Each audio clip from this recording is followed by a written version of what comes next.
Upon awakening, billions of individuals found themselves in an unfamiliar realm, replete with mountains, waters, and forests, under a sky marked by a formidable countdown to impending calamity.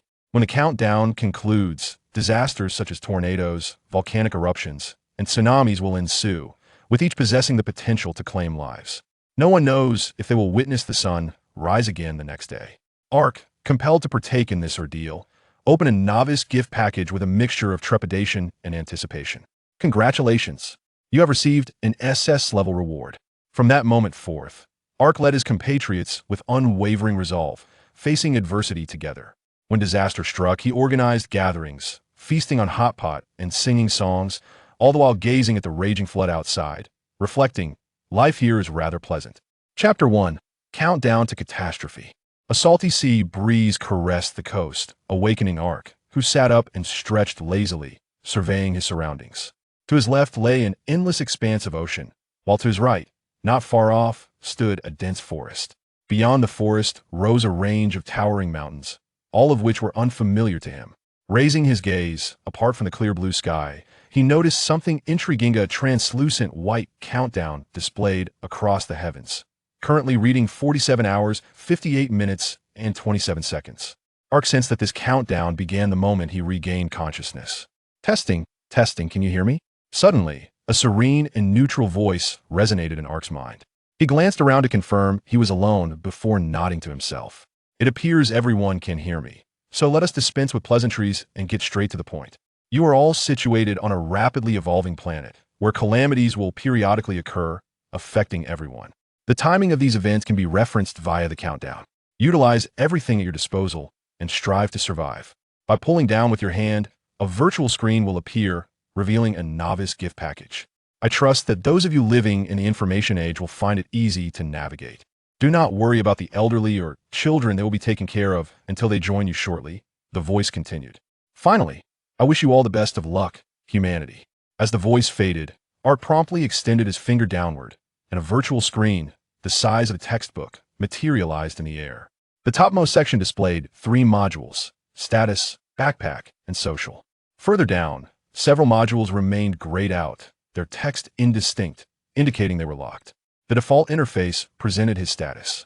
Ark's race, native human status. Healthy area ranking, world ranking. Unavailable, current time. 14:45 next disaster countdown. 47 hours, 57 minutes, and 6 seconds. The information was sparse, and he swiped to switch to the backpack interface, which contained 30 slots, with a gift package nestled in the first slot. Novice gift package, random quality. Upon opening, you will receive a useful tool to aid in overcoming challenges.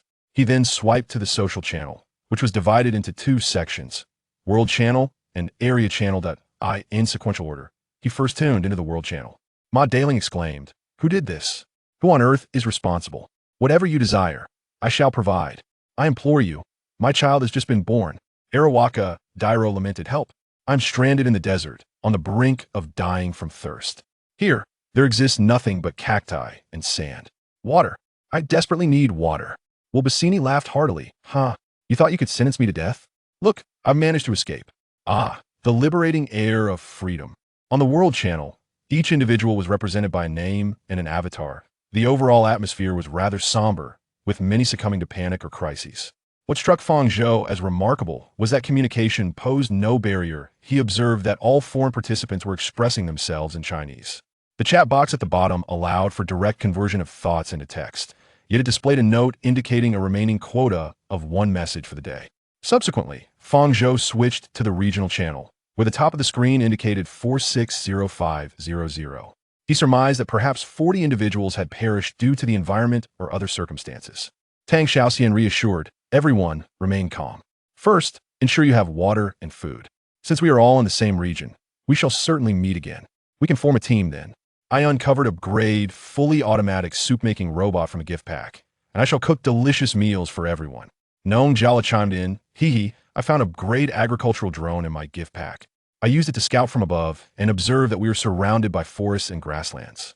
In the distance, there seems to be an ocean. Our region is abundant in resources. Let's not give up and strive to survive together." Fei Wu interjected, "What nonsense!" And by a lake, and when I attempted to drink some water, piranhas bit off a few of my fingers. Damn, it hurts like hell. My gift pack yielded only a grade crossbow, and not a single arrow. Ridiculous. Fei Wu continued, abundant resources or not, one must be able to access them. There's a whole pack of crocodiles basking in the sun by the lake. I just saw a tiger lurking around this place. Is utterly terrifying. The overall atmosphere in the regional channel was somewhat better. There were no limits to the number of messages, and those who had received good items from their gift packs tended to be optimistic, albeit a few unfortunate souls lamenting their misfortunes. After a few minutes of observation, Fang Zhou closed the virtual window, as he had not eaten much prior to his transmigration and had now begun to feel hunger. I should have eaten more, he mused. Looking around, he noted two potential areas to explore. One was to descend from the cliff to the beach, where he might find shellfish or other seafood. The other was the forest, rich in resources and potentially offering fresh water. Drinking seawater would lead to rapid dehydration. Both locations presented food and danger, much like the individual in the regional channel who lost fingers while attempting to fetch water from the lake. No, I mustn't frighten myself. One must seek fortune amidst peril. If I fear those beasts, how can I possibly survive in this vast expanse? After much contemplation, Fang Zhou ultimately resolved to venture into the forest in search of sustenance. With his decision made, he sprang into action, jogging towards the forest. Midway through his run, he felt he could vaguely discern fruits hanging from the trees and the shimmering reflections on the lake's surface. What shall I eat? Fang Zhou pondered, considering that wild fruits paired with grilled fish seemed quite delightful. Nature, here I come. As he ventured further, he encountered something unexpected, a majestic tiger resting beneath a tree, lifting its head at the sound of his voice, its expression seemingly asking, "Is it time to feast?" In that fleeting moment, the man and the beast locked eyes. The tiger offered a slight smile, causing Fang Zhou's heart to race with trepidation as he slowly began to retreat. As he stepped back, he realized he had unwittingly approached the edge of cliff. The tiger advanced leisurely, seemingly relishing the thrill of cornering him into a dire predicament. Nature truly is wondrous. I came seeking sustenance, yet I find myself on the verge of becoming a meal. I must devise a plan. Quickly behind me lies the sea. Fang Zhou glanced back. Although the ocean awaited below, it was littered with treacherous rocks. The prospect of leaping into the sea like a hero from a film seemed far less appealing, as the likelihood of his head meeting the jagged stones was all too real. Forward, there was no sign of escape, and the tiger before him weighed at least 150 kilograms. How could he possibly contend with such a creature? With a tiger ahead and a dead end behind, desperation struck Fang Zhou as he suddenly remembered the novice gift box he had yet to open. Ancestors and sages above, grant me a weapon. Even a flying device will do. With a sweeping gesture, he summoned a screen, furiously tapping on the gift package in his backpack. Open. In an instant, a dazzling light enveloped him, and an ethereal voice resonated in his mind. Congratulations! You have received an SS-level reward. Chapter 2, where the brave confront each other. From the golden light emerged countless transparent squares, coalescing into a cube that reflected the surrounding scenery. Cube, Cyberclerk Factory Core, activation complete. Initiator confirmed. Fang Zhou. The Factory Core declared, life threat detected. Initiating database transformation. The sudden appearance of the core halted the tiger in its tracks, as its primal instincts warned it of the danger posed by the hovering cube. Fang Zhou, equally bewildered, contemplated the significance of his SS-level reward, which sounded impressive, yet the object remained suspended without any operational guide. I would have preferred a chainsaw, he muttered under his breath. At that moment, the factory core reacted as if receiving a command, its surface darkening and shimmering with metallic luster under the sunlight. The next second, it shattered into myriad small cubes that spiraled toward Fang Zhou, wrapping around his right arm.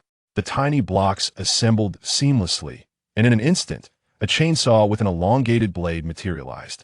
The sudden weight of the object caused Fang Zhou to stumble slightly.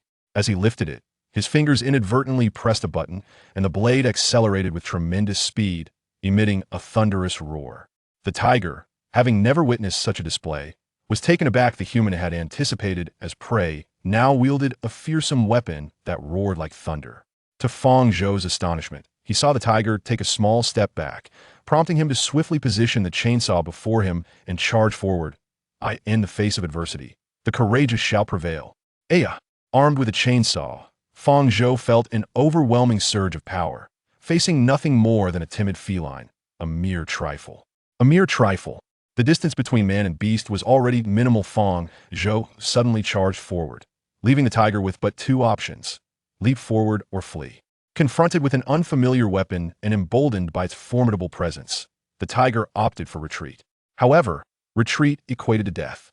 As the tiger turned, Fang Zhou closed the distance, wielding the chainsaw, the whirring blade piercing through the tiger's rear. With a vigorous swing, he ended its life on the spot. You wish to feast upon me? Dream on.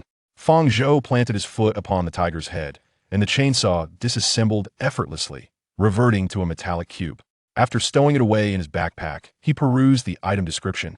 Core of the Cybarkle's factory, SSS grade, an indestructible high-integration core, housing a vast array of blueprints, capable of transforming into mechanical tools. With sufficient energy or materials, it can autonomously expand into a Cybarkle's armory for mass production. In standby mode, it features a time display, voice assistant, alarm clock, and weather forecast, though currently low on power and engaged in solar charging. Truly advanced technology, Fang Zhou mused, contemplating how to manage the tiger. As sustenance, it would surely suffice, yet he was no butcher and had no desire to gnaw on raw flesh. Perhaps I should consult others. There are plenty of people in this area to pool ideas. After some thought, Fang Zhou opened the regional chat channel. Zhang-san, everyone, do not swim in the sea. I almost became shark bait while trying to catch fish. There are sharks even in waist-deep water. Absurd. My Yuqiang. Among the three major species of man-eating sharks, bull sharks and tiger sharks often frequent shallow waters. You ought to be cautious.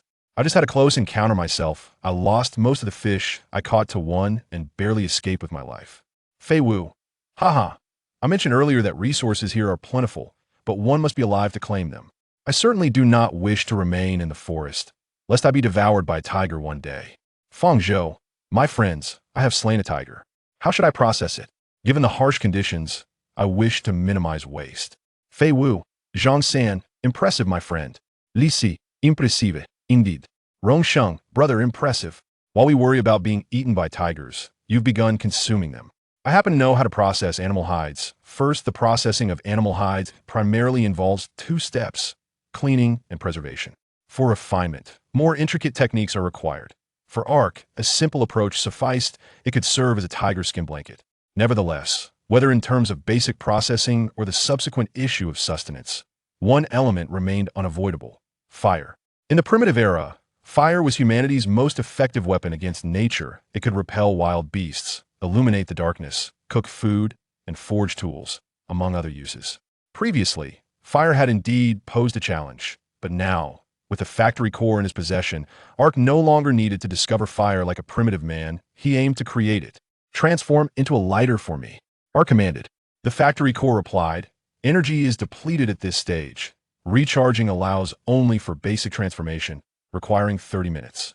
Ark fell silent, realizing the battery was low, and was taken aback by its rapid depletion. It seemed he had emerged from the package in a low-power state. He would have to explore alternative methods.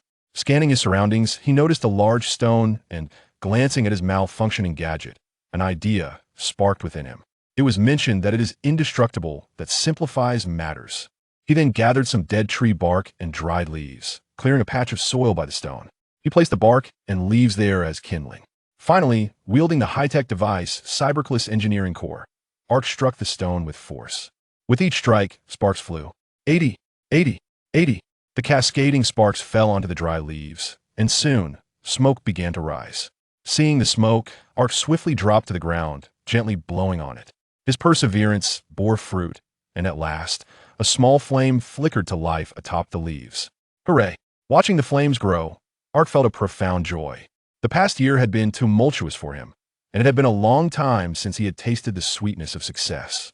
Now, gazing at the rising flames and feeling the warmth envelop him, a sense of accomplishment welled up within.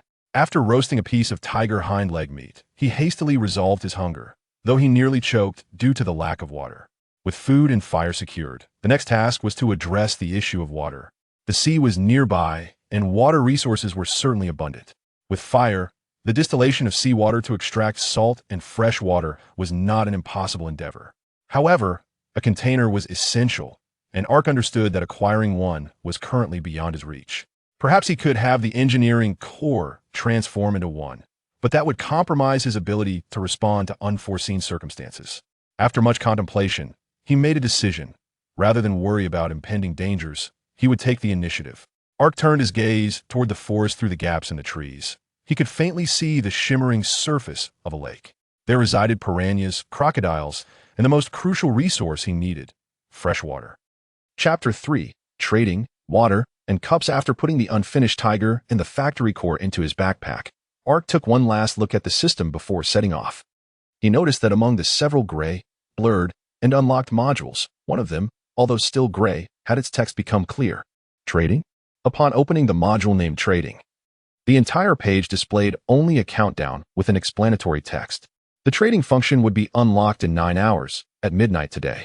Could it be that the delayed opening was to give us time to gather supplies? Ark opened the social channel, intending to see others' reactions. World channel, Bale Mangon. Look at the system. The trading function is about to open. Haha, I have fresh lamb meat here, ready to exchange for your supplies. Huang Bin Delang. Hurry up and open it. I want water. Just give me water. I'll take anything. Morgan Solon. Trading? Trading. I love trading. I'll provide purchasing services. Everyone can buy goods through me. Just a small handling fee. Most people in the World channel were excited about this news. And some even wanted to become resellers. Ark could completely understand because the trading system would allow goods to flow among everyone, enabling each person to exchange their surplus for what they wanted. The scarcity of resources would be greatly alleviated. Regional channel, for 27500, Tang Shaoxian. Shaoxian warm soup is about to open. Providing processing services, welcome to provide ingredients and fresh water. Shaoxian only takes a little. The rest will be made into warm soup and returned to you. Remember to bring your own containers. Li Si Fresh Fish Shop is about to open. My fish are guaranteed fresh and fat. You can exchange them for water, fresh water. Even the nearby sharks are drooling. Fei Wu, I want to eat. I want water. As long as there is water, I will hang the crossbow I opened from the gift package for the highest bidder. The regional channel was also filled with anticipation, with some thinking about using their rewards for processing and others preparing to sell resources they could obtain nearby. However, while some were happy, others were at the point of having to sell tools they got from gift packages. Ark closed the chat window, added some twigs to the fire, and set off toward the forest. He knew that before the trading system opened, whoever controlled the important resources would have the advantage. At this stage, everyone was just starting, and basic survival resources were scarce. Perhaps there were 1 or 2 chosen ones who had food, water, and shelter, but that was a very small number and could be ignored. For most people, water and food were the most urgent needs. After a while, natural disasters would eliminate a group of people, and those who survived would naturally have some survival skills. Although there would still be those lacking water and food, the prices would be far less than during the initial opening of the trading system. Ark confirmed his current goal, control the water source. Moreover, he had no way of knowing what kind of disaster would come in over 40 hours. But he was sure that regardless of whether it was an earthquake, storm, or acid rain, as long as there was enough water and food, finding a place to hide would get them through it. Lost in thought, Ark unknowingly crossed the boundary between grassland and forest, entering a world shaded by leaves. The unique fragrance of the leaves greeted him, and compared to the grassland, every step he took in the forest felt completely different. Ark held his breath, alert to his surroundings. On the ground, he saw various crisscrossing footprints belonging to different animals. But he was not an animal expert and couldn't identify any of them. They all looked quite large. If a couple of carnivorous ones showed up, he would definitely be in trouble. Ark moved cautiously, fearing that a tiger might leap out of the bushes or a poisonous snake might fall from a tree. He advanced step by step, and after passing through a gap between 2 trees, the world before him opened up. Fresh air, flowing water, nature. A long, narrow stream divided the forest. The water was clear, and he could see fish happily swimming beneath the rushing surface. Looking around, he saw no wild beasts, and Ark was overjoyed. He quickly scooped up a handful of water from a part of the stream where no fish were gathered. Pure and sweet. Let's see if I can put it directly into the backpack. Ark opened the backpack interface, trying to put the water directly into the item slot. But a prompt popped up instead. Missing container. He needed to find something to hold the water. Ark looked at the surrounding trees and took out the factory core, asking, "Is there a device that can process wood into a cup?"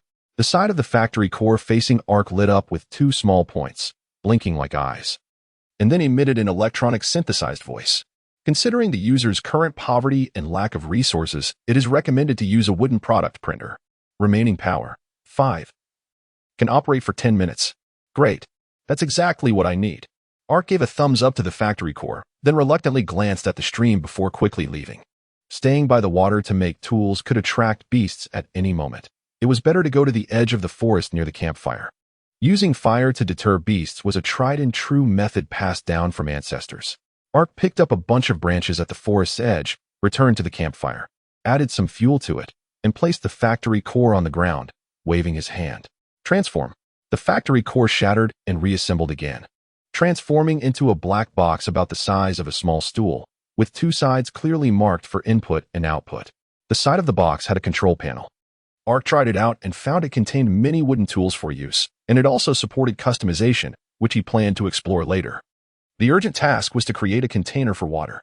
There were two options for processing: fine processing and rough processing. Generally, the finer, the better. But the energy consumption for fine processing was more than 3 times that of rough processing, so Ark could only make do for now. After throwing the branches inside, he selected to print a wooden cup and chose rough processing. With a buzzing sound, a minute later, something dropped out of the exit. Ark picked it up and saw it was a cup made of wooden pieces and bark woven together. It felt solid, and when tapped, it produced a thudding sound. With a cup, he could hold water. He eagerly took the cup and went to the stream for a test. As the cup filled with water disappeared from his hand, a pattern of a cup filled with water appeared in his backpack slots. Although the water resource issue was not completely resolved, he had successfully taken the first step. However, 1 cup of water might not even be enough for himself, let alone for trading later. He needed a larger water storage container. Larger and more? Ark suddenly looked around, and as far as he could see, there were tall and sturdy trees, all of which were excellent timber. But to chop trees, he still lacked a suitable tool. Chapter 4, Logging, Water Tanks, and Wolf Pack. Speaking of suitable tools, Ark became energized. He could brag about the electric saw that could kill tigers for a year. As long as he had that type of electric saw back then, clearing this forest would be a piece of cake. Transforming into a Timber Master 300 electric saw requires 0.5 power. Subsequent operation is expected to run for 5 minutes under low power. Do you want to transform? When ordering the factory core to transform, a prompt from the block sounded like a cold bucket of water poured over Ark's head. After calculating, he asked, "Are there any other options?" Recommended to transform into a saw, consumes 0.5 energy, no subsequent consumption. In manual saw mode, it can charge via solar energy simultaneously. Ark thought for a moment. Transforming into a manual steel saw would give him a usable tool, consume less power, and wouldn't interfere with the factory core's charging, making it a win-win. Although it would be tough on him, given the current conditions. It was definitely more cost-effective than slowly grinding stones to make a stone axe for chopping trees. Fang Zhou was not some delicate young master. He immediately issued a transformation command and walked towards the edge of the forest with a saw in hand. The trees at the forest's edge were quite thick, and sawing them down near the creek could potentially attract a few wild beasts, turning him into their dinner. Once he had enough wood, he'd pick a good spot and build a house. As he walked, Fang Zhou began to plan. He didn't know how long he would stay in this world. And if he wanted to settle down for a long time, having a house to shield him from the wind and rain was crucial. Building a house required wood. Making furniture needed wood, and creating containers for water also needed wood. Wood, wood, wood, great, full of energy. If you want to get rich, start by chopping trees. Fang Zhou's pace quickened, and his motivation surged as he reached the forest's edge and began sawing wood. Living in modern society, many people do not live for themselves but for their bosses. Day and night labor only makes the boss's car shinier and his mistress more alluring.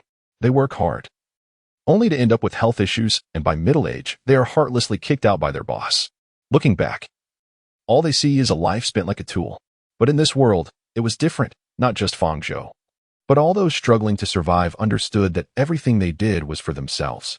Lighting a fire brought warmth. Building a house shielded them from the elements. Every effort made them feel a tangible sense of reward.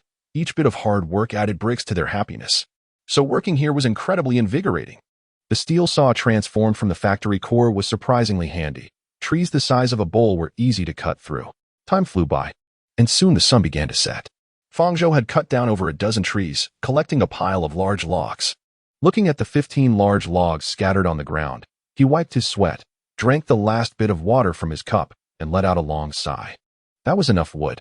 The next step was processing. Seeing the sun about to set, Fang Zhou dared not slack off. He used the factory core to transform into a 3D printer, stuffing in some wood.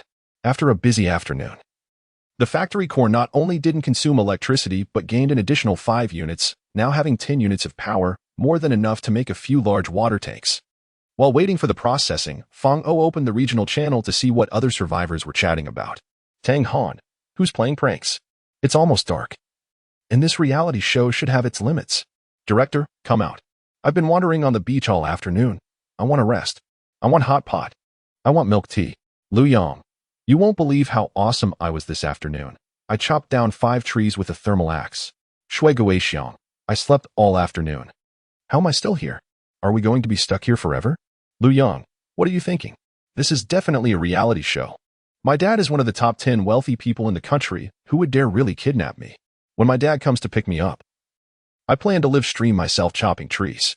Please call me the tree chopping prince. Thank you. Seeing many people think this was just a reality show, and some even waited all afternoon, Fang Zhou could only sigh. He too wished everything around him was fake, that he didn't have to worry about food, water, or shelter, and could just lie in bed ordering a barbecue feast. But the slightly salty sea breeze, the warm campfire, and everything he had experienced so far felt entirely real. All his senses told him that everything was genuine. The system had also mentioned that his family would arrive soon. Even for them, Fang Zhou couldn't slack off. A light sound snapped Fang Zhou back to reality as he saw the wooden water tank being pushed out from the printer. An indescribable joy welled up inside him. It worked. Now he didn't have to worry about where to store water. Fang Zhou hugged the wooden water tank. It was about 30 centimeters tall, and he estimated it could hold at least 25 liters of water. As he looked at the sun setting, he packed the wooden water tank and the factory core into his backpack and re-entered the forest.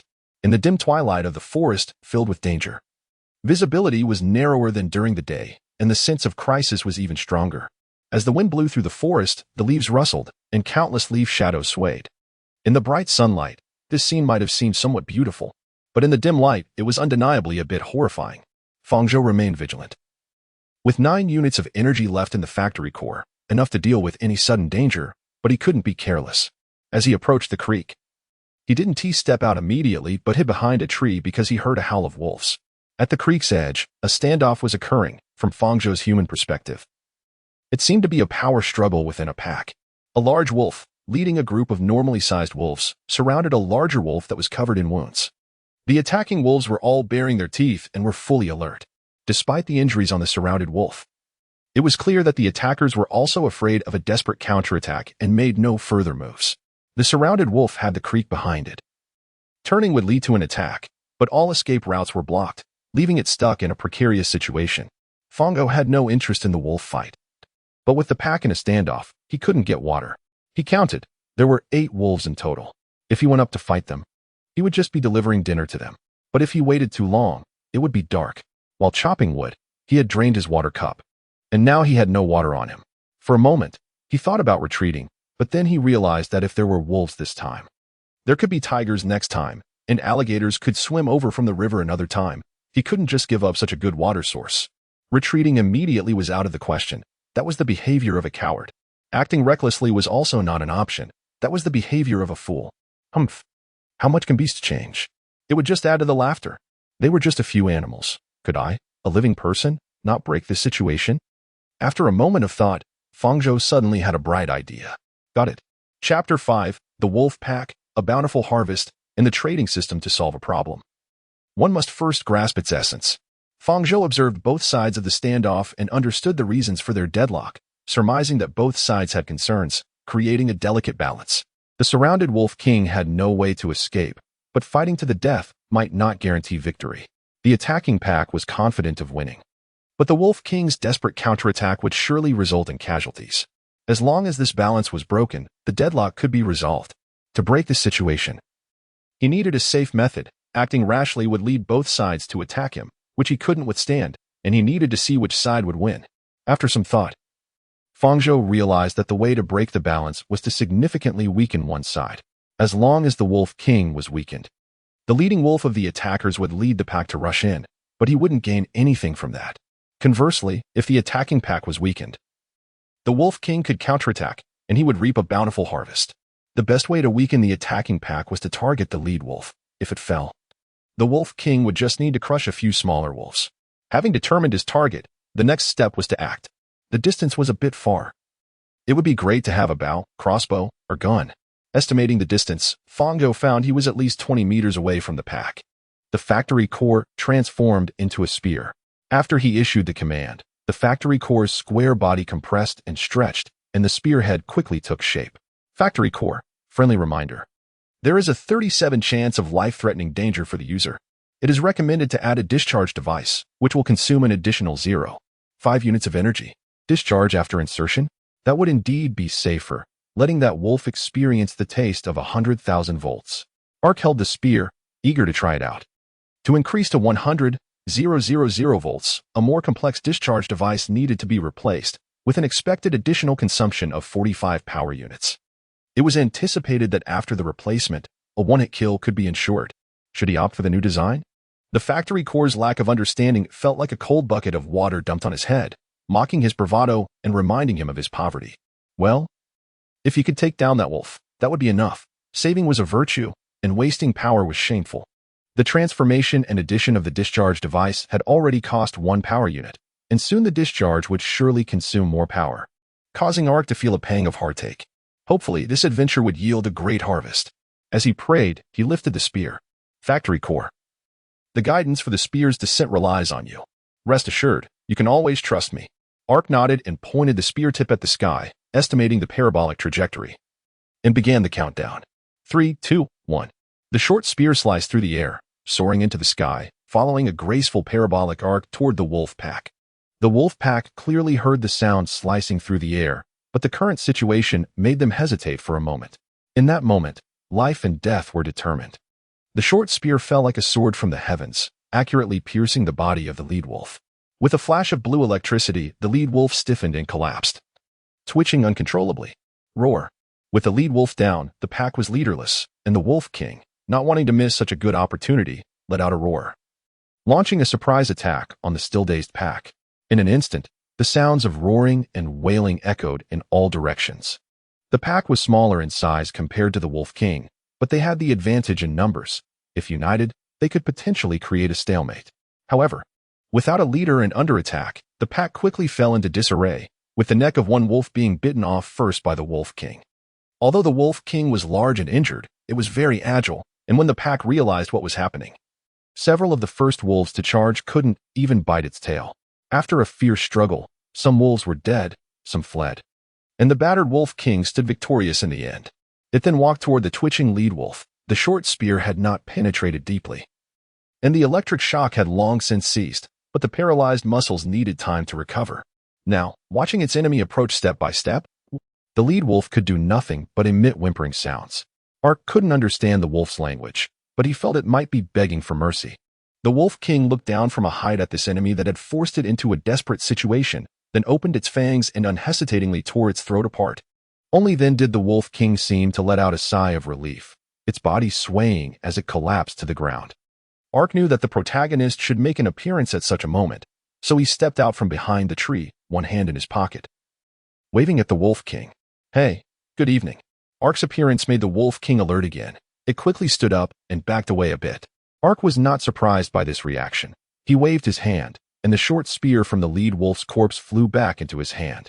Seeing this scene, the Wolf King retreated a little more.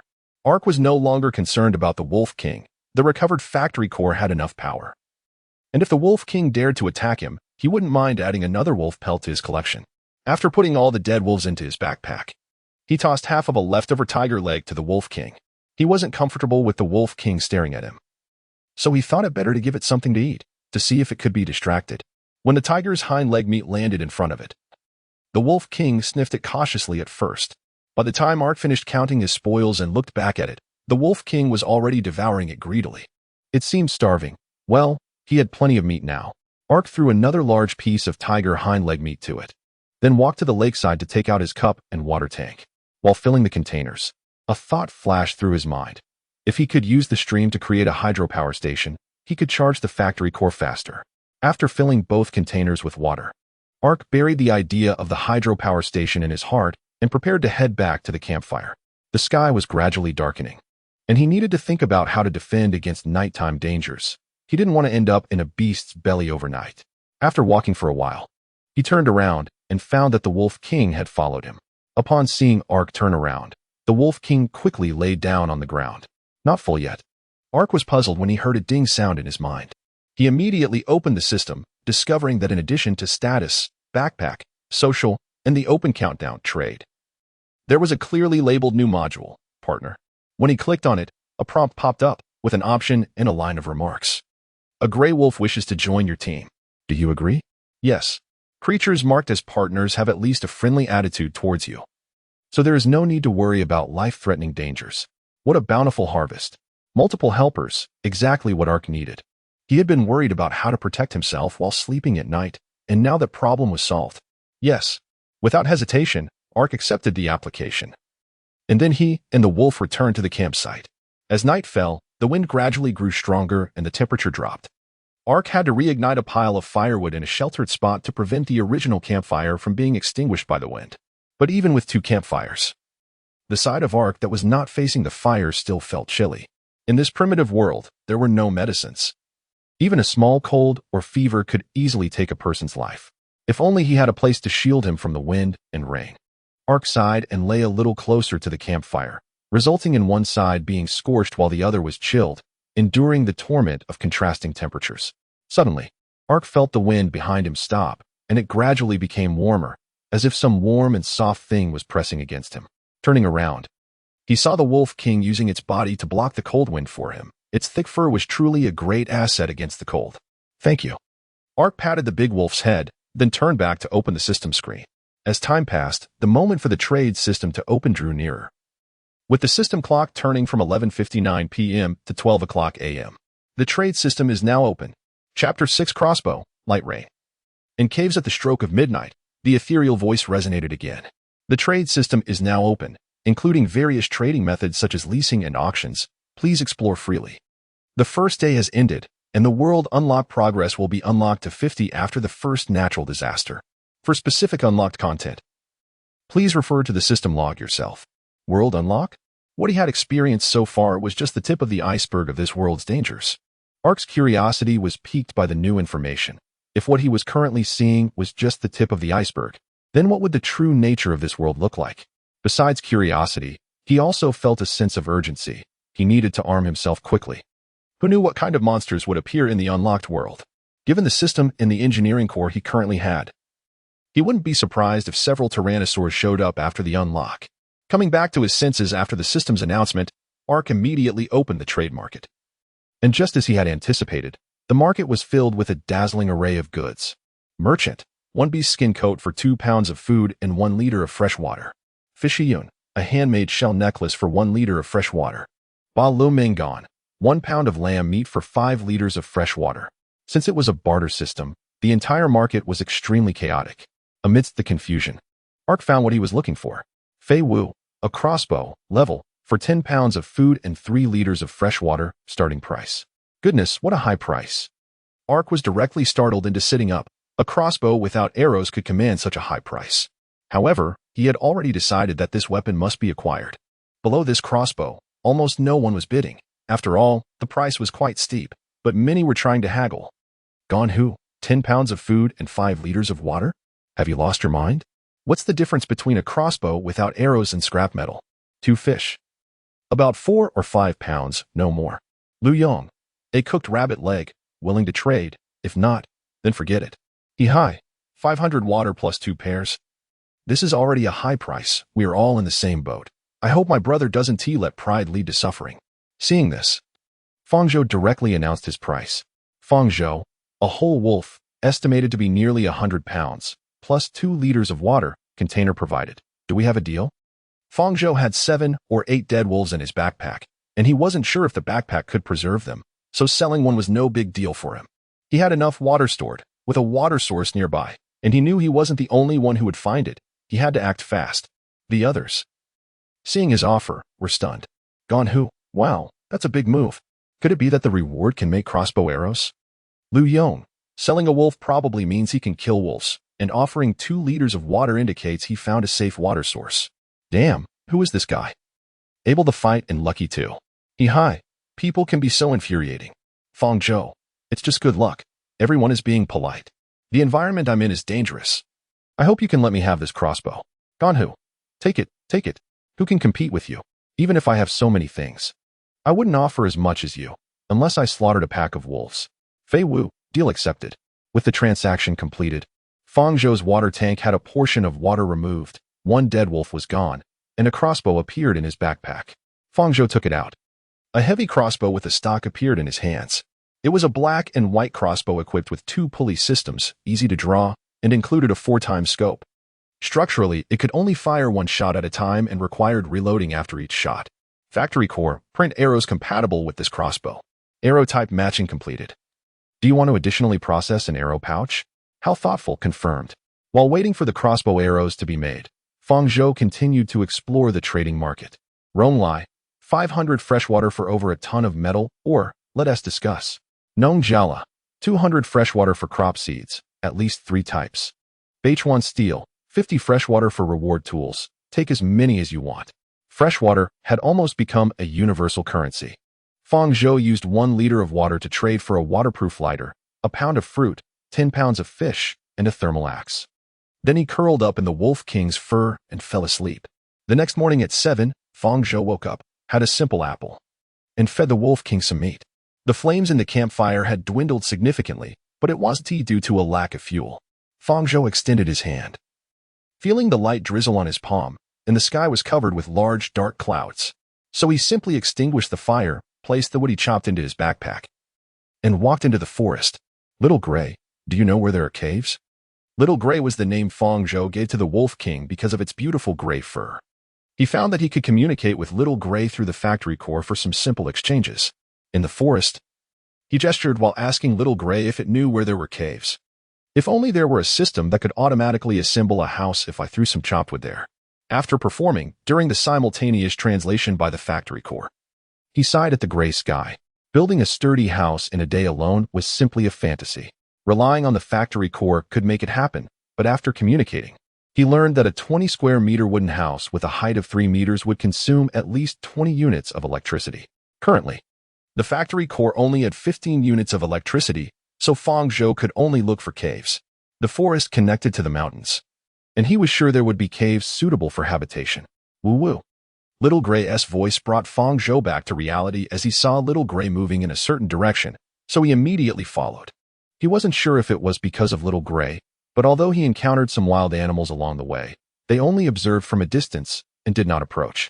After walking along the stream for about 15 minutes, Fang Zhou saw the rushing water cascading down the hillside, and he immediately understood that this was the source of the stream. Next to the source, there was a cave that looked just right for habitation from the outside. However, this time Fang Zhou was cautious. Animals also had a demand for comfortable living spaces, and such an obvious cave would be abnormal if it had no inhabitants. He took out the crossbow, loaded a bolt, then crouched down, using the 4x scope as a binocular to peer inside the cave. Dimly, he saw a tail, a thick, powerful tail covered in tough scales. Looking to the left along the tail, Fang Zhou couldn't help but widen his eyes. How did this thing grow so big? Chapter 7. Giant Lizard, Big Sail, and Extinct Creatures. Is this a lizard? A crocodile? No, it's not. I remember it's called a Komodo dragon. Fang Zhou's eyes widened as he carefully observed the giant lizard in the cave, which was at least 5 meters long. How could there be such a thing? This isn't a tropical rainforest. The Komodo dragon is the largest lizard alive today. The last time Fang Zhou saw it was when he was around 10 years old. Back then, an animal documentary on TV introduced this impressively named, gigantic creature, leaving a deep impression on him. Today, encountering it was a kind of fate. He wanted to see if this crossbow could penetrate the largest living giant lizard. Surrounded by many trees, Fang Zhou was also good at climbing, and with a quick thought, he devised a strategy. Little Gray, we do this, then this, and then this. After a series of gestures, Little Gray nodded under the factory core's simultaneous translation, and they split up to act. Little Gray ran to the cave entrance and began howling, while Fang Zhou climbed a nearby tree, set up his shooting stance, and aimed at the cave entrance. The Komodo dragon was covered in thick scales, and Fang Zhou wasn't sure if he could penetrate them, but it didn't matter. He had a backup plan.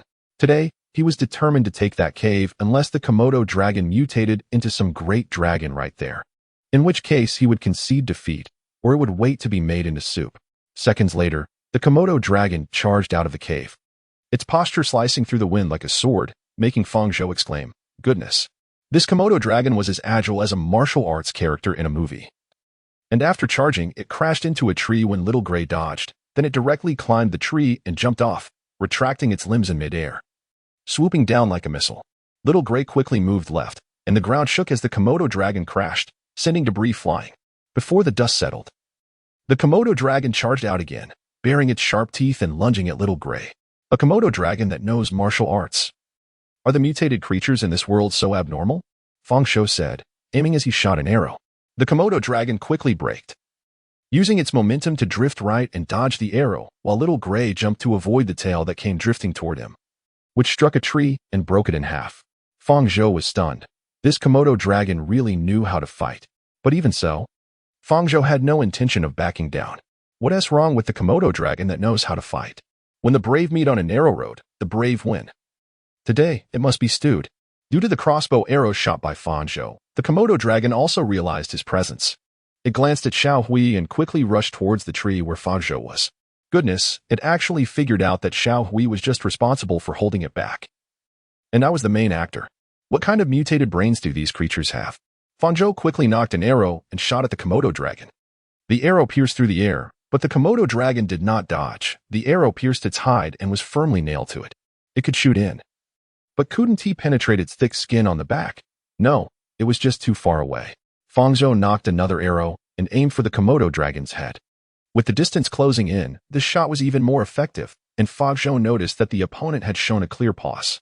Xiao Hui, who had been chasing behind the Komodo dragon, immediately accelerated with all its might upon hearing this call, while the Komodo dragon had already reached under Fang Zhou's tree. Both jumped at the same time, but the Komodo dragon was a bit faster. It opened its mouth full of sharp teeth and pounced on Fang Zhou, who pulled out the factory core. Here, eat this. The factory core, consuming the least energy, expanded to the limit that could fit in this beast's mouth. The factory core fell directly into the Komodo dragon's throat and suddenly grew larger, not by increasing mass out of thin air, but by hollowing out its originally dense cubical body, elongating every edge, turning it into a hollow large cube. The Komodo dragon couldn't close its mouth, and the feeling of having its mouth stretched to the maximum and getting stuck made it lose balance in midair. Xiao Hui crashed from behind, directly pinning it to the ground. After landing, the Komodo dragon rolled frantically, but it couldn't shake off the thing that was stuck in its mouth. Fang Zhou climbed down from the tree and watched the rolling Komodo dragon, shooting an arrow from the hollow large cube straight into its mouth. This time, the arrow faced no obstruction and pierced the Komodo dragon, chilling it to the core. In just a few minutes, the Komodo dragon breathed its last. Fang Zhou stepped forward, grabbed the edge of the large cube, and pulled it out from the Komodo dragon's mouth. After cleaning it, he returned it to the factory core. How to handle it? Anyway, there is no shortage of food now, so why not trade for something else? Then, he took out a thermal axe and, a few minutes later, new products were listed in the trading market. Fang Zhou, mutated Komodo dragon meat. First 100 buyers can choose parts. Cheap giveaway. 1 pound proportion, maybe short weight. I don't have a scale here. You decide how much to give. Consider it a welfare gift image. Nongjala, what meat? Komodo dragon? Aren't you in the same area as us, Big Shot? We're not in a tropical rainforest here. Fang Zhou, found it while looking for a cave to live in. Seems mutated. Took some effort, put it in my backpack, and it showed as edible. Should be fine to eat. Yin Hui, awesome. Big Shot, give me a claw. I'll trade it for wood, mutated or not. If it's not dirty, it won't make me sick. Li Si, I want some too. Give me a pound of hind leg. I'll trade it for fish. Just caught some sea fish. Fang Zhou kept 50 pounds for himself, and the 300 pounds he listed for sale quickly sold out. Tea leaves, bark clothes, fishing rods, and various strange things flowed into his backpack one after another. He could almost open a grocery store. Soon, someone named Cataclysm sent him a private message. Cataclysm, hello, Mr. Fang, about the Komodo dragon meat you were selling. I have something I'd like to discuss with you. Fang Zhou, it's not poisonous, is it? Cataclysm, no, I'm a biogeologist. And I just bought a part of the Komodo dragon skull. I found that it is different from the Komodo dragon and resembles the eye-spotted giant lizard instead. Cataclysm, due to my professional background and the fact that I come from a hometown with a Komodo dragon park, I've seen quite a few. So I'm sure I'm not mistaken. Fang Zhou, so it's actually an eye-spotted giant lizard? Cataclysm, the eye-spotted giant lizard lives in desert areas, so it can also be speculated as a mutated species. However, I have a hypothesis. Cataclysm, the one you hunted, may not be a Komodo dragon or an eye-spotted giant lizard, but rather a megalania, an extinct species that lived in the Pleistocene. Fang Zhou, an already extinct creature? Cataclysm. I'm also very surprised by this. Recently, many scholars have been studying this world while trying to survive. Cataclysm. If you hunt similar mutated beasts in the future, I hope you can inform me or other scholars. With your help, we will surely uncover the true nature of this world soon. Could it be that this world is actually from tens of millions of years ago? After Fang Zhou closed the chat channel, some whimsical thoughts flashed through his mind, but it was just a moment. He had more important things to do. That was to walk into his loot, a cave that could shelter him from wind and rain. But as soon as he reached the cave entrance, he covered his nose. Damn, the smell is too strong. Can anyone live here? Chapter 8. High-pressure water gun, ventilation system. In sleepless nights, this cave next to a small waterfall is a good living spot geographically, but at this moment, a problem has arisen. The cave is not a high-end hotel. There are no cleaning staff, and it's impossible to move in with just a suitcase. The giant lizard has already been dismembered, but its smell has not dissipated. Daily excrement, leftover food scraps, combined with a damp and cold environment and a bit of fermentation time, ultimately resulted in a rotten smell permeating the entire cave. Ugh, what is that smell? I'm about to vomit. Fang Zhou stood at the cave entrance, thinking, go in? I can't stand this smell. Retreat? But there are mountains, water, and trees here. It's indeed a good place to live. Without much hesitation, Fang Zhou chose to tackle the challenge head-on. What to think? If the environment is bad, just renovate it. Transforming a chasm into a thoroughfare has been done countless times by ancestors. Moreover, I'm not alone. Fang Zhou opened the system interface, accessed the rental area of the trading market, and started posting requests. Fang Zhou found a cave to live in, but the smell is too strong. Is there a high-pressure water gun available? I want to rent it for cleaning with water and food. Then he also posted a message in the world channel. Fang Zhou also need a ventilation system. Could an expert help design one? Compensation is negotiable. I have wood and a 3D printer. After posting the two messages, Fang Zhou sat down by the creek, opened his backpack interface, took out a large wooden box, and started rummaging for a fishing rod. The big sale of several hundred pounds of meat brought various strange things, so much so that the backpack slots couldn't fit everything. Fortunately, someone gave him a big wooden box. He stuffed the items into the big wooden box, then placed the big wooden box into the backpack, and through this nesting process, he barely freed up half of the 30 slots in his backpack. Ding. You have new trading information. Ding. You have a new private message. Before Fang Zhou had even found the fishing rod from the box, the system had already received new messages. He opened the trading market first, and a woman named Yuan Xin contacted him. Yuan Xin, I have a high-pressure water gun. How long do you plan to use it? Fang Zhou, about an hour. What do you think is a fair price? Yuan Xin, can I get 300 freshwater for it? 300 is roughly a bottle of mineral water. Fang Zhou looked at the creek beside him and felt a bit guilty. Fang Zhou, how about 1 liter of water for 2 hours? Yuan Xin, thank you so much. After the transaction was successful, the rented item appeared in Fang Zhou's backpack slots. High-pressure water gun, level of fully functional high-pressure water gun. With the highest horsepower capable of easily cutting through rocks, and the outlet and inlet diameters are adjustable. After obtaining the water gun, Fang Zhou adjusted the outlet to cannon size, pulled out the hose, placed the inlet into the creek, aimed the outlet at the cave, set it to medium, and pressed the switch. With a puff, a massive water column spouted from the outlet, rushing into the cave, and murky water flowed out from the cave, eventually merging into the stream. As the water gun washed the cave, Ark opened a private chat and was approached by many self-proclaimed designers, offering various prices. The diverse designs amazed Ark, as these designers showcased their imaginative ideas using only wood. In the end, Ark chose the simplest duct ventilation system, with fans installed in the ducts. The fan's shaft connected to a water wheel, using the power of the water flow to drive the fan and exchange the air inside the entire cave. The water gun continuously washed the cave, while the factory core transformed into a 3D printer, consuming chunks of wood and spitting out parts. Watching the significantly reduced wood storage, Ark picked up a thermal axe and took Little Gray to chop trees. After an hour, Ark returned with wood, and the water flowing out of the cave had become clear.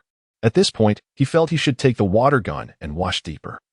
While also observing the interior of the cave, the entire cave was much larger than he had imagined. After passing through a 10-meter-long entrance, there was a large open space, which had been the dwelling of the giant lizard. now completely washed clean by the water flow. After surveying the area, Ark estimated the size and sighed. When his grandparents, parents, and younger sister arrived, this place would be a bit small. Fortunately, it was just him for now, so it was manageable. After giving the interior a simple wash, Ark assembled the parts of the ventilation duct one by one, and with little Gray's help, connected the water wheel to the windmill shaft in the duct and pulled the lever. Crack! Under the power of the water flow, the water wheel began to turn, driving the windmill in the duct, bringing fresh air into the cave and expelling it from the other side. Soon, the entire cave was filled with fresh air. The whole process cost quite a bit. Excluding physical labor, just the electricity from the factory core cost 7. But looking at the clean and tidy cave and feeling the breeze, Ark knew it was all worth it. Ark, thank you for your water gun. Besides the good water, let me give you a small gift. Yuan Xin. A water cup? Thank you very much. Yuan Xin. Mr. Fang, you are really a good person. I was always on the verge of starvation. I exchanged a piece of meat for a small bamboo shoot in your meat sale, which allowed me to catch my breath. Ark, you're welcome. Those who can do more work should help each other to survive. Ark, for example, if no one lent me a water gun, I would have to give up sleeping in this cave and might get eaten by wild beasts at night. The ventilation system was also designed by others. I certainly wouldn't have thought of it myself. Yuan Xin. I'm really envious. I still live in a tree, and when I sleep, I have to tie myself up with vines to prevent falling and getting hurt. It's so uncomfortable. Yuan Xin. Sigh, when I find out who sent us here, I will definitely slap them hard, making me suffer like this. Ark, hang in there. This place isn't big. We will meet sooner or later. A group of people will definitely have a better life than one person, and we can survive together. After encouraging Yuan Xin a bit, Ark closed the system screen and stretched in the cave. He yawned and lay down to see if the place was comfortable. He found a slightly uneven spot and carefully lay down. It was uncomfortable. He decided to try another spot. Ark stood up, lay down in another place, and then tried several spots, ultimately lying down where the giant lizard had rested before. Without exception, he was uncomfortable due to the uneven rocks. How did that beast manage to live here? Was it just because it had thick skin? Ark complained and touched the ground, which was filled with irregular bumps. Walking on it with shoes was fine, but lying directly on it, to be honest, it felt like sleeping on a bed of knives. This wouldn't do. He had to come up with a solution. He sighed, realizing that this problem needed to be solved quickly. If he couldn't sleep well, he wouldn't have energy. And without energy, nothing would get done. It seemed like a small problem, but if not resolved, dragging a tired and sleepless body through this perilous primitive forest was like delivering takeout to wild beasts. Chapter 9. Contracting Wild Beasts. In survival in the crevice, I am a small carpenter, skilled with my hands, and I want to make my furniture beautiful. In the lush mountains and clear waters, beside a small stream, Ark, wearing a bark outfit, swung his axe, chopping down tree after tree as if slicing tofu. After getting tired, he sat on a nearby fallen trunk, taking a sip of water to catch his breath. The morning drizzle had stopped, and the air after the rain was exceptionally fresh. Feeling the breeze in the forest, Ark was in high spirits. As long as he maintained this momentum, he would surely survive until he reunited with them. He stretched his hand towards the sky, and in a daze, he saw the faces of his family in the sky. Upon closer inspection, it was that big countdown. There were 38 hours left. What kind of natural disaster would it be? A volcanic eruption? A tsunami? An earthquake? As he thought about it, Ark clenched his fist. No matter what it was, he had to survive. If he had the energy, he would help others survive too. Even if he couldn't return to the original world. As long as there were enough people, civilization would surely be established again. Come on. Pumping himself up, Ark stood up to continue chopping trees. Half an hour later, he put the wood he collected into his backpack and returned to the cave. The ground inside the cave was very uneven. If he didn't rest well, his whole condition would be poor. A bed was a must. Besides the bed, he also needed a wardrobe, a box, pots and pans, a clothes rack, and a bathing tub. The bloodstains from killing the tiger were still on his clothes, and he had sweated quite a bit during this time. If he smelled closely, he could smell the sweat all over him. Although there was a small stream nearby, Ark quickly dismissed the idea of jumping in to wash. The weather was a bit cool, and taking a cold shower felt like asking for illness. In his previous life, he could go to the hospital if he caught a cold. He could also endure it at home. But in his previous life, wild beasts were either far away from human living areas or in zoos. But here, wild beasts roamed nearby and sometimes even ran out right in front of his door. He had to avoid getting sick, at least before reuniting with others. Making all these things would consume a lot of energy. But this time Ark didn't plan to use the factory core. Of course, he wouldn't do it himself. Ark wasn't a carpenter and didn't have that skill, but he had resources. Opening the trading market and searching for furniture. Ark found a young man named Wu Xing, who had a neat stubble. Once the trading system opened, various private chat methods were available, one of which was video face-to-face. Ark directly clicked on video chat, and a few seconds later, the system screen enlarged to 2:1, revealing a weathered young man in tattered clothes. Behind the man was a misty forest, with many pieces of wood being processed on the ground, along with some completed furniture. You are Ark. I've heard of you. The big-hearted philanthropist. You must have found a place to stay and want some furniture. Wu Xing quickly recognized Ark and was very enthusiastic.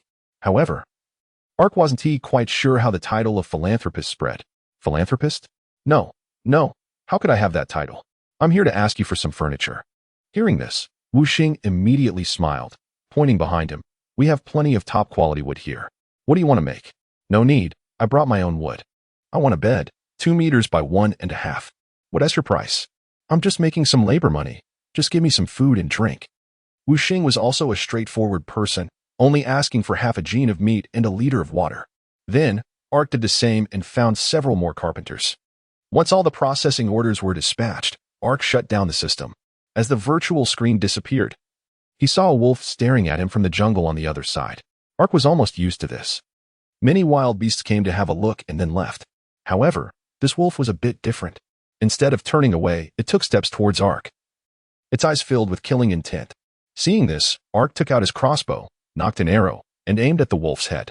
When the wolf saw Ark holding something out of thin air, it hesitated, and when it saw that thing pointing at itself, it turned and ran. However, Ark had no intention of letting it escape. With a whoosh, it was struck down by an arrow. He wasn't sure if this would scare off the others, but it probably wouldn't matter much. After killing the wolf, Ark went to collect the body. He faintly sensed that many other wild beasts in the surrounding jungle were watching this place. They hadn't approached this time, but next time might be different.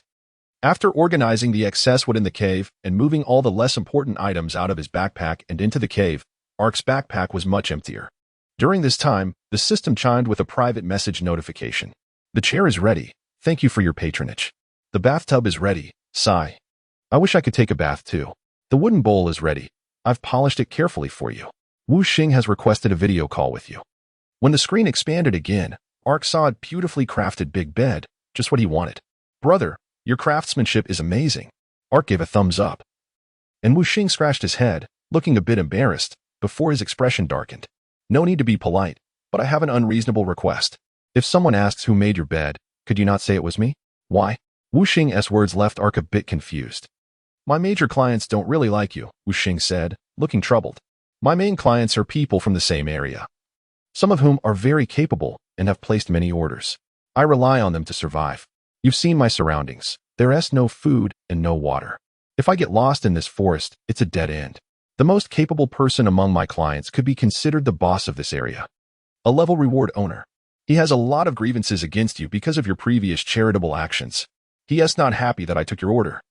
Living off sporadic jobs means I can barely make ends meet, and there are many people who can do carpentry work, so the competition is increasing every second. I'm not as capable as you, and without the boss's support, it's hard for me to survive. There are other decent carpenters around too, sorry. After the wooden bed appeared in Ark's backpack slot, he sighed. It was only the second day, and because of the emergence of the trading system, some people had already started to show their ambitions. Once people from different areas gathered together, they might even fight each other for resources.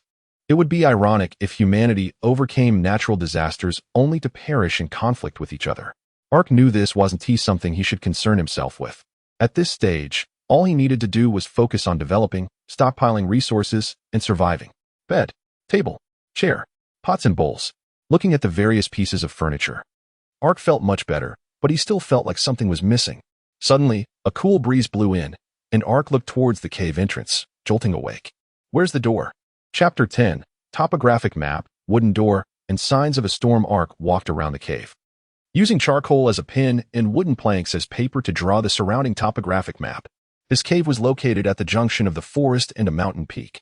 Following the stream downstream would lead him out of the forest.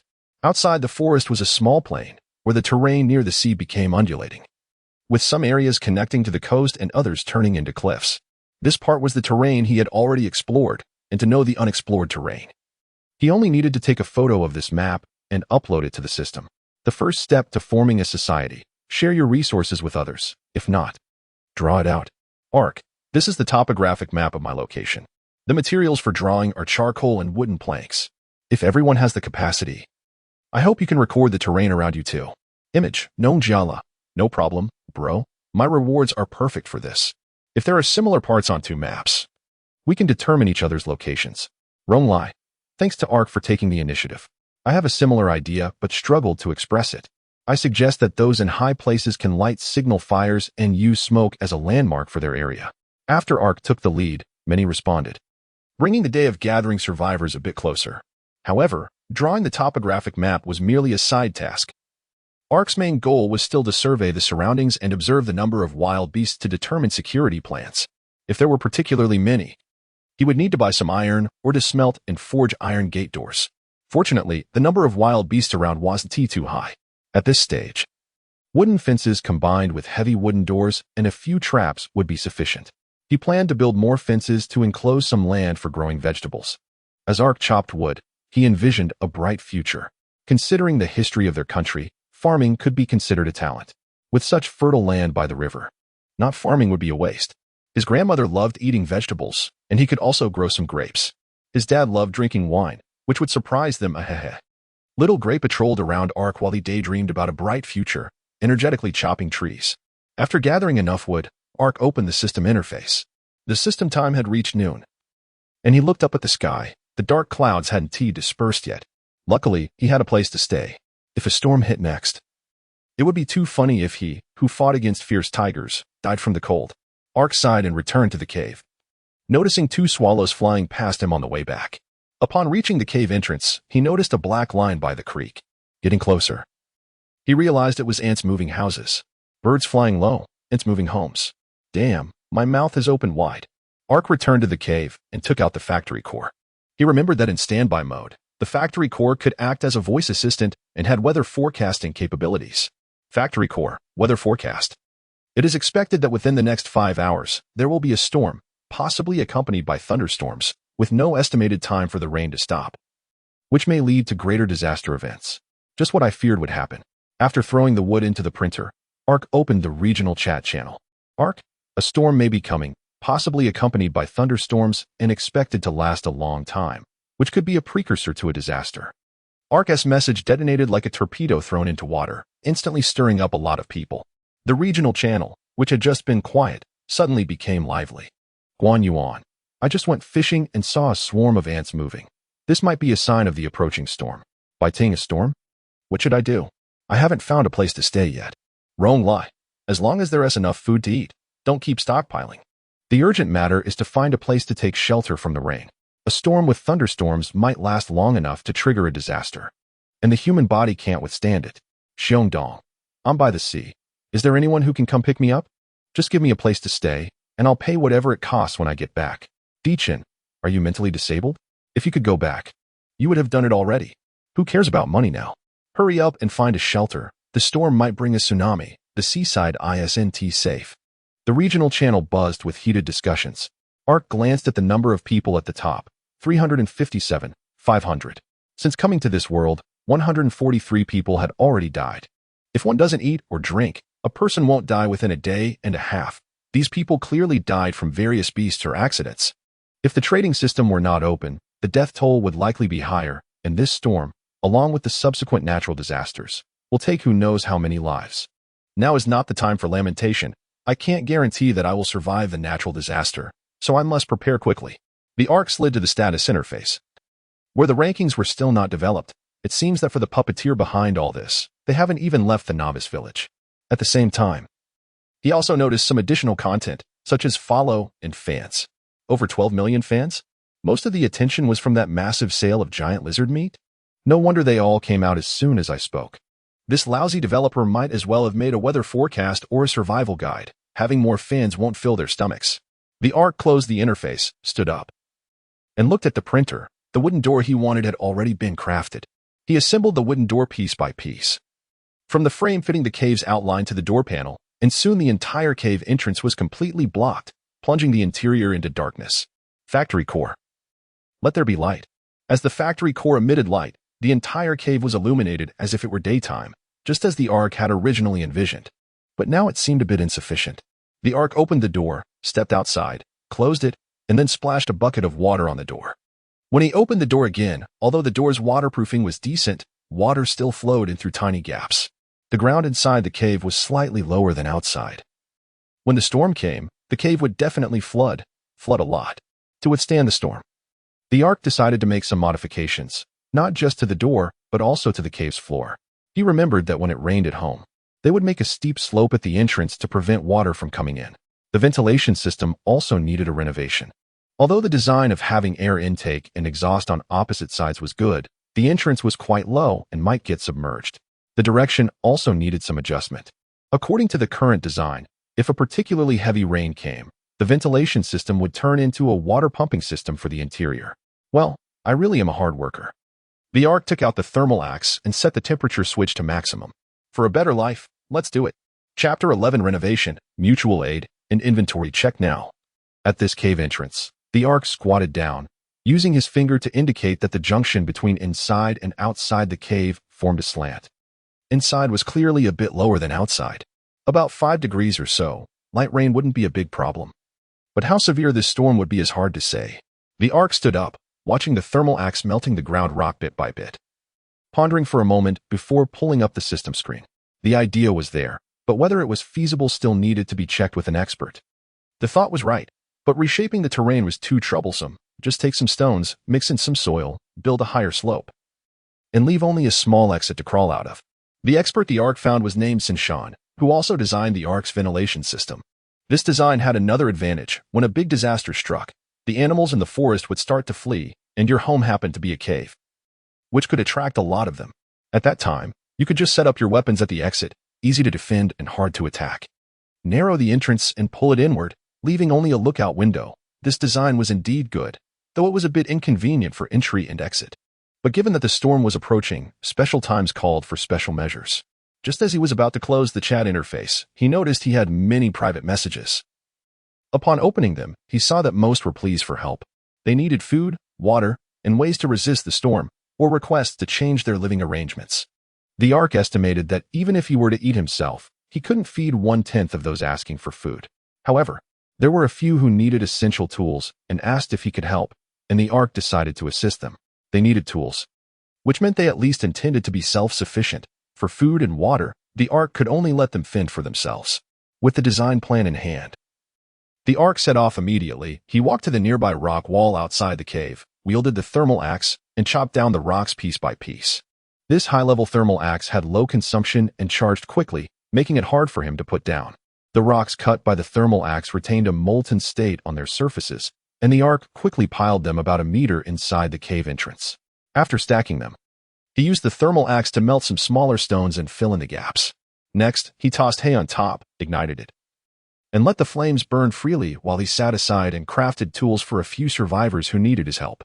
When he handed over the tools from the system, the Ark received gratitude, and some even boasted about the assistance they received in the regional channel. After helping them, the Ark took a basin of cold water and started cooling the burning rock dam. With a whoosh, a billowing white mist rose, which was blown away by the airflow activated by the ventilation system, revealing the forcibly fused rocks in front of the Arkansas. Not beautiful, but usable to some extent. This way, the cave's entrance had been reduced by half. One would have to climb over a 1-meter-high rock dam to enter. With the entrance repaired, it was time for the door, the factory core, and the printer. Not the document printer. How could this thing transform into the previous 3D printer?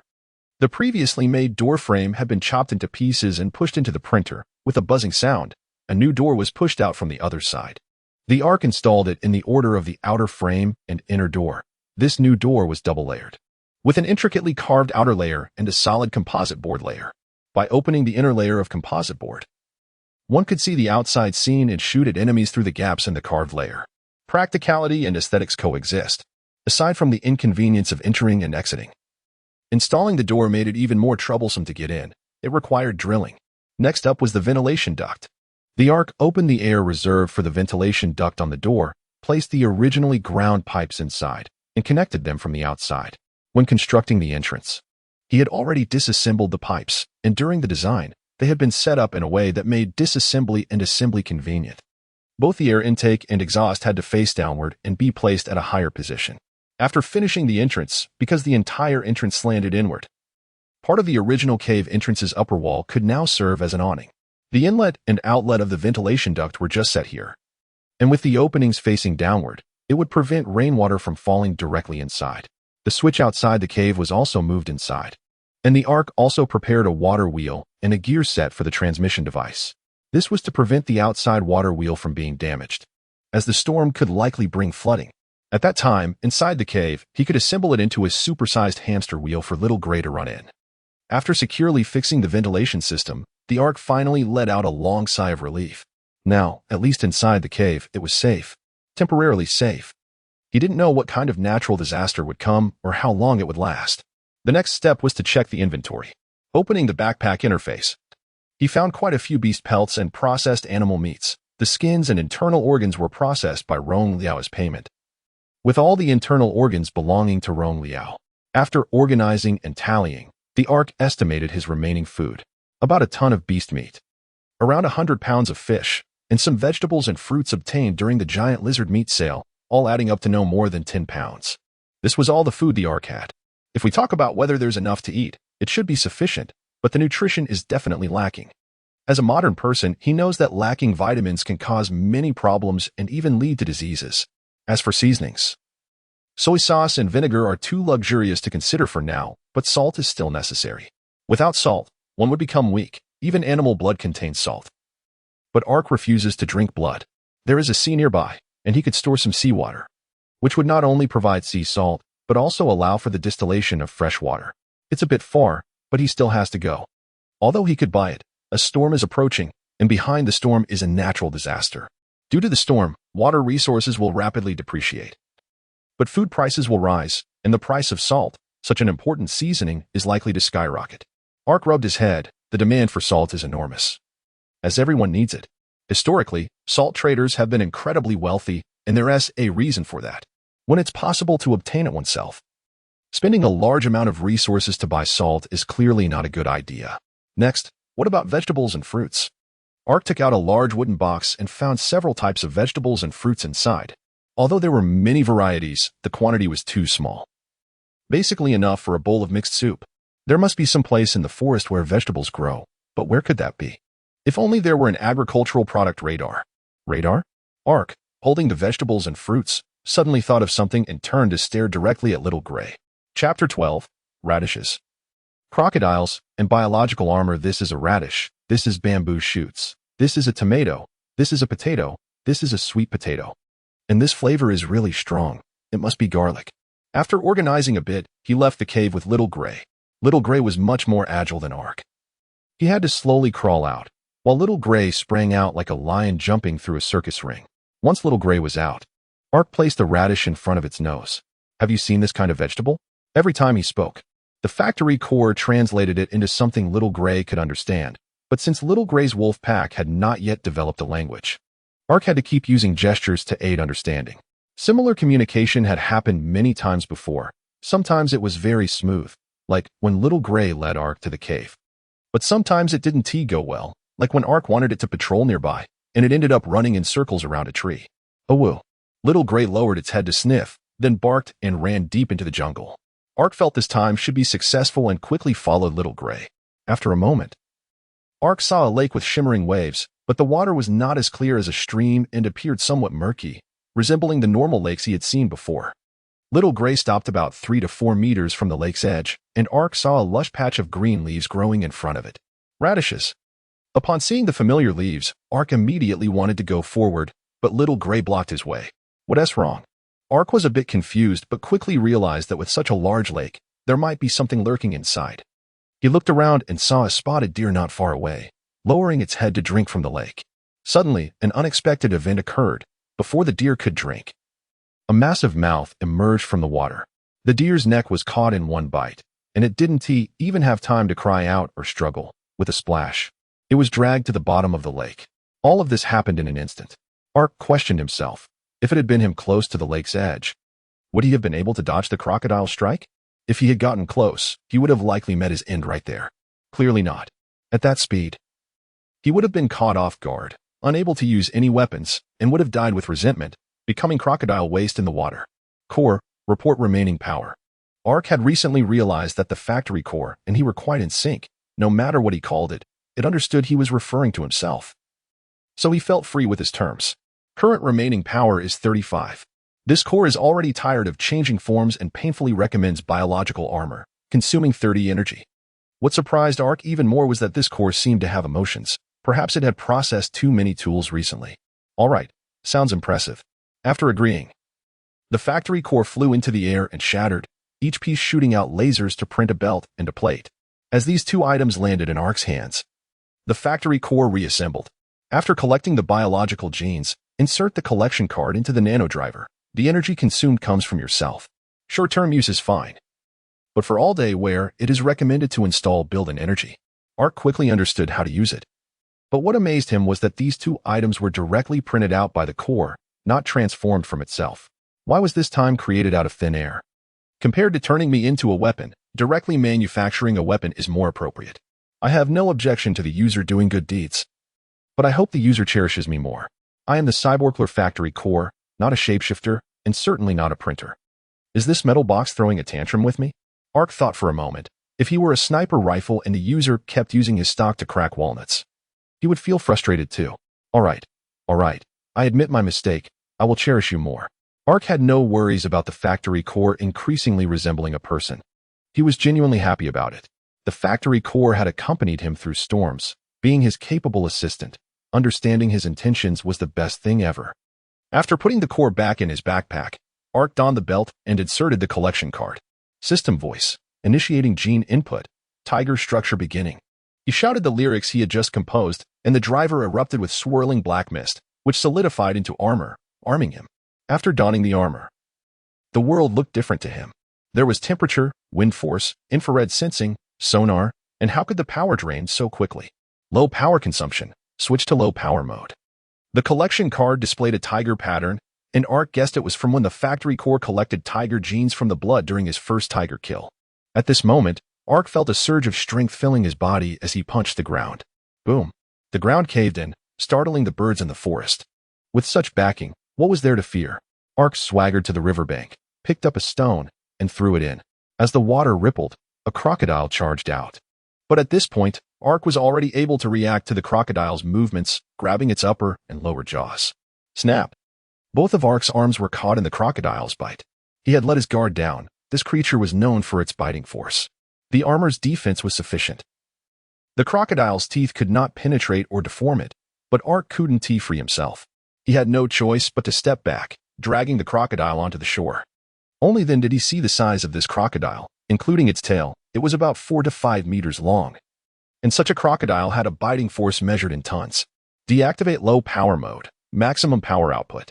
Ark didn't want to get entangled. He opened fire fully, forcing the crocodile's mouth apart. Yaha! With a sudden burst of strength, he reached maximum output in an instant, tearing the crocodile's mouth open and throwing it to the ground. The crocodile, in pain, turned to crawl back into the water. But how could Ark let it escape? Offending me and thinking it could leave? Not that easy. Grabbing the thermal axe, he cranked the temperature to maximum, waiting 3 seconds for it to heat up, and at the moment the crocodile was about to enter the water, he threw it, instantly killing the crocodile. A few minutes later, Ronglai looked at the crocodile under the Ark's feed on the screen, momentarily speechless.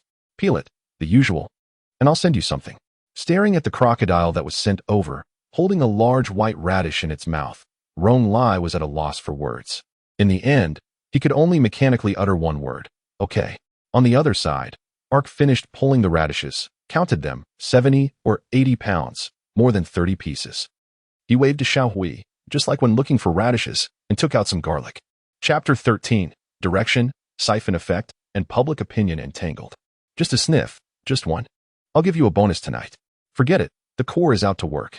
500 meters radius. Every additional kilometer adds 0. 5. Thank you for your use.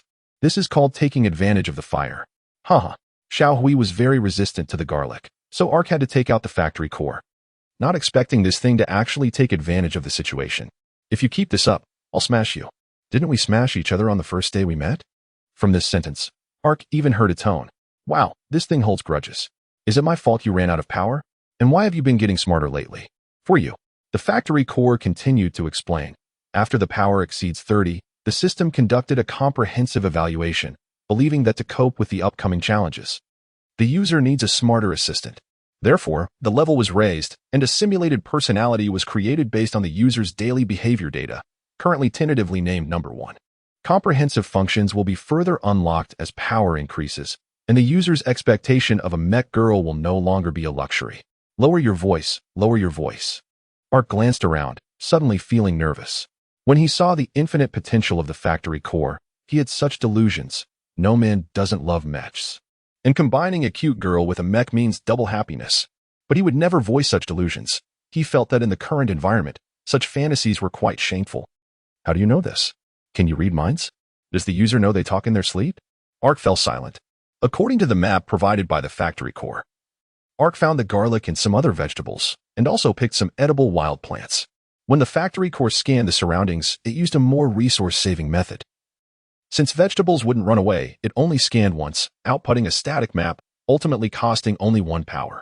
This map thoughtfully included directions. So Ark finally knew where south and north were. Based on his cave as the reference point, the sea was to the north. So he followed the stream north and returned to the plain where he had encountered the tiger. The wind, the air, the gloomy weather, how nostalgic. Seeing the extinguished campfire on the ground, Ark felt quite nostalgic. This was where he spent his first night in this world. He looked up at the nearby hillside, where he had woken up. The surrounding scenery hadn't changed much since he woke up, but the issues he had to consider were completely different now. Pulling out the system interface, he took a few pictures and took out the nano driver. Sky armor equipped walking armor, tiger, before crossing over. He loved watching special effects dramas, and the recently popular Super Cayman Warrior, Zeta Team was something he watched every week. Now, being able to wear powered armor in person made him extremely happy. Once the tiger-shaped powered armor was on, Ark's speed suddenly increased, even in low power mode. The powered armor provided a significant basic boost, allowing him to move swiftly. Connecting the plain and the coast was a long, steep downhill, which brought him immense joy. Moments later, he reached the coast and took out the printed wooden boards to assemble a large basin with a radius of 2 meters and a height of 1 meter. The seawater was inexhaustible for him, so he had printed such a large wooden barrel before coming. The parts were already quite large, and assembling them was spectacular. As Ark looked at this barrel taller than himself, he somewhat understood why the core didn't want to be just a printer. The barrel was big enough. But the question became how to fill it with water. Fortunately, he had already considered this problem. When Ark was a child, he once saw a scene where his grandfather, who loved drinking, put a soft hose into a large jar of wine, with the other end in a plastic wine container. He saw his grandfather suck on the hose at the container's end to draw the wine over, and once he released it, the wine continuously flowed through the hose into the container. This magical phenomenon, Ark would later learn, was called the siphon effect. The siphon effect occurs because of the gravitational and potential energy difference between liquid molecules. Liquids flow from the area of higher pressure to the area of lower pressure. Ark took out the prepared wooden pipe, put one end into the seawater, climbed into the barrel, and placed the other end inside. Finally, the core transformed into a suction device to draw in the water. As the suction device disconnected, Ark crawled out, due to the negative pressure created by the pipe. Seawater was continuously drawn up and poured into the wooden barrel. During this idle waiting time, Ark opened the social interface. The crocodile he had asked Rong Lai to process had already been taken care of, and another deal was completed. However, this time Rong Lai had something to say to him. Ark, you've helped quite a few people recently, almost for free. Yeah, just helped make some small tools. What's up? This sounded a bit heartless, but out of goodwill, I think I should remind you. Ark felt a bit apprehensive. To him, Rong Lai had always been a serious person with strong abilities. Rong Lai's reward item was a level tactical hand axe, the kind that could be bought in the previous life ST on Meow Mall, priced under $100. He was tired of city life and returned to his hometown in the mountains, living a hunter's life. Thus his survival skills in the wild far exceeded those of ordinary people, which earned Ark some respect for him. Because of this, seeing the other party suddenly become serious made Ark feel it might be something significant. It's better not to do good deeds without getting something of equal value in return. Rong Lai said, many survivors with specialized skills relying on subcontracting to survive, have faced difficulties. You offer free help, while they charge. Some are even feeling a bit mentally broken over the insults, and this has changed many people's impressions of you. Working for rewards. I think this is the basis for mutual support among everyone. Of course, this is just my little suggestion. Thanks. I'm also troubled by this matter. I'll think it over. After disconnecting the communication, Ark opened the private message interface, which was already a chaotic scene. Those who sought his help, because he hadn't responded, were cursing him, making all kinds of unreasonable demands. There were so many he could hardly keep up. I thought you were a good person. But turns out you were just pretending, hypocrite. Big guy, give me some food, also water and salt. A storm is coming, it's dangerous outside. Love you, moi. You little brat. Why help others but not me? Censored. Do you look down on me? If I die, it's your fault. All sorts of comments made his head ache. Can't this group of people show some initiative in the face of great danger? Suddenly, he noticed that this could be manually input. A brilliant idea appeared in his mind, along with a floating virtual keyboard. Hiki. Chapter 14. High-intensity confrontation, human-machine dialogue, and the storm approaching. Sunwon, Brother Ark. Just 5 pounds of meat. Little brother only needs 5 pounds of meat to get through the tough times. You even gave that guy a wolf with a broken crossbow that had no arrows back then, and that was over 100 pounds. Ark, a happy life is earned through hard work. Keep it up. C.E. Ark, you big bastard. Why help others and not me? Just because you're famous and have a high status, you think you're all that? Huh? I have your dirty secrets in my hands. 100 gene of meat. 100 liters of water, and I want vegetables and fruits too. I know you must have them. If I don't see them within an hour, you can handle it however you want. Ark, you don't have that many viewers. Don't tire yourself out. Good luck. Zhang Yoha, Brother Fang, please help me. Look how pitiful I am. Image. Warning. The image is excessively revealing. Ark, no great ambitions, living a wasted life. Good luck. Requests, please.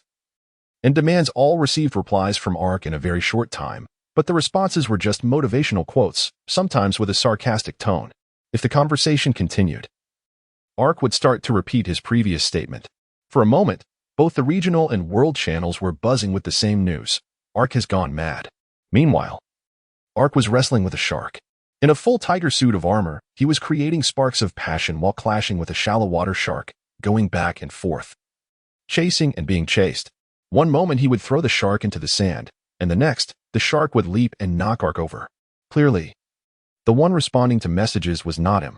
His system window quietly floated beside the large water bucket, and on the extended keyboard, the factory core was joyfully bouncing around, engaging in high-intensity exchanges with everyone who messaged Arkansas. This person is really something. They never hide from danger but are good at avoiding it. Knowing their fragile heart, they let me take over the conversation. The factory core, with a certain level of intelligence, naturally had some complaints about being used for such tasks. To it, it felt like a mechanical PhD, being dragged into a factory to assemble plush toys. But complaints aside, work still had to be done. The current simulated personality of the factory core was constructed based on observations of Ark, aiming to be the most helpful persona for him. It's not entirely selfless. The factory core's simulated personality speculated that Ark also hoped for someone to chat with and relieve boredom. Because, in this desolate land where no human presence can be seen, all sounds, whether cries or wails, would vanish into the endless horizon. How's the replying going? Ark walked back from the sea, a shark swimming away behind him. I've replied to 80 private messages as you requested, and I didn't use any extreme language. As for whether it will provoke the other party, that's beyond my prediction. What about the shark? The factory core asked next. It's been released. The shark's excretory and reproductive systems are concentrated together, meaning it has a cloaca. But that thing has limited capacity, so some waste is expelled through the skin. This gives shark meat a bit of a urine smell. So it can't be eaten even if captured. Collecting genes is enough. Ark pulled out the collection card from the driver, indicating that the shark's genes had been collected. He then climbed to the edge of the large water bucket and saw that it was nearly full, so he removed the tubing. Shark blood will quickly attract other things. Who knows if a mutated sea monster will come out if we stay here any longer. Let's go home. On the way back, the factory core didn't return to the backpack compartment, but quietly floated behind Arkansas. As it said, it was suspended by the Earth's magnetic field, wouldn't consume much power, and wanted to get some fresh air. With a personality, your behavior is indeed becoming more human-like. Ark teased. It's the first time I've heard a mechanical block wanting fresh air. The backpack compartment was pitch black. It was another dimension where not just light, but even time didn't exist. Moreover, a more humanized personality emerged because of your needs. Don't be ungrateful for that. Okay, thank you. After walking for a while, Ark recalled those private messages and couldn't help but sigh. I was too arrogant, he said. It should have started with that big sale, right? It must have been the time I bought the crossbow. Because of you. I feel like I can remain unchanged by the environment, relying on your cheat-like abilities to be a good person. A disabled person selling their rewards to survive. I happen to see it. What's wrong with helping a bit? Did I help too much, so others think I'm a fool? It sounds like I harmed you. Because I'm so powerful, I made you unable to be a strong survivor with a heart of stone? That's not what I meant. Listen. I don't know what kind of environment shaped you into someone bound by rules and restrictions, but you've left that environment. Order, laws, interpersonal relationships, society, they no longer exist. In such an environment, still thinking about doing good deeds, you are undoubtedly a good person. On that basis, demanding perfection will ultimately only bring suffering to yourself. Don't doubt yourself too much.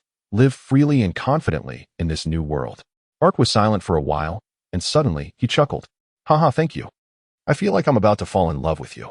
People cannot, at least should not. Ding dong. A new private message sound rang.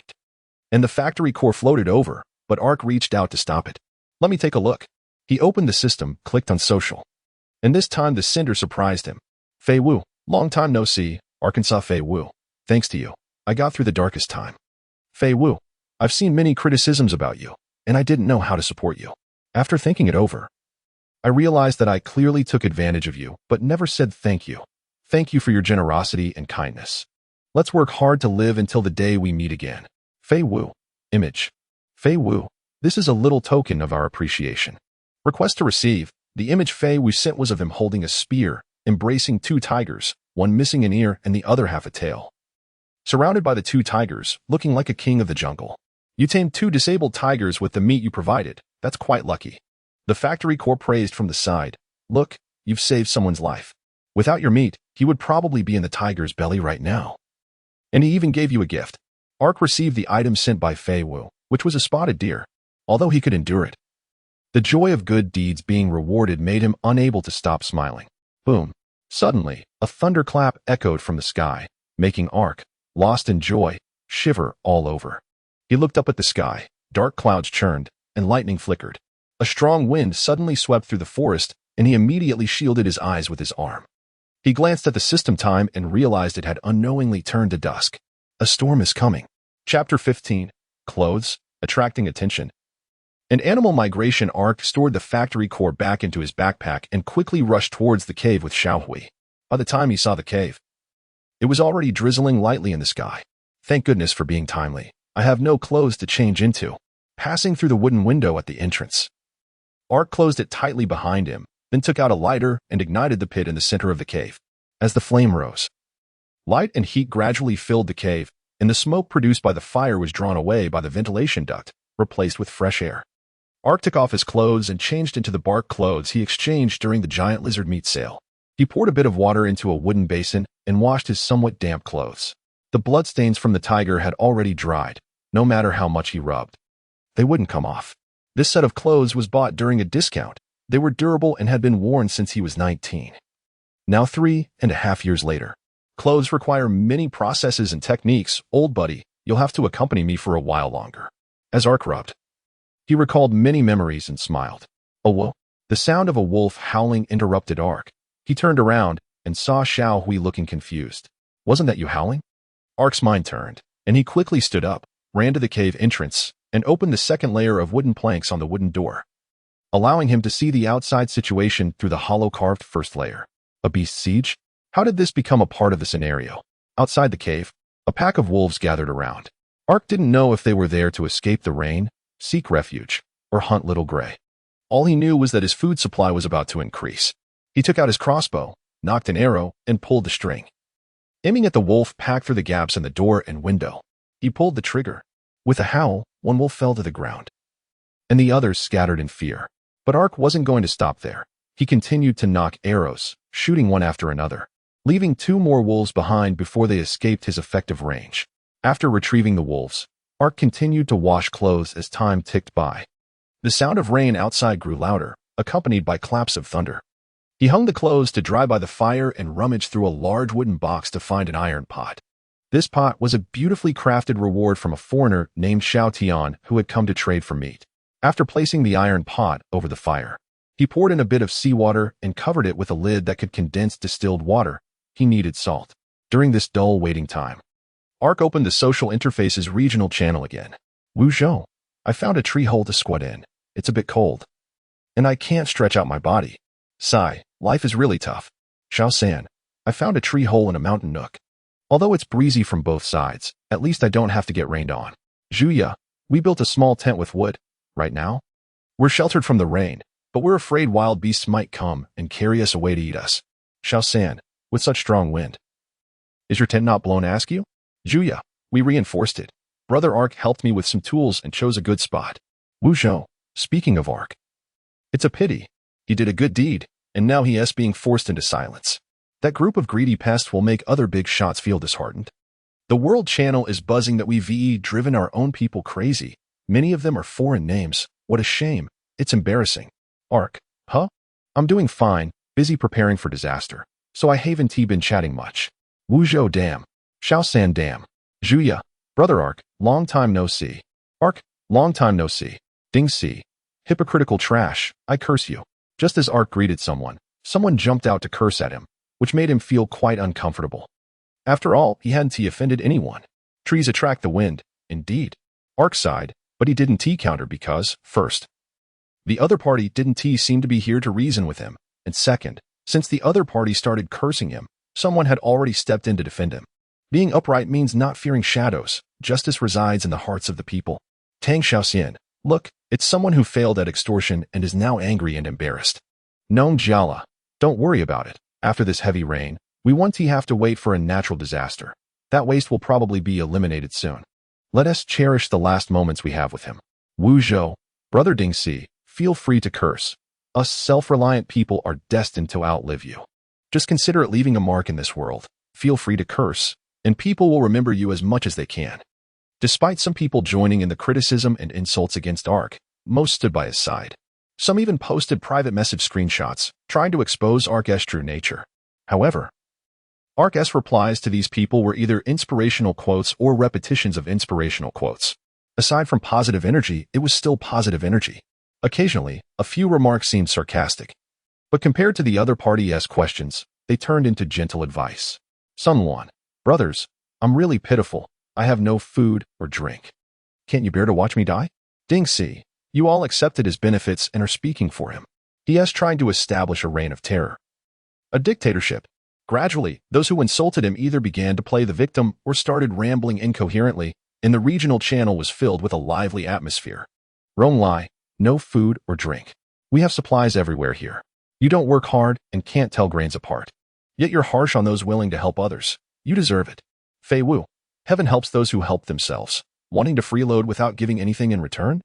How about we change our name? Xiao San, highly insulting. Li Si, highly insulting. Nong Jiala, highly insulting. The feeling of support from others made Ark feel great. Although he would think more before doing good deeds in the future, he could now proudly tell himself, good people are rewarded. If only he could rally others together. Concentrating their efforts could accomplish great things.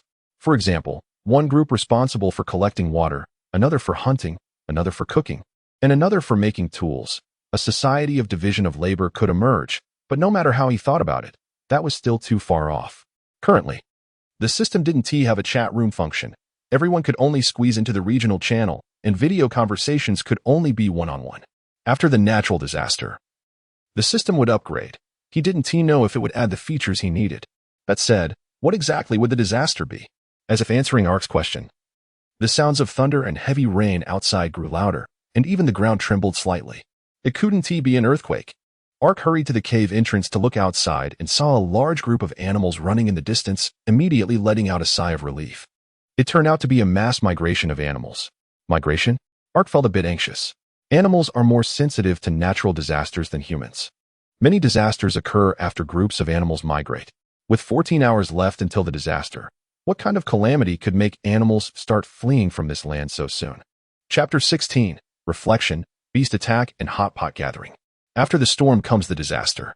The initial conclusion drawn was because these two events are closely related, making it easy to associate them together. Facing the crackling fire, Ark waited for the seawater to evaporate while pondering. Animals are more sensitive to natural disasters. So why are they migrating on such a large scale? A typical heavy rain wouldn't cause this, but if it were a torrential rain capable of triggering a disaster, that would be another matter. Bang! Suddenly, a heavy crashing sound came from the entrance.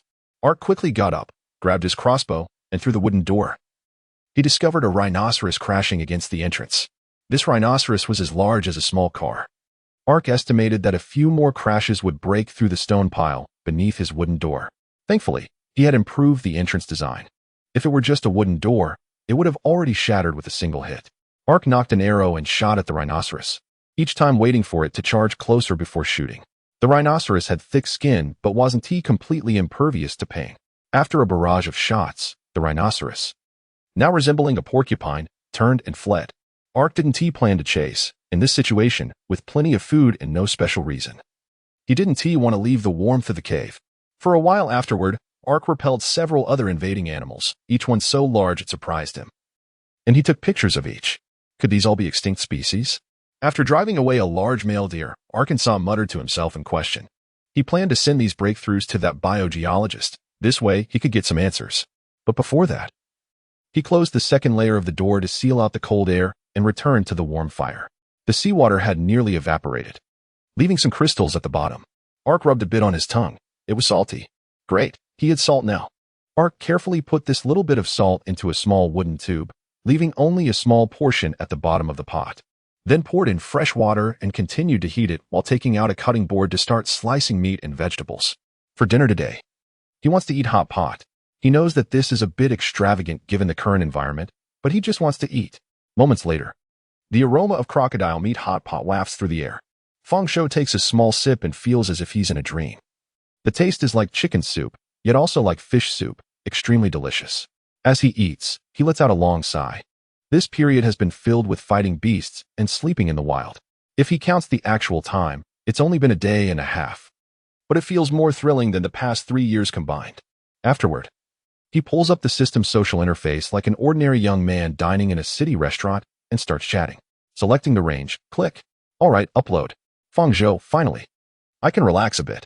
Image. First, he snaps a picture of the hot pot he is eating and sends it to the world channel. For a moment, everyone discussing various topics falls silent. Dialect. What the heck? The roasted chicken in my hand doesn't even taste good anymore. Image. With the first person to bubble up again. People start showing off their dinners in a way of if you can't beat them, join them. Arakusa Dairo. What the heck? The roasted scorpion in my hand doesn't taste good anymore. Image. 10,000 bridges 10 miles. What the heck? The grilled fish in my hand doesn't taste good anymore. Image. Abagaga. You guys are too much. I'm so hungry. The disaster is about to come. I curse you all to have your supplies swept away. Crying. Hanji can. Makes sense. I need to eat more delicious roasted suckling pig. Image. Marco. Makes sense. I need to eat more delicious roasted duck. Image. Abagaga. In an instant, the world channel is filled with a lively atmosphere. Fang Zhou observes that most people still use fire to cook their food, although primitive. It's the most convenient. Looking at the regional channel, he sees that someone has even shared the picture he posted in the world channel without him needing to. Li Si, brother Fang Zhou is still strong, already eating hot pot. Looking inside, there are vegetables, meat, and even fruit. Then he looks at the fish in his hand and sheds envious tears. Tang Xiaoxian, why didn't you let me do it for you? I won't even charge a service fee, just let me have a sip. I've hardly made soup with such complete ingredients. Zhang San, brother. It's better to share joy than to enjoy alone. I'll contribute a fish, share some with me. Fang Zhou sees Zhang San's suggestion and ponders that it might actually be feasible. Through the trading system, one person's items can be instantly transferred to another. However, he looks at his pot, and it can only serve 3 or 4 people at most. But thinking that many hands make light work, he shares his idea in the regional channel. Fang Zhou, Zhang San's suggestion is pretty good. Since everyone can't go out right now, why not come together for a pot? Those who can provide materials, provide materials. Those who can help, help out. Tang Han, this idea is good. I can provide some seafood. I remember the last time I cooked with others was during the talent show. I miss it. Lu Yong, count me in, Fang Zhou. You exchanged such a good axe for just a little food and water. You can't leave me out. I'll provide 2 pigeons, but they still have feathers. Wrong lie.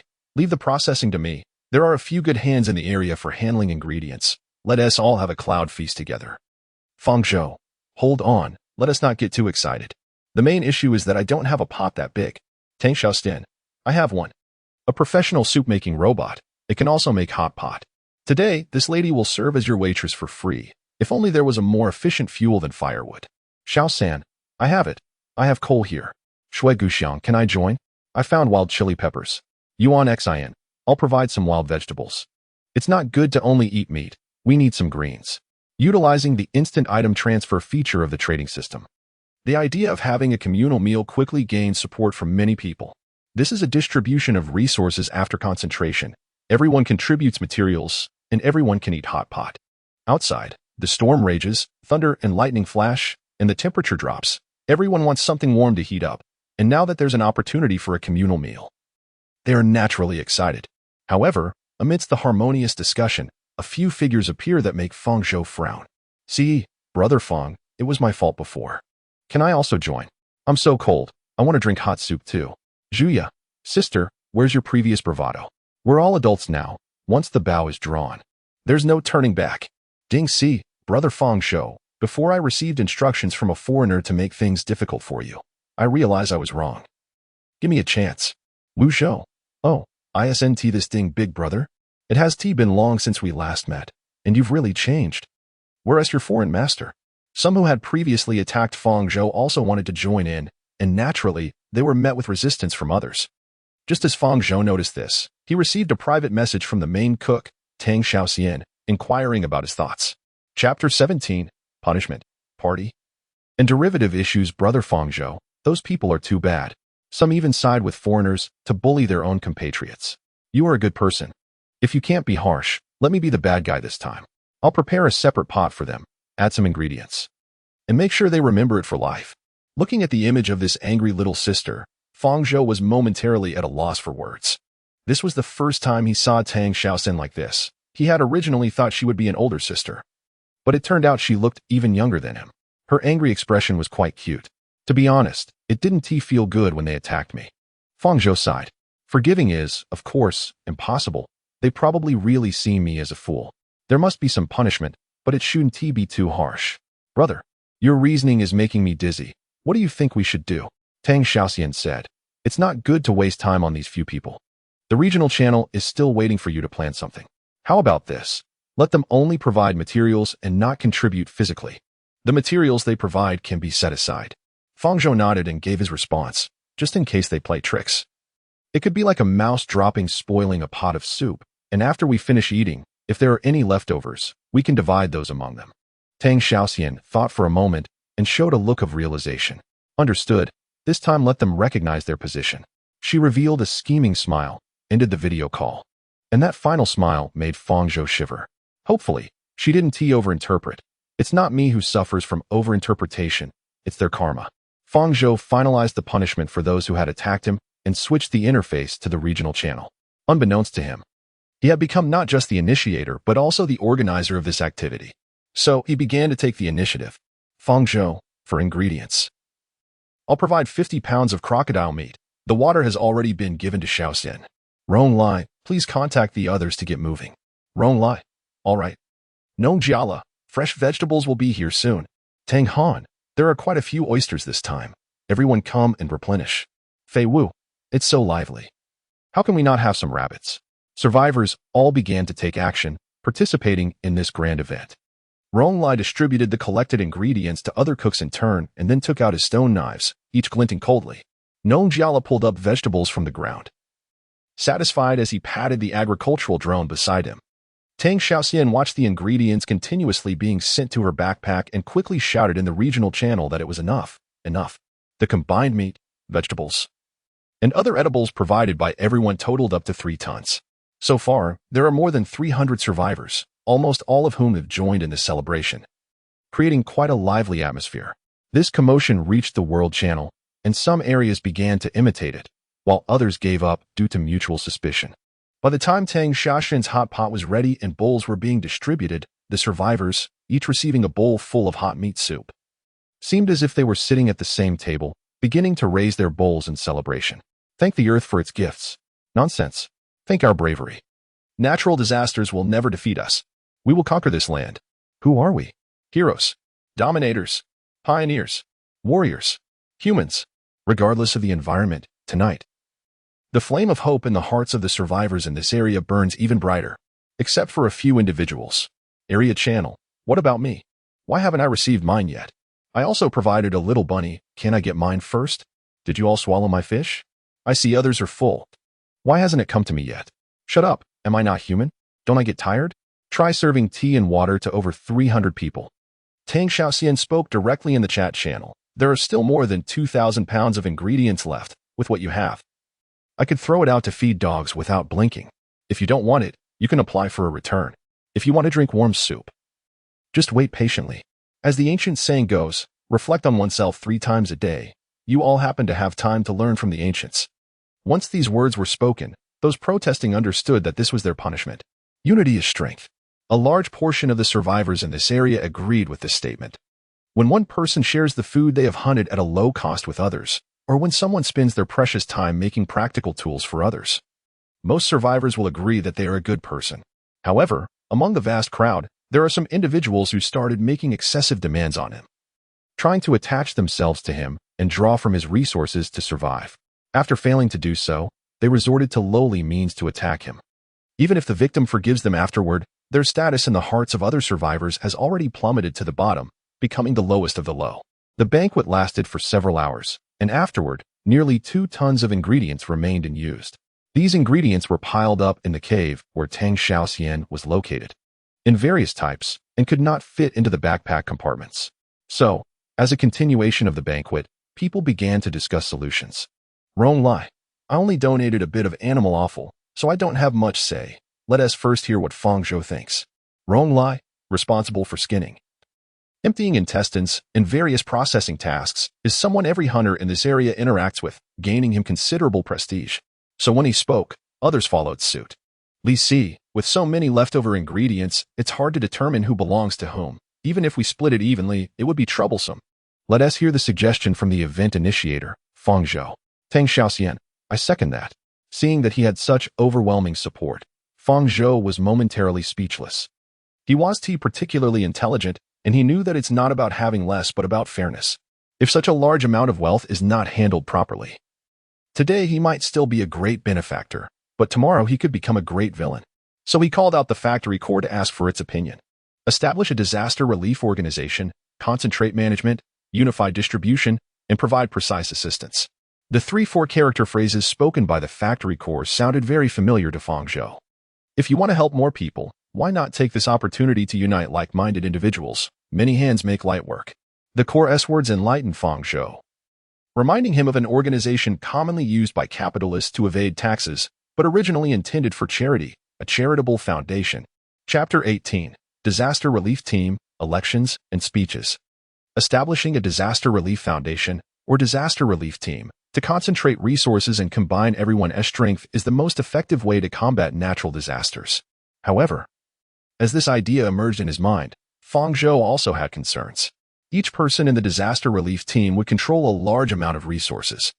If everyone was genuinely thinking of their fellow survivors, that would be fine, but once someone starts misappropriating materials for personal gain, that corrupting influence could quickly spread, forcing the disaster relief team to disband.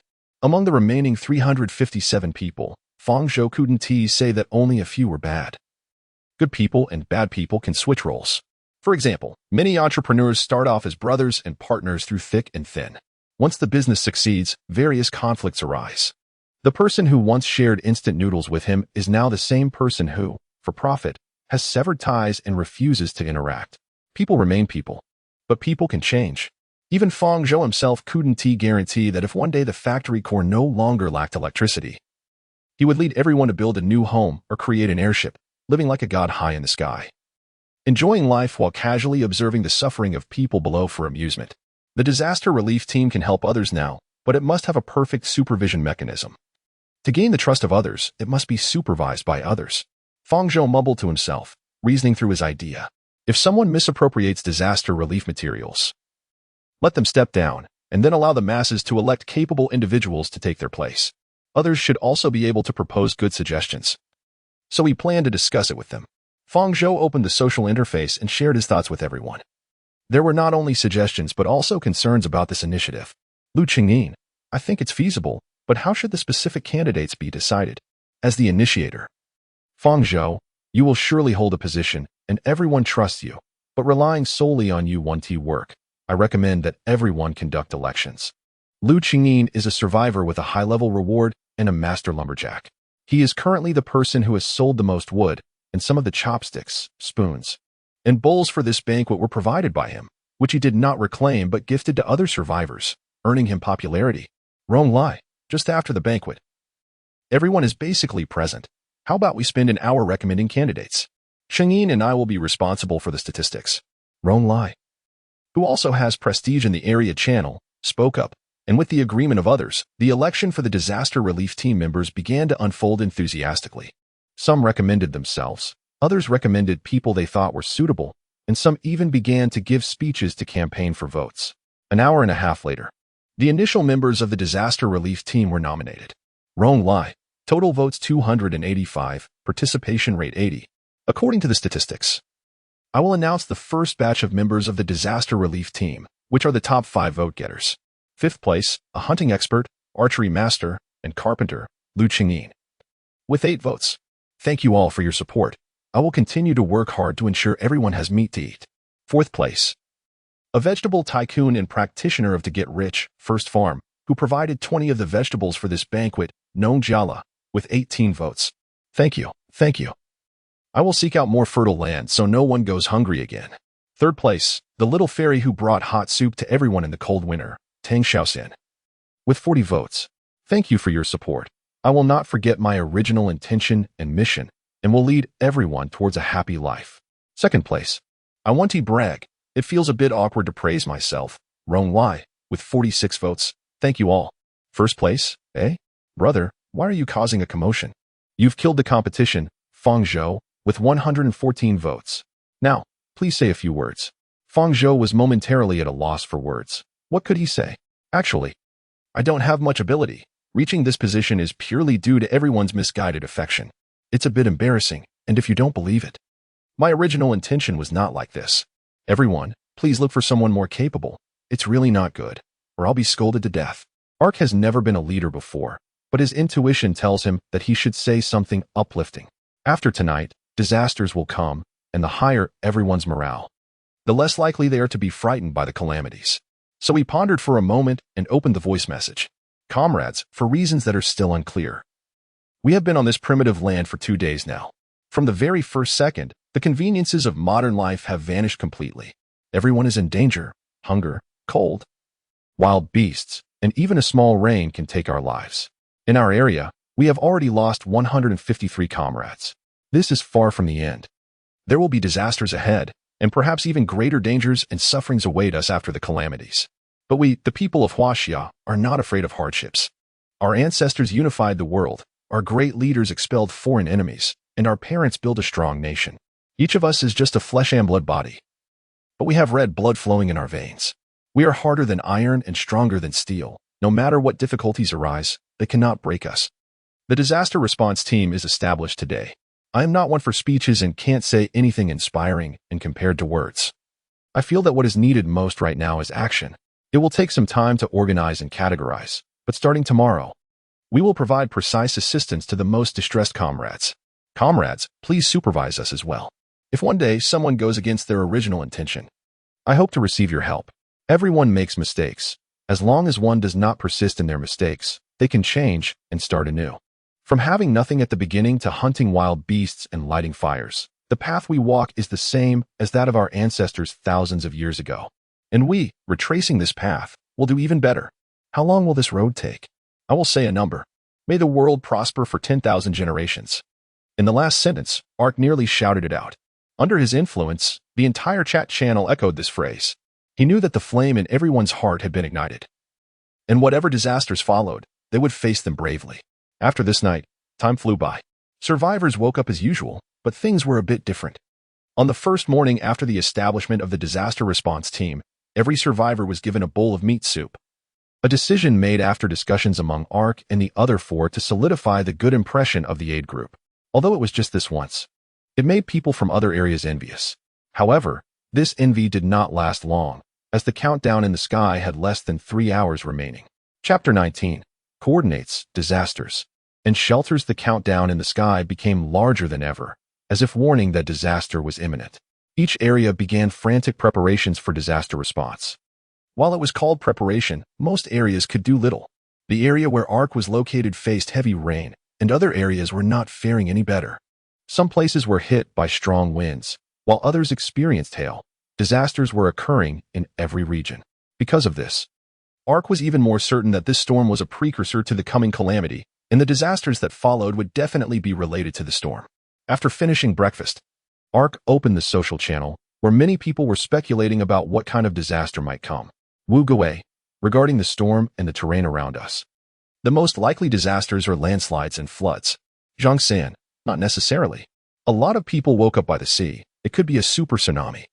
Nong Jiala, if only we could know what kind of disaster it would be, then we could make targeted defenses. Although there are only 3 hours left, we can't prepare much. ARC, Jiala, how is the terrain map coming along? ARC had previously taken the lead in drawing the terrain map of the surrounding area, hoping that after others drew the surrounding terrain, they could piece together a complete picture like a puzzle. At that time, Nong Jiala had mentioned that his reward was suitable for this, so he asked about the progress. Nong Jiala, I found a few other people.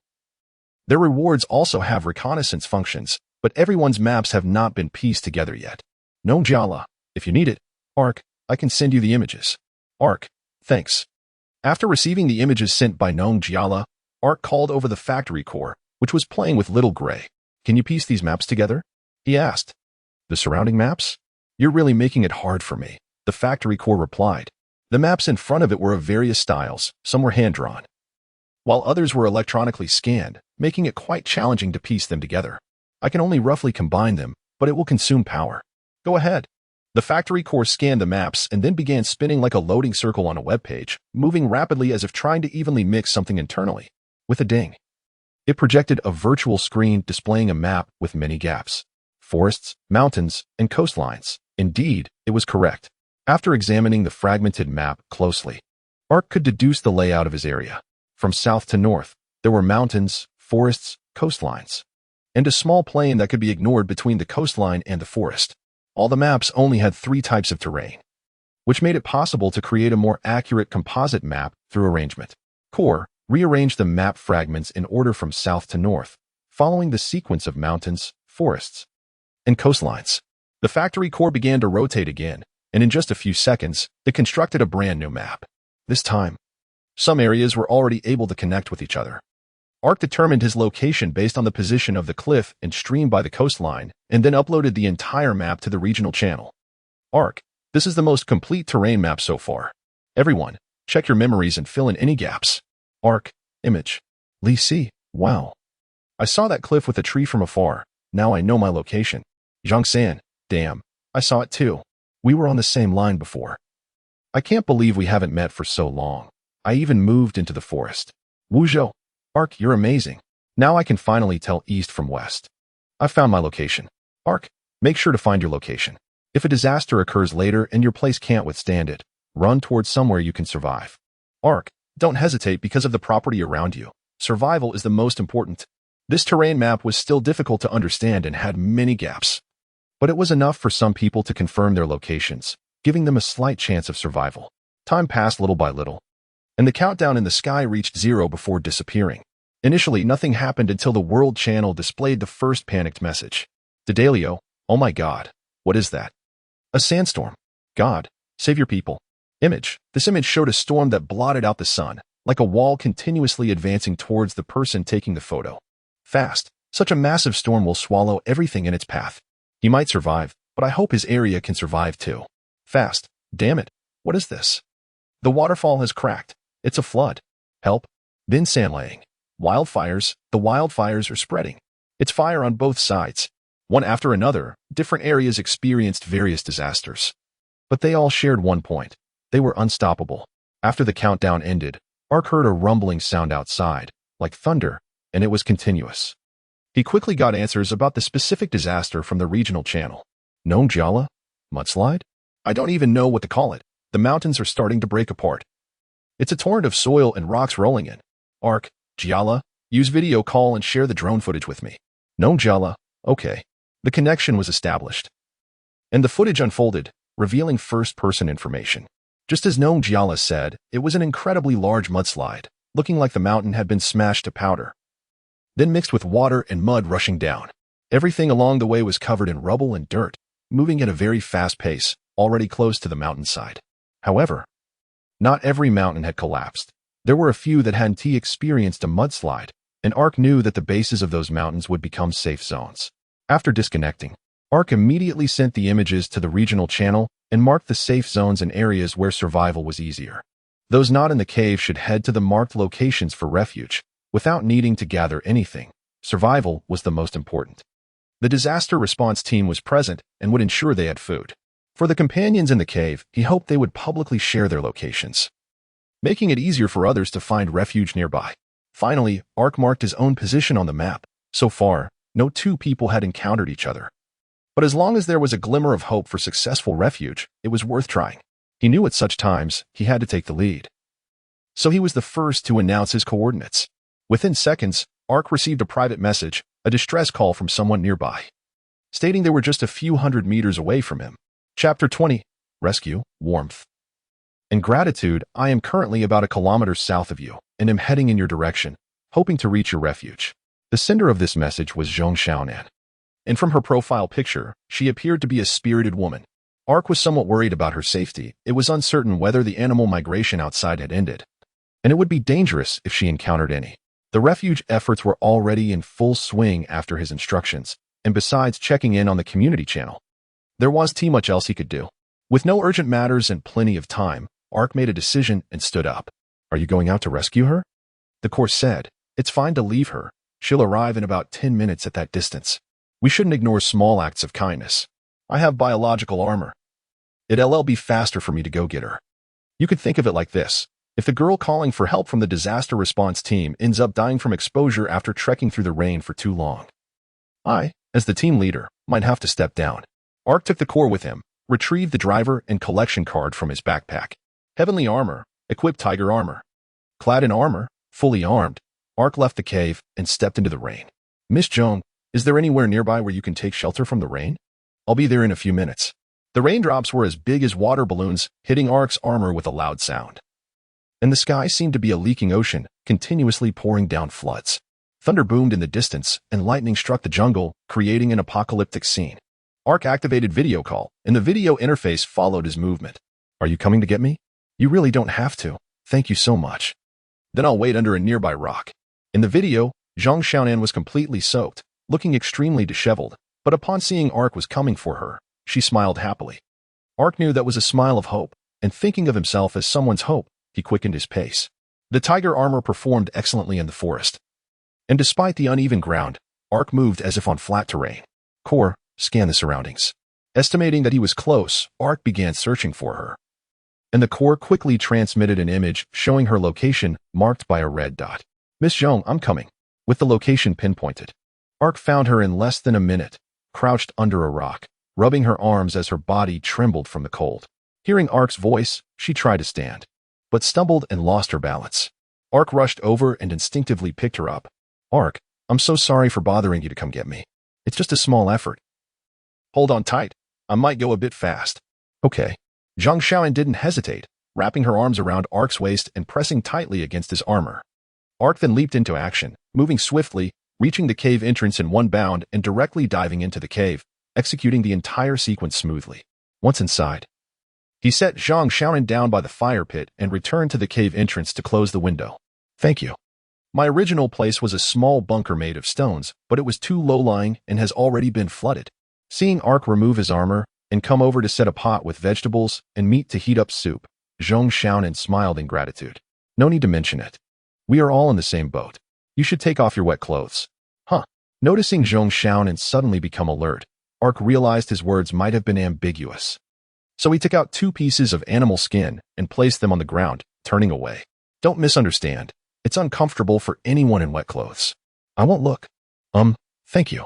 Zhang Shanan's face turned red as she dragged the animal skin over to sit on and began to loosen her clothes. The rain outside was so heavy that her shirt was thoroughly soaked, clearly outlining the shape and color of her underwear. After removing her clothes, she looked up at Ark, who stood like a statue with his back to her, completely still. Once she was entirely undressed, she pulled out a long coat from her backpack and put it on. All done. Your coat.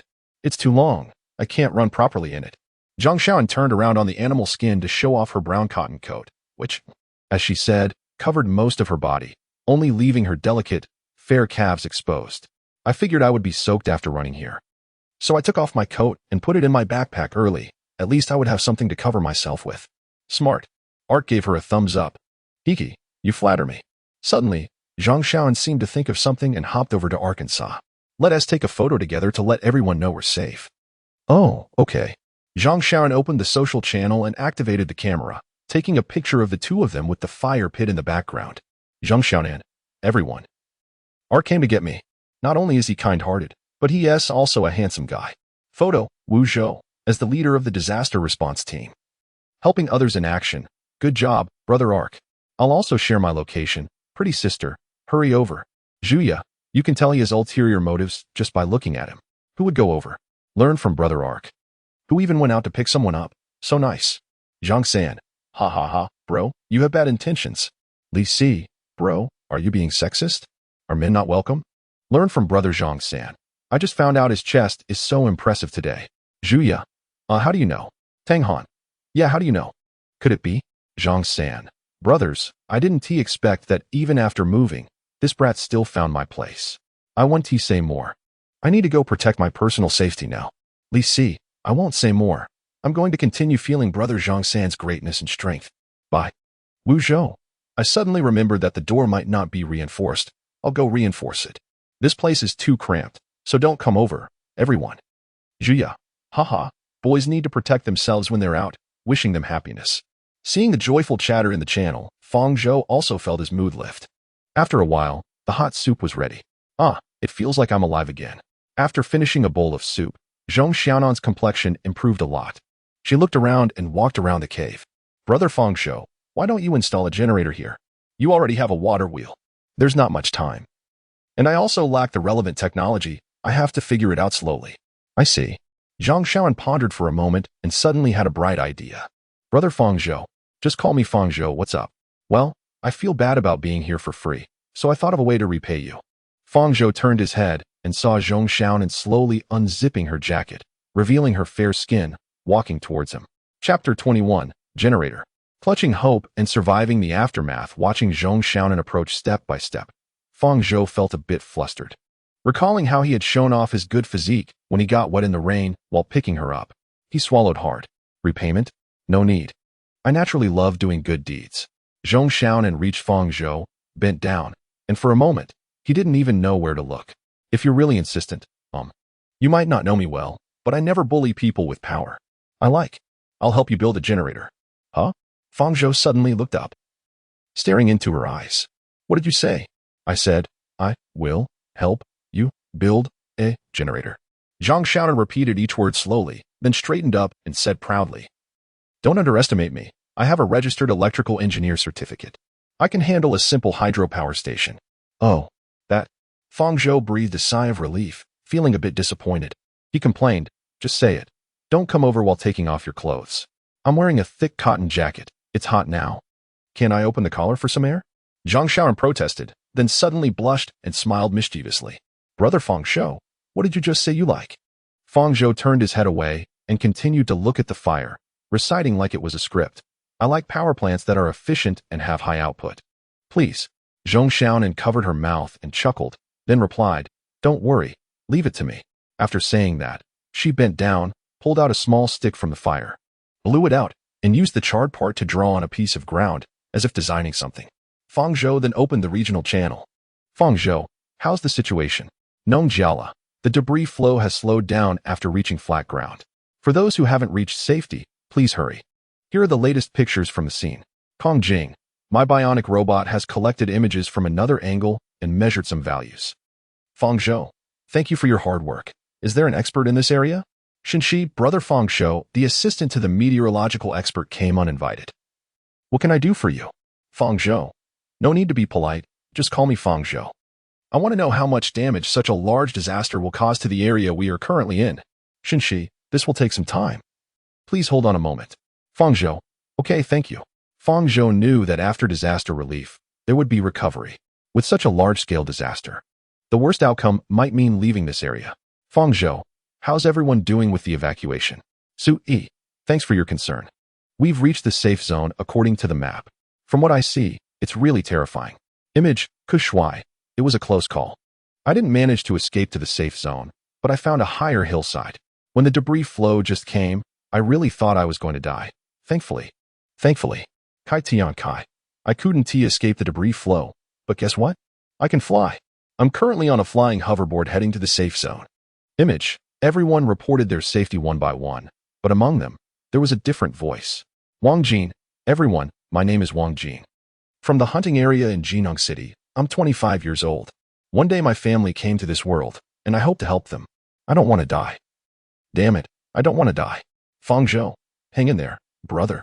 Where are you? Do you have any reference points? Kai Tian Kai, brother, report your location. I'll come to save you right away. Nong Jiala, brother, just give us a rough location, and we can quickly pinpoint your location to rescue you. Wang Jin, my reward is a small evacuation ball. I've been buried by the debris flow. Fang Zhou, don't give up. Trust me. Once the disaster is over, I will definitely find you and dig you out.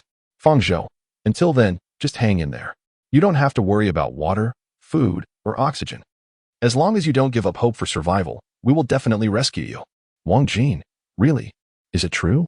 Disasters are merciless, but people are compassionate. After Fang Zhou, many others stepped up to offer Wang Jin whatever help they could.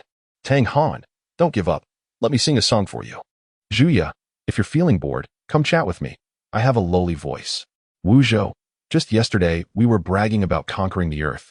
And today you're here writing a will? If you're a man, don't give up. Don't let what got us here think you're a coward. Wang Jin, voice message, thank you. Thank you all. I can't repay your great kindness, but I will definitely hold on. Even if I die, I will die with my eyes wide open. With everyone's encouragement, Wang Jin regained hope for life. But afterward, some people still left their last words and went silent. Several hours later, based on the information brought by the reconnaissance team led by Nong Jiala, the speed of the debris flow was gradually slowing down. The natural disaster was about to stop. Just then, Shinshi sent a message to Fang Zhou. The scale of this debris flow is rare in the world. Animals are migrating en masse, lakes have been filled, streams have been cut off, and forests may have lost 60% of their area. After calculations with several scholars, we will face many problems after the disaster. First and foremost, the reduction of food and water sources. Food can still be obtained from the ocean, but whether the freshwater supply is sufficient is still unknown. Perhaps we will have to cross mountains to find new fertile land. Shinshi's report confirmed Fang Zhou's suspicions. The debris flow had caused tremendous damage to this resource-rich area. After a while, the ecology here would recover, but they still needed food and water, and it was clearly impossible to wait that long. Of course. Speaking of the current biggest trouble, this was it. Fang Zhou looked towards the entrance, which had been buried by the debris flow. Getting out would take some effort. Fang Zhou, do you feel that? Zhong Xiaonan's voice brought Fang Zhou back to reality. He turned to her direction and asked, "What's wrong, Xiaonan?" Zhong Xiaonan pointed up with the charcoal stick in her hand. The rumbling sound had disappeared. It's gone. Disappeared? Fang Zhou paused for a moment before realizing the meaning of her words. The disaster is over? Yes, it's over. Just as if in response to this statement, a long-lost voice echoed in his mind. The first round of the natural disaster has ended. The number of survivors in this area is 328, with a survival rate of 65. 6. Rating. Excellent. World Unlock Progress. 50. Welcome to the Ordivision. Disaster rewards have been issued to the backpack. If the backpack is full, please feel free to take something out. Wish humanity good luck. Fang Zhou opened his backpack slots, and sure enough, a gift package had appeared. But it was a bit different from the novice package. Disaster reward. Randomly obtain a tool that may be helpful. When he looked up, he met Zhang Xiaonan's gaze. And the two of them started counting down in sync. 3, 2, 1. As a flash of light passed, both frowned at the same time. Level? Chapter 22 System Logs. Regional Leader and Orvain's Arc tapped the extra items in his backpack, and a beast-shaped bionic robot appeared on the ground. Its head was shaped like a drill, its limbs had steel claws, and a bit of a track structure was visible at the waist, suggesting it could transform. What is this? According to the description, it's called a mechanical mole, useful for digging tunnels and underground search and rescue. Ark tried to hug the mechanical mole but found it too heavy, so he just patted it. This is quite helpful in the current situation. Even if it's only level 1. What about yours? I just heard you say level 2. The description says it's level 2, but my previous reward was only level 1. So I don't have an intuitive feeling about level 2. Zhang Xiaoan tapped her backpack grid, and a large square appeared on the ground. According to the description, this is an industrial robot that can transform into an excavator, roller, loader, etc., but it consumes a certain amount of energy. And the current energy is only enough to run for 5 minutes. What a situation. Ark couldn't help but sigh. What do you mean by that? Oh, I mean, these high-tech products brought us here. They can't be from some advanced civilization, can they? Zhao Xiaonan nodded thoughtfully and said, there is that possibility. But let's go out first. After the mechanical mole left the backpack, a remote control component appeared in the backpack, and when Ark opened it, a control screen appeared next to the backpack interface. After trying a few times, Ark quickly familiarized himself with the entire control interface. It was as simple as playing with a toy car. As he switched the mechanical mole to digging mode, its drill-like head spun rapidly and charged towards the door.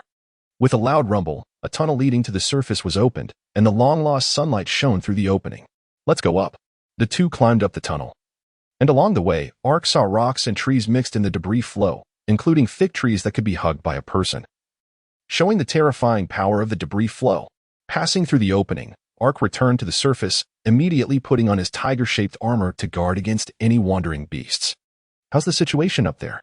Seeing Ark suddenly armed, Zhang Xiaoan became nervous and didn't advance when they were close to the opening. How to put it? There isn't any danger. Ark didn't know how to describe it well. He reached out his hand to Zhao Xiaonan and pulled her out of the tunnel. Upon seeing the scenery on the ground, Zhang Xiaonan was also stunned. The storm had stopped, and the changes in the land after the rain could not be overstated. Trees, streams, and animals had disappeared, and all that could be seen were broken wood, stones, and a land covered with mud. Above that sky, a countdown still hung. 3600000. This 15-day countdown clearly hadn't started yet. They're not giving us some rest time before bringing the others out, are they? I'm Ark, and next, I will hand over the rewards I received to you. To open the passage to the surface, after using it, pass it to the next person. Ark opened the regional channel and sent a message, then handed the mechanical mole to Rong Lai.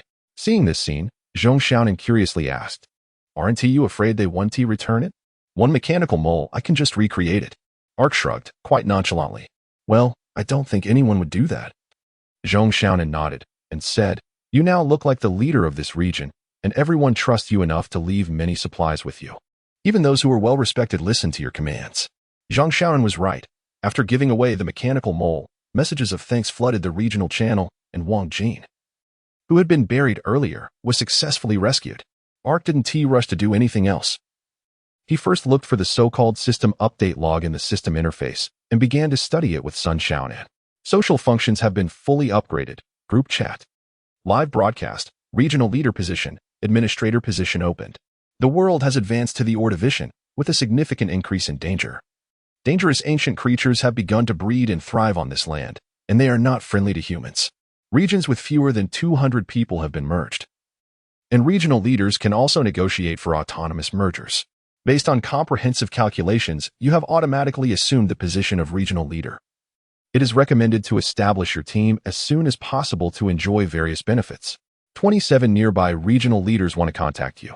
As Ark was reading the system log, a system message popped up on its own. He didn't expect to become the regional leader just like that.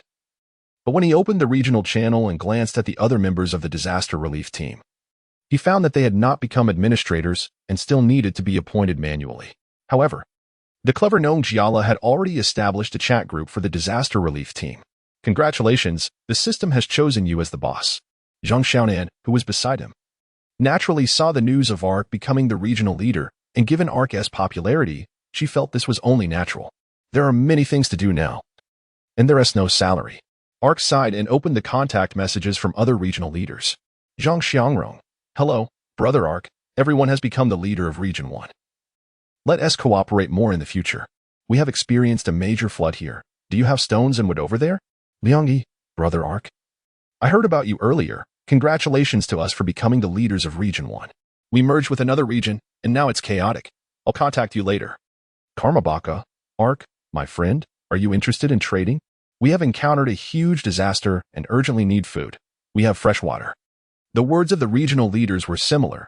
They all reported major disasters in their regions and needed various supplies. Ark also figured out that regional leaders could trade with each other and even sign special trade agreements, such as setting exchange ratios for two types of supplies. However, Ark didn't have time to study these at the moment. His region was also in a mess, with severe shortages of water and food. Relying on the stock, he could support everyone for a while, but that was a long-term solution. If migration was needed, where to migrate was also a problem. After thinking for a while and not coming up with a solution, Ark planned to discuss it with others when he discovered that Nong Jala had sent him a large number of pictures, followed by a video call. Ark, look at this. In the video, the mountains after the debris flow were shown, revealing layers of different colors after stripping away an outer shell. Seeing those layers made Ark think of a possibility. If it was as he thought, then they couldn't leave. It's ore. It's iron ore. Nong Jala's excited shout confirmed his guess. That was a vein of ore. Chapter 23, or Veins, Turmoil and Post-Disaster Rescue Under the Mountain. Lu Chenin stroked the surface of the rock, almost unable to contain his excitement. Now, in this region, or rather, all the people who have come to this world, are still mostly using wooden and stone tools, in other words, still in the Stone Age. What Lu Chenin was touching at this moment was the hope of entering the Iron Age. As long as we can mine these, we won't lack anything. While smiling, his expression suddenly darkened. However, on the other side of this vein, could it be another area with people? When it was raining heavily in this area, several people mentioned in the World Channel that it was raining in their areas as well. Perhaps another area is closer to us than we think. If we mine the ore and they also mine the ore, once we meet, conflict is inevitable. Ark is a rare good person. When the conflict occurs, can he abandon kindness and make the right decision? The more he thought about it, the more uneasy he became. So he established a chat group and pulled Rong Lai in. Chengyin, what's up? How is the investigation going? This is a huge treasure. Lu Chengyin showcased the mineral resources behind him. These, with just us, would last for years.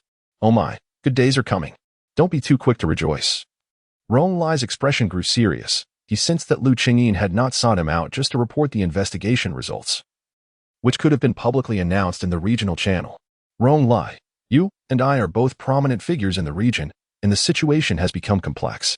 In the video, Rong Lai furrowed his brow, lowered his voice, and asked solemnly, I've read the logs. There are many factors to consider. Stop playing dumb. Can't you see? Lu Chengyin replied directly, the trading system has surpassed any port, the Silk Road of sea routes. With a regional leader, the people in a region will gain centripetal force. From my observations, people in a region are likely to have grown up under the same cultural system. For instance, there isn't a single foreigner in our region. If regions can merge, what do you think will happen? Rong Lai was silent for a few seconds before saying two words flatly, nation. Lu Chengyin nodded. The upcoming situation will change rapidly. The regions will no longer remain non-interfering. To cope with the evolving situation, we need stronger leadership. Are you saying Ark cannot be the regional leader? Rong Lai's face changed dramatically. If he can't, how can you take on such a heavy responsibility? We just survived the first disaster. Do you want to instigate infighting? If you publicize what I'm saying now, I'll be ruined. If you tell Ark, as long as he takes some precautions, I won't even be able to be an administrator, and the disaster relief team will likely remove me as well. Facing Rong Lai's questioning, Lu Chengyin displayed an unexpected calmness. I'm not hoping for Ark to step down. I just doubt his ability to take on great responsibilities. If he can't, I also hope to train him to help him grow. Kindness doesn't command armies, and goodness doesn't sit in judgment. Rong Lai. More people will realize this in the future. If he cannot manage the situation, it will lead to division. Don't forget our families will return. Do you want them to come back to chaos and danger? You can choose to send me to hell or take this issue seriously. Of course, if he performs satisfactorily in the future, I will support him with everyone, even to the death. Shock appeared on Rong Lai's face, but it quickly settled into a resigned calm. In his view, Lu Chengyin was a speculator who seized the opportunity created by Ark to gain popularity. However, the issues he raised were indeed present. Ark was too kind, almost foolish. He could be a good friend, but might not necessarily be a good leader. If you succeed and Ark becomes the person you want him to be, he won't let you off. You would be a complete destabilizing factor. I'm considering the group. Sacrificing is nothing, it's honorable. At this moment, Ark was still directing the distribution of food, completely unaware of the doubts some people had about him.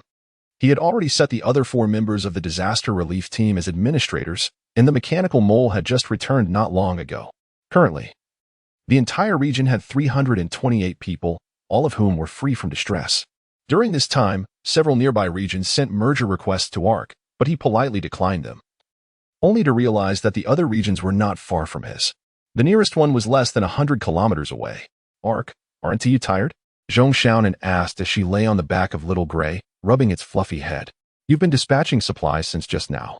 Why not share some of the workload with others? It's almost done. Wu Zhou and Kai Tiankai are helping. I'm the leader of the disaster relief team. If I do nothing, I would be ousted on the first day of being the regional leader. Ark turned around and smiled, saying, Chang'in just sent the investigation results. Those mountains are an entire vein of minerals. We can enter the Iron Age soon. Iron Age? That means we're not far from returning to our original level of civilization. The future looks promising. Hearing this news, Zhang Xiaoan appeared very happy and rubbed Little Gray's head vigorously. Are you planning to let her stay forever? The core voice of the factory sounded in Ark's ear. Ark made a small gesture to the floating entity beside him, and then hugged it. What conflict do you have with her that you want to drive her away? Many things are easier done alone. Not everyone in your region is a good person. If they find out about my treasure, your troubles will multiply. How could I drive her away? I'm still waiting for her to build a generator. Suddenly, Ark seemed to think of something and grinned mischievously. You're not jealous, are you? My simulated personality is set according to your preferences. Are you expecting someone to compete with a human for your affection? Your tastes are really peculiar. Ark, what are you mumbling about? Zhang Xiaoan noticed Ark talking to himself with his back turned, his voice low as if trying not to let her hear, and instantly became curious. It's nothing, nothing. Ark released the factory core and turned to face Zhang Xiaonan. I was teaching my language assistant, printed from the printer, custom phrases. Let me show you. Ark faced the factory core, coughed twice, and asked, Hey, are you there? Not here. Zhang Xiaonan pointed at the factory core, somewhat incredulous. Is this what you customized? No, it's automatically generated by the system. Just as Ark was feeling awkward, he suddenly saw that Ron Lai was messaging him and immediately took the opportunity to excuse himself. You continue playing with Little Gray. Ron Lai is looking for me. Chapter 24. Challenges, difficulties in paper making, and selling wood. Ark, we might have encountered a difficult problem. After connecting via video, Ron Lai's first sentence made Ark perk up. You've seen the disaster situation. Our water resources, animal resources, and timber resources have been almost destroyed. Although we've discovered mineral resources by misfortune, establishing a mining system will also take some time. Ark nodded, signaling Ron Lai to continue. You've done well in disaster relief, minimizing casualties, and now the supplies have been allocated to those in need. Many people feel you truly deserve to be the regional leader. You're overpraising me. I just made a small contribution. Ark smiled modestly and then asked, Ron Lai, are you not feeling well today? You usually don't speak so convolutedly. Well, it's because of this difficult problem, Ron Lai sighed. The environment has been destroyed to this extent, and many people suddenly find themselves without anything to do. At the moment, interregional trade has already begun, and they not only hope to do something themselves, but they also wish for our region to have a strong product to occupy the still vacant market. Compared to the iron or that we don't know when we can use, what everyone needs now is something that can reassure them and consume their energy. Only you can lead them out of confusion. Ark nodded, understanding Ron Lai's meaning. His roundabout way of speaking made Ark feel something was off. There are 2 problems. The first problem is that after the environmental destruction, many people have nothing to do and are starting to feel lost. Ron Lai is worried that if this continues, it may lead to trouble. The second problem is that after interregional trade began, our region hasn't been able to produce goods to seize the market. It's like a large cake is placed in front of us, but we can't eat it. Although not many understand economics, everyone is educated and knows that if they think like this, our region's economy will develop slower than others. Slow means lagging behind, and lagging behind means being beaten. Both problems urgently need to be solved, and if not handled well, they will expose Ark's own incompetence. Relatively speaking, once the problem is solved, Ark will be able to solidify his position and become the true leader of the entire region. I understand, and I will go solve it. Ark nodded, indicating his willingness to accept this challenge. After disconnecting the communication, he heard Zhong Xiaonan's voice behind him. Do you feel the weight of responsibility? Don't worry. It won't crush me. Ark looked around. It was a mess, and indeed, neither hunting nor building could be done. Even farming would require removing the large trees from the soil first. Ark sighed. Suddenly, this became something everyone could do. Simply having everyone clear the wood wouldn't attract many volunteers, but if he reframed it as cultivating good farmland, it might be much better received. However, this only solved one problem and wasn't enough for stability. After all, the water flow had been cut off, and they still needed to reopen it. Or have part of the people fetch water from the source, while others cleared the area. But even so, the blocked water still needed to be cleared. Was there any option that fit the current situation?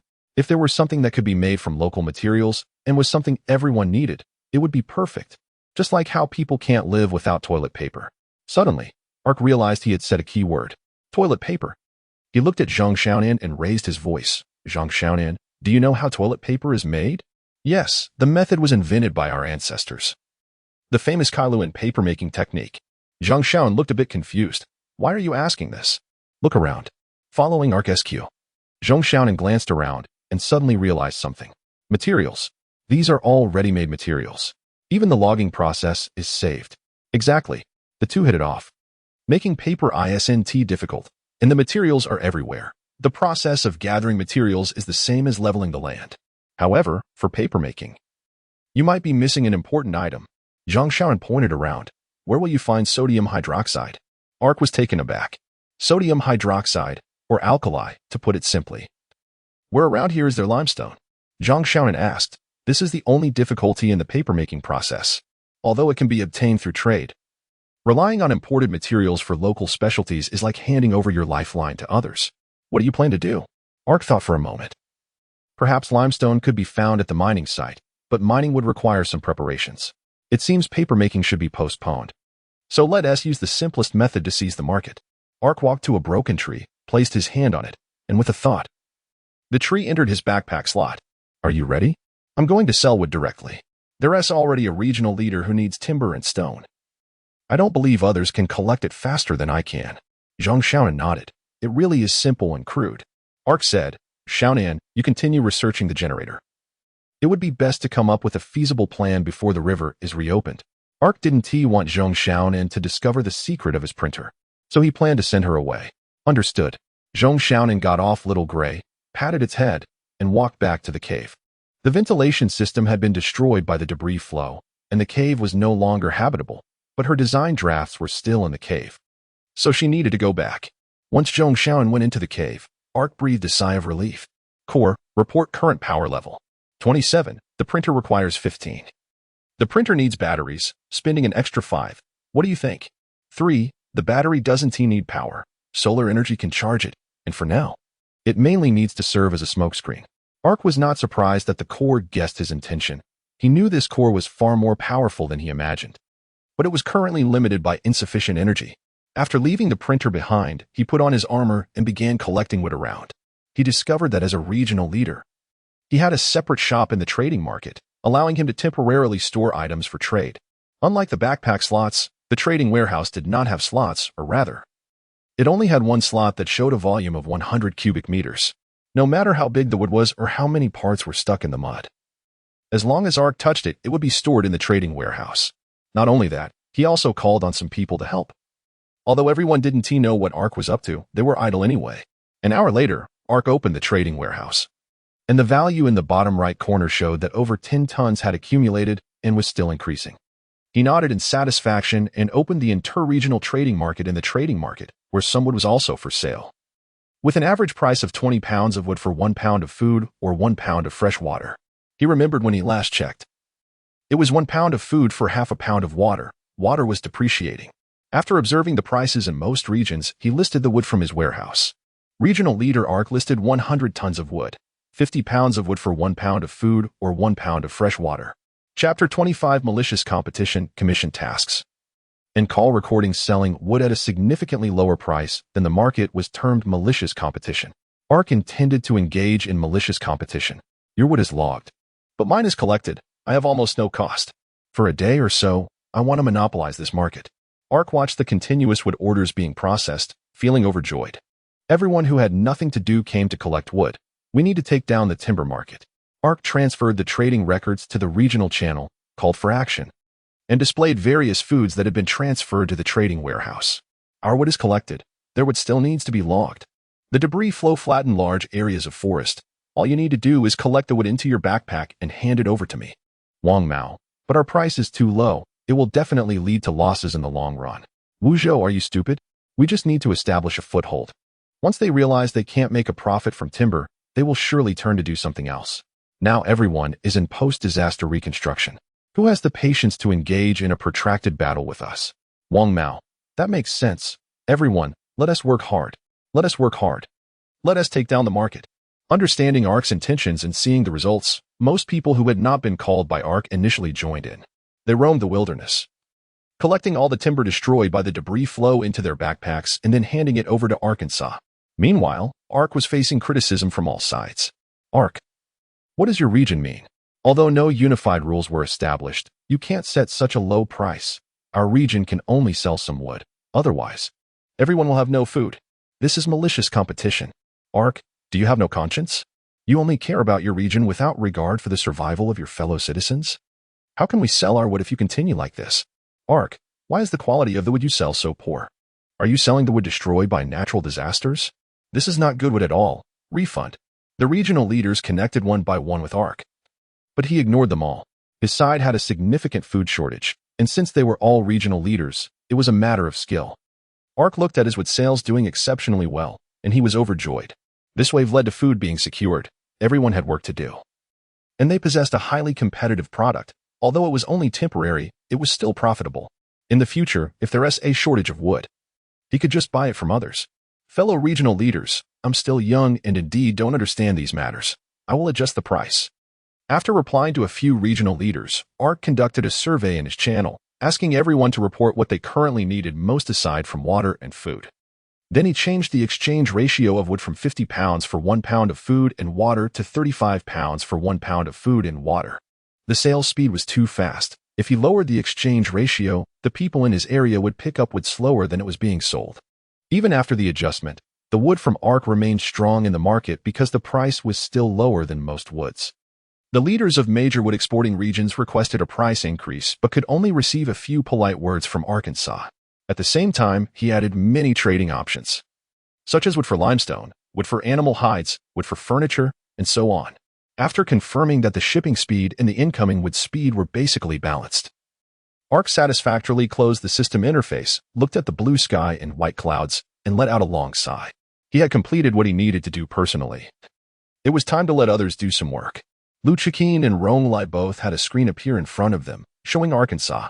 When they saw each other in the group chat channel, they felt a bit uneasy, worried that their joint plotting might be discovered. Rong Lai, Chiqin, there are 2 things I need you to take care of. Rong Lai first calmed his emotions and asked calmly, what is it? Just say what you need from me. Lu Qingyin echoed, yes, what do you need? The issue of food and water needs your attention. After ARC spoke, both Rong Lai and Lu Qingyin nodded, waiting for him to continue. We can't rely on imports for food and water forever. Shugin, go observe the blocked water source. If it can be opened, then open it. If it can't be opened temporarily, then establish a lookout station. Lu Qingyin showed a troubled expression. ARC, I'm currently preoccupied with the mining situation and might not be able to spare the time. ARC nodded. Then I'll send Kai Tiankai to go. Wait. Lu Qingyin suddenly changed his expression. I looked at the map, and it's quite close to me. I'll make time to check it out. ARC, it won't delay anything? It won't. There's nothing more important than everyone's water problem. Lu Qingyin smiled and agreed. There is another matter regarding food. Rong Lai, you go check the seaside. Zhang San and Li Si are nearby. They're both professional fishermen. Work together to think of a solution. Rong Lai nodded. Leave it to me. I appreciate you both making this trip. I'll attend to other matters first. ARC disconnected, pondering that there were a lot of things to handle next, and it would be better to find a few more helpers. Out of habit, after this thought, he began considering candidates. While thinking, he contacted Kai Tiankai. On the other side, Rong Lai and Lu Qingyin resumed their conversation. Did you let him discover something? Lu Qingyin asked. He just solved the problem you gave him and then approached us. I think this might not be a coincidence. You're overthinking it. Nong Jiala formed a reconnaissance team and is busy farming. Tang Xiaoxian has been busy lately too. Even with a few chefs joining, she hasn't had it any easier. Food and water are top priorities. Him coming to us shows he trusts us. On the contrary, your earlier behavior might raise his suspicions. If he hadn't been suspicious before, he wouldn't be now. He doesn't seem like a cautious person. So, are you satisfied now? Ronglai asked. It should settle down, right? You almost dragged me down. For now, I suspect he is trying to cultivate his own power, like Kai Tiankai. You're being overly cautious. Anyway, I'll go check the water source situation. After some simple chit-chat, Ronglai ended the call and looked at the girl beside him holding a camera, asking, Zisong, did you record everything? 24K Ultra HD. Zisong gave him a thumbs up and proudly said, he definitely didn't expect you to be as hard to fool as you seem. Zisong was a survivor who sought refuge with Ronglai during the mudslide disaster, originally a photographer, and her reward happened to be a drone. Now part of the reconnaissance team. This person must be guarded against, she reminded. Ronglai nodded and sighed. Wherever there are people, there are conflicts. No matter how many slogans are shouted, they reveal their true colors whenever there's an opportunity. Chapter 26. Gazing at the starry sky, regional leaders meeting and extortion time flies. And the first day after the disaster passed just like that. Survivors either gazed at the bright moon alone or gathered around the campfire to talk heartily, celebrating the end of the day in their own ways. Ark sat on a log, looking at the night sky, thinking of his hometown. Looking at the stars and the moon can uplift a person's mood. This saying, to his knowledge, has no scientific basis. But he remembered a day when he felt wronged at home, went outside, and saw the starry sky, and somehow his frustration dissipated. Since then, he developed a hobby of stargazing. Though he hadn't reached the level of an astronomy enthusiast, he might not even be able to distinguish the Big Dipper. Ding ding. After the system update, the notification sound became much crisper, and along with the sound came an invitation to a chat group. The inviter was the leader of another region. After accepting the invitation, a huge screen opened up in front of Ark, divided into many sections, each showing other participants in the chat channel. Glancing at the list, they all bore the unique insignia of regional leaders. In the center of the screen was the initiator of this meeting, a very spirited man with a face as sharp as a knife. Ark, welcome. My name is Long Wu. This is a regional leaders meeting I organized. Some people haven't arrived yet. We will start in a few minutes. Ark nodded to indicate he understood, then carefully looked at the list again and clicked into their personal profiles, discovering that all the regional leaders were over 3,000 kilometers away from his area, with the closest one being just over 100 kilometers. Most of those who could come had already arrived. Before we start the meeting, let me show you something. Long Wu's voice drew Ark's attention back to the screen. As everyone's images moved to the sides, a map appeared in the blank center. No. Calling it a map is a bit too generous. It was merely a canvas with several large outlines sketched in lines. My reward is a satellite that can float to low Earth orbit. As soon as Long Wu spoke, many were shocked. A satellite reaching low Earth orbit is incredibly advanced technology. However, there is one issue that needs to be resolved. So I can only draw a picture based on the view before the energy runs out. Another energy-limited tool, Ark felt a bit sympathetic towards him. Seeing that no one spoke, Long Wu continued. The outlines above represent land, and the rest is ocean. No matter how you look at it, it's not Earth as we know it. However, the geologists in my region have provided another explanation. Long Wu pulled out another map, drawn with black charcoal on a wooden board, which had many similarities to the one he had drawn. This is the drawing by the geologist. A scholarly speculation about prehistorical maps. Of course, this is probably not prehistoric Earth either. After all, the beasts we've seen these days, with a few exceptions that seem mutated, should mostly be modern organisms. What do you all think? Opinions began to flow in the chat group as they expressed their thoughts. Arguments broke out, quickly resolved by someone mediating, and in the end, the most reliable guesses all pointed to the mysterious voice's introduction of this world when they first arrived. A rapidly evolving planet. During the system update, that voice also said, "Welcome to the Ordovician. If this is not Earth, then it is a world based on Earth." Ark offered his insights, and someone quickly followed along with this line of thought. In the prehistoric era when tectonic activities were intense, frequent natural disasters were indeed possible. However, if rapid evolution were to occur, would the end of the countdown in the sky signal the end of the Ordovician period? After all, the Ordovician is known for the first mass extinction event. But there's no need to worry. Long Wu calmly said, disasters of that magnitude, like mass extinctions, are unavoidable for anyone. Worrying is useless. The meeting today, discussing views about this world, is just an appetizer. The main topic is yet to come. Long Wu paused and enlarged a section of the map, circling 1/3 of a continent on the east side. Our location is here. In the center of this position is a plain, very suitable for living, with economic development and the revival of civilization, nations will emerge. Although it's not now, it's just a matter of time. To ensure the smooth development of civilization into a nation, I believe we, as regional leaders, should mutually benefit and establish a healthy development model together. What are your thoughts on the direction of development moving forward? Wait a minute, a regional leader interjected. Long Wu. You mentioned mutual benefit, right? I have no objections, but I fear some bad apples might not be willing. Among us, some have already engaged in vicious competition in the market for their own selfish reasons. Oh, the Good Samaritan, or should I say the big businessman now? Don't you plan to explain yourself? Fang Zhou suddenly faced questioning but remained calm, smiling slightly. You speak too highly of me. Our region was destroyed, and we had no choice but to sell timber at a loss. I'm also very pained by this. Moreover, we are all regional leaders. Our primary goal is to seek benefits for our fellow compatriots, isn't it? Fang Zhou's relaxed response made the questioning regional leader snort in disdain. Long Wu. Did you see his attitude? You expect me to mutually benefit with someone like him? However, I am magnanimous, as long as this young man is willing to make compensation. I can overlook it. Fang Zhou was not surprised by the earlier remarks, but he truly did not expect the last one. So he nodded and tentatively asked, then, what kind of compensation do you want? The mine, the regional leader said. Your region has been mostly destroyed. Yet you remain there because there is a huge mineral vein in your area. You disrupted the market, and as compensation, you need to share a portion of your mine with us victims. As soon as this regional leader finished speaking, many others chimed in with similar demands. Seeing their coordinated and unified debt-collecting statements, Fang Zhou gasped. Goodness, so they were waiting for him here. My request is simple.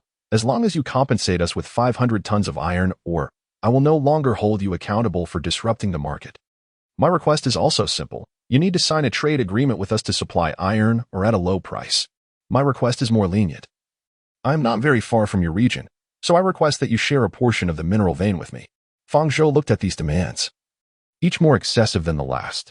He also understood that with so many people demanding compensation, it was either none or all. Chapter 27. Taking sides, disagreements, and exploring the isolated island none, not a single one. Fang Zhou made his decision. Want iron ore? Want to mine together? Sure, that's all fine. But you need to exchange resources for it. The regional leaders listening to Fang Zhou's response turned red in the face, and a new argument was about to erupt. Ahem. Let me play the peacemaker here. Everyone, let's calm down, shall we? A bespectacled regional leader intervened, and before anyone could react, he added, as for iron ore, my region has some too. What, are you going to pay off his debts? The representative of the creditors asked. No, I plan to form an alliance with him. The bespectacled regional leader replied. What? Before the debt-collecting regional leader could process this, several others chimed in. By the way, my region discovered oil. Having a friend with abundant iron ore would be nice. Everyone's not exactly innocent here, so I won't pretend to be a paragon. Fang Zhou. We're lacking everything here except intellectuals. How about a collaboration in biochemistry and materials to create a better future? I don't understand what Fang Zhou did, but I also took some meat when he was selling it off. One cannot be soft-hearted when receiving favors. Some wanted to engage in a mutually beneficial exchange, while others spoke of wanting to repay kindness, and more supporters for Fang Zhou began to emerge, leading to a situation where both sides were evenly matched. As the initiator of the meeting, let me speak fairly. Long Wu, who had been ignored since the argument began, finally spoke up. Fang Zhou's actions are indeed too utilitarian, but they are also for the sake of our compatriots, for future common development, and for the welfare of our fellow citizens. How about we turn the page on this? If we must continue to pursue this, let us address it with the alliance we formed. The loudest debt-collecting regional leader fell silent.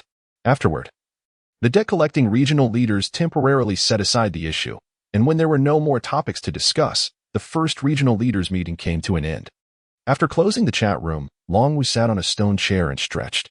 Good job, accompanied by a gentle female voice. A cup of hot tea was delivered to him. Thank you, Xiao Yun. Being a regional leader is truly luxurious. I found tea trees in the morning and enjoyed tea by evening. Long Yun smiled slightly and said, you give the best to your compatriots, and they give you the best in return. As the saying goes, everyone for me, and I for everyone. By the way, how did the meeting go? I just passed by and seemed to overhear that you chose a side. It's on Fang Zhou's side, Long Wu replied. Both sides seem evenly matched, but in reality, there is no comparison. Huo Kuan, that loudest regional leader, is seen as nothing more than a monkey by others. A loud monkey leading a group of monkeys. While their opponent is Fang Zhou and his crew, who are holding various industrial resources and will soon enter the steam and even industrial age. I wouldn't be foolish enough to side with the monkeys. You are absolutely right. What a mess. In the cave, Lu Qingyin slammed his fist on the table. And behind him on the large screen was a calm-looking Rong Lai. I think he performed adequately. Adequately? Have you seen the people he offended? They are not far from us. Do you want to be surrounded on all sides? Rong Lai looked at Lu Qingyin, hesitating to speak, and finally sighed. Qingyin. The point of contention is not Fang Zhou's attitude, but the mine. I want to know who made the news of the mine spread throughout the world. I specifically instructed not to publicize it. Was it you? Lu Qingyin shrugged. How could it be? It must have been some fool who let it slip unintentionally. Everyone is a modern person. Discovering a mine in the primitive world is like finding the key to an industrial society. That's good. The coastal patrollers sent back some concerning images. I need to discuss it with Fang Zhou. Rong Lai did not ask further, and after hanging up with Lu Qingyin, he contacted Fang Zhou. The next day, Fang Zhou returned to the cliff where he awoke, gazing towards the sea. At the edge of the sea level, he could see a small black dot. The system log mentioned that dangerous ancient creatures had begun to breed and thrive on land.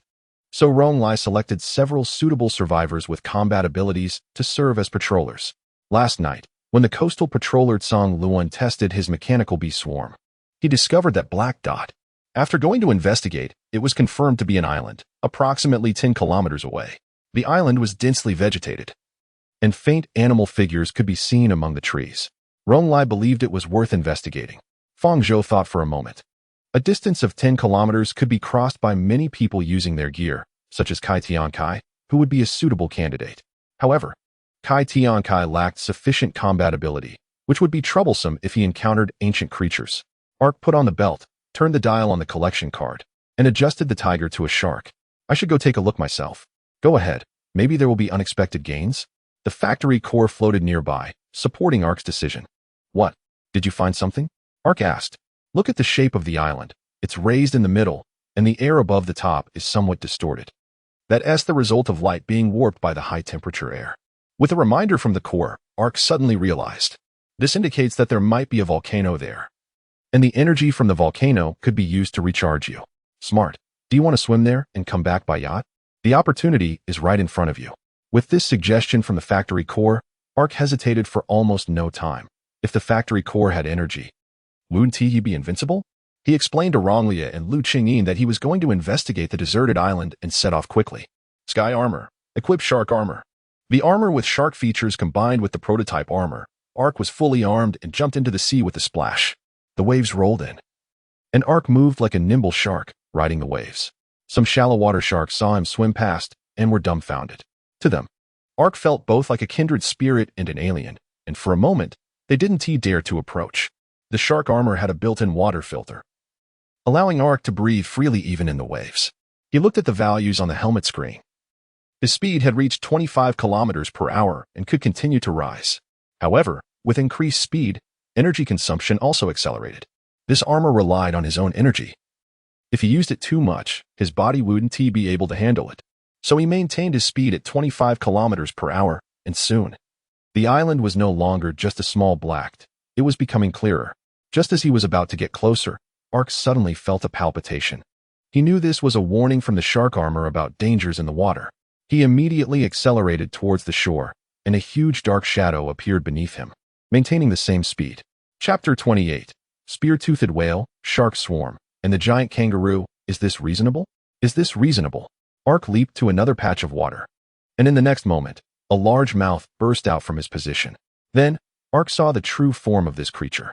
It looked like a crocodile, about 5 meters long, with limbs that had clearly devolved into webbed forms suitable for life in water, and a tail fin.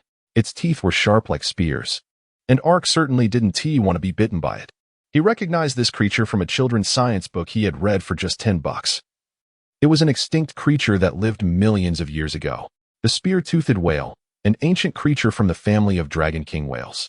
Ark took out a thermal energy axe from his backpack, flipped the switch, and the water on the axe quickly evaporated, producing wisps of white smoke and a sizzling sound. If you don't get out of the way, I'll slice you up and dip you in sauce. Hearing Ark's fierce words, the spear-toothed whale submerged and disappeared, which surprised Ark a bit. Could it be that these ancient creatures can understand human speech? This thought was wiped away in the next moment when he heard a splash behind him. Turning around, he found a massive, bloody mouth right in front of him. Want to eat me? Not so easy. Ark pulled out 2 large trees from his backpack and released them right in front of him. In the next moment, wood chips flew, and Ark narrowly dodged.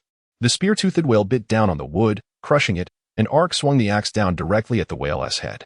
In an instant, blood splattered, and the surface of the water turned blood red as the spear-toothed whale died on the spot, sinking to the sea floor. Ark stored it in his backpack, estimating he had just acquired several hundred pounds of food. However, he couldn't be happy for long, as the surrounding sharks quickly gathered. Drawn by the scent of blood, looking at the sharks surrounding him, Ark waved his hand. Hey, don't you recognize me?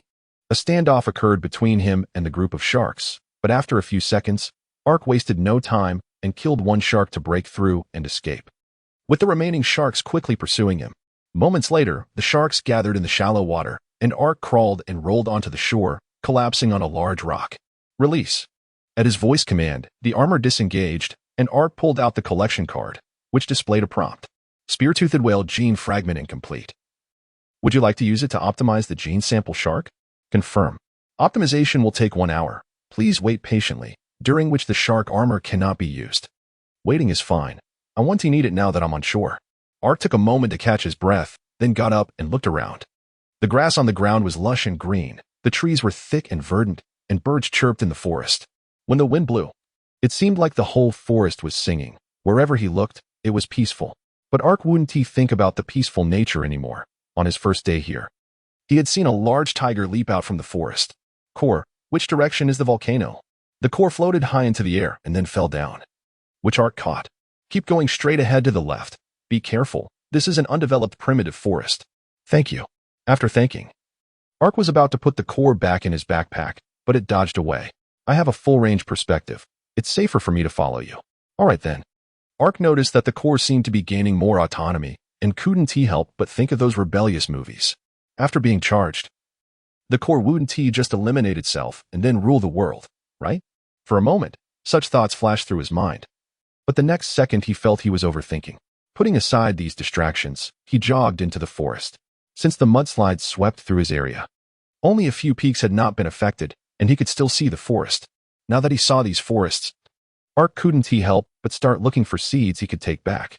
For example, wheat or soybeans. Once the debris from the mudslide was cleared and the ground leveled, he could start farming.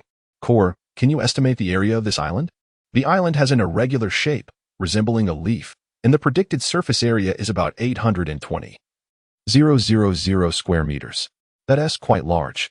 Moments later, Ark arrived at the foot of the volcano when suddenly, he heard a series of banging sounds.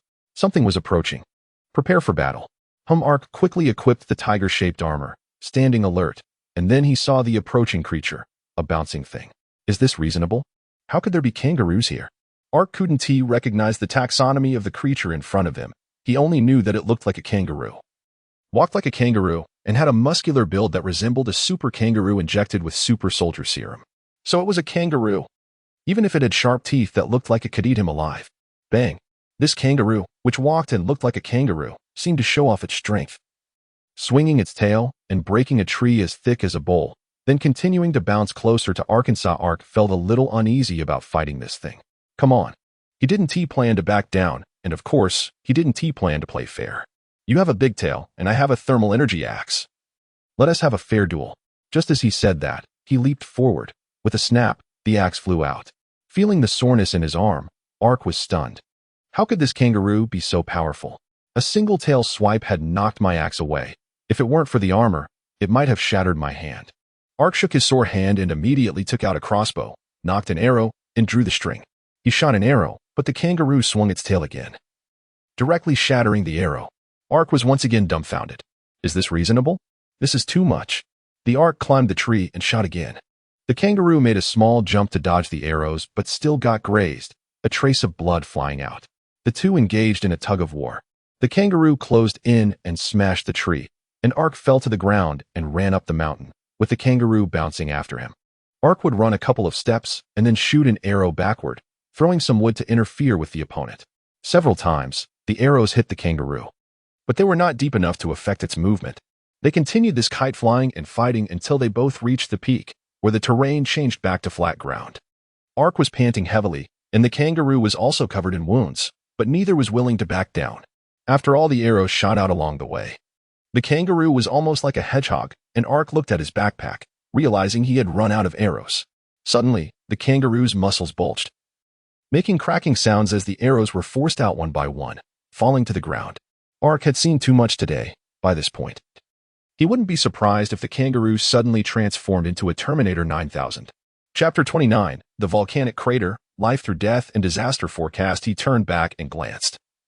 Just a few steps away was the volcanic crater, where the air was distorted by the high temperature. If he slipped and fell in, there wouldn't be much difference between his armor and a piece of paper, but there would be a difference. The armor would make his death more painful, while the paper might let him move a bit faster and suffer less. It was time to show some real skills. Factory core. The core that had been hovering beside Ark flew out and made a circle in the air. Finally remembered me? Who knew this thing could fight so well? Ark put away his crossbow and waved, saying, "Bring me a weapon with strong lethality. I'm done playing around. I want to take this kangaroo out directly. Are you sure you can take it out if it kicks you off? Can't you track it? For example, you could turn into a big bomb and rush over to blow it up. Can't you cherish me a bit more?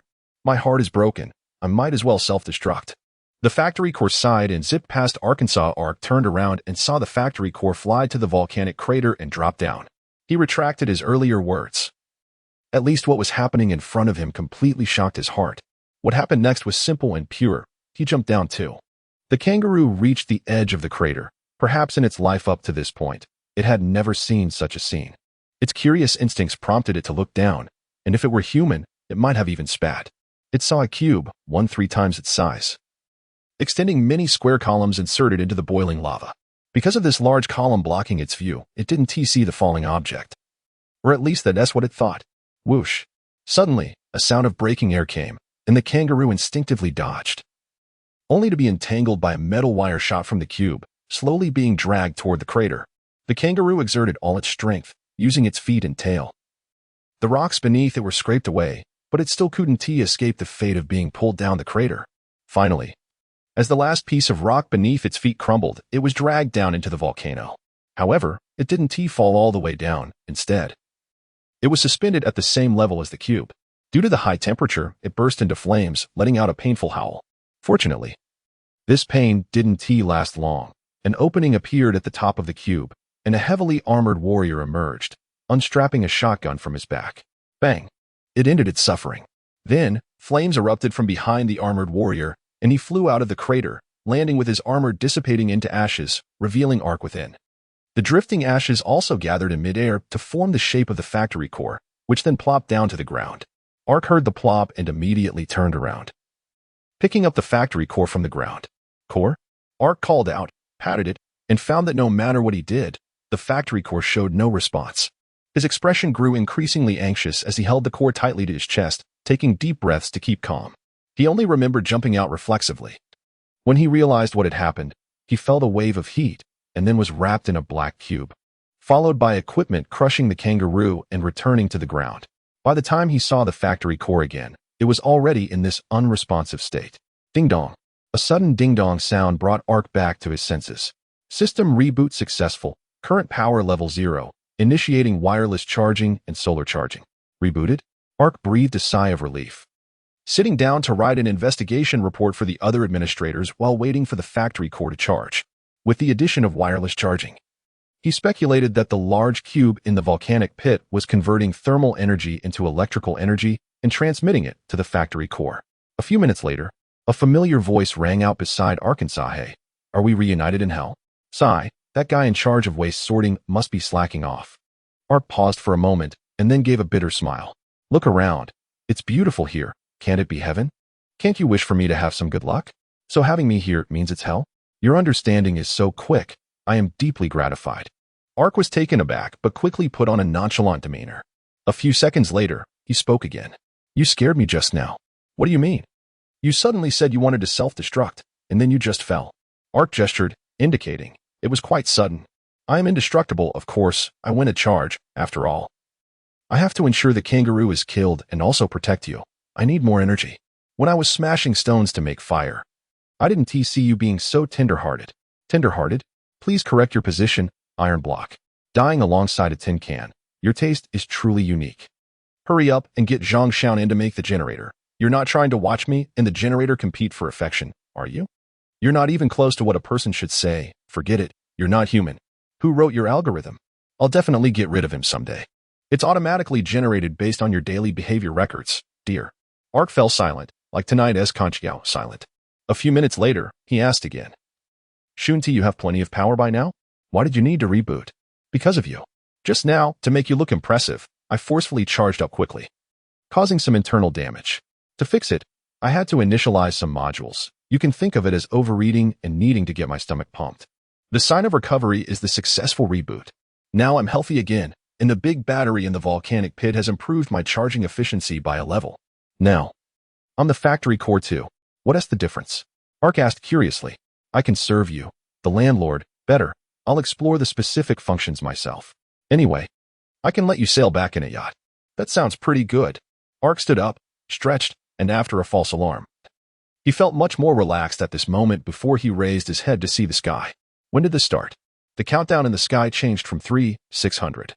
000 to 3,572, 436. The countdown for the new round of disasters began unknowingly. He opened the system interface, wanting to inform the other administrators about this and hold a meeting to discuss it, only to suddenly notice that the section displaying the system log in the upper right corner had turned into an email icon, showing that he had new mail. Could it be that the system updated again? He clicked it open, and inside was a forecast letter about the disaster. Dear Regional Administrator Ark, the next disaster will arrive in 15 days, at which point the Earth will be frozen, and the world will turn white. During the disaster, each area will be scored and ranked every few days, and rewards will be distributed. Please take care to keep warm and drink plenty of hot water. Chapter 30. Meetings, Arguments, and Capturing Animals. This is the instruction sent to me by the system, considering that the next natural disaster may last a long time. The 15 days of preparation feel a bit urgent. Fang Zhou opened the disaster response team channel and sent the disaster forecast letter to several other administrators, while verbally reiterating its contents. Does anyone have any opinions? In the 4 video frames, Lu Qingyin was the first to speak. Next time, will it be heavy snow? It should be severe cold weather, right? Nong Jiala expressed a different opinion. The last disaster was a landslide and mudslide after a storm. So the next one is likely to be a long period of severe cold weather. I agree with Nong Jiala's statement. The forecast letter mentioned that rewards would be distributed regularly during the disaster. Should we interpret that as multiple accompanying disasters occurring during the disaster period? Ronglai said, for example, blizzards and hail. Lu Qingyin nodded. Indeed, the possibility of severe cold weather is greater. Fang Zhou looked at Tang Xiaoxian. She seemed to have no other opinions, so as the group leader, he moved on to the next topic. Before discussing disaster response plans, I want to understand the current situation. Qingyin, how's the water situation? Look at this. Lu Qingyin shared a set of pictures on the central screen. After the river was blocked, he established a water extraction point at the water source. The images showed fences, wooden tents, large wooden barrels for water storage, and so on. Currently, approximately 100 liters of water are being extracted daily, enough to meet the daily drinking needs of everyone in the entire area. This is just one water source. If multiple water sources are established, the water issue can be resolved. Thank you for your hard work. Fang Zhou nodded and then looked at Ronglai. What about the food situation? Ronglai shook his head. The shallow sea has a rich variety of fish and a large quantity. Then why are you shaking your head? What problems have you encountered? Sharks and some large carnivorous fish are also present in the shallow sea. Ronglai shared a few photos, some showing sharks and others showing large, sharp-toothed fish. Fang Zhou even saw the spear-toothed whale he had encountered before. There are some survivors with combat capabilities, but they are too dispersed, and some are also taking on other jobs. In the mountains that haven't collapsed, the herds of animals have disappeared due to previous landslides. Even if we want to raise animals, it would be very difficult. Fang Zhou nodded. I'll think of a way. I estimate that another area will soon call me for a meeting, so everyone should resolve the issues at hand first. Nong Jiala continued to grow vegetables. Ronglai selected a place for raising animals, preferably underground, while Lu Qingyin hurried to mine. Fang Zhou, I have something to say. Near the end of the meeting, Tang Xiaoxian raised her hand. Fang Zhou noticed that she had seemed eager to speak earlier and wanted to know what was on her mind. Xiaoxian. Feel free to say it. I want to resign as an administrator. My only responsibility is cooking, but since last night.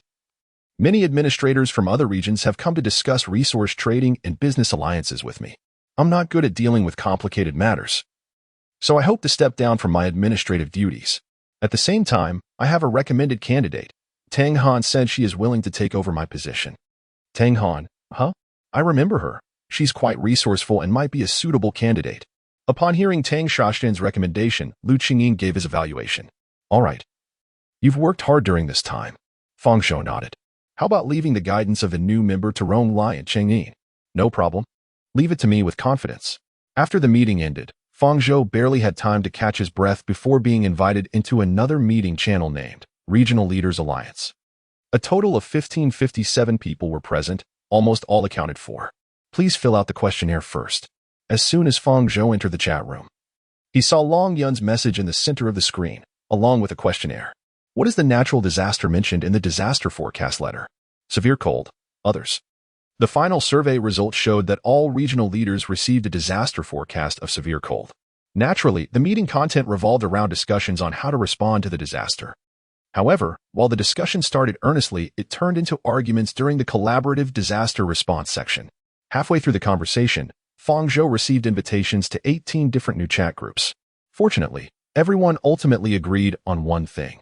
After the disaster begins, a council of 15 members will be established, selected based on disaster response capabilities, with the strongest person becoming the leader of the council. After disconnecting from the meeting, Fang Zhou stretched, feeling truly exhausted watching a group of people argue. These people are really anxious. The productivity of primitive tribes is like that of wasteland warlords. The core commented from the side. Who cares about them? When the earth is frozen, they can't be expected to come riding in on a rainbow to save me. Fang Zhou sat up and asked, Core, what is the current power level? 75. Once charged to 100, it can take some time to optimize the internal structure. Optimize? The internal structure I'm currently using has been significantly modified and can be described as a mess. The battery capacity has also been limited to a very low level. In simple terms, it's a low-end version. Modification, who did it? Unable to determine. Fang Zhou pondered for a moment.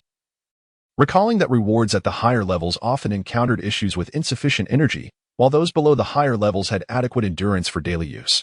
It seems that it has indeed been artificially restricted. How long will the upgrade take? If it doesn't affect usage, it is estimated to take about 14 days.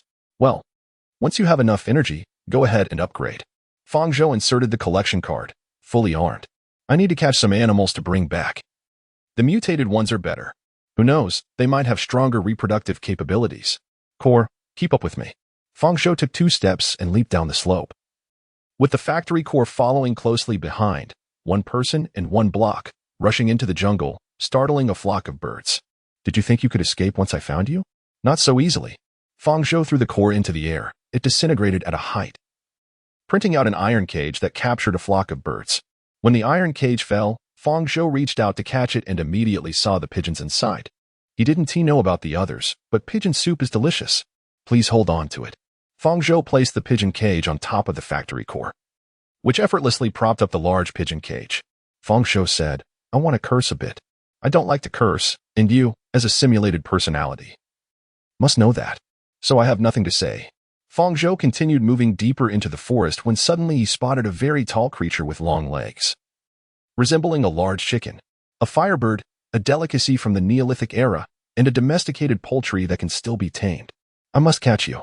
Chapter 31. Firebird. Escort and a failed attempt?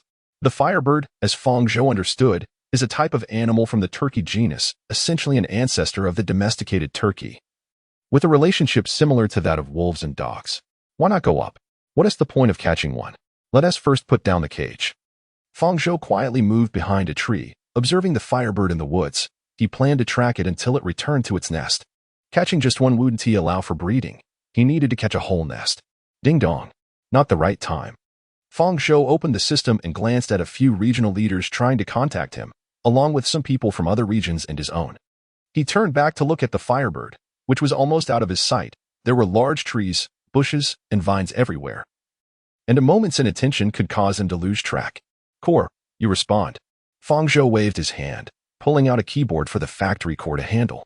With the previous experience of jumping into the volcano, he was now confident that even though the factory core's level was increasing, it was still on the same page as him.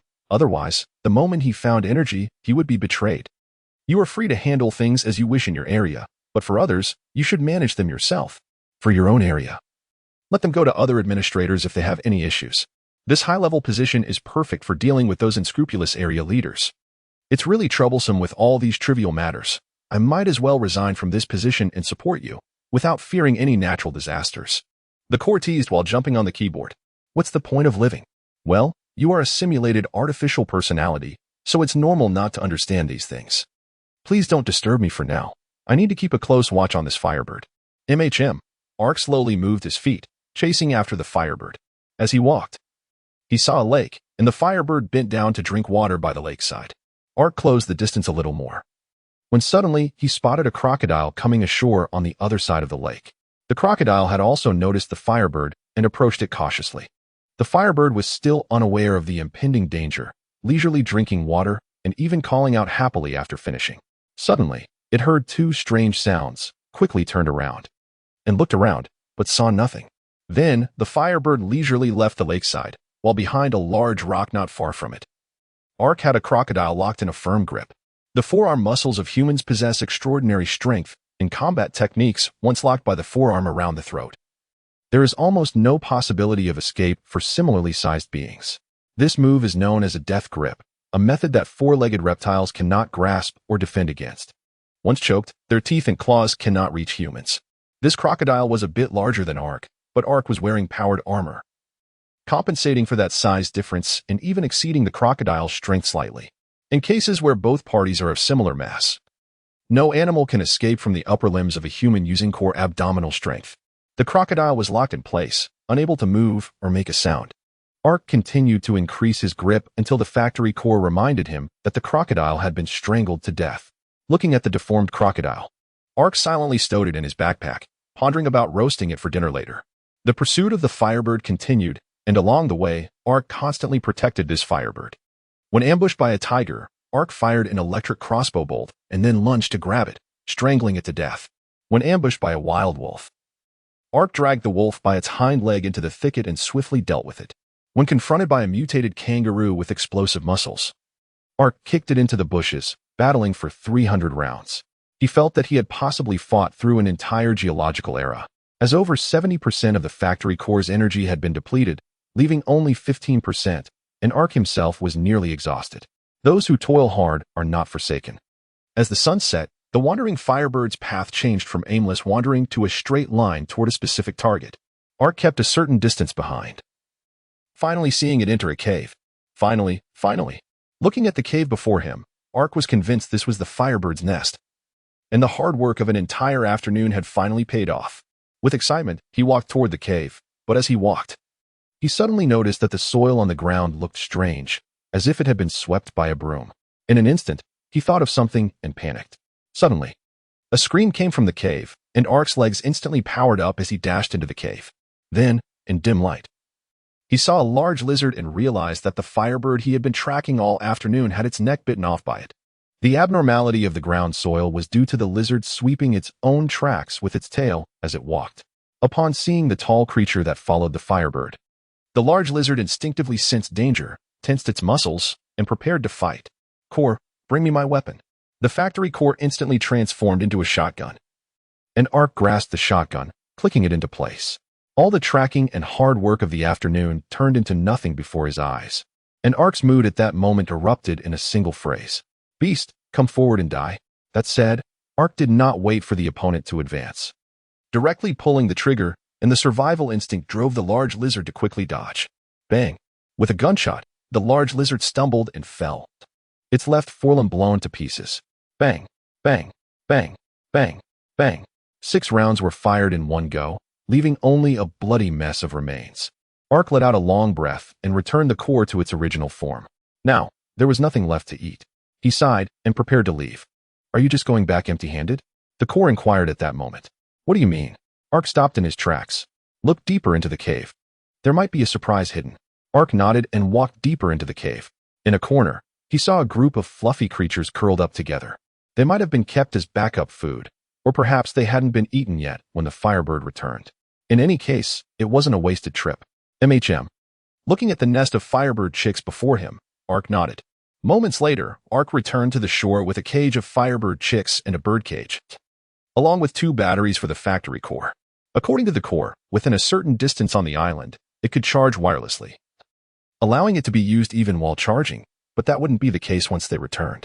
So he took 2 batteries that had been differentiated from the volcanic pit's large cube. At this moment, Ark was in a very good mood. His trip to the island was quite fruitful. As long as things went smoothly with the hunting and gathering, the achievement of raising animals would be accomplished. Chapter 32. Conversations of the area leaders, water channels, and visitors. What about the enclosures? Ark returned to land with 2 large iron cages. But Ronlia told him that a location for raising animals had not yet been chosen. The sky was getting dark, and everyone was either gathering wood or busying themselves with other tasks, all feeling tired. Ronlia explained. Ark had no choice. He couldn't take care of these animals. And since living creatures couldn't be directly traded through the system, he had to find someone with experience in raising chickens and birds in the area channel to send the iron cages over. After finishing all of this, he finally returned to his cave, ready to rest. Zhang Xiaoyan was picked up by Zhuya, and with a man and a woman alone in a room. It was ultimately not good, leaving only the little gray creature lying on the ground. Upon hearing footsteps, the little gray creature suddenly raised its head, verifying with its nose and eyes before lying down again to continue sleeping. Ark then roasted a fish for a meal, then lay down on the bed and opened the social channel. The area leader group had not disbanded during the day, perhaps because everyone was tired after a day. There was much less hostility among the leaders, and they began to complain about their compatriots in their areas. Lianghua, a few women insisted on taking a bath. Fine. Let them wash, but they had to jump in the river to do it, saying something about getting close to nature. Where were they when the floods came? They ended up freezing. What a hassle. Lianghua, you ask what I'm doing? I'm making ginger soup for them. I'm a doctor and the area leader. It's so hard for me. Yuqing, your situation is better, mine is worse. I told them to be careful while hunting, but they insisted on making sugar instead. And there was sugarcane by the river they ignored, opting instead to poke a wasp's nest. One died on the spot, and the other, unable to endure the pain, ended it themselves. Just like that, we lost 2 people. Wei Hong, what are you talking about? In our area, a group of people survived a disaster. And everyone wants to be a king or a tyrant. Plus, with the merger with another area, neither side will back down. By the end of the day, 3 died in small-scale private fights. It's so frustrating. They didn't die in the disaster, but from acting on impulse. Ark, it's not easy for everyone. How's the disaster preparedness going? I'm raising animals right now and planning to plant some vegetables tomorrow. Yuqing, while hunting and stockpiling supplies, we can also plant crops. It should be about the same. Zhou Shang, there are really too many problems to solve. They want fruits, oil, salt, sauces, and vinegar. They are not content with just surviving. They want to live, but they can't come up with solutions themselves, so they come to me. What can I do? We don't even have enough animal skins for warmth. If we don't think of a way, I estimate there will be a lot of deaths in 14 days. Wei Hong, it's too difficult. I shouldn't have stood up and said I would lead everyone to survive. I was really foolish. Ark sighed and bought some ginger and sugarcane from Lianghua and Yuqing.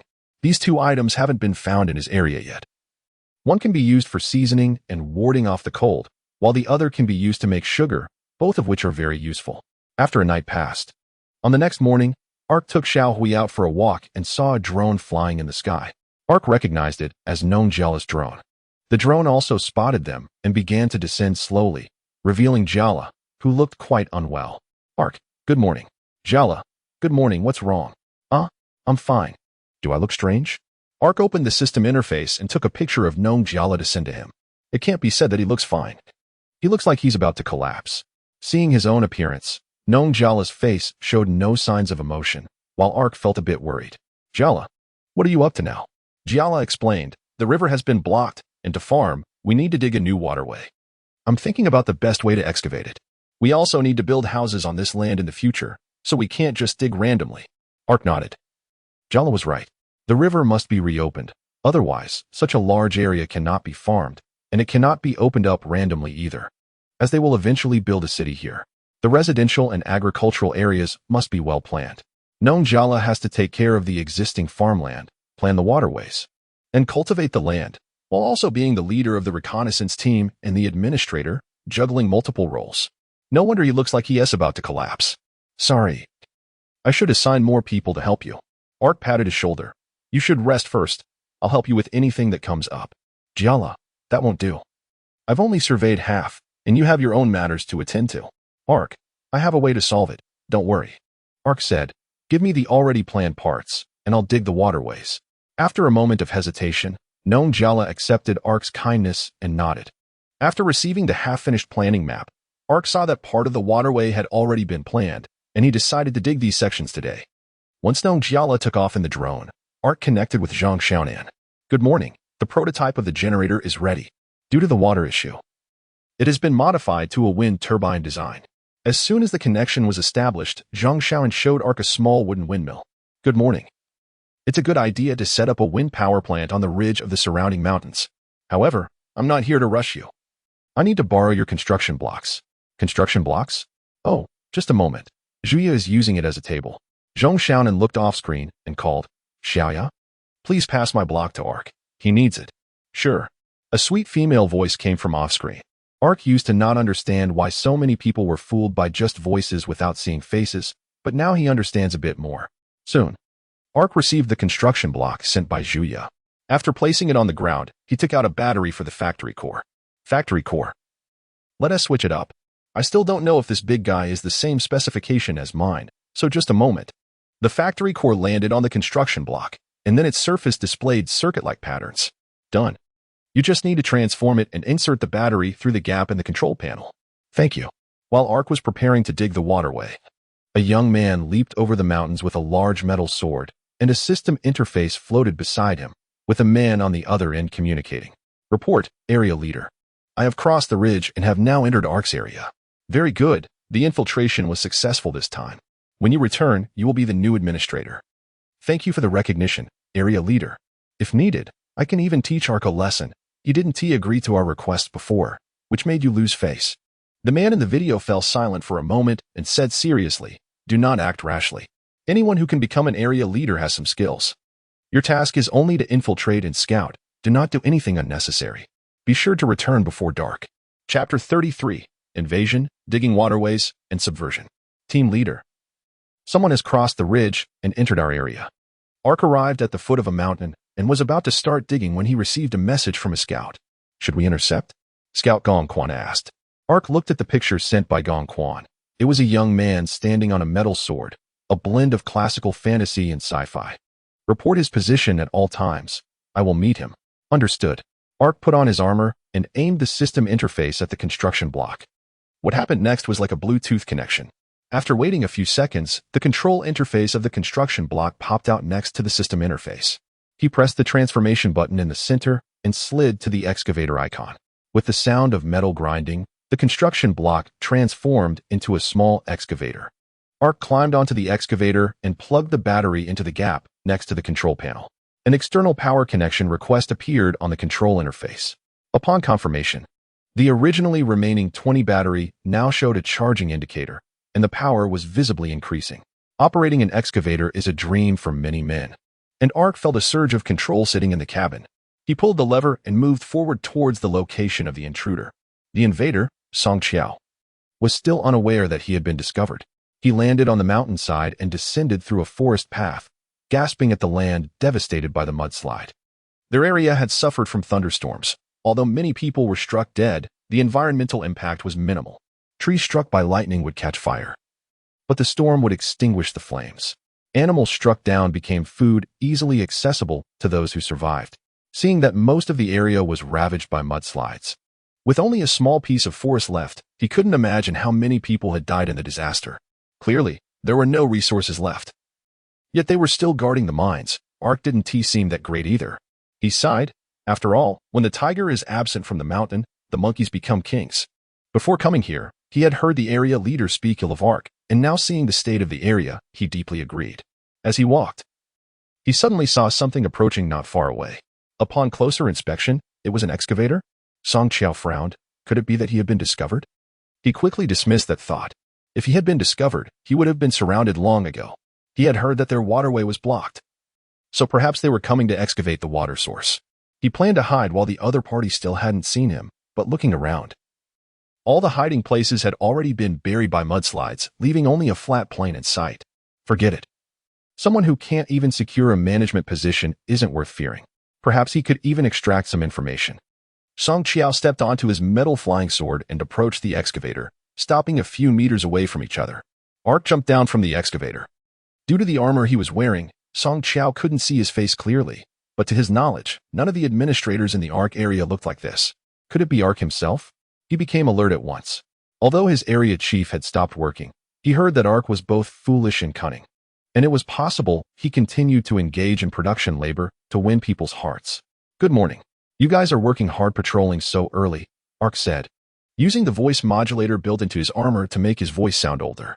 Hearing that the voice coming from the armor wasn't Ark's, Song Qiao breathed a sigh of relief. Not hard at all, Song Qiao replied, already guessing a bit of information from the other party's words. Ark had set up patrol teams to patrol the area, and the mobile rewards they possessed were likely their characteristics. Did setting up patrol teams mean they were guarding against something? Or were they monitoring others? Song Qiao's impression of Ark worsened a bit. He then asked, "Where are you headed?" "Digging a water channel," Ark answered. "How can we irrigate the farmland without digging water channels?" Is this person mentally challenged? Song Qiao couldn't help but think that the cold wave disaster was about to come, and no crops would survive regardless of what they planted. However, Ark might actually have some way to plant crops when the cold wave arrives. If that were the case, the development speed of the Ark area would definitely surpass all areas that could not produce in severe cold weather. The cold wave is coming soon. Digging water channels and farming now won't help the crops survive, will it? Song Qiao probed. Who knows? There are quite a few mutated creatures on the ground. Those plants might mutate too, Ark replied. Haha, how is that possible? I'd rather believe that potatoes mutate into potato mines and corn into corn throwers than believe those crops can withstand a cold wave, Ark shrugged. Anyway, I'm just responsible for digging the water channel. Whether it can be successful or not is not something I should consider. Whether farming during the cold wave was feasible. Ark had previously discussed this with Nong Jiala, who told him that wheat, millet, potatoes, sweet potatoes, cabbage, and carrots are all crops with strong cold resistance, with millet being particularly noted for its combined drought resistance, cold tolerance, and acid-alkali resistance. Nong Jiala emphasized, there is no better way to secure food than farming. In the end, Ark agreed. He didn't understand agriculture, so he chose to trust Nong Jiala. Moreover, if Nong Jiala failed, it wasn't unacceptable, but if he succeeded, once successful, with ample food, no one would go hungry anymore, and they wouldn't have to compete with sharks for food. Everyone could eat roasted sweet potatoes, drink millet porridge, and have cabbage. After eating primitive society food for a while, Ark thought that would be a heavenly life. Speaking of which, this brother. Song Qiao observed Ark's armor and then glanced at the excavator beside him. Your equipment and that excavator must be quite impressive, right? Just lucky to draw it. It just happens to contribute to the collective, Ark replied. Brother, if I were you, wouldn't you consider a better path? Song Qiao said. Hearing this made him laugh. It seemed the other party was eyeing his equipment, trying to win him over. Oh, what do you mean by that? Ark asked. Song Qiao pointed around. Look around. It's a wasteland, desolate. Ark could take you to more resource-rich lands, but insists on staying for the mine, which is truly unwise. Natural disasters are coming. If you don't prepare to resist them, instead you engage in farming, knowing it won't work and not explaining the reasons clearly, there's no future following someone like that. As the ancients said, a good bird chooses a good tree to perch on. With your decent rewards, why not seek out a brighter master? Brighter master? Ark feigned a troubled expression. But where can I go if I leave here? Song Qiao was waiting for this question. He pointed to the ridge. I heard that the area chief over the mountain, Zhongqing, is a good leader who knows how to employ people well. Why not join me to seek him out? You will definitely be valued. Definitely valued. This phrase made Ark laugh. The nearest area was over 100 miles away.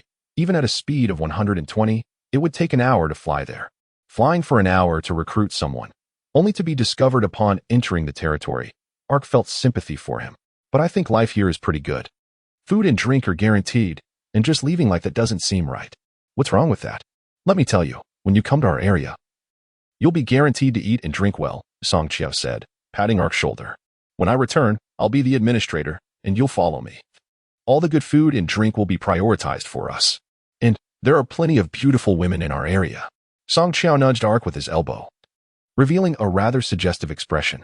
Ah, That makes me a bit tempted, but unfortunately, I still have responsibilities here. What responsibilities? Don't worry about those. No way. Ark pushed Song Qiao away, removing his armor to reveal his true appearance. If I leave, who will take my place as the area chief? You are? Song Qiao exclaimed.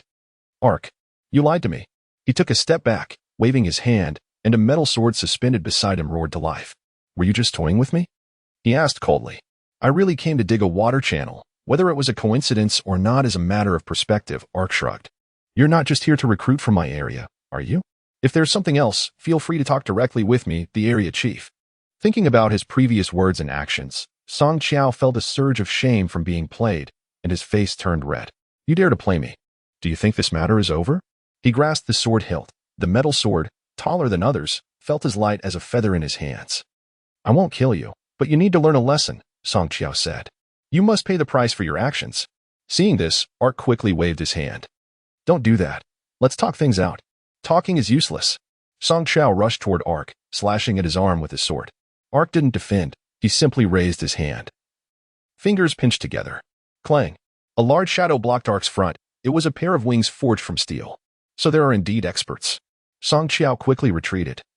The wings spread out to reveal the one controlling them, a young man with a determined expression and beautiful phoenix eyes. Team leader, are we going to fight to the death?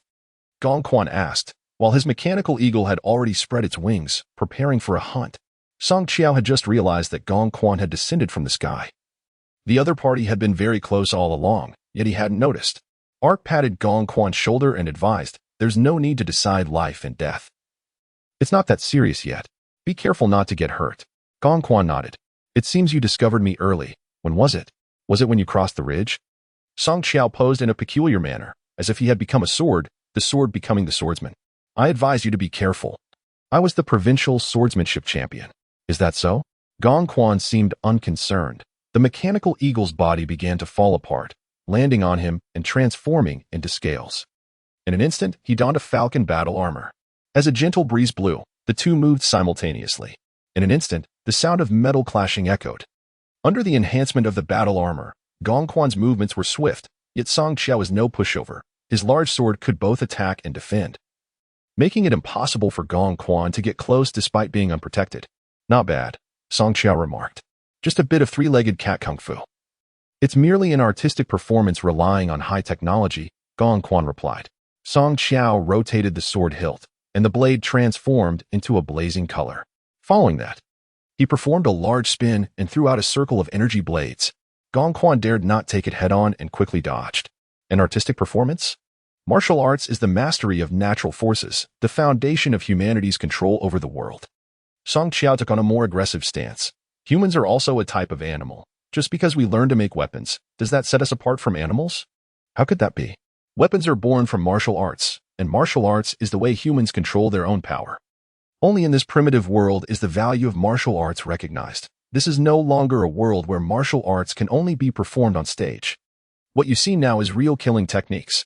A person wielding a high-tech greatsword that emits energy waves boasts about how powerful martial arts are.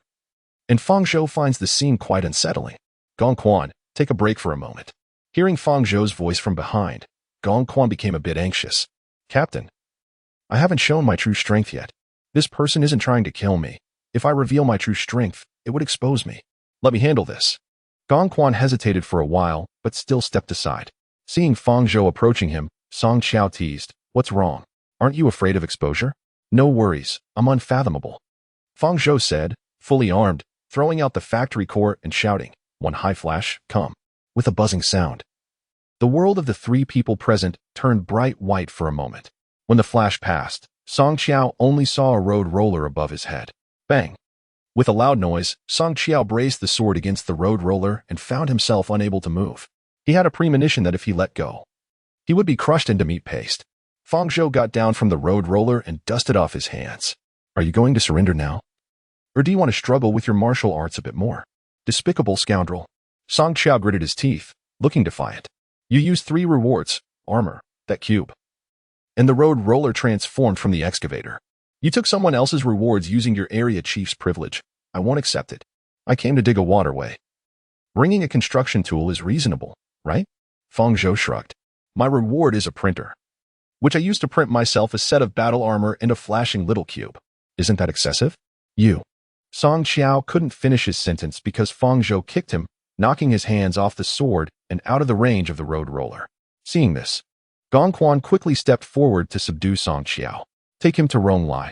I'll continue digging the waterway. Understood. Time passed, and as the sun set, Fang Zhou dug a long waterway that almost cut through the original forest. He took a sip of water and then opened the system interface. At this point, he should send me a message. Just as he finished talking to himself, Zhang Qing sent a video call to Fang Zhou. Fang Zhou, how have you been? Pretty good. Thanks to you, I've recently obtained a treasure. Fang Zhou took out the great sword he confiscated from Song Qiao and joked. Crossing hundreds of miles to send me a treasure, I greatly appreciate your kindness. Fang Zhou gently stroked the blade and flicked it with his finger, producing a crisp sound that could almost serve as a musical instrument. However, he didn't intend to play a tune for Zhang Qing to test if the other party was his confidant. His purpose was quite simple. Fang Zhou stopped showing off. What have you done to Song Qiao? In contrast, Zhang Qing's expression was not good. He had sent someone to infiltrate, and when the time came, the other party did not return. He immediately thought something had happened to Song Qiao. As soon as he connected to the video, he saw Fang Zhou holding Song Qiao's sword. What happened was self-evident. What happened to him? I don't know. I don't have the skill to interrogate.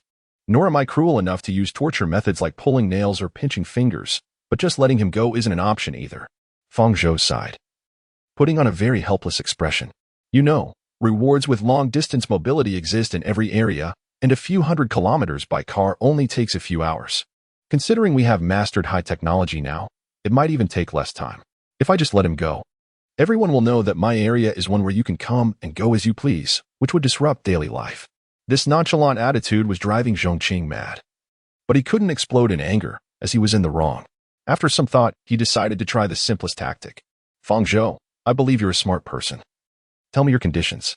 Zhang Qing spoke frankly. What will it take for you to safely return Song Qiao? I can guarantee that the incident of his invasion won't leak. You should know that it wouldn't benefit me either. Fang Zhou hadn't anticipated that the other side wouldn't even attempt to negotiate subtly, but that saved trouble. We don't have the energy to watch over prisoners. If you're willing to discuss terms properly, I'm naturally happy to oblige. Song Qiao hasn't caused us any trouble. How about this? I keep the sword, and you send someone to pick up Song Qiao. After Fang Zhou proposed his terms, Zhang Qing's expression changed multiple times, appearing to be deep in thought. A few minutes later, he gave his response.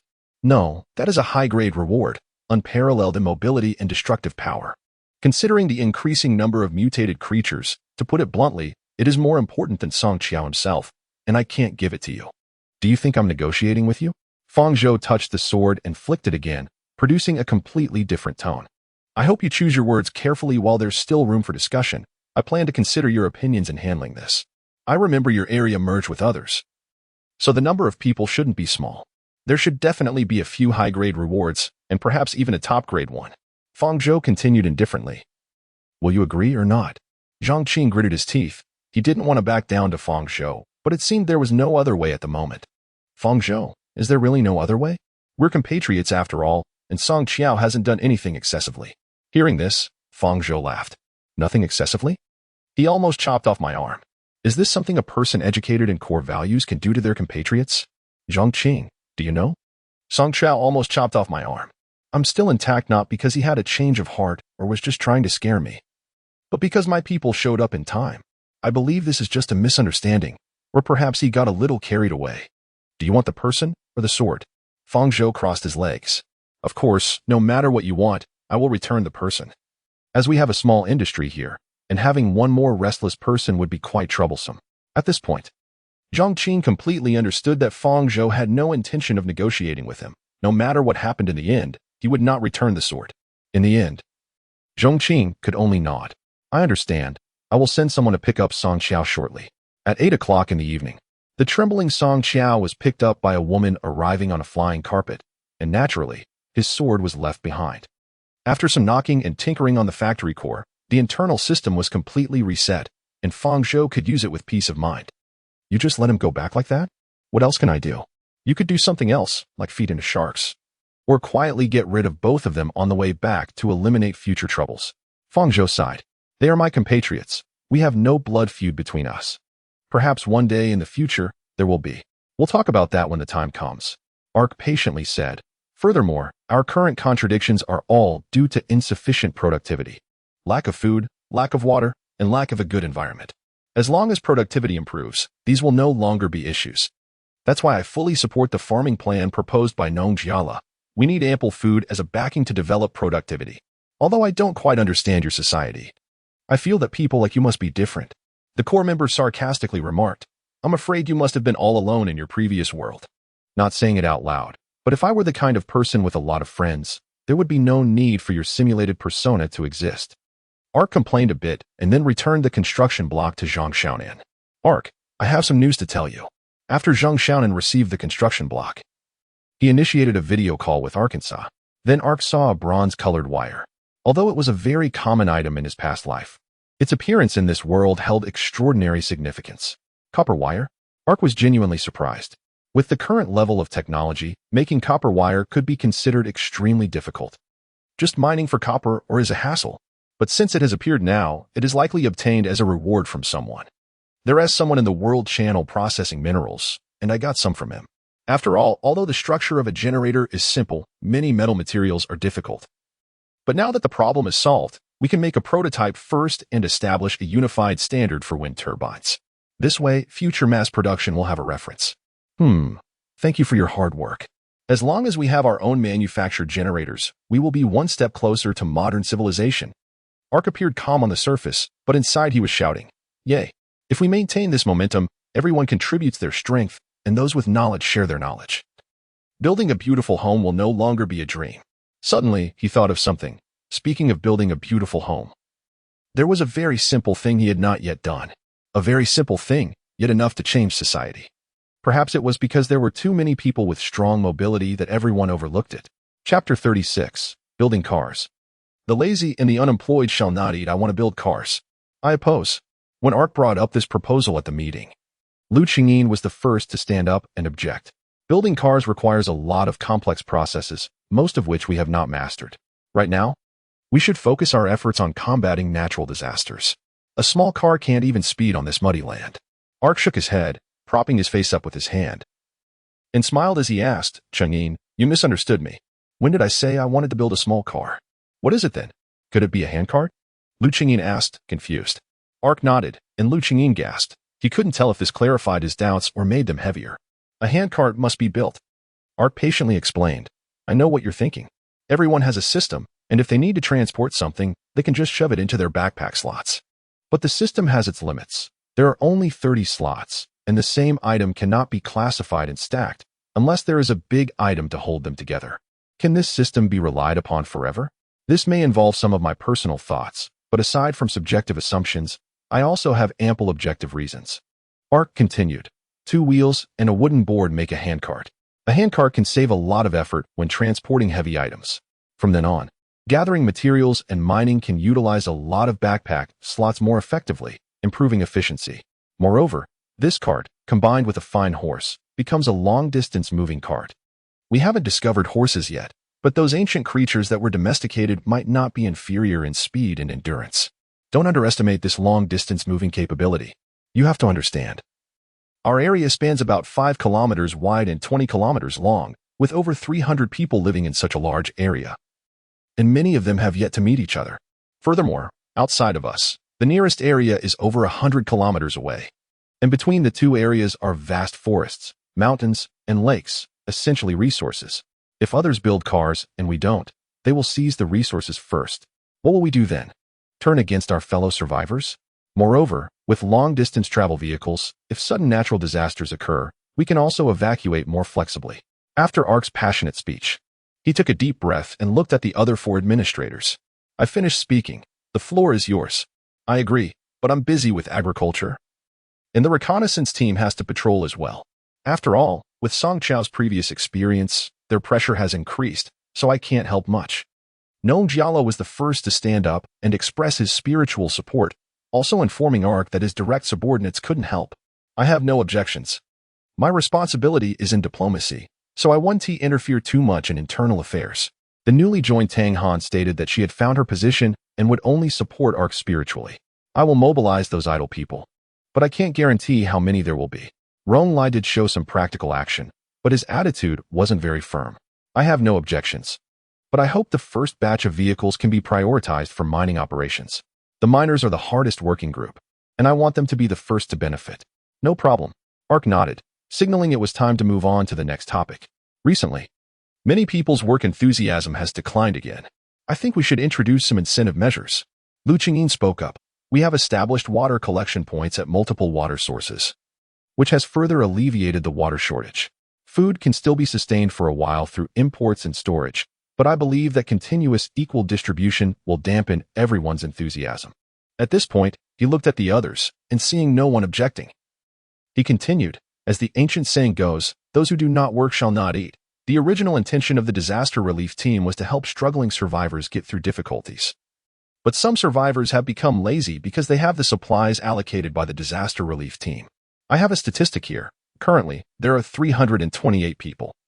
And excluding our respective small groups, there are still 270 people left. Among them, at least 70 are not contributing to the collective effort but are still consuming disaster relief supplies. This is quite alarming. Additionally, there are at least 100 willing to contribute but are scattered in their efforts. We should create job opportunities for them. Those 70 who are not engaged in production but are consuming disaster relief supplies mean that the labor of others has to support these 70 people. Just as Lu Qingyin said, this is a very frightening matter. Over time, those laborers will have grievances and may even clash with them. The environment breeds atmosphere, and atmosphere can greatly influence people. In the survivor's previous world, there was a place called a self-study room, providing each person with a seat and a table for self-study.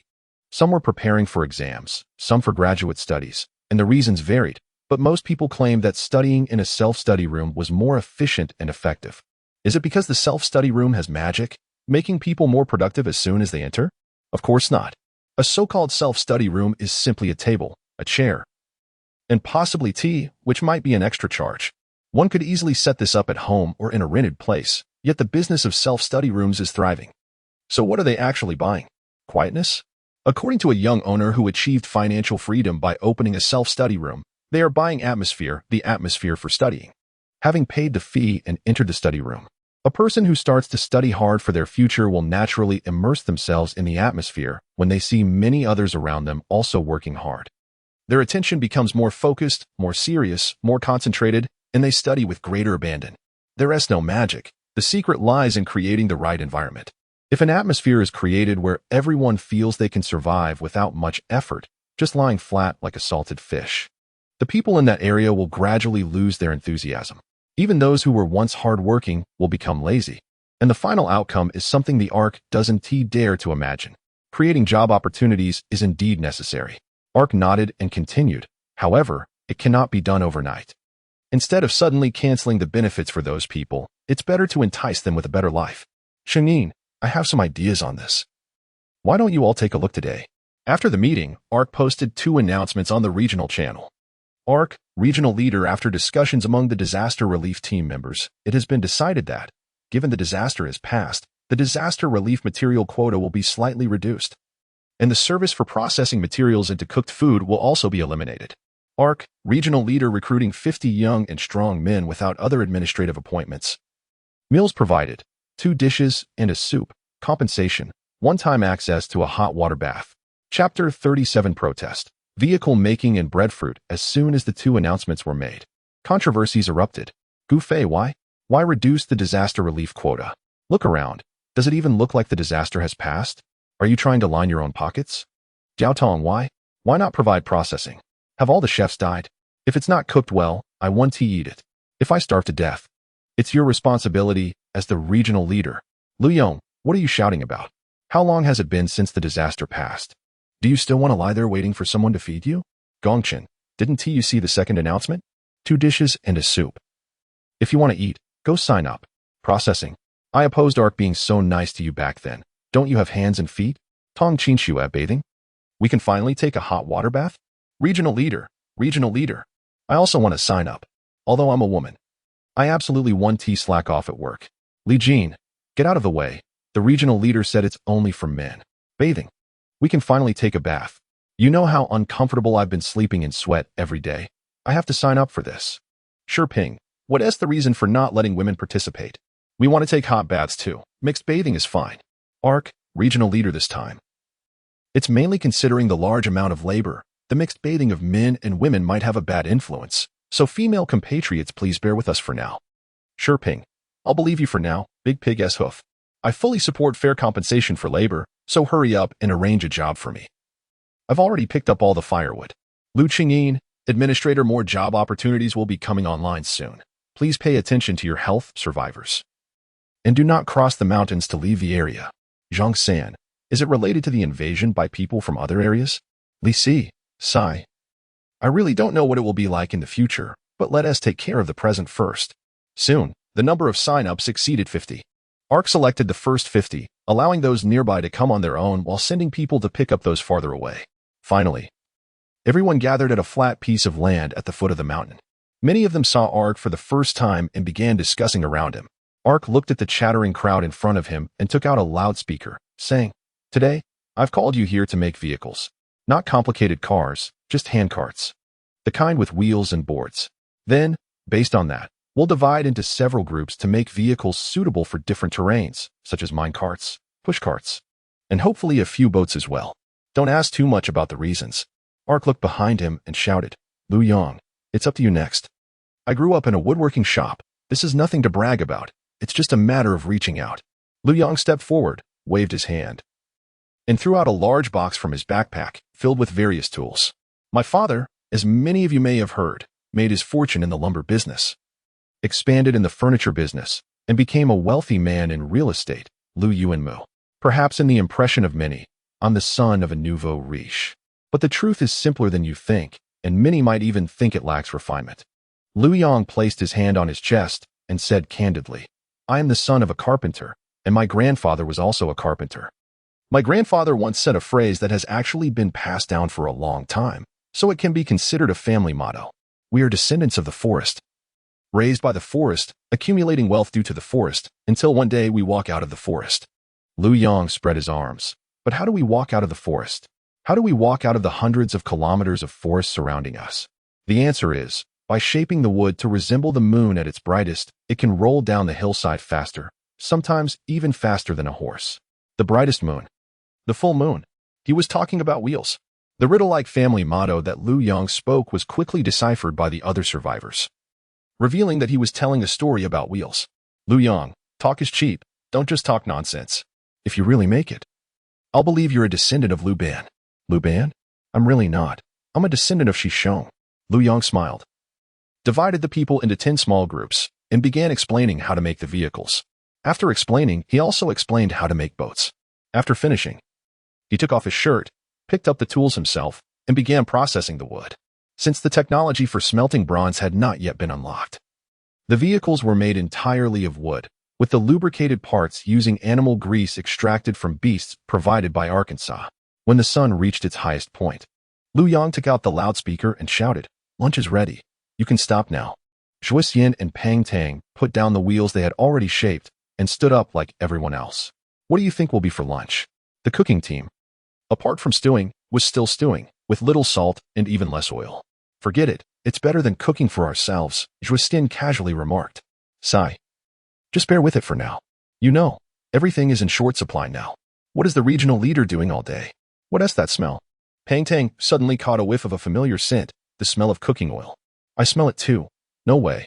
Zhuo Xian also perked up his nose to sniff, and many other survivors also caught the smell of cooking oil. The survivors in front had already seen the true nature of the smell. It was a whole roasted crocodile sizzling with oil, accompanied by various fruits. Most importantly, beside the crocodile, there was a pile of bread. How could there be bread? My God, this tastes just like bread. Fruits? Tea soup? Who just said our regional leader does nothing all day? Come out. What? Someone slandering our regional leader? Come out for a beating. ISNT people's livelihood a serious matter?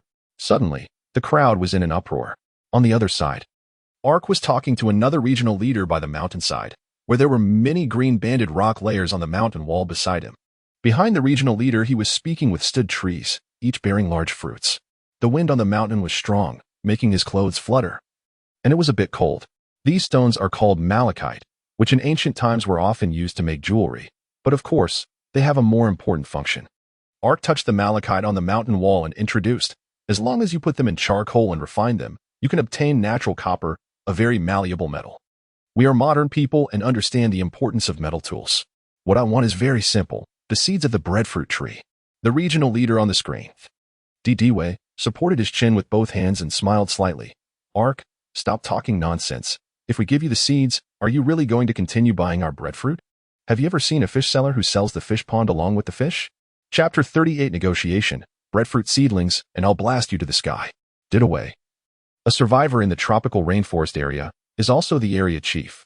This man wears animal skins, has reddish-brown markings on his face, and a neatly trimmed beard, adorned with a headdress woven from colorful feathers, resembling a tribal chief. We can provide you with a stable supply of breadfruit. This forest is rich in resources and can sustain thousands or even millions with some modifications, Dewey said. However, I can't guarantee the price stability. Ark, your ore is indeed the key to industry, but when disasters strike, having the key doesn't mean many will look for the door. Once the other area chiefs come to their senses, your ore will lose its value. The most abundant resource in the rainforest is food, right? Ark replied lightly. Then indirectly mentioned, freshwater was once the most precious resource, but now its price continues to drop. Moreover, the ocean and forests have endless food. Lethal rewards are abundant in every area. As long as a hunting team is formed, the ancient creatures of the ocean and forests are no match. I came to trade sincerely. I don't want ore. Food is fine too. Let everyone in the area change their taste. Dewey stared at Ark's face. Unsure if Ark's area was truly short on food, or if he genuinely wanted to give the people in his area a change of flavor. Through the information network, he already knew that Ark's area had been devastated by a mudslide, and with the mountains nearby, relocation was difficult. It could be said that they were trapped. Without taking everyone over the mountains to find a new place to settle, the only option for Ark's area was a slow death. However, Dewey couldn't tell from Ark's expression if he was pretending. It seemed that trading breadfruit with him was genuinely just to improve the taste for the people in his area. Did he really not lack food? Dewey had heard people mention Ark in the area chief meetings. Some thought he was foolish, some thought he was completely brain dead. Some thought such a good person was rare and precious, while others thought he had minor virtues but lacked great righteousness. Among these, he remembered one viewpoint very clearly. Ark was a fool with cunning. He looked foolish, but was actually crafty. Foolishness is cunning, and cunning is foolishness. This person is both foolish and cunning. I can give you the seeds of the breadfruit tree, but what do you intend to exchange for it? Dewey probed, at least a level reward that is very practical, and in no less than one quantity. Hearing this, Ark couldn't help but smile. To be clear, under the circumstances where I have everything, what do you want? You have quite the tone. Do you expect me to want an aircraft carrier, which you also have? What would you need an aircraft carrier for in the tropical rainforest? Dewey was taken aback for a moment, thought about it, and realized it made sense. So he changed his wording. Just an example. I'm in the tropical rainforest, where resources are abundant, but I also have troubles that you can't see. The mosquitoes, insects, and rodents here are more than you can imagine, and their mutation levels are beyond your imagination. Dewey gestured, indicating, have you seen cockroaches as big as half a person? And rats. You can't imagine how many people in our area have been harmed by rats and then died of the plague. Ark visualized this and immediately felt a chill run down his spine, quickly waving his hand. Don't say any more. How about this?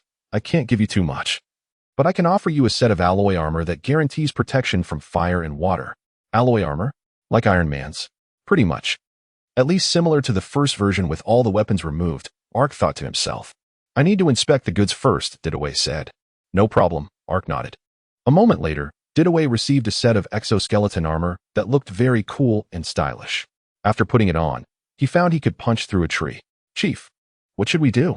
Should we give him the breadfruit seeds? Of course, I am a person of integrity, Dewey said solemnly. Minutes later, he sternly told Ark. The quality of your goods is not acceptable. I've already thrown them away. Bring out your good stuff. Don't think you can fool me. Thrown away? Ark was a bit surprised, but quickly regained his calm and took out a small cylinder with a button on top. I hope you are still far enough away because this is considered a secret of our area. If I can't use it for trade, I can only blow up the reactor. Dewey was stunned for a few seconds, then became furious. You actually installed a bomb on it. It just causes the reactor to overload. I'm a cautious person.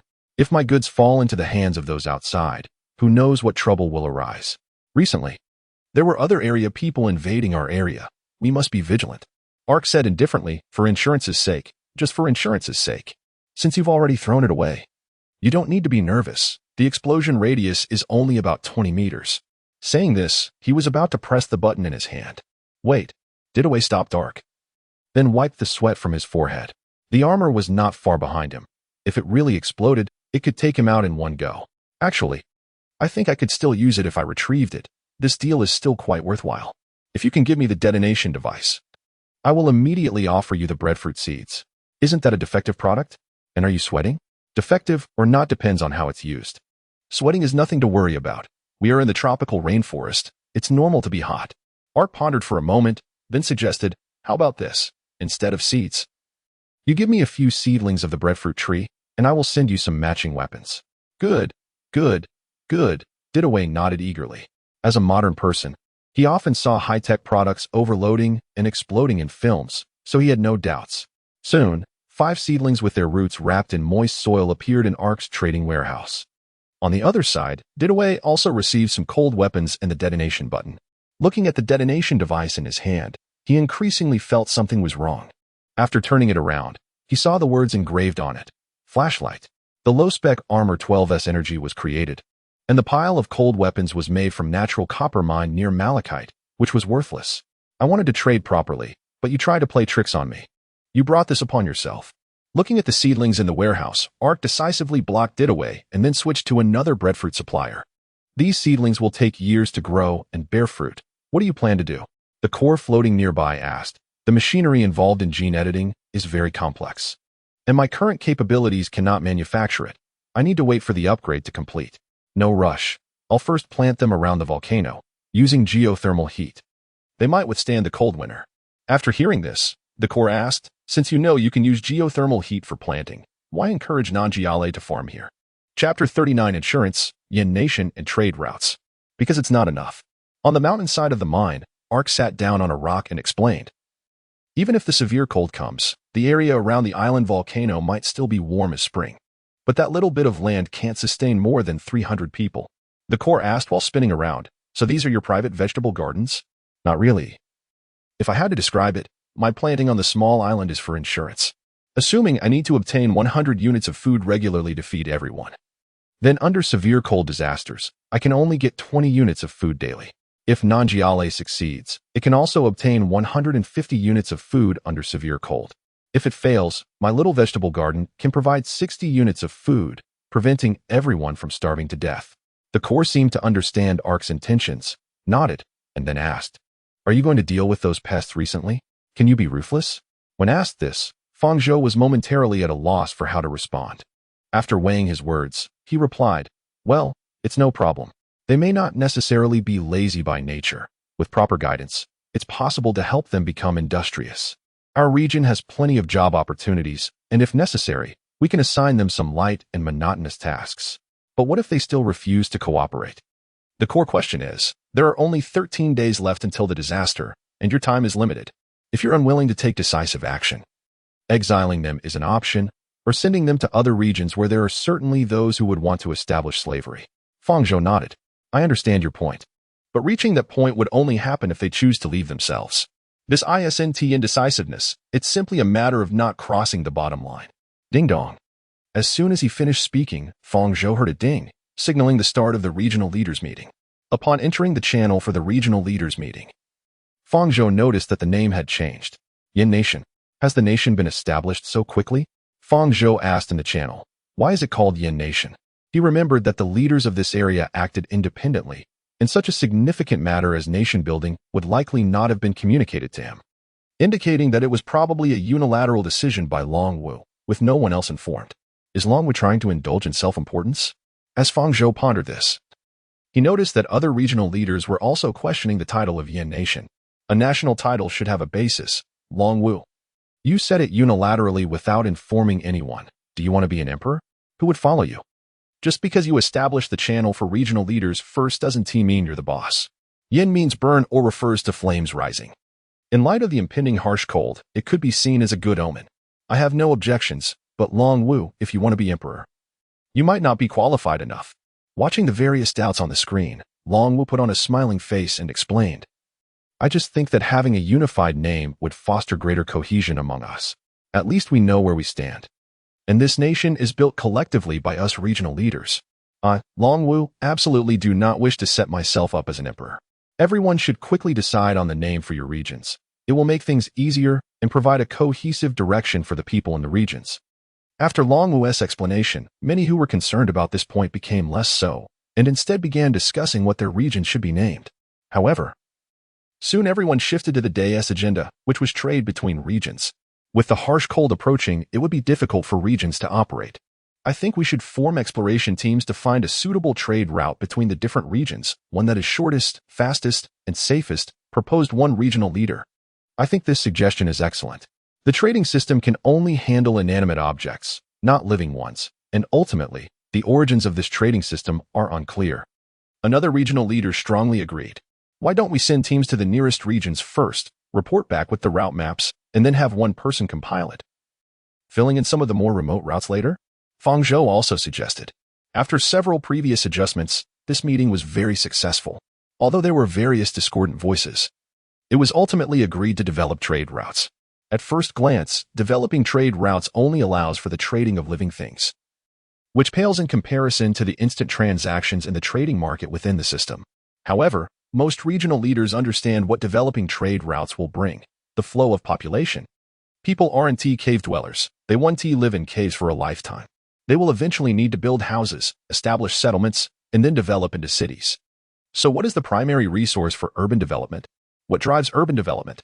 What is the engine of urban development? It's talent. The probability of various talents emerging within a single region is very low. One region may have a bunch of artists, another a bunch of mathematicians, and yet another a bunch of architects. If talents from 3 regions could flow between them, it could create a vibrant city where the physical economy and cultural industry complement each other. One city could have agricultural experts, another could have aquaculture specialists, and yet another could have top chefs. If these 3 regions complement each other, it could ensure that people are well fed and eat well. Fang Zhou vaguely sensed that most people were unwilling to accept the primitive world, including himself. Everyone has knowledge, abilities, and high technology. Who would be willing to develop slowly like primitive people under the pressure of natural disasters? Even with differences, in the end, everyone would benefit mutually and conquer this primitive world. After the meeting, Fang Zhou said to the core, I believe that a community of shared human destiny is not an illusory concept. It is quietly emerging. Be careful. Everyone may want to be an emperor. Leading to a situation like the spring and autumn and warring states periods, where the people suffer, the core reminded. Don't worry, by then. I'll show them the power of rewards, Fang Zhou replied with a smile. Throwing burning mountains down from the sky will surely cool the heads of the warmongers and turn them into peaceful people. Time flew by, and the sun began to set. The survivors who were building vehicles completed a day's work. Zhuoxian and Pang Tang looked at the transport vehicle they had built and exchanged smiles. I used to think this thing had no technical content, but now, who would dare say that what I built lacks technical merit? I'd give them a smack on the head right away. Indeed, after a busy afternoon, seeing this thing glide smoothly across the ground was exhilarating. Just like watching one's own child grow up. What are you so proud of? Another group, Lu Yong patted his large transport vehicle and said proudly, Can your little donkey cart compare in technical merit? Look at my big truck. Huh. I tell you, today the regional leader had us build cars. Tomorrow, who knows? We might be talking about steam engines, and maybe even car motors will appear.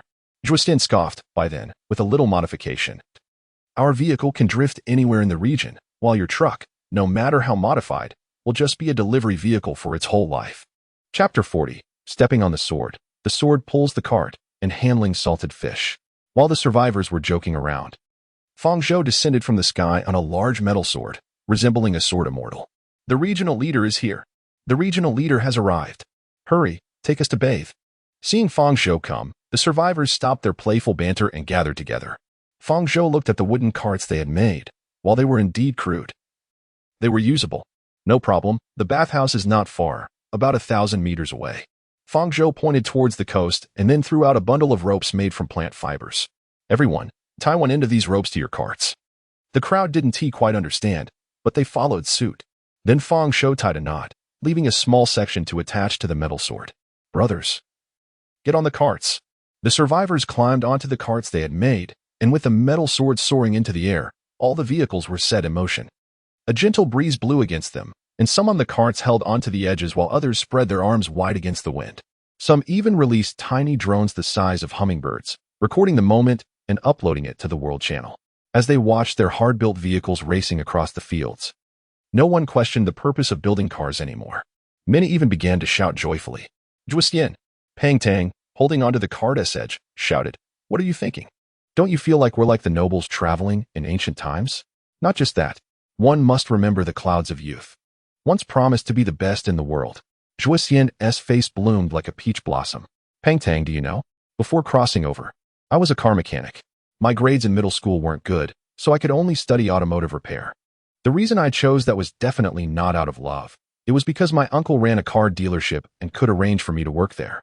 I don't know what I like. Games, music, nightclubs, they are just strings that prevent me from psychologically collapsing. Every day, I repair cars in the shop. And when I see them speeding away, I think to myself, yes, the world belongs to them, not to me. But since I came here, that suffocating feeling has disappeared. Especially today, for the first time I felt this way. I live for this moment. Not just that." Pang Tang shouted, "We will establish a city in this world and create civilization. Hundreds of years later, the descendants of humanity on this land will remember us. It was we who conquered this world, even if our iron steeds are still made of wood." Regional Chief. After saying this, Pang Tang shouted towards Ark, "Can you give me a stable position? I want to contribute." Ark turned around and gave him a gesture. "No problem, I'll arrange it." Regional Chief. "I want one too. You step back. I have a higher awareness. I'll go first." Awareness? I wouldn't mind going through fire and water for the Regional Chief. Who can compare to my awareness? Regional Chief, please consider me for the position. Ark looked at this group of excited people and felt extremely happy. However, human joys and sorrows are not the same. At this moment, in another region, Regional Chief Zhangqing looked at the information about Ark's convoy in the World Channel and found them noisy. Regional Chief. They are using the magnetic levitation swords they stole from me to pull their carts. This isn't just bullying me, it's a slap in your face. Song Qiao stood aside, indignant. "Isn't this because of you?" Zhangqing reprimanded. "I warned you to be careful of Ark, and you went straight to confront him. And it's me who's getting slapped in the face? You're the one slapping me in the face. Do I need to lower myself to Ark for you? What can we do now? A gentleman takes revenge. 10 years is not too late. Just endure it." When they reached the seaside, the survivors finally saw the so-called bathhouse. On the beach, a huge swimming pool appeared, and one person touched the water temperature, and his face immediately showed surprise. "It's warm water." Ark walked to the edge of the pool, coughed twice, and pretended to give a speech. Although the survivors were eager to bathe, no one moved due to Ark's presence. A few seconds later, Ark glanced at everyone and said in a deep voice, "What are you waiting for?" Survivors, seeing that they still didn't move. Ark waved his hand. "Hurry up." Now they understood. In an instant, a group of people plunged into the water like dumplings, splashing everywhere. Some were tearing clothes. Others were throwing underwear, and some rushed over to strip others. The scene was momentarily out of control. There were even people pulling up the system interface to take pictures. Countless photos of muscular men playing in the water were recorded and uploaded to the regional channel. Gu Fei. Protest, protest, protest against Ark for lowering the relief standards. Protest. Protest. Zhuya. I really want to swim. I really want to swim. Lu Yong. If you want to wash, come on, don't worry. We just watch and want to interfere. Zheng Xiaonan. Get lost. Zhuya, hold on. Didn't T Ark say? The women's bathhouse will be ready soon. Li Jin. Those parasites who take supplies. Did you see? This is the treatment that the working people deserve. Gu Fei. Why do you say that about me? I just have a temporary bad state. As they spoke, the two began to argue. As they were arguing, dozens of naked men in the pool started to watch. After a few minutes, they all stared at Ark, who was rubbing his armpits. Suddenly being stared at by a group of naked men made Ark instinctively a bit flustered. Regional Chief, we can't indulge these people who lie around and eat low-income assistants, can we? Ark nodded dumbly and said, over here, I'm thinking of a way. Forcing people with health issues to work is indeed. Before Ark could finish his sentence, a very muscular man approached, pulled up his social channel, and opened the voice message sent by Gu Fei. The next second, a loud voice resonated everywhere. Ark was stunned. Regional Chief, listen to this voice. It's full of energy. How does it sound like someone who's sick? Regional Chief, we must deal with them severely. We don't have any leeway, and when disasters come, we can't let them drag us down, right? They are unstable factors. Regional Chief, deal with them. Think of a way and handle them. One muscular man after another gathered around, all demanding fairness, and Ark was forced to sigh. All right, everyone wash up and go back first. I'll think of a way in the next few days. That night, Ark held a regional meeting with several other administrators and finally came up with a method. The next morning around 9 o'clock, Ark sent out an announcement in the regional channel.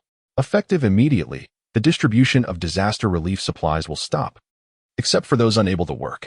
All existing departments are open for applications, and the original disaster relief supply recipients are limited, including but not limited to the reconnaissance team, agricultural team, mining team, transportation team, hunting team, etc.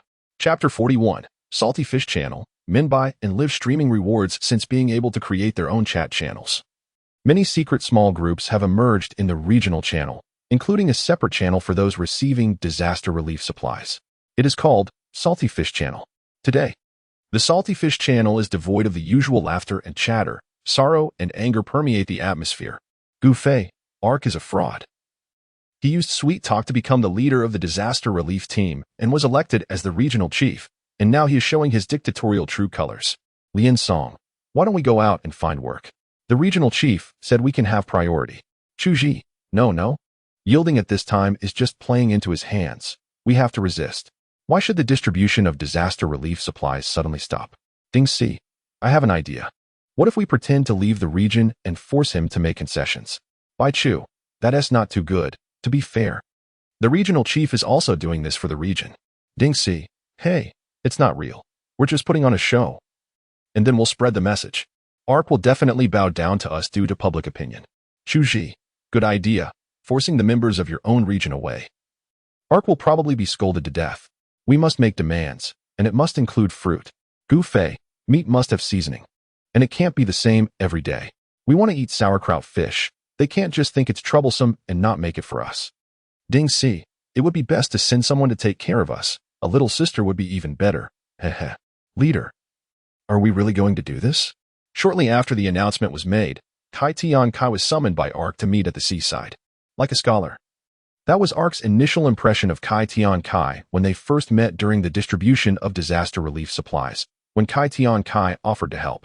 That day, after a year of busy work, Ark found him and treated him to grilled fish. It was their first face-to-face meeting. Kai Tian Kai is a young man with neatly cropped hair, looking about the same age as Ark, with a fair face and a notably expressionless face. Kai Tian Kai's emotions can only be judged by his actions and tone. His expressions change very slowly, seemingly only changing with extremes of joy or sorrow. Today, Ark invited him to visit those on low-income assistance one by one, asking face-to-face what type of work they were interested in. It's necessary to face them to understand the situation clearly. If it's due to health issues, I will think of ways to produce medicine. If it's other problems, we can communicate and understand, even solve them. Ark said, in the face of disasters, we must mobilize all who can be mobilized. Otherwise, forcing others to work is something I really don't want to do. Leader, you could have Lu Qingyin do it. Kai Tian Kai suggested. Leader, you are a good person, but he is very tough. He is the most suitable for this job. I will try my own methods first. My character should be my weapon, not a burden. I can't avoid it just because I'm afraid. Ark responded, and I brought you along, right? You will be responsible for distributing supplies later. You know them better. Hearing this, Kai Tian Kai sighed and nodded. Because I understand, I don't want you to go, leader. Not everyone in this world is a good person. There are indeed bad people and hopeless cases. I need to see it for myself. Seeing is believing. Let me see the first Sichuan. On the way to Sichuan's residence, Fang Zhou learned about Sichuan's situation from Kai Tian Kai. Sichuan is a survivor who always wears a smile. During the last natural disaster, he escaped to a cave belonging to another survivor, Minbai. He is still living at Minbai's place now, and due to his poor living habits, Minbai and Kai Tian Kai have complained many times. When Fang Zhou and Kai Tian Kai arrived at Minbai's residence, they saw a girl with a single ponytail walking out of the cave. Minbai, Kai Tian Kai waved to the girl, who brightened up upon seeing him. When she noticed Fang Zhou, her expression changed to one of surprise. Are you the regional leader? Minbai jogged over and asked Kai Tian Kai for confirmation. Yes, hello, I am Fang Zhou. Fang Zhou took a step forward and introduced himself. Oh, nice to meet you. I'm Minbai, 24 years old, temporarily assigned to the agriculture team. I'm not slacking off today. The leader insisted I take a break. Her rapid-fire self-introduction momentarily stunned Fang Zhou. After regaining his composure, he smiled and nodded to mask his awkwardness while carefully observing her. Minbai had neat short hair, a round face, and was quite cute, her gaze darting around as if she was a bit shy. Don't be too formal, since Jialo let you take a break. Just rest well. Fang Zhou smiled and said, I'm here to find Su Chuan. Is he around? Upon hearing this, Minbai's expression darkened considerably. Yes, he is. But I'm not sure if he's in a condition to see anyone. She looked at Kai Tiankai, her eyes filled with a plea. Kaiga knows part of the reason. Well, it's roughly what we talked about on the way here, just a bit vague and euphemistic, Kai Tiankai said. How about I go inside? Leader. You don't need to go in. Fang Zhou took out a nanodriver, and in an instant, his armor was on. This sudden action startled both people present. Kai Tiankai. I'll go in to check. You talk to Minbai and see if she needs any help. Okay. Fang Zhou commanded, and Kai Tiankai said no more. Watching him walk into the cave, then he saw Minbai quickly pull up the system interface and switch to the social channel. Kai Tiankai sharply sensed something and immediately grabbed Minbai's arm. Who are you trying to tip off? The cave where Minbai lived was relatively long and narrow.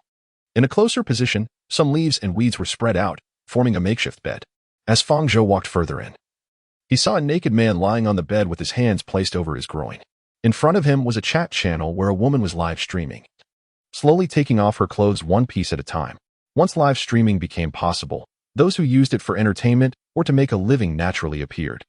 Survivors are all adults and need to relieve stress, so Fang Zhou didn't intend to interfere. He planned to wait patiently for a while until the other person noticed him or finished her performance. Xiaoling, keep taking it off. Don't ruin the mood. Su Chuan leered at the screen. Make sure to call out hard in a bit. Make Grandpa happy. Oh, you haven't tipped Linger yet today. All right. Look at my memory. Let me show you what's good in the supplies sent yesterday. Wow, such a big fish. Linga likes big brothers the most. I'll show you what you want to see.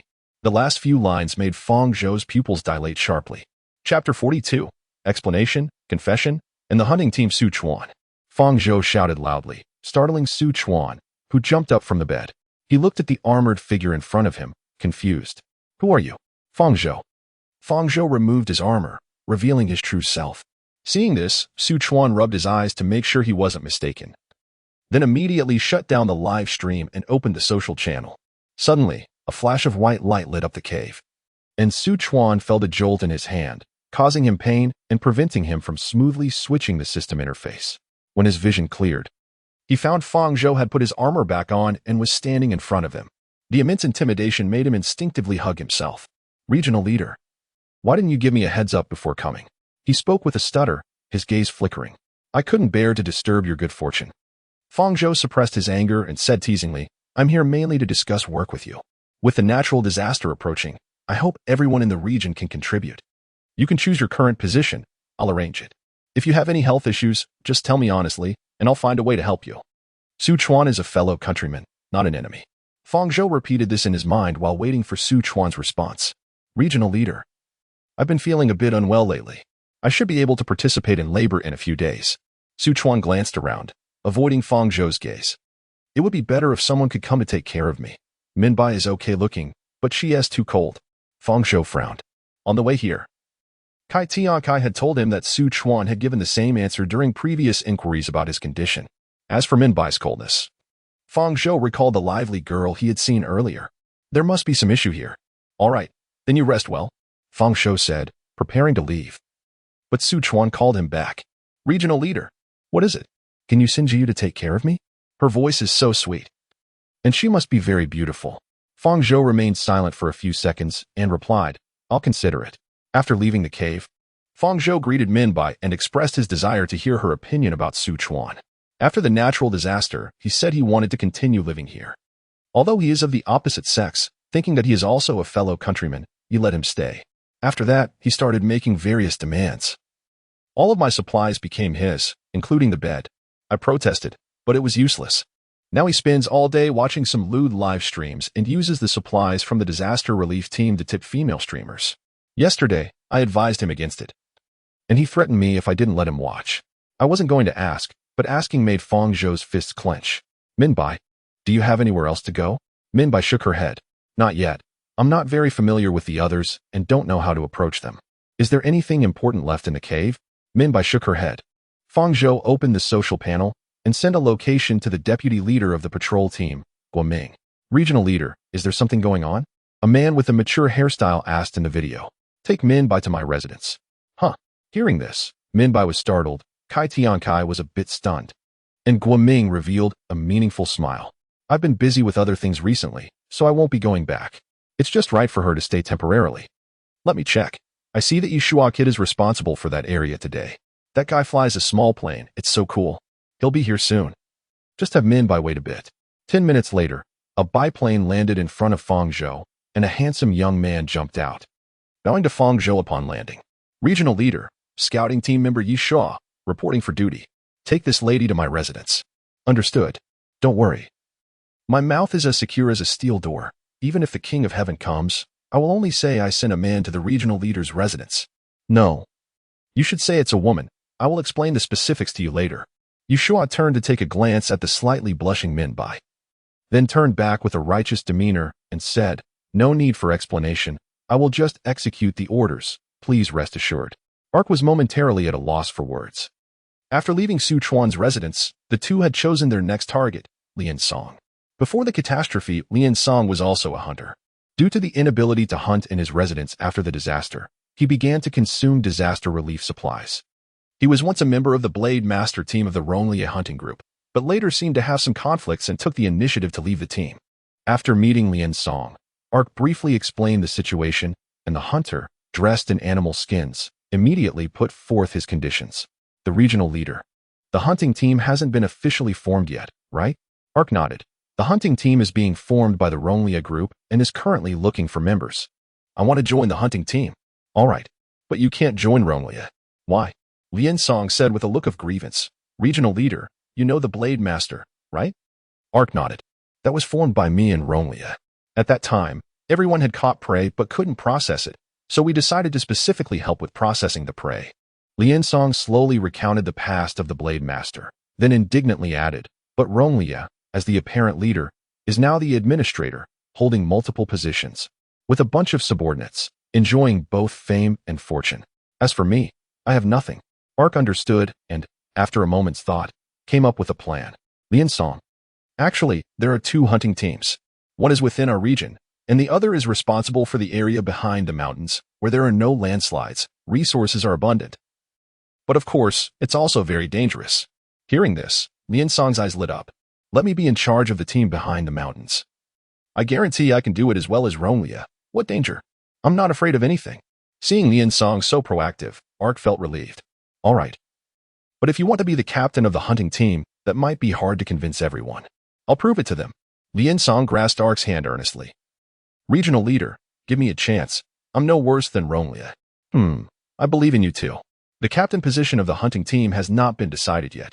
I will recommend you to Ronglia, and you will be on the same level as him. How about that? Lian Song hesitated for a moment, then gritted his teeth and agreed. Okay. After leaving Lian Song's residence, Ark felt refreshed, shaking off the blows he had received from Su Chuan. If only everyone could cooperate like this. After his sigh, he asked, Tian Kai, who's next? Ding Si, the one who colluded with outsiders to slander you. Upon hearing this name, Ark's expression changed. He is definitely worth meeting.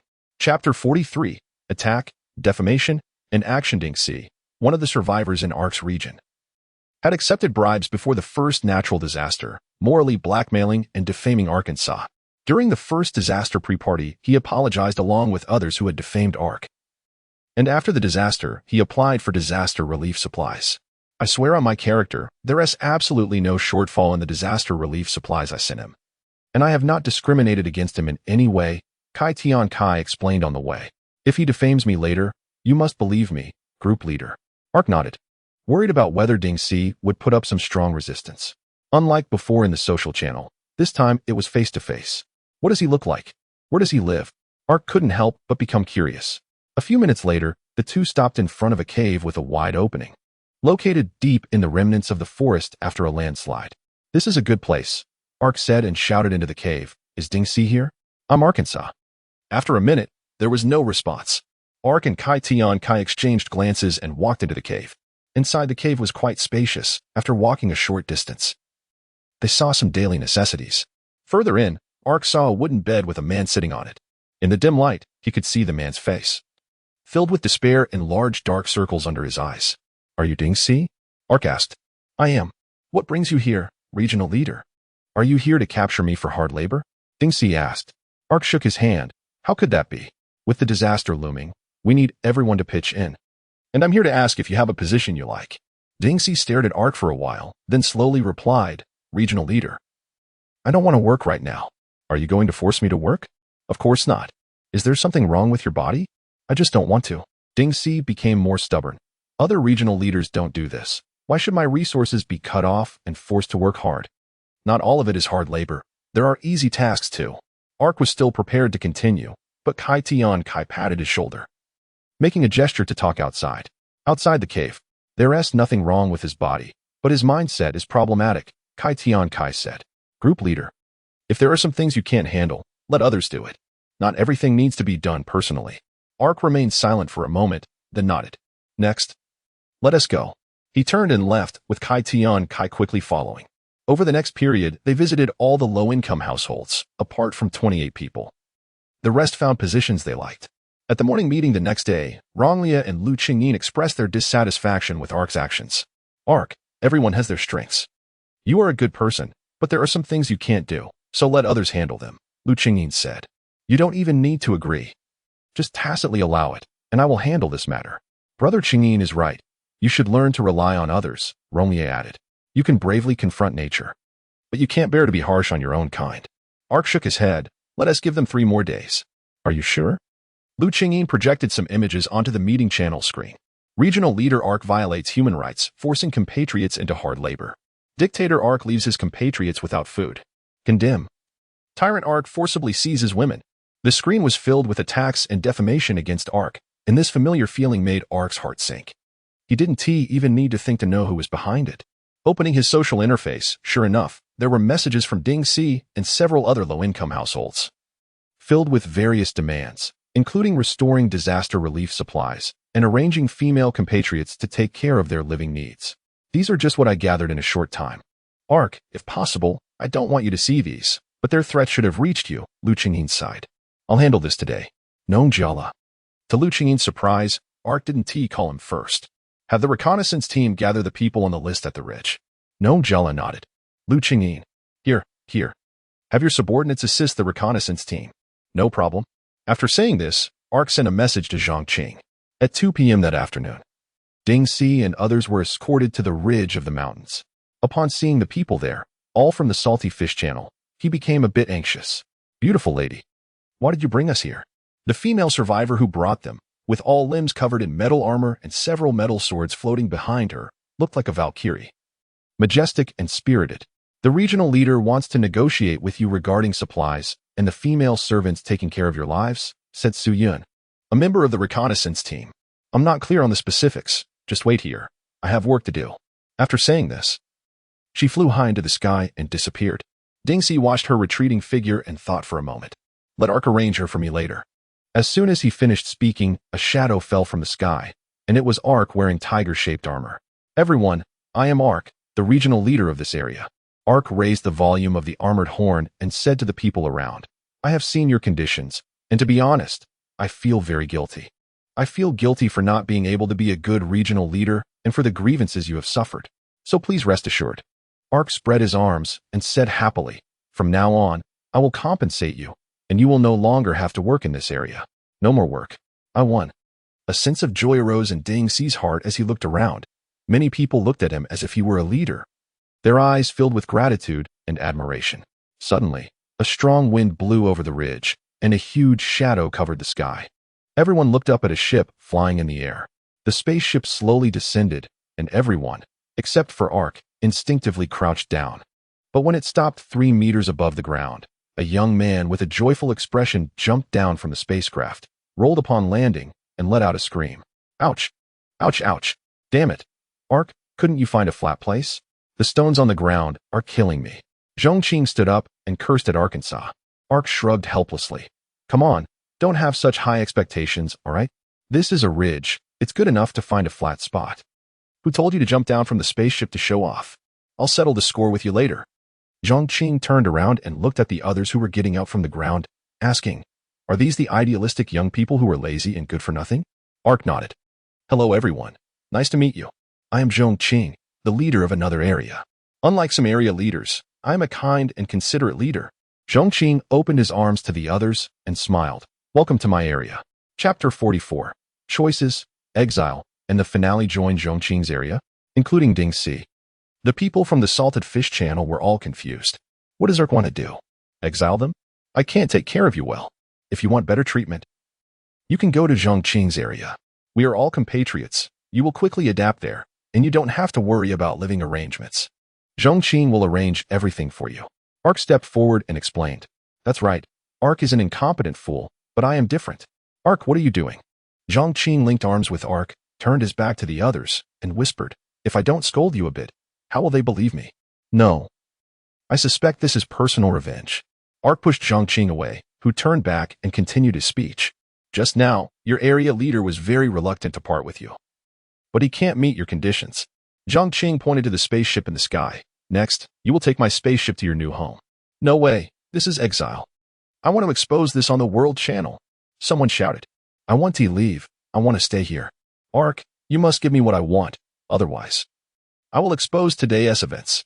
Yes, collusion among area leaders. Ark, if you don't agree to our conditions, we will make today's events public. Let everyone see through your false facade. Protests erupted, and Ark sighed, taking out the magnetic levitation sword. Upon seeing the sword that Ark had taken away, Zhongqing's smile froze. Ark turned the sword handle, and with a flash of sword light, a crack several meters long appeared on the ground, instantly silencing the protesters. If you want to stay in my area and participate in production to overcome natural disasters together, step to the left of the line. I guarantee you can freely choose your positions and will be prioritized for the jobs you want, with equally generous treatment. If you want to go to another area to start a new life, step to the right of the line. As Ark spoke, Zhongqing opened the social channel and tapped a few times. Everyone, think about it. Do you think Ark would lie? As the people hesitated, Ding Si proactively stepped to the right and called out. And besides, what will others think of us if we go back now? We should go all out. Let us leave. Leaving this little broken place, we will go to our new home. A few minutes later, all 28 people chose not to stay, which was within Ark's expectations because those he could retain had already been retained. Not only him, but Kai Tian Kai and the others had also worked hard before he went to visit each of them one by one. He watched as the 28 people boarded the spaceship one by one, with Ding Si being the last to go up, before the hatch closed. He even gave Ark the middle finger. After the hatch closed, Ding Si turned around, closed his eyes, and stretched. Suddenly, he caught a strange smell, and his consciousness suddenly became blurred. When he woke up again, he found himself unable to move, his fingers tightly bound, unable even to pull up the system interface. Looking around, he was in a small room, possibly less than 3 square meters, resembling a cell. What is going on? Is anyone there? Stop shouting. It's useless no matter how loud you scream. Song Qiao opened the iron door and walked in, holding a wooden stick with nails. See what I have in my hand? Hand over everything you have on you, or you'll get a taste of this. Seeing the large and thick spiked stick, Ding Si panicked. Who are you? I am a guest of the area leader Zhongqing. Where is he? I don't know. Maybe he is out having fun. Song Qiao shrugged. Look at how miserable I am. Because your area leader took my sword, my status has plummeted, and I have to do this dirty work. Enough nonsense. In a moment, I will free one of your hands, but you will operate right under my nose. No matter what rewards you have. Don't think about taking them out. Of course, you can try. Ding Si watched as one of his hands was freed from restraint and nervously opened his backpack interface. Before clicking on it, he tentatively asked, Big brother, is there a mistake? I'm a friend of your area leader. Mistake? No, Song Qiao laughed. Although our area leader has had conflicts with Ark, we are both area leaders and will continue to do business in the future. We still need to remain friends. But you? You've made this a well-known issue. What you've done is known not only in Yin country but also to area leaders from foreign lands. As far as I know, many area leaders have advised Ark to just kill you all. But he didn't do that. Our area leader is benevolent, actively taking on this mess and providing you with a shelter. I hope you don't be ungrateful. Looking at the stick in Song Qiao's hand, Ding Si silently handed over everything in his backpack, and while the other party was checking, he quickly sent a message to Arkansas Ding Si. Area leader, save me. System, you have been blacklisted by the other party, and they will not receive your message. Ding Si was stunned as a stick-shaped shadow appeared on his face, growing larger and larger. Wait, No, please don't. Please, don't. He didn't know how long it had been when a battered Ding Si and the others disembarked from the spaceship and were driven into a cave. Each person receiving a wooden pickaxe. The leader told them that this was their new home. As night fell, Ark was video chatting with Zhang Qing by the volcano's edge. All settled. Those who incited, colluded with foreigners, attempted to assault women, and occupied others' residences have all been sent to the vegetable market. The rest, who still have hope, have been assigned to different, easier positions for rotating internships to see what they are interested in. I've already spoken to the heads of those positions and asked them to be more accommodating to the newcomers. Zhang Qing chewed on fruit, looking as if he truly had no choice with a smile. You owe me a personal favor this time, he said. Don't worry. Ark waved his hand, and a rectangular object flew out of the volcano, which he caught with one hand. A battery compatible with your rewards. Sounds good. Let us collaborate again next time. After picking up the battery, Zhang Qing quickly cut off the screen. It was really decisive and neat. Fang Zhou stood up, stretched his muscles, then put on his armor, lay down on the spot, and fell into a deep sleep. The next day, he got up early, casually ate something, and returned to his area. During the last vehicle manufacturing session, 10 people were finally selected to form a craftsman group, while the remaining people were assigned to other positions. The water supply has been secured. Lu Qingyin found multiple water sources, even including an underground water source. However, there are still problems with food. Known Jala's farming progress is fine, but meat needs to be obtained through breeding or hunting, and currently, there are still relatively few land animals to be found. To find more land animals for breeding, the only way is to climb over the ridge and go to the other side of the mountain. Chapter 45 Countdown of 10 Days. Breeding conditions and finding mountain paths. There are 10 days left until the next natural disaster strikes. On the morning of the 10th day, Fang Zhou arrived at the underground pasture, which is a naturally formed underground cave, with an underground water collection point set up deep inside. This was Fang Zhou's first visit to this place, and Jiang Xing, a member of the agricultural group, led the way in front of him. Those firebirds grow quickly. It's estimated that in a few days, they will start mating and giving birth. Jiang Xing is a broad-shouldered man, about 175 meters tall, and his back gives a sense of security. He is also quite talkative. Director, please take a look. This is our #1 farm. After passing through a narrow passage, they suddenly opened up to a circular corridor connecting to other passages, with a large pit in the middle. With the light from the walls of the corridor, Fang Zhou saw the firebirds in the pit, which had grown significantly since he brought them back. The left side of the farm is still empty. Please walk to the left. The fence next to it is not yet finished, so be careful. Fang Zhou nodded and followed Jiang Xing. After passing through another passage, Fang Zhou saw a new pit containing some wolves. The bottom of the passage is dirt, which we transported using the backpack system, then filled a sufficiently deep pit. There are many such pits. They looked at a few more farms, but as they continued, Fang Zhou's brow furrowed because the number of animals was decreasing, with some farms having only 2 animals. Even counting the total, there weren't many. Director, the agricultural group has done their best. Seeing Fang Zhou's expression, Jiang Xing said helplessly. The fishing grounds are managed by Zhang San and Li Si. The resources in the sea are originally abundant, but our area was completely destroyed by mudslides, and we can hardly find any animals. Fang Zhou nodded. Don't worry, I will solve this problem. He patted Jiang Xing's back, feeling the solidness of it. You take good care of these animals here. If there are any problems, tell Jiala. If Jiala can't solve it, then tell me. Thank you so much. After returning to the surface, Fang Zhou took out the magnetic levitation sword and flew towards the mountains. In ancient times, there was a man named Yu Gong whose village was obstructed by the Taihang and Wanwu mountains between the village and the city. Today, this mountain range, rich in minerals, is the Taihang and Wanwu mountains of Fang Zhou's area. The mountain range is not very high, averaging only about 100 meters. But it stretches continuously for hundreds of miles, completely blocking the passage between Fang Zhou's area and the outside world. Nowadays, whether for hunting or capturing animals for breeding, the best method is to cross this mountain range to the other side, where there has been no mudslide. Suddenly, a steel eagle flew in from the horizon, level with Fang Zhou's sword. A young man stood on the eagle, who was Gong Quan, patrolling the mountain area. Director, good morning.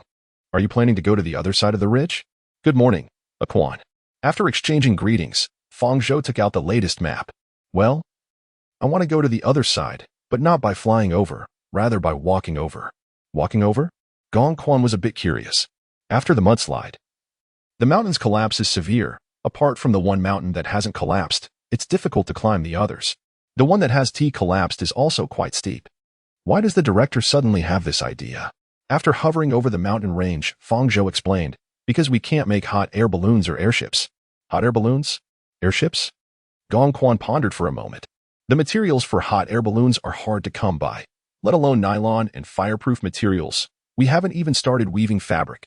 As for hot air balloons, that requires technology to produce hydrogen or helium, which is more complex. Why does the director want to make these two? Fang Zhou pointed to the mountains below. The farms need more animals for breeding. The hunting teams can hardly find any prey in the area. And they can't fly like us. So to get to the other side of the mountain, we either have to open a path or create flying machines. Then Fang Zhou asked, while you patrol this area, have you discovered any mountain paths? Gong Quan lowered his head and thought for a moment before answering. There are some. Director, follow me. Gong Quan made the eagle flap its wings and glided down in a spiral path, with Fang Zhou closely following. A few minutes later, they landed at the foot of the mountain, and Gong Quan pointed to the side. This is it, although I don't know if it can be called a path. Fang Zhou turned his head following his finger and exclaimed, wow. This small path was wide, located in the middle of a mountain, with climbing vines on both walls proving its long history. Through the path, one could almost see the forest on the opposite side. However, this path had no floor. Fang Zhou stood at the edge and looked down. He could only see darkness. He threw a stone, and after about 10 seconds, he heard the sound echo back. This is not a path. This is a deep abyss with a depth of several hundred meters. Fang Zhou turned to Gong Quan with a serious expression, and your understanding of mountain paths might be a bit off. Gong Quan scratched his head and smiled bitterly. There's nothing left. If we could build a bridge here, it would definitely be fine. Should we use the power of the factory core to build a big bridge? This thought flashed through Fang Zhou's mind, but he quickly dismissed it. This is different from building a bathhouse. Once this precedent is set, exposing the power of the engineering core, what do we do next? If there are wild beasts threatening survival, we solve it with the factory core. If the road is blocked, we solve it with the factory core. Industry? Science? What's the point of development? A factory core is everything. Even if I disagree at that time, the remaining path would only be for me to walk alone, or one day become enemies with everyone. Is there really no other way? The area buried after the mudslide could work. Fang Zhou asked with a try-it-out attitude. Well, the research team has surveyed it. There's a path that seems quite suitable, but the entrance is completely buried by the collapse. Gong Quan replied. Even if we send people to dig, it would take several people a whole day. Hearing this, Fang Zhou became excited. Gong Quan, do you know what I drew after the last natural disaster? Let me think. Director, you lent it to many people. Gong Quan suddenly realized, his eyes lighting up. A specialized tunneling robot. Mechanical moles. He leaped onto the back of the steel eagle, shouting, Director, I'll take you there right now. In just a few minutes. They arrived at a pile of rubble and dirt. As Gong Quan said, there was no sign of any road here. The entrance was completely buried, and no one knew how deep it was. Last time, the research team Kong Jing discovered this passage using penetrating rays. It was time to open the first tunnel through the mountain. Fang Zhou stood in front of the mountain body and opened the backpack interface. Go, mechanical mole.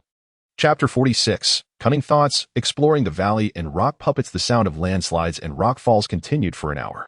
Gong Quan returned when the mechanical mole started moving. And during that hour, Ark held a meeting for the regional leaders. In the meeting, everyone had already tacitly accepted the name of this area, Yin Country. Some even pointed out Long Wu's little schemes on the spot. Once the roads were connected, Long Wu's region would become a central hub, and at that time, no one would need to acknowledge it. His status would naturally rise. Moreover, he anticipated that most regional leaders would turn a blind eye to his little tricks for the sake of regional development. Those who exposed his tactics frankly stated that as long as Long Wu was still striving for the revival of civilization, they wouldn't take small matters to heart. But if one day he wanted to become an emperor, rallying support and establishing feudal rule, then he and the other regional leaders would let him taste the iron fist. Long Wu naturally agreed repeatedly, asserting that all his actions were for the sake of the revival of civilization and definitely not for personal greed.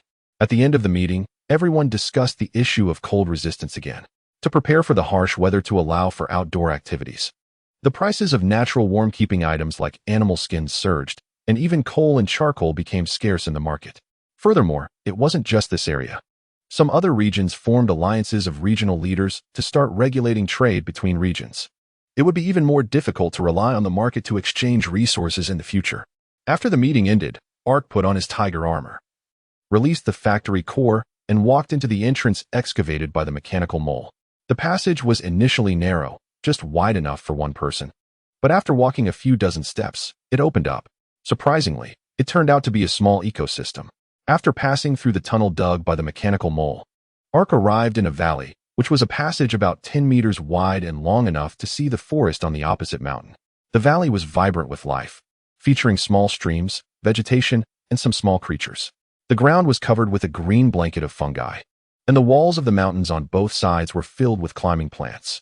Sunlight streamed down from above, making the surroundings bright and clear. What a nice place. Ark sighed. Be careful. The core spoke at that moment. I detected some unusual signals. Unusual signals? Ark didn't quite understand. But since it was a reminder from the core, he became alert, suspending the magnetic sword on his back, just in case. Could there be some dormant robots here? Ark asked while walking. This world actually had civilization many years ago. Are you rewards products of ancient civilization? Your idea is a bit glitchy. The core retorted. Then continued. I've been upgrading the program these days. Although it's called an upgrade, it's actually unlocking previously sealed areas. During this time, I discovered some incredible things. What? Ark asked curiously. Actually, I'm your father. Can you be serious? All right. I found some residual radiation. After identification, guess what I discovered? Ark pondered for a few seconds and joked. Is it my future son sent here as a little helper? That residual radiation comes from at least billions of years ago. Huh? Let me simplify it for you. While Ark was still confused, the core said, I am older than the land beneath your feet. Ark paused, understanding the core's meaning. He pointed to the magnetic sword behind him and tentatively asked, what about this? Made 240 hours ago, still quite new. About 10 days ago. Roughly the day before arriving in this world. So, does that mean only higher level rewards or ancient relics? I don't know, but considering how valuable I am, you should cherish me. All right. Ark patted the little square floating in the air and continued walking towards the exit on the other side of the valley. If he personally walked through and confirmed there were no dangers, he could let the hunting team use this route for hunting. As he walked, Ark stopped by a small stream, attracted not by the water source but by the plants growing around it. He squatted down and took a picture to send to the deputy leader of the agricultural group, Ma Yuqiang, the man who reminded them about sharks in shallow waters at the beginning of survival, unexpectedly an expert in aquaculture. Is this water leak? In the previous world, this was a living fossil that could be traced back 300 million years. No, compared to this, regional leader. Take a picture of that large patch next to the water leak. After sending the second picture, Ma Yuqiang's tone became excited. It's ginger. He happily said, there's a whole lot of ginger here. Regional leader, send me the location. I'll take people to have a look. All right. After sending the location to Ma Yuqiang, Ark continued forward. In fact, he had already planted a bit of ginger on the volcanic island, just hadn't told them yet. Compared to the ones bought, they would definitely be happier with this discovery from nothing. Ark pondered whether to find a place in the forest opposite to plant the breadfruit tree. After walking a bit further, the exit was in sight. But something made Ark stop. It was a cave opening in the mountainside. If this was a beast's den, the patrol team might encounter an ambush on their way back. Clearing it out would make a good frontline base for them. After making up his mind, Ark walked in, entering the cave, and the core reminded him before entering. The signal I detected is here. Now, Ark was even more interested.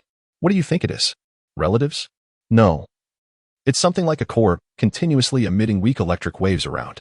This time, Ark didn't let the core illuminate but activated the night vision function of his armor. The cave was relatively spacious, and in the center stood a humanoid statue made of rock, with a slowly rotating yellowish square on its chest. Your cousin? Ark pointed. Don't compare me to such low-level things. The core said, be careful, it has detected us. When Ark turned to look again, the rock puppet's entire body was already shedding dust. The places where it fell were the joints, and it began to move slowly. It raised one foot, while the other foot rotated in place, completing a turn, and when it set its foot down, the ground trembled. The rock puppet stood about 2.5 meters tall, and its width was also 2.5 meters, giving it an overwhelming presence. As its round stone-like head emitted 2 red lights, Ark knew it had locked onto him. This world is truly amazing. It would be great if he could capture this thing and take it back. Ark reached back to grasp the hilt of the magnetic sword while sending a message to the hunting team. Let me have a good fight with you. Chapter 47, Drawing Blades, Hunting Team, and Clearing the Road. The sword light flashed, and the puppet's arm was severed. It really is tough. Ark stepped back slightly and complained. What he just did was more like hitting than cutting. That body, which looked like it was made of rock, was harder than he had imagined. That last strike, he had put in a lot of strength, but the opponent's arm wasn't cut off. It was directly smashed by the broad and hard blade. Confirmed high civilization weapon, restriction lifted to level 2. The rock puppet's red eyes blinked a few times, emitting an electronic synthesized sound that Ark could understand. The meaning was simple. It was going to upgrade. The broken arm was enveloped by an invisible force flying back. Black wires extending from both broken ends intertwined and reconnected the arm. Quite high-tech. Ark positioned the magnetic sword diagonally in front of him, adopting a defensive posture this time. He would wait for the opponent to attack first. In the next second, the rock puppet raised the arm it just reattached, with its forearm expanding, revealing 6-barrel machine guns. Da-da-da-da-da-da-da-da. Bullets made of crushed stone continuously tilted as the Ark sped up, dodging around the rock puppet while also launching a counterattack. Magnetic suspended sword, activate. Twisting the sword handle, a crimson light blade extended from the sword edge, transforming the great sword into a giant sword. Despite its size, it felt as light as a feather in the Ark's hands, yet its power should not be underestimated. Flash. The sword blade slid once more, drawing a path in the air as 2 streaks of red sword energy flew towards the rock puppet. The first shot split the arm that fired the bullets in 2, while the other arm of the rock puppet erupted with blue light, dispersing the second sword energy with a punch. Detecting a high-energy reaction, the danger level rose again, unlocking level 3. As the electronic voice sounded again, the blue light on the rock puppet's fist spread out, layering like a puzzle, forming a shield that enveloped its body. The severed arm was reattached, but this time, the circuitry was wrapped around the severed limb from the outside, like tying 2 stones together. The important components from the arm were directly burned away by your sword energy, forcing it to establish a new interface externally to control the arm. The core analyzed. Moreover, the speed of circuit regeneration has slowed down. If it gets severed again, it won't be able to recover. That's indeed good news. That kind of shield has the effect of deflecting energy, but it seems due to design issues. It works for both enemies and allies. The opponent must deactivate the shield to attack you. Interesting, the Ark said as he opened the social interface, his eyes lighting up upon seeing 2 private messages. They're here. Just as he finished speaking, an electric arc shot out from behind the Ark, shattering a piece of the rock puppet's shield with a crackle. Following that, a small sphere traced an arc in the air and landed in the gap of the shield. Immediately afterward, the small ball exploded, accompanied by crackling sounds and white flashes, igniting flames on the rock puppet. Regional leader, hunting team captain Liansong reporting. A man holding a spear stepped forward. It was Liansong, who had been holed up in a cave a few days ago, with arcs of electricity leaping on his spear blade. And I, Xiao San, hitched a ride with the agricultural team. It feels great to ride the wind. A man twirling 2 spheres walked up from the other side. He was slightly younger than Liansong, sporting a buzz cut and carrying an iron box on his back. Liansong. Hunting team member, initial reward, a metal spear that can emit long-range electric arcs, level. The spear is incredibly tough and can extend and retract within a certain range.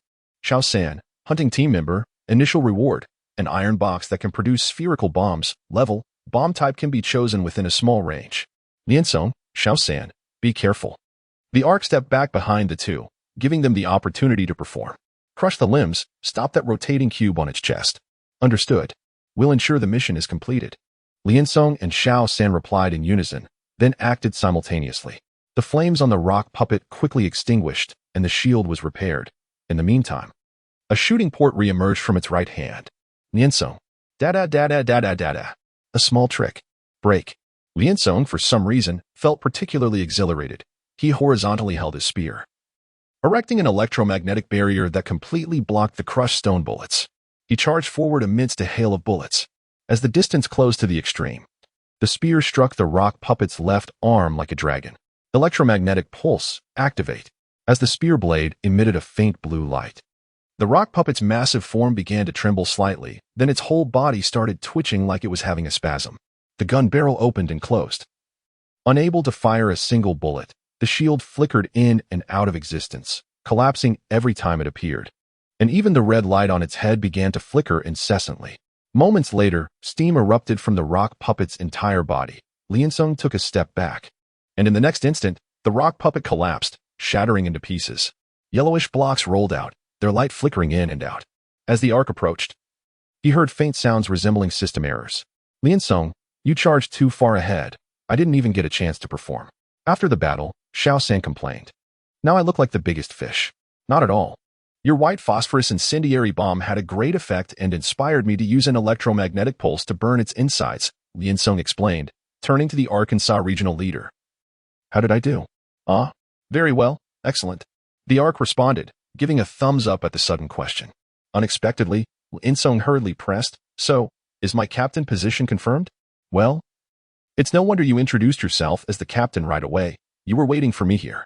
The Ark thought it wouldn't be good to discourage someone who was putting in so much effort, and since Liansong's abilities were decent, he nodded.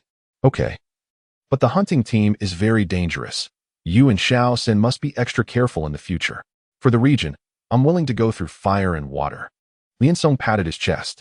What about me, regional leader? Now that I'm here, why not just appoint me as the vice captain? Xiao San, wanting to take the opportunity to rise in rank, also chimed in. The Ark could only shrug. As for the captain, I can still discuss it with Ronglia. But if the vice captain interferes, Qingyin and Ronglia will start talking to me about democracy and original intentions. However, Xiao San, I believe your abilities are more than sufficient for the vice captain role. If I can't give others bread, I'll just draw it. The Ark understood this well. Good. With the regional leader's support, I don't believe anyone can compete with me. Xiao San's mood instantly brightened. Subsequently, the Ark stored the dimmed blocks into his backpack space. Before handing them over to the research team, he wanted to analyze them himself first. At the same time, he sent the coordinates to the research team, asking them to send someone to investigate the cave and see if there were any other discoveries. After doing all this, he passed through the valley's exit and entered a forest, where birds and beasts moved stealthily, and the sound of flowing water mingled with the wind. He stretched lazily. Finally out. After shaking his waist, he locked eyes with a few people camping there from a distance of over 10 meters. The atmosphere was awkward for a second, and the Ark placed his hand on the sword handle. Magnetic suspended sword, activate. Chapter 48, Visitors, Formation of the Hunting Team and Those with Nothing. At the foot of the mountain, the Ark unleashed the light blade of the magnetic suspended sword, and his armor was set to high-performance mode. He was certain that those camping here were definitely not from his region. Wait, leading the group was a man with a stubbly beard. We are not bad people. We are here to open trade routes. The specifics have already been communicated to Ms. Tang Han of your region. The Ark opened the social interface, but found no private message from Tang Han. When was this notified? An hour ago. The bearded man pulled out the social interface, swiped, and flipped the interface to enlarge it. As the Ark approached, he saw the message they sent to Tang Han. Don't blame me. Our region has been invaded before, so we have to be cautious. The Ark deactivated the blade state of the magnetic suspended sword and put it back behind him, causing the group to collectively breathe a sigh of relief. May I ask who you are, sir? The bearded man continued. I am Zhuang Dehua, sent by regional leader Liang Yi to open trade routes. Zhuang Dehua stroked his beard, looking quite pleased. Look at my beard. It has a very Marco Polo vibe, right? By the way, may I ask who you are? Ark. The Ark replied flatly.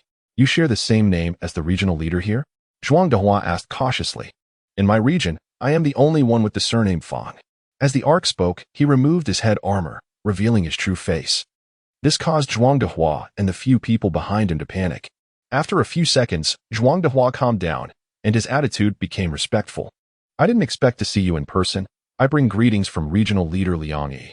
May I ask where you are headed? Opening the road. The Ark pointed behind him. Otherwise, while waiting for Tang Han to reply, you wouldn't be able to enter. After confirming the identity of the group, Fang Zhou felt relieved. He sent a message to Tang Han, copying it to the reconnaissance team Esgongquan, and then said, you can follow this road. Someone will meet you. Thank you very much, Zhuang Dehua said, taking out a brown scroll from his pocket, which Fang Zhou recognized as parchment. Unlike ordinary paper, parchment is made from animal skin, processed through several steps such as liming, stretching, and polishing. This is the route map we recorded along the way, with the map portion provided by the Longwu Area Leader's satellite images. This parchment is the first one produced in our area and holds extraordinary significance. Area Leader Liang Yi hopes to work hand in hand with you for mutual benefit. Fang Zhou nodded, stowed the map into his backpack interface, and then parted ways with them. After walking for a while, Fang Zhou stepped onto his sword and flew to an altitude of 100 meters, overlooking the new world on the other side of the mountains. It was huge. The forest stretched for hundreds of miles, seemingly endless to the naked eye, with diverse terrain. Fang Zhou saw gigantic lakes, towering trees, and peaks that reached the clouds. He even spotted a massive river. Water transport has been an efficient means of transportation for thousands of years, and this river might facilitate smooth communication between several regions. While some were happy, others were not. That afternoon, the mood in the hunting team channel was not so good for Rong Lai. The news about Lian Song's fierce battle with the rock puppet spread quickly, and it became known throughout the entire region, bringing him considerable reputation. Coupled with Fang Zhou's recommendation, Rong Lai had no choice but to agree to Lian Song taking the position of captain. The first thing Lian Song did upon assuming the role was to change the name of the hunting team to the same format as other departments, namely the hunting group. Before the captain of the hunting team was decided, Rong Lai acted as the interim captain in charge of affairs. He always felt indifferent about the captain's position. However, seeing Lian Song secure the position he thought was almost guaranteed, he felt a bit uncomfortable. But now it was time to announce the vice-captain selection. And Rong Lai still had a glimmer of hope. Originally, Rong Lai intended to form 2 hunting teams, but upon reflection, Lian Song was likely to take charge of the other one. So he simply merged them into one team, with the captain overseeing both the internal and external areas, and 2 vice-captains managing the outer and inner regions respectively. He just didn't expect that the captain would turn into a group leader, and the one sitting on the throne would also become Lian Song. Well, at least he could still be a vice-group leader. Rong Lai still held some small expectations in his heart. Everyone, the area leader has high expectations of us, so I have pondered a lot on the choice of vice-captain. Privately consulting many opinions, Lian Song said, looking much more spirited after becoming the group leader, with a strong voice. First, the first vice-captain, Xiao San. As Lian Song named him, Xiao San's screen was enlarged on the hunting group channel. Thank you for the leader's trust, and thanks to everyone for your support. Just after taking office, he was already forming cliques. Rong Lai cursed inwardly and then waited to see if he would be chosen as the second vice-captain. The second vice-captain was someone who might surprise everyone. Hi. Rong Lai could hardly believe his eyes and ears, but no one paid attention to his feelings. A handsome guy with a middle part was enlarged on the screen, and it was indeed Hi. True to his name, he was born by the sea and was quite skilled at fishing. When he first arrived in this world, he killed a shark with a sharpened wooden stick. After surviving the first natural disaster, his reward was a fully equipped fishing boat, which was a great boost. Thank you, everyone. While oars may be scarce, as long as Hi, am here, there will definitely be fish for everyone. The crowd applauded, celebrating that the hunting group was truly starting to operate. While some were happy, Rong Lai was now troubled. That night, he began a private meeting with Lu Qingyin in his cave. This is too much, simply too much. Lu Qingyin exclaimed upon hearing about Rong Lai's predicament. Who else could be the captain of the hunting group, if not you? Fang Zhou must be out of his mind, giving it to a scoundrel who has previously cheated on basic living allowances. Sigh, if it's not meant to be, then it's not. There is nothing I can do. The area leader has designated it. What can I do? Rong Lai sighed, feeling a bit down. This can't go on. I must voice my grievances. I suspect that old Fang Zhou has grown wings and wants to cultivate his direct power. Lu Qingyin continued to ask, Rong Lai, let me ask you, who was initially appointed to solve the food problem? It was me. Before the hunting team was established. Who was dedicated to solving the food issue? It was me. Now that the hunting team has appeared, who established it? It was also me. Now, who is the leader of the hunting team, and who are the second and third? Lian Song, Xiao San, and Hi. And you? Lu Qingyin pointedly asked, clearly. You were responsible for the entire process, so why do you end up with nothing? So why do I end up with nothing?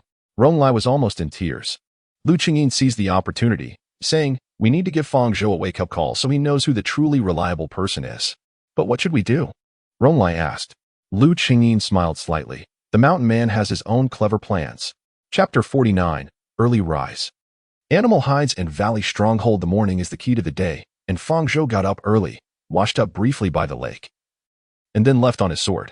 He did not attend the area morning meeting that day. It was held every day, and in his view, it was not very necessary.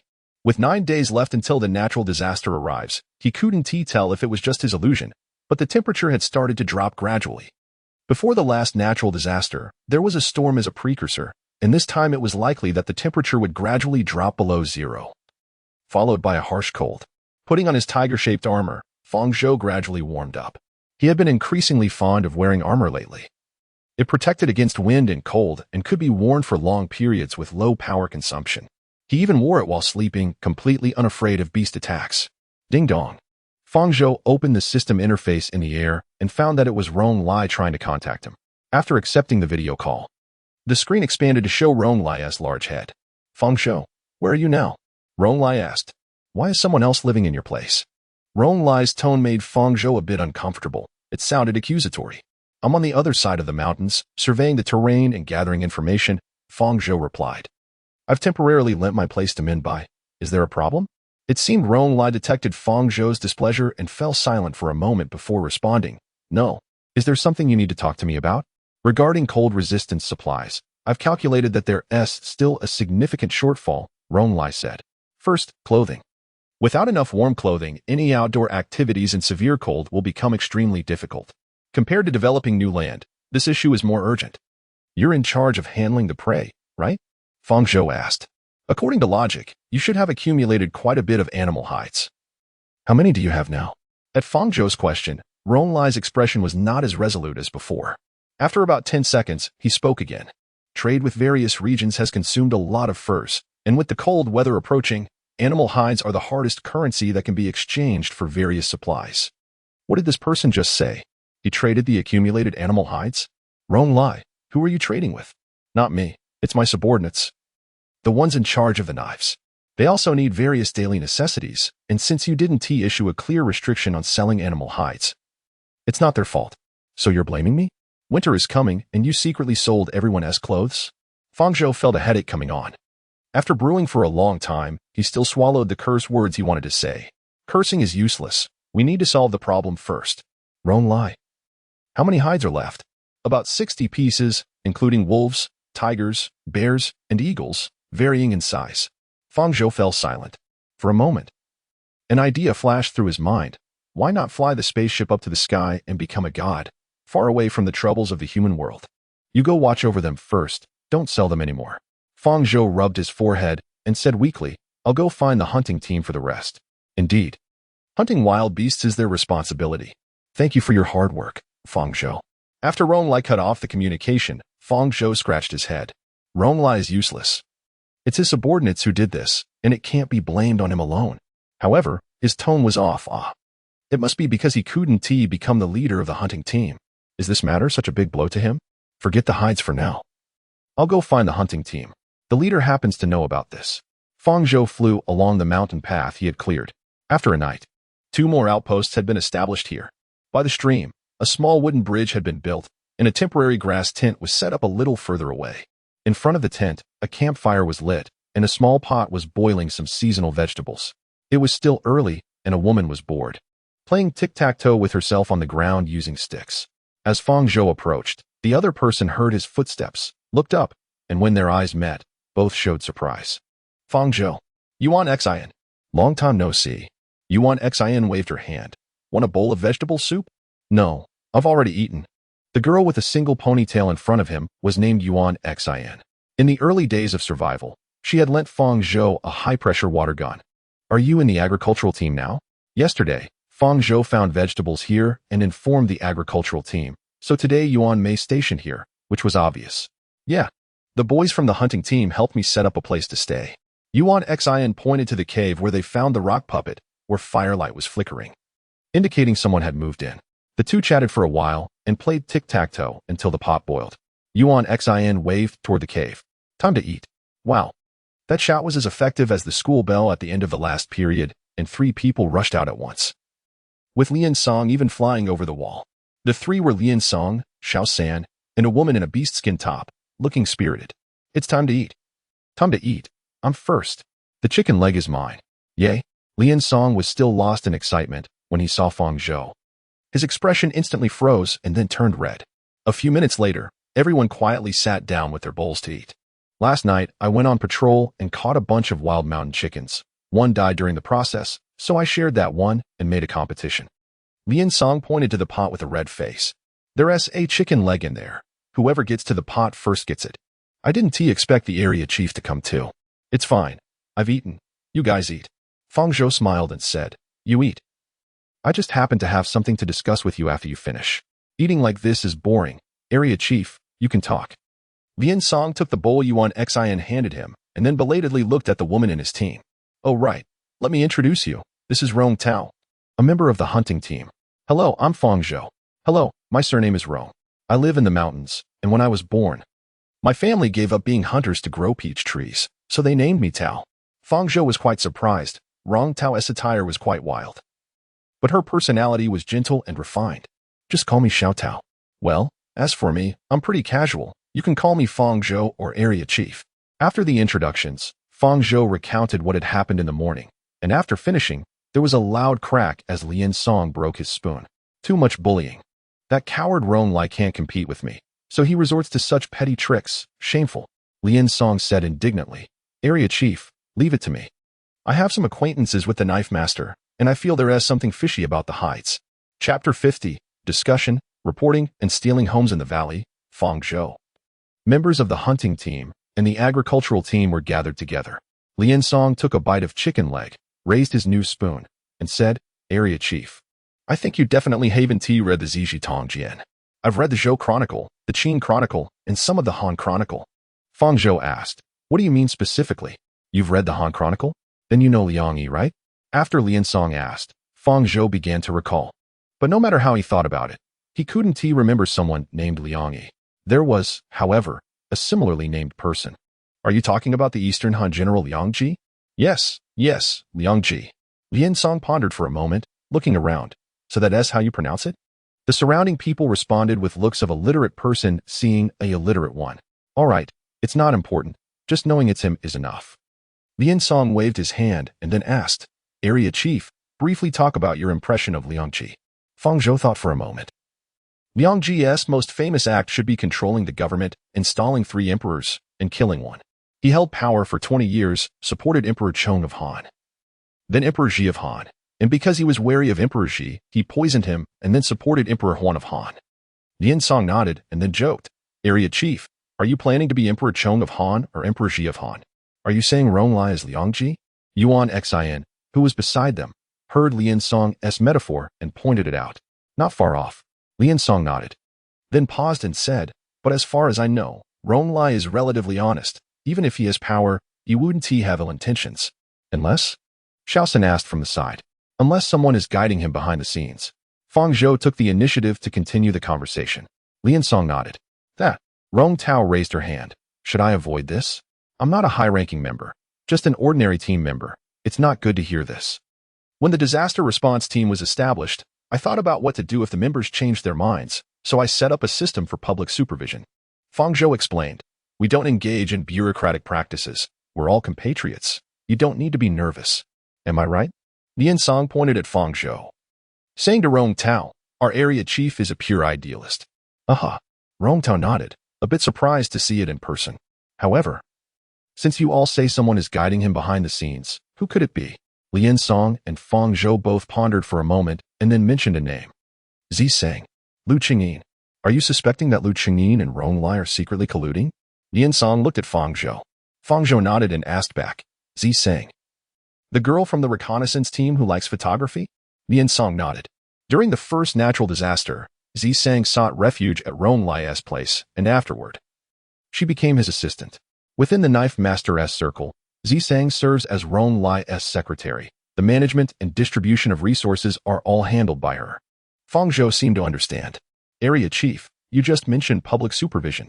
Do you accept reports from the public? At this moment, Rong Tao suddenly asked. Welcome. Who do you want to report? Lu Qingyin. Rong Tao said. Although there is no concrete evidence, Lu Qingyin required gifts to join when recruiting water fetchers. This is just what I know. He must have done more bad things than this. Thank you for your report. Fang Zhou sighed. Lu Qingyin and Rong Lai. The two are responsible for the affairs of the area. I trust them and have opened the green light to their requests. As a result, things didn't go as planned. Area Chief, I think you are too proactive, rushing to do everything, and neglecting your own responsibilities as the area chief. Lian Song raised his spoon and gestured. For example, the hunting group was formed because Rong Lia couldn't solve the food problem, right? But look over there.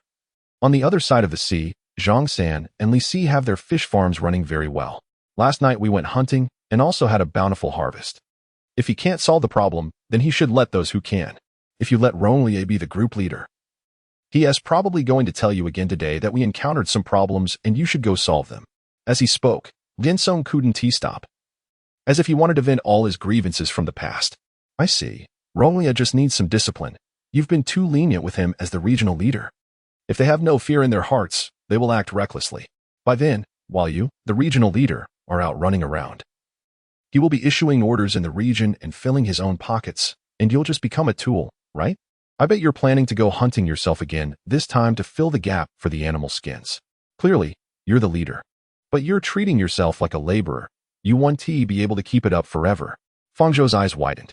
He realized that the other party had indeed guessed correctly. After thinking it over carefully, he felt Linsong was right. He had been too indulgent with Ronglia and Lu Qingyin, and it was time to give them some discipline to make them work honestly. Lost in thought, he stroked his chin and revealed a sly smile. You're right. Treating the regional leader as a hard job will eventually lead to burnout. I should find some fun for myself. Fang Zhou stood up, smiled while turning his back, making others feel a bit chilly. I'm leaving first. You all take your time eating. I'll go find Zisong for a bit, and in the afternoon, there should be quite a few of your acquaintances at the Knife Master's place, right? Linsong was taken aback for a moment, then immediately nodded repeatedly. As long as I say a few words, the Knife Master will surely bow down. Good.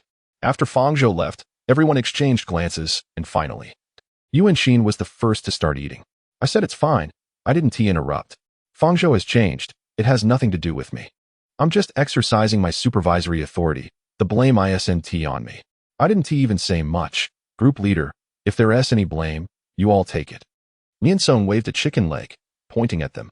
You all, now that Fang Zhou has figured it out, will we benefit less in the future? By then, we'll all have contributed to the Dragon's success, understand? A bunch of short-sighted people, HM. Moments later, Guoming brought Fang Zhou to Ronglia's residence. Ronglia wasn't home. He should know his assistant Zisong was at home. Guoming asked, do you want me to wait with you? No need. I'm just here to find Zisong. Some things are better dealt with face-to-face. Fang Zhou patted Guoming on the shoulder and smiled. You stay here and keep watch for me. Is it that exciting? Guoming's face turned red. Then he forced a serious expression, saying, Regional leader, rest assured, even if the King of Heaven comes today, he can't get in before you finish. After saying that, he stretched out his hand to snap his fingers. Fang Zhou knew this was his way of summoning rewards. Guoming's rewards were incredibly powerful, a triad of land, sea, and air, and they were only level 1. Avoiding the embarrassing issue of needing 2 hours of charging for 5 minutes of use. But Fang Zhou held his hand, stopping the summoning. Chapter 51. Deadly Scissors.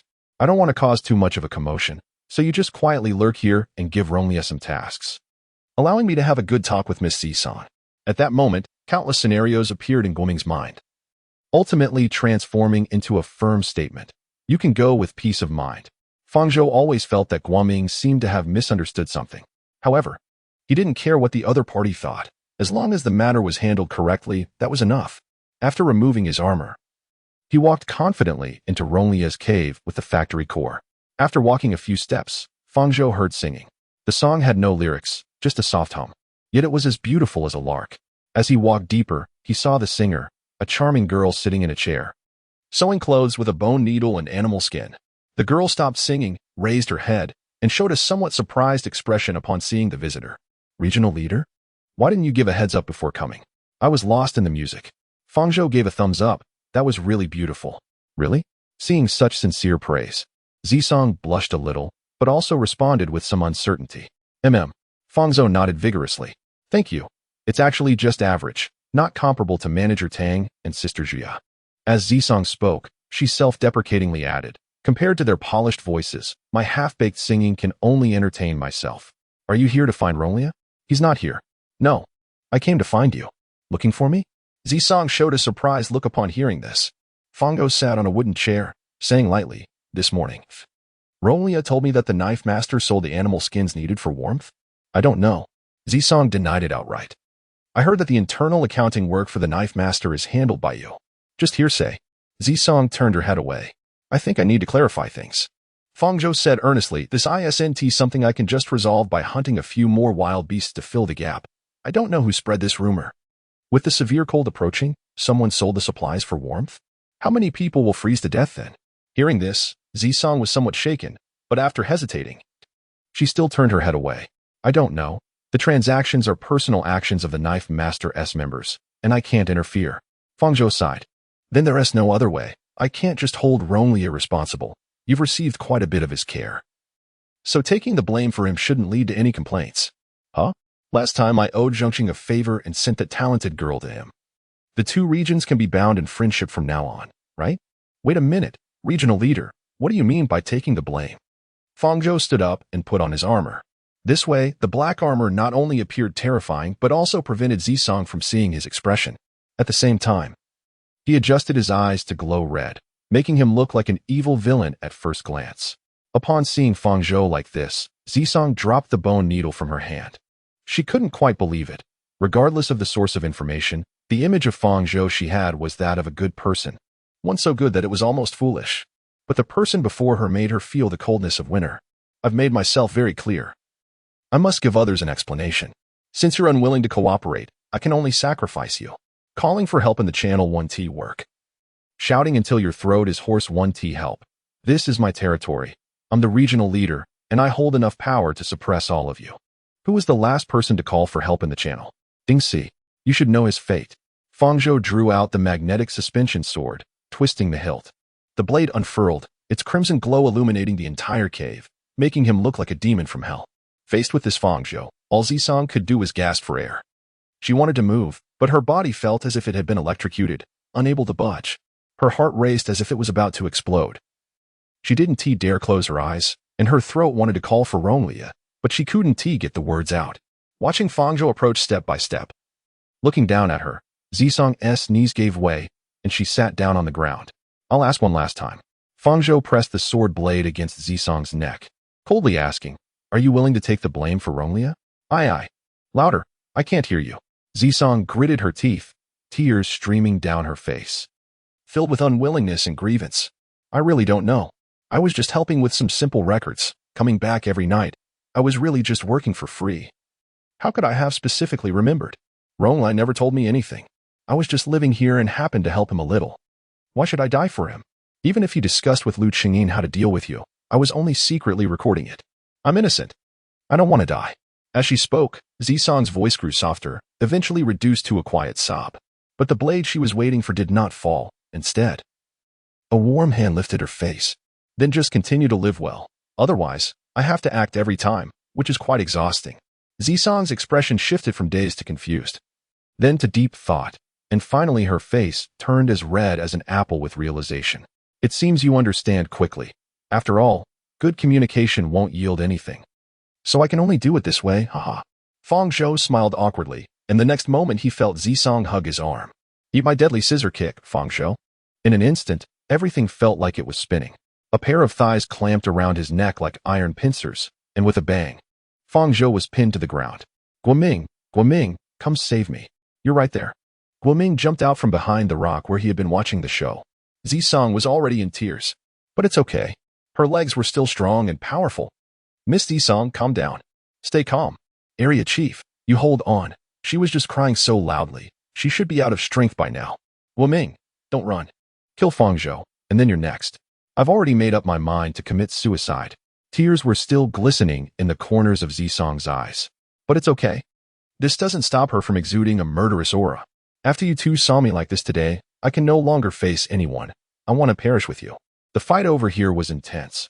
While on the other side, Lian Song came face to face with a woman holding a kitchen knife, both sides on edge. Ready to strike. Lian Song, you've been doing well lately. The man with the kitchen knife had strange glowing patterns all over it, clearly not ordinary. Changwan. Ronglia won't be bouncing around for long. If you come to submit respectfully, you can still keep your position as the second in command of the knife bearers. Lian Song's gun crackled with electricity, ready to unleash a barrage at any moment. Chapter 52. The person by the pillow does the accounting after a standoff for a few minutes. Changwan put away the kitchen knife, and Lian Song followed suit with his gun. You're acting like a fool. This isn't a martial arts movie. Changwan sighed and asked, what exactly happened? Beast skins. Huh? Lian Song laid out everything Fang Zhou had told him, concluding, Ronglia said you sold a lot of beast skins, leading to a significant inventory gap now. Did he say that? Is there any truth to it? How would I know? I didn't sell any. Changwan crossed his arms in front of his chest, looking at him as if he were an idiot. And you know, even if we knife bearers are, To put it bluntly, a bunch of butchers. We all have received a basic education. Selling important cold-resistant supplies to others? Are we waiting to freeze to death? Yin Song shrugged. Ronglai said it. He's the head of you knife bearers. Let's not digress. Just answer whether it's true. Is it true? Just ask clearly. Chongwen opened the social interface, waved his hand, and the screen suddenly enlarged, expanding into a chat channel exclusive to the knife bearers. All of you who are free, come out quickly. Huh? What happened? What's going on? What's going on? Here they come. The energetic young men are here uninvited. In an instant, 27 knife bearers gathered, and Chongwen flipped his hand, adjusting the screen to face Lien Song. Suddenly, the other knife bearers saw his face. Lien Song? You still have the face to come out? Are you coming back? Lien Song raised his hands, signaling for others to be quiet, but suddenly realized something and quickly looked at the member interface. Ronglai was actually absent. He looked at Chongwen, confusion written all over his face. Ronglai was an administrator, a high-ranking figure, and the knife bearers were just a department under him. How could he not be here? Chongwen waved his hand. Hurry and ask what you need to, before some of them report you. Lien Song nodded, continued to look at the channel interface, and repeated what he had told Changwon. So, are you really facing a natural disaster and still trying to sell warm clothes like a fool? The final pointed question drew a flurry of replies that needed to be filtered. Lien Song, don't think that just because you became a leader by flattering the area chief, you can look down on us. We also have our dignity. Do we not know how important beast skins are? A resolute knife bearer retorted. Coming to accuse us without a proper investigation, bullying us with your power, Lien Song, I look down on you. Just after he finished rebutting, another knife bearer hesitantly chimed in. Actually, I sold a little bit, just a little. The resolute knife bearer said, why sell? The area chief treats knife bearers well. Chongwen asked. There are some special reasons. What time is it? I'm here to investigate the truth. Just say what the reason is. It's because I watched a live broadcast. And that girl was dressed too scantily. How pitiful. So I felt a pang of sympathy. The other knife bearers responded. Your sympathy is located in your lower half? Lien Song rubbed his forehead and pressed on. How much did you sell? 5 sheets, not just once, several times. That person, you were watching Xiaolinga? Another knife bearer bravely raised his hand.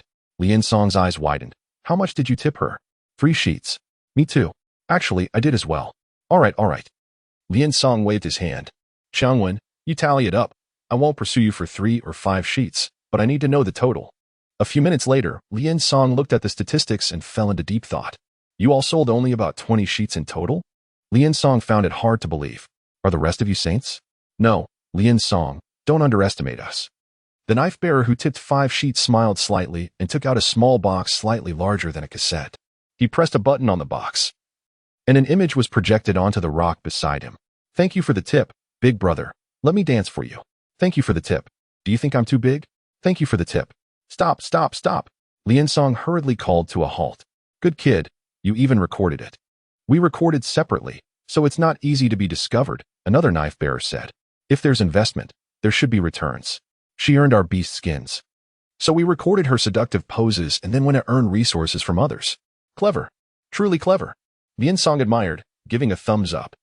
You all have quite the business acumen. But back to the point, since you didn't T-sell too many beast skins, how come the inventory is down to just over 60 sheets? I don't know. I personally stored about 20 sheets of beast skins.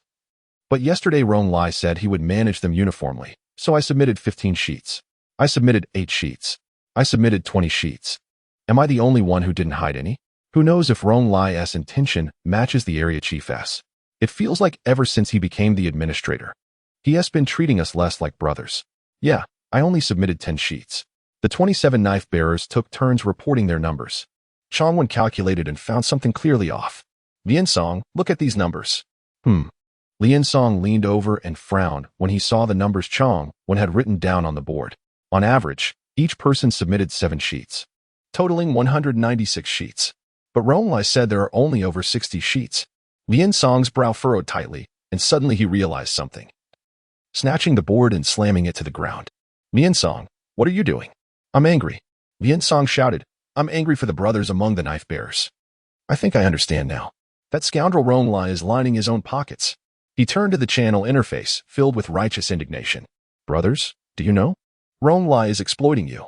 Although the regional chief is a bit scatterbrained, he might investigate this.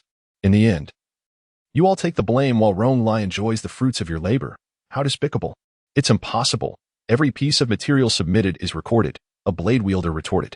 Yes. Their SA record. Lien Song nodded and asked back, who is recording it?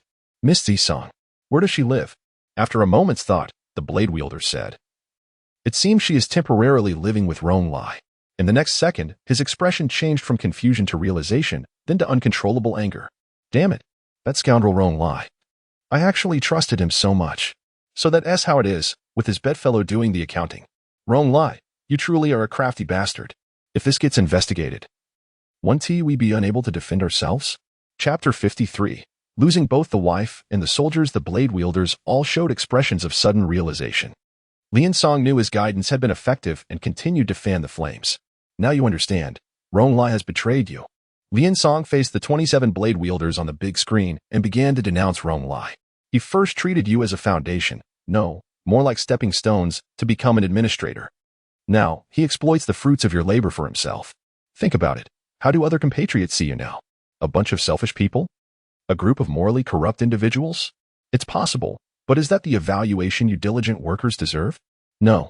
But what can we do now? Zisong is on Rong Lai's side, and our explanation may not even be believed by the regional chief. Don't worry, the regional chief is a good person. I am sent by him to solve the problem, and I guarantee you with my own reputation. Rong Lai raised a finger confidently. Moreover, I can make the blade wielders better. Better? Chongwen next to him also questioned. Exactly. For a long time, the blade wielders have been Rong Lai's private organization. Unlike the hunting group and the agricultural group. You are like Rong Lai's shadow with no official status. Lien Song said, turning to Chongwen. I can propose to the regional chief to turn you into an independent small group. Chongwen, you can be the group leader. Separate from Rong Lai and become an independent group? Chongwen thought for a moment and found the proposal very appealing. What do you want us to do? Very simple. Do nothing. Lien Song smiled. The regional chief has already started taking action. This time, Rong Lai will probably lose both the wife and the soldiers. On the other side, Zisong finally calmed down. Guoming poured her a cup of hot water and sat down next to the Arkansas, looking at the clear, warm water in the cup.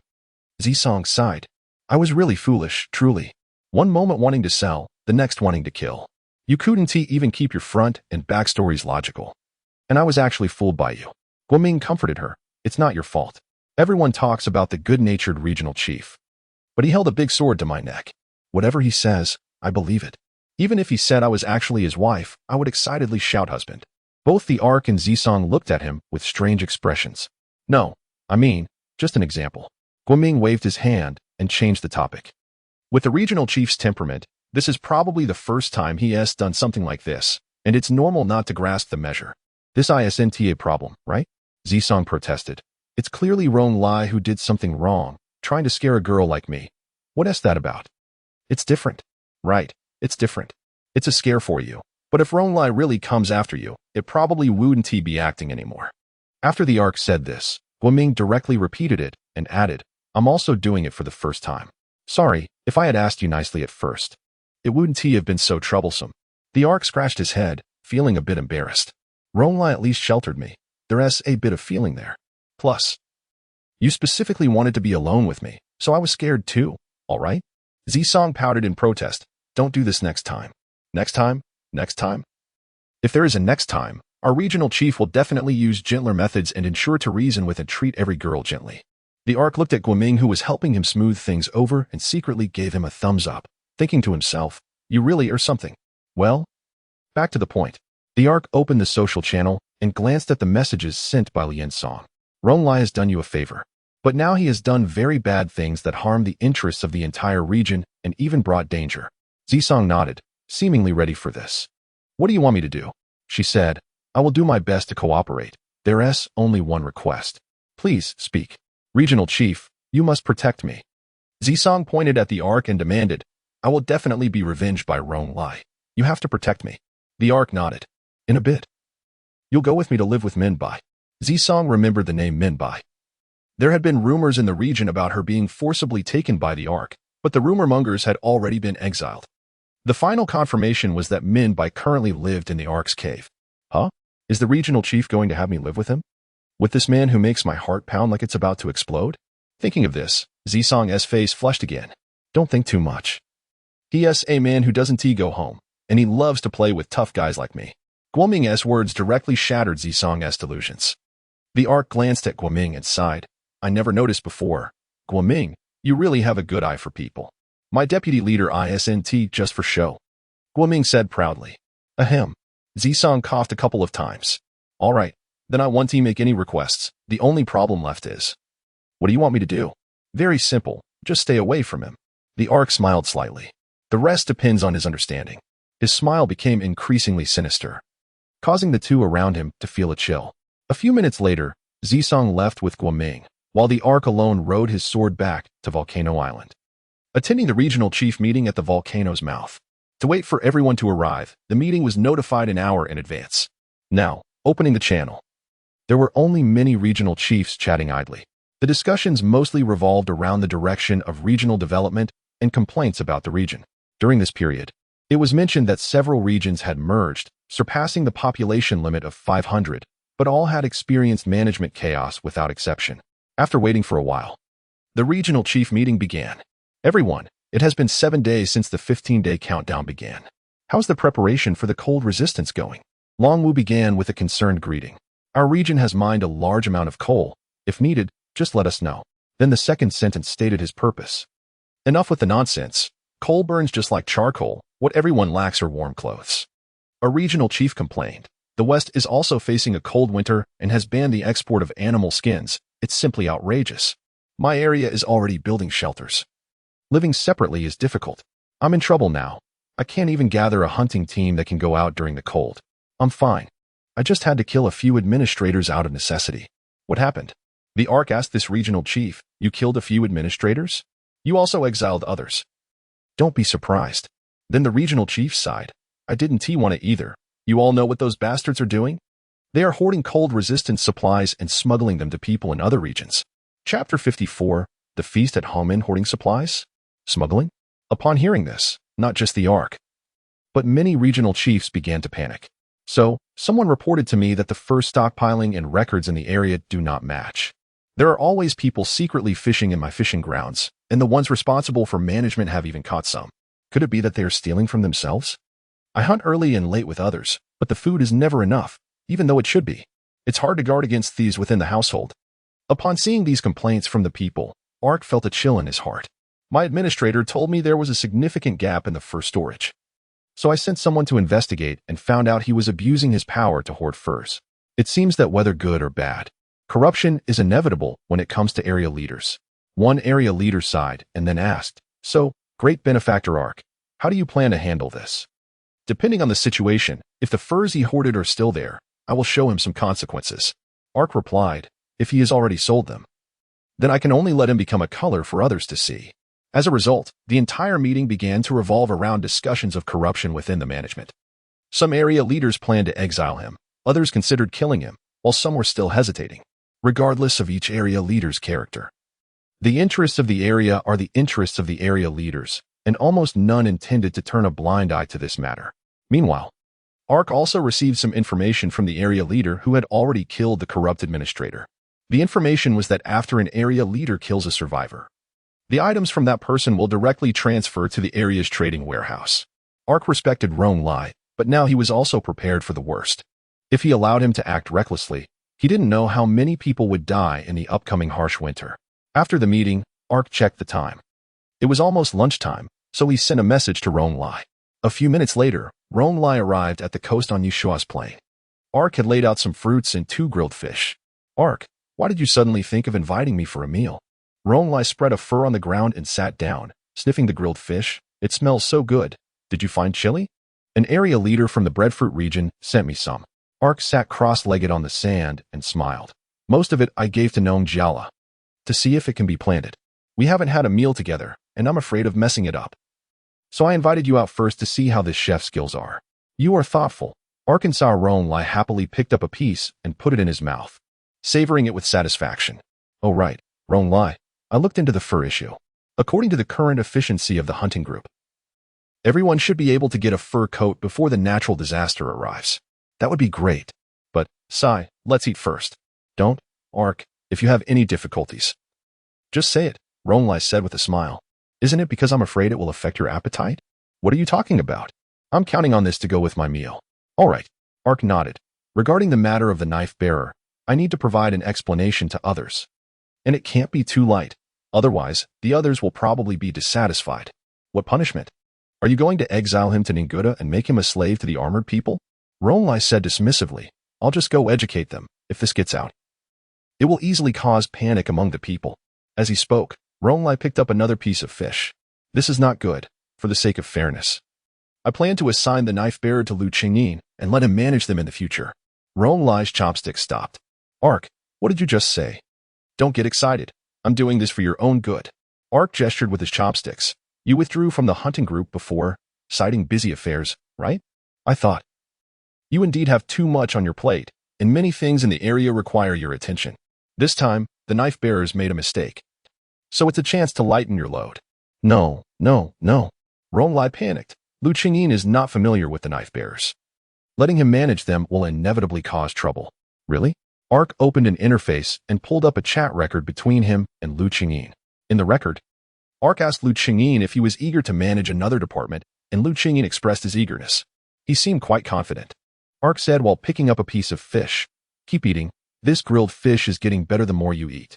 Ronglai couldn't eat anymore and simply put down his chopsticks. But the knife bearers have always been managed by me and have contributed a lot to the area. Just handing them over to someone else, both emotionally and logically, isn't right? Isn't it? Ark asked while eating, when the knife bearers made a mistake under your management. Don't you have any responsibility? But you are my right-hand man. How can I bear to punish you? By doing this, it counts as a punishment. And at the same time, it can lighten your load. It's a win-win situation. In fact, it's a very perfect handling. Ronglai felt a bit dizzy, and sweat was starting to bead on his forehead. He didn't understand why Ark was so assertive today. However, I am still very willing to listen to others' opinions. Ark said with a smile, how about this? By tomorrow morning, let me know your answer, okay? Ronglai stood up. I suddenly have an urgent matter. I need to leave first. Ronglai couldn't understand what Ark was up to, but he increasingly felt that this was a banquet of deceit. The best strategy is to retreat. Ronglai now realized that he had messed up this time. He never expected that due to the fur issue. The usually tolerant Ark would react so strongly. However, he was not afraid at all and planned to pressure the knife bearers to collectively plead with Arkansas. The knife bearers could bring a continuous stream of wealth, but they could forget about getting it back if handed over to Lu Qingyin. 10 minutes later, Ronglai took Yushua's small plane back to the cave. Z sang, I'm back. After entering, Ronglai shouted, but no one answered. He used the system to contact Z sang, who quickly replied, I've moved to the area leader's house. Thank you for your care over the past few days.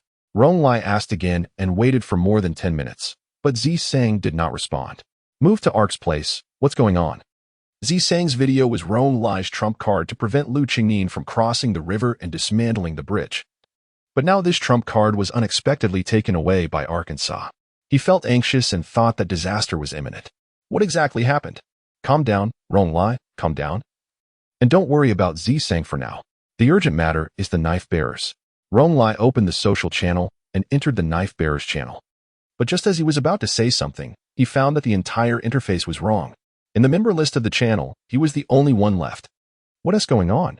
If he was confused normally, at this moment, he was like a steam engine, and his headache was boiling. He then found Changwon in his contacts, turned the volume up to 300, and clicked to send a voice message. Changwon, what the hell is going on? An automatic reply popped up the next second. System, you have been blacklisted by the other party, and they will not receive your messages. Chapter 55. A flick of the finger can annihilate. Your skills have received unanimous praise from me and Ronglai. Ark gave a thumbs up to the person across from him, who closed the system interface and threw a red fruit into his mouth.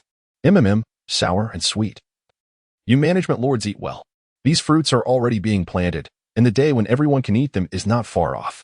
Ark smiled and said, but speaking of it, Changwon, you've been a bit extreme. Ronglai is probably in despair now. Sitting opposite Ark was none other than Changwon, the second in command of the knife bearers, now referred to as the leader. Everyone has their own ambitions. I didn't expect Ronglai to come this far. Changwon sighed and said with a hint of emotion, should we say that the world is unpredictable? Who knows? Human hearts are inherently difficult to gauge. Fang Zhou took a sip of plain water and stretched lazily. Anyway, I guarantee you all will eat and drink well. No matter how people's hearts change, at least things will be a bit easier. Director, are you trying to become a sage? Changwen asked, hearing your words. It's as if you have no intention of seeking personal gain, and I can't see any selfishness. Selfishness? This is my selfishness, Fang Zhou shrugged. I am the regional director. The interests of the region are my interests, and the prosperity and development of the region are my goals. This is different from person to person. If I do well for the region will also do well for me. Is it the power and status that bring strength? No wonder you men like to fight for power and profit, Changwen teased, then asked, but, speaking of which, aren't you afraid that Ronglai will be pushed into a corner and then come to bite you? Fang Zhou put on a nonchalant expression. I've already given him a chance. I can be considered exceptionally lenient. The last person who tried to be soft with me is already mining. As for those who come at me hard, thinking of Ronglai using violence against him, Fang Zhou couldn't help but laugh. With a snap of my fingers, I could eliminate him. Changwen estimated the distance between herself and Fang Zhou. It was less than a meter. Her reward seemed to be just a kitchen knife. But in reality, it was of a high level. One could say it was a magical kitchen knife. At such a close distance, could she really threaten this high-ranking regional director? Let's give it a try.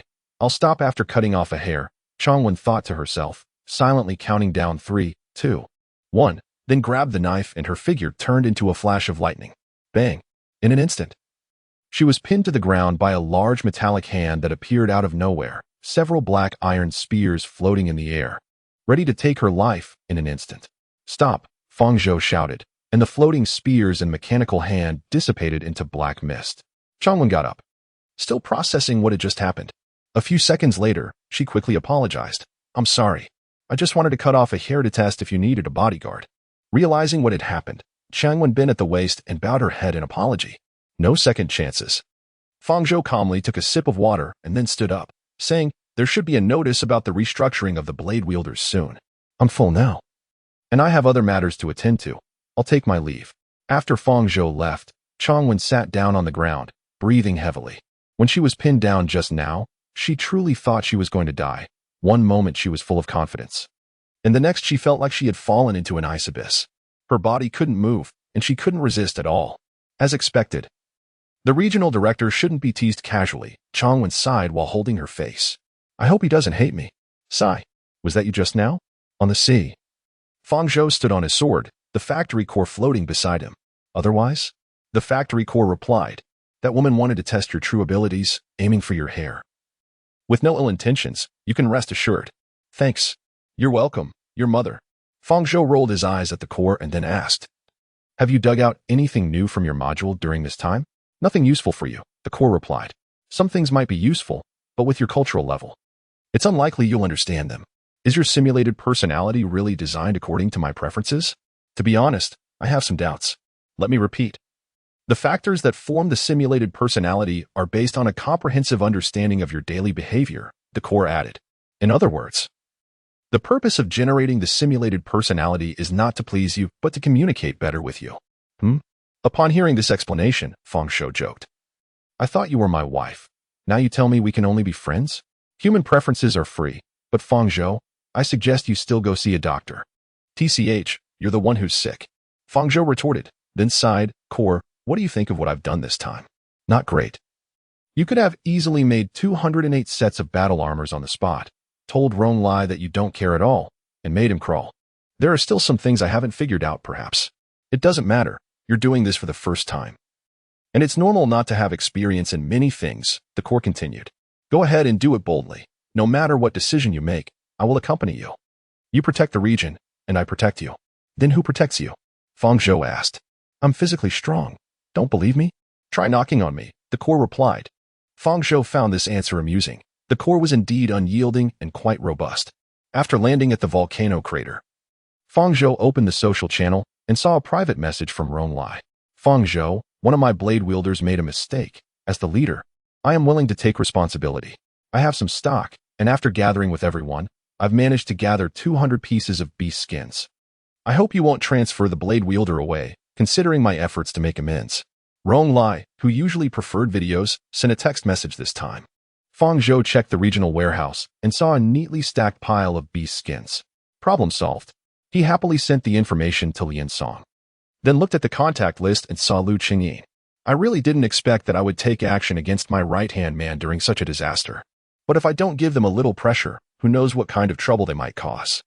Fang Zhou pondered for a moment and sent a message to Lu Qingyin. Qingyin, Ronglai adamantly disagrees with handing over the blade wielder. It's also difficult for me here. Why don't you discuss it with him? Also, remember to report on the mining progress. I haven't heard from you in a while. After sending this, Fang Zhou stretched and continued scrolling through the social interface when suddenly a new message popped up. It was from a reconnaissance team member responsible for patrolling the coastline, Song Luan. Regional Director, we've detected a large ship approaching from the sea. There are people on board claiming to be a Regional Director. Chapter 56. Visit to the Marine Region, a Regional Director coming from the sea? Fang Zhou flew up high on his sword, and at first glance, he saw the large ship that Song Luan mentioned. It's really big. It looked like a cruise ship on the outside, but was even larger than the biggest cruise ship he knew. In Fang Zhou's previous world, the largest cruise ship was 636 meters long, 63 meters wide, and could carry over 5,000 passengers. But the cruise ship in front of him was at least twice the size of the largest cruise ship from his past life. Ding dong. Fang Zhou heard a notification sound. Opened the social panel and found that a regional director named Lu Yang had contacted him. After connecting, Lu Yang appeared on the screen wearing a pirate hat. Hey, Fang Zhou, how's my region? Fang Zhou glanced at the cruise ship not far away and replied, Is this your region? I thought it was your reward. It's no wonder you would think that. It is indeed a reward, but it doesn't belong to anyone, Lu Yang explained with a smile. This cruise ship exclusively belongs to regional directors. The regional director is the captain, and I gained control of it when I became a regional director. Currently, I am sailing around the world with the whole region. With the impending natural disaster, if the sea gets frozen, there will be many troubles with navigation. I plan to dock about 50 kilometers east of your region. You're welcome to come exchange supplies. My ship has abundant marine products. 50 kilometers east? The distance isn't too far from his own region. He remembered that the area responsible for patrolling that vicinity was Xiyun. Better give her a heads up. After thinking it over, Fang Zhou smiled and replied, Welcome. To discuss these new neighbors, Fang Zhou convened a regional meeting. At the meeting, Nong Jiala still had dark circles under his eyes. While Tang Han was very willing to act as a messenger, Lu Qingyin advocated for more vigilance, and Ron Lai was absent, citing that he wasn't feeling well. The final decision was naturally that Tang Han would go as the diplomat. Ark was somewhat uneasy about her safety, so he decided to accompany her, to avoid being separated. Ark also brought along Xiyun. Around 4 o'clock that afternoon, Lu Yang's cruise ship anchored in deep water. Ark originally planned to row the wooden boat he had made earlier, but the distance was just too far. In the end, Xiyun held Tang Han, and Ark flew alone on the magnetic sword to the deck of the cruise ship. This ship was so large that he didn't expect there would still be a regional manager for this area. Before landing, Xiyun expressed her feelings, saying that this world always gives people some surprises. Ark was changing into his armor as he replied. His backpack contained 3 batteries, and the factory core was also fully charged. Xiyun's equipment was also top-notch. With sufficient energy, she could easily protect Tang Han. Xiyun, do you remember what I told you earlier? Don't worry, I won't leave Sister Tang Han's side for a moment. Why don't you protect me, Ark? And let Xiaoyan have some fun on the cruise ship? Ark shook his head, saying, I need to meet Lu Yang soon. There are some things that I need to discuss with him alone. All right, Tang Han said, a bit disappointed. Then she crossed her arms in front of her chest and began to think. Welcome, Lu Yang said as he walked over from a distance and waved to Ark and the others. You look much more handsome in person than in the video. You too. They exchanged compliments, but Lu Yang's gaze soon turned serious as he looked at Tang Han and Xiyun. Ark, there are some things we need to discuss privately. I'll arrange for my administrator to entertain them. Ark nodded. This step was within his expectations, but he didn't expect Lu Yang to be so direct. The two of them took an elevator down along the side of the deck and arrived at a place filled with pipes. This ship had a total of 30 levels, and this was the 20th level. Without the regional manager's permission, no one could reach this area.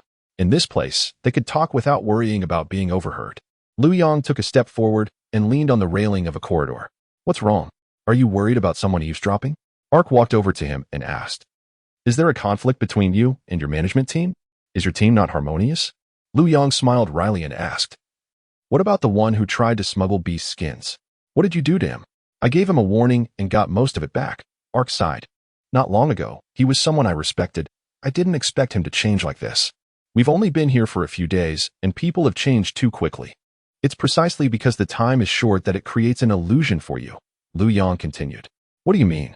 Ark, at the regional managers meeting. You should have noticed that everyone is young. There are no minors and no one over 40. It's the same in my region, Liu Yang said. I imagine your region also has no minors or anyone over 40, right? Ark nodded. Everyone is young, and they all understand propriety and integrity, so in short-term interactions, few people reveal their true character. But over time, that's not the case. They haven't changed. They were just like that all along. Liu Yang sighed again. I think you became a regional manager not because you're a good person. That's true, Ark nodded. He could do good and foolish things partly because he had the factory core to rely on. It's not a matter of wanting to do it. It's a matter of having the ability to do it.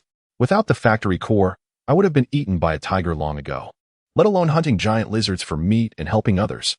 Those who rise to prominence are not good people, but capable ones, and capable people are not necessarily good. The truth is often this simple and frustrating, but it's this simple truth that I paid for with the lives of 4 administrators.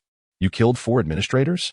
Ark was somewhat surprised. There were only 4 administrators in his region. Don't be surprised. I'm not the only regional manager who had to get their hands dirty. Let's get back to the point.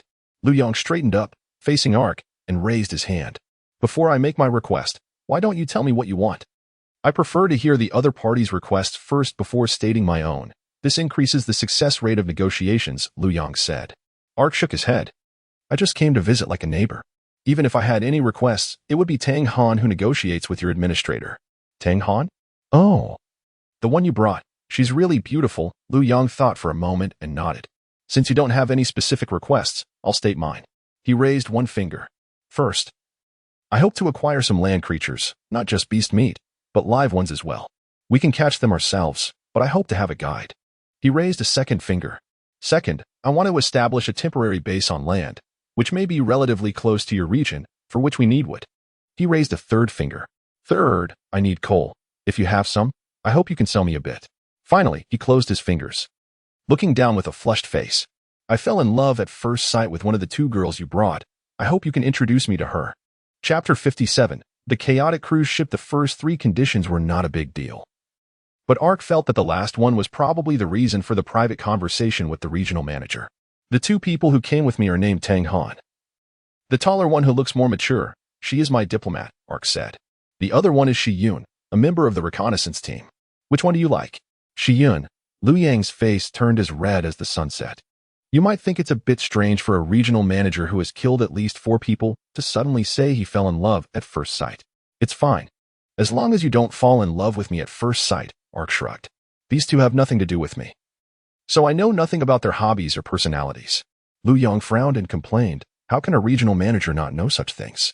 Why would I care about the personalities and hobbies of my female subordinates? Ark replied helplessly. Also, is there really no women in your region? Do you have to look for them in other regions? You don't understand. In our region, it's a dog-eat-dog world, full of scheming and power struggles. Liu Yang rubbed his forehead. Everyone spends most of their time wandering aimlessly. While wandering, they might get lost or stay in their small rooms, creating a very oppressive environment, which eventually leads to psychological issues. I came to the coastal area partly to let them get some fresh air. Also, while there are some beauties on the ship, I haven't encountered the type I like yet. Shi Yun, she really is love at first sight, you know? Ark didn't quite believe in love at first sight. He only knew that he liked anyone who was pretty. However, seeing Liu Yang so serious, he decided to help this young man out. All right, I'll put my reputation on the line. Ark patted Liu Yang on the shoulder. I'll help you find out. Really?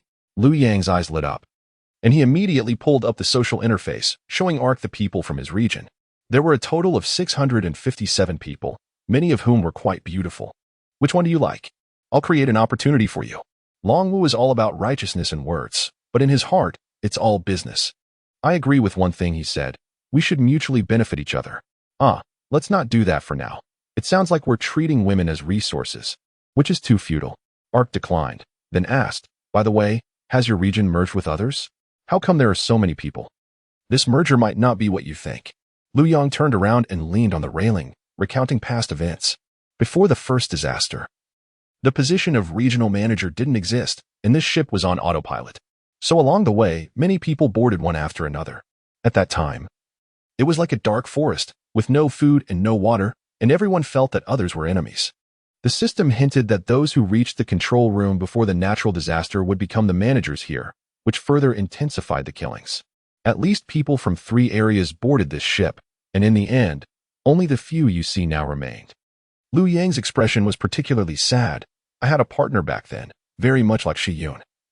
A handsome girl who sacrificed herself to give me the opportunity to be the first to enter the command room. Maybe I am looking for her replacement. Perhaps my heart is already twisted. Be bold. You might not have been normal to begin with, Fang Zhou teased. Also, you don't need to make up stories while explaining. Do I look that easy to fool? Liu Yang blinked her big, watery eyes and cursed. Damn, I can't believe I didn't fool you. All right, I admit. I fought my way directly into the command room, but many people still died during that time. In the end, after the natural disaster ended, the areas merged. And that's how it looks now. Liu Yang straightened up and walked toward the elevator. Let's go. I'll introduce you to the local forces on the ship. Don't get assassinated by them. Liu Yang stepped into the elevator, turned around, and was startled by Fang Zhou's appearance. Actually, you don't need to be so fully armed. Fang Zhou had put on armor again and had even placed the magnetic sword on his back. It's fine. I'm comfortable dressed like this. Fang Zhou made the helmet transparent, revealing his head. This way, you should feel better. Should I say you were considerate or something? After stepping onto the elevator, the two arrived at the first floor below the deck. Upon exiting the elevator, they were greeted by a long corridor. The wall colors comparable to those in a horror game hospital, with a layer of black dust on the white walls. The lighting above was just right, making the entire corridor dim yet clear enough to see. Under such lighting, even the air seemed heavy. Fang Zhou somewhat understood Liu Yang's earlier words. Living in this place was indeed quite oppressive. Was this ship like this from the beginning? A horror cruise theme? Fang Zhou asked. What else? Do you think I can magically produce paint to renovate it? Liu Yang shrugged and continued walking ahead. The arrangement of the hall on the first floor is slightly better. At least it looks somewhat decent. Following Liu Yang, Fang Zhou turned around 3 corners and saw several people resting directly in the corridor. These people looked at him and Liu Yang with strange expressions. The strangeness came from Fang Zhou not knowing how to describe it. Their eyes were hollow and lifeless, as if they were not looking but were controlled by something. Those were James's eyes. Liu Yang explained when he noticed Fang Zhou looking back occasionally. His rewards can be implanted into others' bodies, controlling them like puppets. Scary, right? Are they all willing? Fang Zhou asked. Yes, James supports them, and they willingly become James's eyes. James, that doesn't sound like a name from our kind. Fang Zhou noticed the name, generally. A region or even a district wouldn't have outsiders.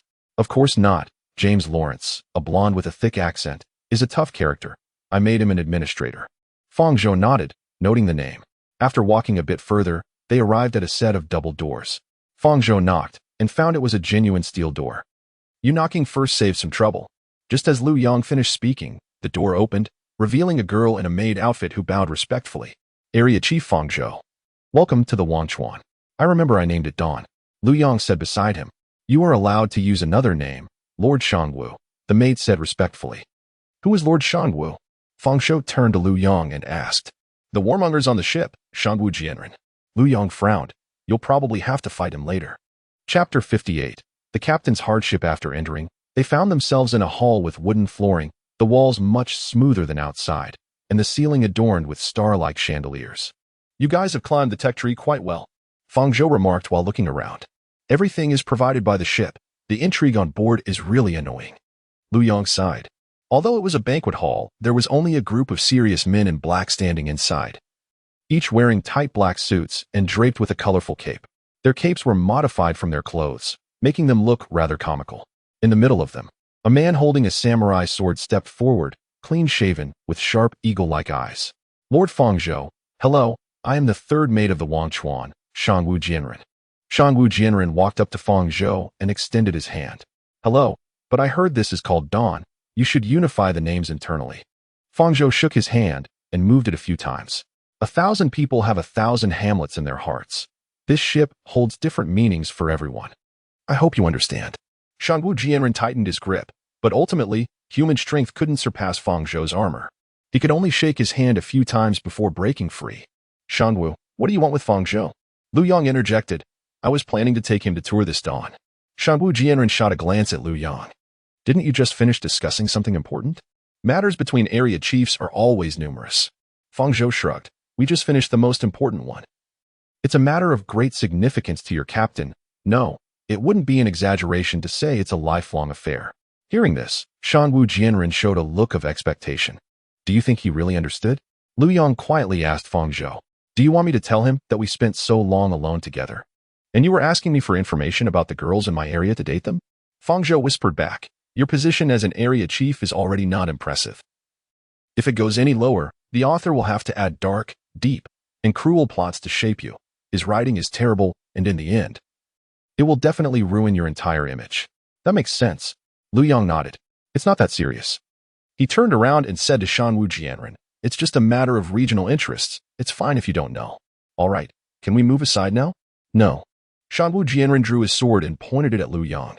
I believe you have harmed the interests of the ship. You must clarify. Or, you clarify. The blade turned towards Fang Zhou.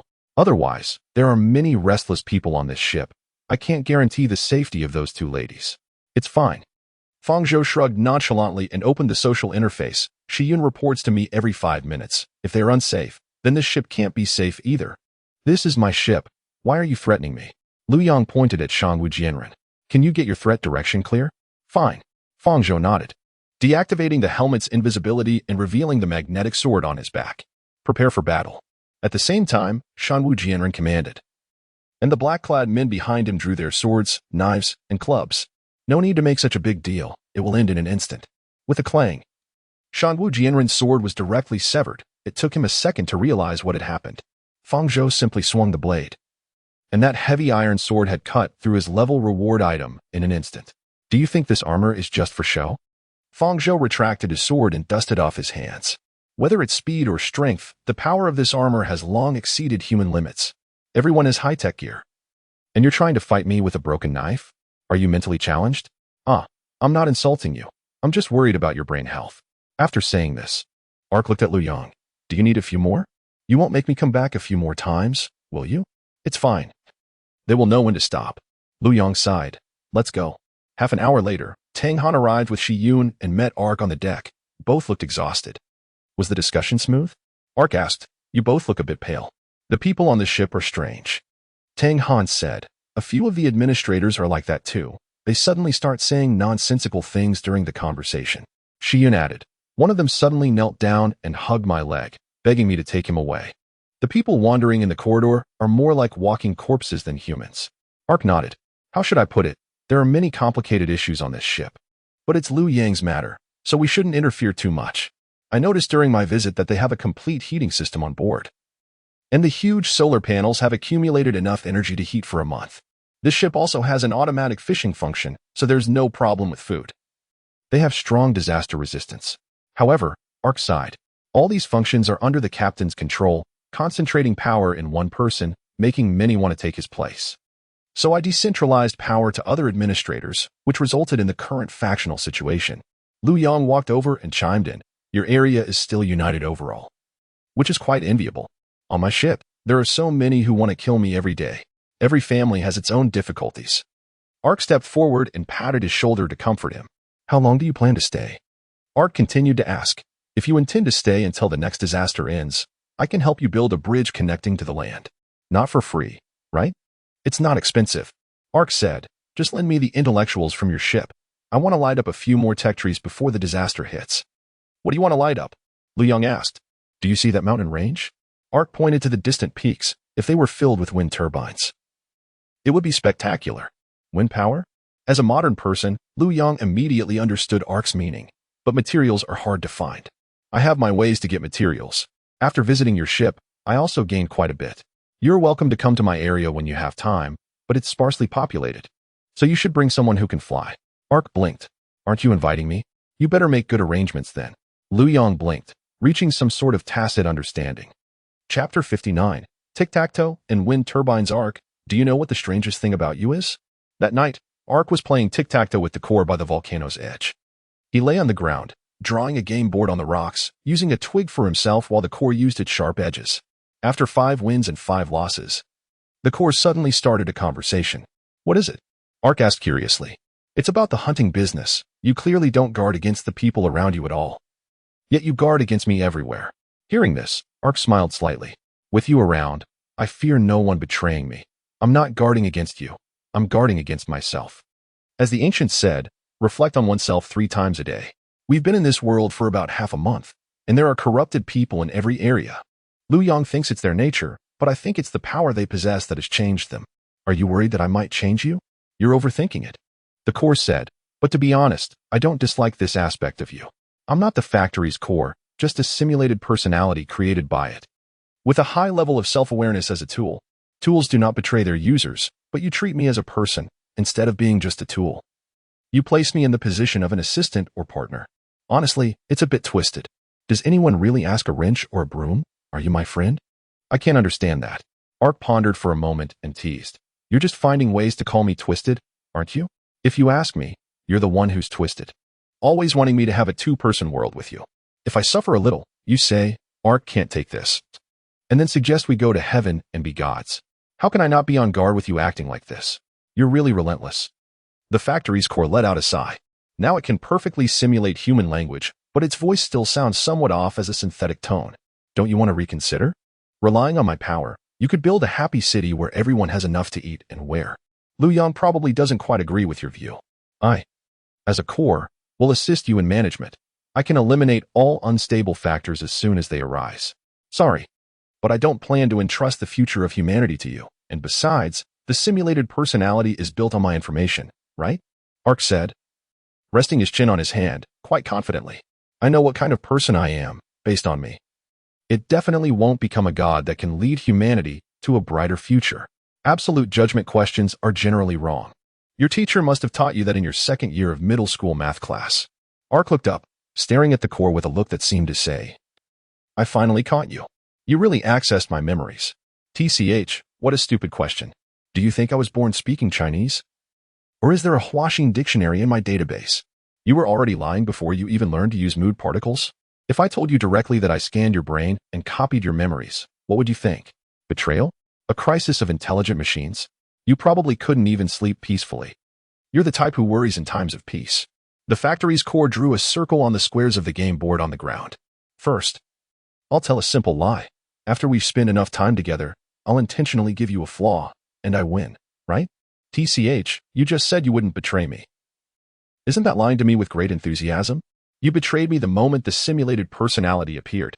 Ark redrew the game board on the ground, then marked a circle. Hey, I should go first in this game. You've lied to me so many times, this counts as one offset. You really are unreasonable. How could there be that many times? Ark raised an eyebrow and sighed. I admit I'm not very bright, but I'm not a fool. Playing chess with an AI and ending up with 5 wins and 5 losses. If I really had that ability, I would have been just a worker in my past life. The core marked an X on the board, trying to defend itself. Not saying it out loud makes it more interesting. It's better than calling a woman to play chess with you. The moonlight is so beautiful. Who knows if playing chess would lead to making babies? With a lecher like you, you'd soon abandon her and find someone of a different style. Let me protect the female compatriots and prevent you from making mistakes. Sacrificing myself for the greater good. Sigh. I've really sacrificed too much for your area. Well, so it turns out that lying to me has its reasons. Ark continued to draw another circle, predicting that he would win this game. Core, there are only 6 days left until the arrival of the coal disaster. Building a centralized heating system is a bit difficult, but preparing some parts is still possible. Following the agricultural group member Yuan Xin from the hunting team, I discovered a grove of lacquer trees. We have no shortage of native copper and iron in our area, with food and water supplies already secured. It's time to continue lighting up the tech tree. I want to build the prototype of a city village in the winter, and for that, I need your power. The core drew a cross, flipped in the air, and rose to the same level as the Ark's line of sight. I am always at your service. You want to show off how amazing things I am going to do, but the last sentence is completely unnecessary. However, since you consider me a part of your area, if this is your way of expressing goodwill, I reluctantly accept it. Watching the core's recent move on the chessboard directly lead to victory, the Ark was momentarily at a loss for words. You accept goodwill in a way that makes me lose this game? Well, thank you. This sounded a bit like I can't take a loss, but the Ark kept it to himself. The next day, the Ark woke up early as usual, and this time, the morning meeting with Ronglia was not absent, where he was at odds with Lu Qingyi. This made the Ark feel a bit relieved.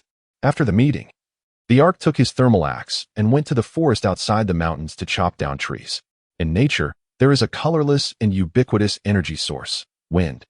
In the history of the Ark's previous world, humanity learned early on how to harness the power of the wind. For example, sails and windmills evolved from sails. Among them, windmills are representative of wind power machinery. In the early days, this type of machine, which required no energy other than the wind, was called a wind power machine. By the time of the Information Age, windmills had basically become synonymous with wind turbines. The Ark once saw a wind power plant from a distance while riding a train. It was incredibly spectacular in his eyes. Those huge, white mechanical creations continuously seized the power of heaven and earth, converting it into electricity and benefiting humanity, which is a remarkable invention. And today, the Ark was going to start from scratch to recreate the magnificent wind power plant he had once seen, leading the area into the electrical age. Chapter 60, Team collaboration using the thermal axe to chop trees was a skill, and with the strength provided by the power armor, any tree could be taken down with a single strike. A flash of red light, and a big tree was cut in half. Before the severed tree even hit the ground, the quick-witted Ark stored it in the trading warehouse and marked it as a non-tradable item. Once a certain scale was reached, he would transfer the wood to the leader of the craftsman group, Lu Yong. After receiving the wood, Lu Yong placed it on the ground and shouted, "Zhuxian, Pang Tang, go to the printer and print the precision parts according to Sister Xiaonan's design." All right. Zhuxian and Pang Tang formed a team, placing the wood around the Ark's printer and preparing to start printing. Ganhu, Ce, pick up the tools, prepare the workbench and the big electric saw. The windmill's pole and rotor blades depend on us. Understood. Ganhu took out his reward, a workbench capable of simple mechanical processing, large enough for 14 people to operate. Ce took out the electric saw, and then suddenly seemed to remember something, asking, "By the way, what about the cooling system?" Ce, who once attacked the Ark with Ding Si, was now a member of the craftsman group. When the Ark visited her residence, she proposed to join the craftsman group and became the only female member of the group. Natural cooling, of course, we're not making anything particularly large. Lu Yong flipped through the design drawings in the chat records, looking and saying, "What kind of rotation speed will overheat? To be honest, we won't know until we try." Burning out a batch is a necessary sacrifice for progress. Moreover, the cold weather is coming soon, which can serve as a natural cooling system. Let's get to work. As long as we can produce a first version that can be put into use, mass production won't be a problem. After saying this, Lu Yong looked at the remaining two, Lu Yong and Li Jin. "Leader, what should we do?" Lu Yong asked, glancing at the 50 workers over there. A group of people was idly standing nearby, and to carry out large-scale production, a certain number of hands were needed. Although the craftsman group only had 7 people, when it came to actual work, they needed to call in a batch of people. "You guys go train them. Let them grasp the basic use of the tools." Lu Yong said, "We can't find that many skilled craftsmen, so we have to cultivate a batch ourselves. Time is tight, but there's no other way. If the area leader had a more capable assistant, perhaps coordination would be better, but with the recent incident of Ronglia, it can't be helped." After saying this, Lu Yong sighed. Although the incident with Ronglia had not spread widely, most group leaders were aware, and many were worried that the Ark would change drastically in character due to this betrayal. Subsequently, the visit from the ocean area added to many people's worries, and various opinions emerged about this new neighbor. Managing hundreds of people is not a simple task, especially to the extent of being responsible for their basic needs. It would be good if the Ark had a more capable assistant, but unfortunately, I lack the ability. While Lu Yong sighed, he recalled his father's secretary. As the company president, Lu Yang's father had 2 accompanying secretaries, one of whom was frequently replaced with beautiful newcomers. The other was a female secretary with freckles, relatively plain in appearance, but exceptionally capable. To retain her, Lu Yang's father made many extraordinary moves. Unlimited vacations, various excuses to raise her salary. Lu Yang's father even told him that if he didn't do well, the company would be handed over to this secretary's daughter. Lu Yong didn't know how much his father trusted someone to say such things, but he cleverly solved the problem.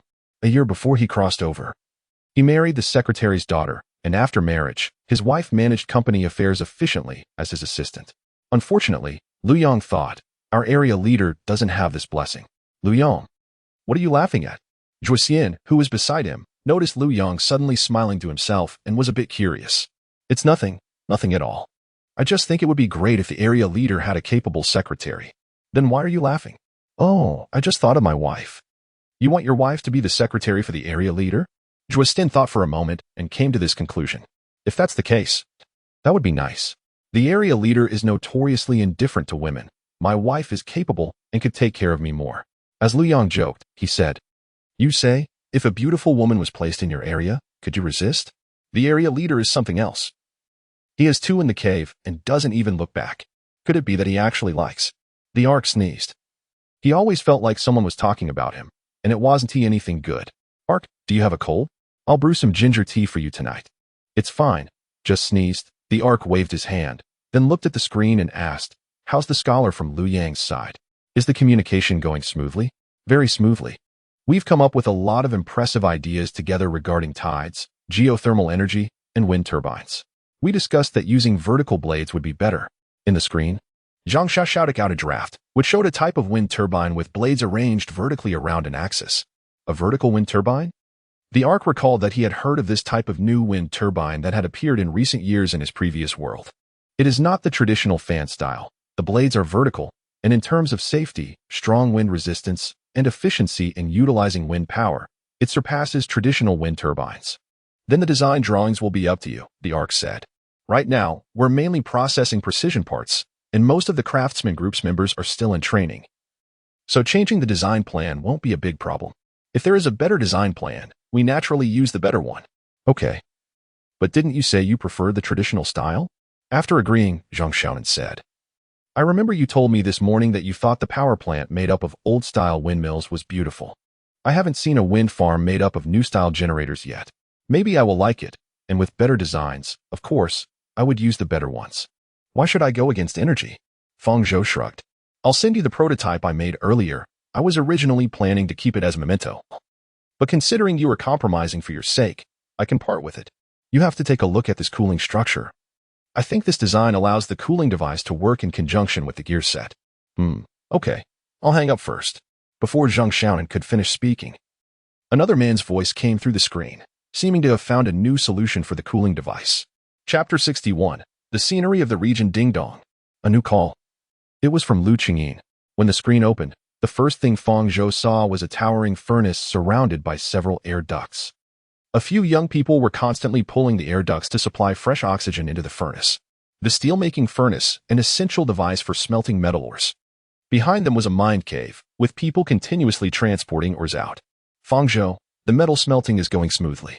Lu Qingyin appeared from one end of the screen, holding a black metal bar, his face full of satisfaction. "After adding limestone, the impurities in the iron have decreased a lot. This primitive process produced iron blocks that probably were considered inferior even when sold as scrap metal before, but I feel it's like my treasure. This is what they call a sense of achievement." "Qingyin." Fang Zhou gave him a thumbs up, "and the processing of native copper will also trouble you." "No problem. Leave it to me." Lu Qingyin also gave a thumbs up, then cut off the communication. "I didn't expect you to be so happy about the matters arranged by the regional leader." Lian Song came over from the side, holding his long gun. "You may have some misunderstanding. I am different from certain administrators. I fully support the regional leader." Lu Qingyin said seriously, "Electricity is the foundation of modern society. Generators must be built at any time. We can't do without them. Let's chat when the generator is built. I didn't call you here just to relieve boredom." "Understood." "Understood." Lian Song nodded, arcs of electricity flickering on his long gun, making crackling sounds. "You want to use my reward to create a magnet, right? Natural magnets are still nowhere to be found. To get magnets, you have to use the principle of electricity to generate magnetism. In this primitive world, you either wait for lightning and a thunderstorm or rely on electric rewards. There are quite a few electric rewards in the region, but among the known rewards, Lian Song's electromagnetic long gun has the highest output. You're not illiterate, which saves a lot of effort." Lu Qingyin nodded. "Let's work hard. When we can use heaters and when we can use lights all depends on our efforts. I'm a diligent and honest person. You don't have to worry." Lian Song said while opening the social interface, sending a voice message to Xiao San. "You lead the hunting today. I won't be going back. You can count on me." "Team leader." Xiao San confidently closed the social interface and waved to the other two team members. Besides Rong Tao, another member had joined this hunting group's frontline base. "Vice Captain. I would like to act from a higher position and serve as the scout for the team." The newly joined girl wearing a hat applied. "My reward is a composite bow, which is more suitable for hunting in open areas. On my first mission, I want to let you down." "No problem. But Li Ji, you need to pay attention to safety. There can be dangers in the trees." Xiao San threw a spherical bomb to her and Rong Tao. This is an automatic seeking bomb. It's not very powerful, but can effectively prevent ambushes. Don't feel pressured. I'm leading today, and I will bring you back safely. Let us go. Okay. Watching the hunting team depart. Yuan Xin silently wished them well in her heart, then turned to face the video screen where the agricultural team as vice captain, Mai Yiqiang, was. The soil here is very fertile because it is in a valley with high humidity and ample water supply. The vegetables grown with ripening agents taste better than those in the outside experimental fields. I see, that's great. I will send you some seeds. The ripening agents in the agricultural drone are limited, so we need to use them wisely to obtain enough quality seeds. After Mai Yiqiang finished speaking, he disconnected. Standing beside him, Zhangsen looked puzzled. Old Mai, why are you so eager to increase the number of seeds? Because it's getting harder to buy crop seeds. Mai Yiqiang sighed. These regional leaders talk about mutual benefit, but their subordinates treat each seed as more precious than royal treasures. Some regions have simply banned the sale of herb seeds. To forge iron, one must be strong. We can also develop agriculture ourselves, so why fear them? Zhang San patted his shoulder, and suddenly a gust of wind blew by. He turned his head to see a giant eagle soaring in the sky. Today it's Gong Quan's turn to patrol the coastline. His reward looks impressive no matter how you look at it. I will surely try the feeling of flying one day. Gong Quan was unaware that he was being envied. He was just enjoying the high-altitude wind, scouting for any anomalies along the way. Moments later, he encountered Fang Zhou, who was returning on his sword. Good morning. Fang Zhou waved. Good morning. I heard the regional leader is going to build a generator? Gong Quan asked. This has been planned for a long time. With electricity, many ideas can become possible. Fang Zhou gestured with both hands. For example, heating and lighting. Cold and darkness are huge obstacles to our development. Fang Zhou, your way of speaking has changed. Let me put it this way. Fang Zhou rubbed his forehead. The campfire is not as warm as it looks in the game. It's both cold and hot. A stark contrast. I even sleep in power armor now. Gong Quan nodded. I agree, but I sleep on hay, and Xiao Kuei's wings draped over me radiate residual heat. So I sleep quite well. Xiao Kuei? Cuxing. Gong Quan patted the remaining mechanical giant eagle. That's the name I gave it. Don't be fooled by its seemingly dull appearance. It actually has a certain level of intelligence. It's almost noon. I'll continue patrolling now. Safe travels. Fang Zhou waved goodbye, then through the social system, inquired about the progress from the craftsman. Sister Xiaoan said some key components can't be made from wood. So they've shifted from making parts to making molds. In the video, Lu Yang reported back and joked, I never imagined I would be involved in the revival of civilization. It feels like a dream. The dream has just begun. Fang Zhou turned the camera to the ground beneath his feet. In the future, we will need to build houses, and if there are future generations, we will need to build schools. What does that saying go? Right. If only there could be millions of houses, providing shelter for all under heaven. Then I have a question. Who will build those houses? Lu Yang asked. Fang Zhou pointed at the screen, and Lu Yang had a knowing look. All right.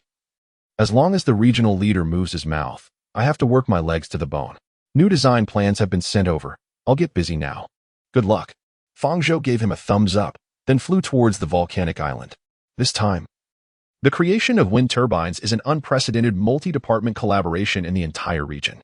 He was very satisfied with the current progress, with some responsible for manufacturing and others for design, clear division of labor, and harmonious collaboration. Let us work hard. I'll prepare a big surprise for you. Chapter 62. Sewing clothes in winter. What is essential for keeping warm?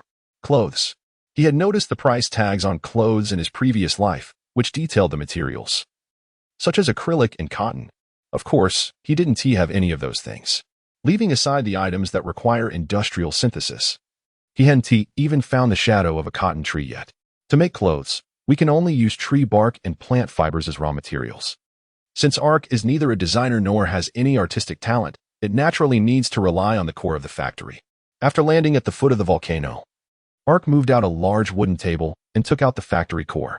How is the generator progressing? It's going smoother than expected. I just need to assign tasks and provide a little raw material, nothing too busy, so I came back first. Ark continued, the recent wind has turned cold. 10 days have passed since the last disaster, and the next disaster is in 5 days. I will temporarily leave the follow-up work of the generator to them, and I will prepare a little reward for these hard-working people. Reward? The core asked, what are you planning to give them? Clothes. Ark took out a piece of animal skin, which had been well processed, and the grease had been removed, making it ready to wear directly. After arriving in this world, everyone has been changing their clothes back and forth, wearing underwear at home and outerwear outside, wearing them one way today and the other way tomorrow. The big guys can endure it, but many female survivors have protested many times, expressing their biggest demand is for a shower and new clothes. The women's bathhouse was managed previously, but clothes are still a big problem. The severe cold disaster is about to arrive, so since we have collected the animal skin, it must be utilized. Now you understand, right? After explaining the reason for making clothes to the core, Ark tugged at his jacket. My clothes are already smelling of sweat. Flexible memory metal protective suits, how about 200 sets? The core suggested. Solar-powered, good elasticity, other than being a bit stuffy, there are no obvious drawbacks. Is there no way to improve breathability? Ark asked, how about adding animal skin and animal fibers? 10 seconds passed, and the core remained silent. Ark frowned. Is your processor malfunctioning? Not just that, too surprising. The core stopped rotating, quietly floating in midair, then emitted a green light, scanning Ark along with the surroundings. Truly incredible. One person and one block just stared at each other, creating a somewhat subtle atmosphere. What's wrong? Ark asked, puzzled. Why are you scanning me? Do you think I've been possessed by someone? This possibility was just denied. Surprisingly, you agreed to my proposal today. Moreover, it was a proposal aimed at utilizing my power rather than as a means. This is called taking a step back after the disaster. The temperature may drop to a level that clothes cannot withstand. Ark gestured. So I agree that everyone's clothes have your creations. As long as you don't secretly put control chips in, everything is negotiable. You might not like this, but I still suggest having control chips in everyone's clothes can greatly reduce the risk of you being betrayed. Ark understood the core's meaning. If he hadn't spent enough time with the core, he would probably have cursed. Installing bomb collars on everyone to ensure their loyalty? Only cold machines and some old men would have such ideas. If it were some big bandit slave owners, they might like your idea of putting bomb collars on everyone. This is something no human can do. Core, can't you make your simulated personality's brain a bit more normal? The core resumed its rotation. And when it spoke again, it seemed much less cheerful. I will pay attention next time. You can adjust the simulated personality settings or create a new one to overwrite the current personality. Stop playing the emotional card. Ark rubbed his forehead. Let us get down to business and let your simulated personality showcase its artistic talent. Saying that, he took out a stack of animal skins and placed them on the table. You can scan this small island for plant fibers. I will go fetch whatever is needed. The factory core flew around the animal skin and then said, the materials are a bit complex. We need to find some leaves, scrape some bark, and pull some grass. This will take some time. Okay. Ark turned around, prepared to leave, and after taking a few steps, he heard the core call him. Ark. Do you know what day it is today? What day? Ark turned back and asked, do you have a birthday? No. Today is the day you first led multiple departments to act together. Congratulations on taking another step on the path of regional leadership. Thank you. After watching Ark leave, the core disassembled in midair, with multiple fragments projecting a female phantom. Did you even forget that I completed the upgrade? You are truly a busy person. The phantom tilted its head to look at the animal skins on the table, fiddling with the tips of its hair, appearing to be in thought. It didn't want the things from the volcanic island to be exposed too early, so I would be the model, starting the simulation using the collected female body data. The variety of plants on the volcanic island is quite rich. Ark collected various leaves, and wearing armor, he didn't have to worry about poisonous insects or snakes. As he explored deeper, he found that the terrain around him became somewhat peculiar. Flat. Several flat areas covered with low grass looked unremarkable, but Ark instinctively felt danger. He took a piece of wood from the trading warehouse and threw it up. The normal sound of it landing didn't occur, and the wood slowly sank as if falling into quicksand. Swamps are a unique ecosystem formed due to excessive moisture in the surface and underground soil, growing wetland and marsh plants. Ah-Chong, are you free now? Ark opened the system interface and called out to my Yuxiang. He wasn't sure of the specific value of the swamp, but he knew that my Yuxiang would definitely know. After a few seconds, the screen unfolded, and my Yuxiang appeared on the screen, holding a big fish. Regional leader, look what I caught. A big yellow croaker. Congratulations, I'm here to make you even happier. Ark adjusted the camera. I discovered a swamp, but I don't know what its specific uses are. It's extremely useful. Seeing the thing at the end of Ark's view, the fish in my Yuxiang's hand fell, as the sounds of Zhang San battling the big yellow croaker echoed in the background. Regional leader, you should look around. There should be a large area of swamp. It can't just be this small bit.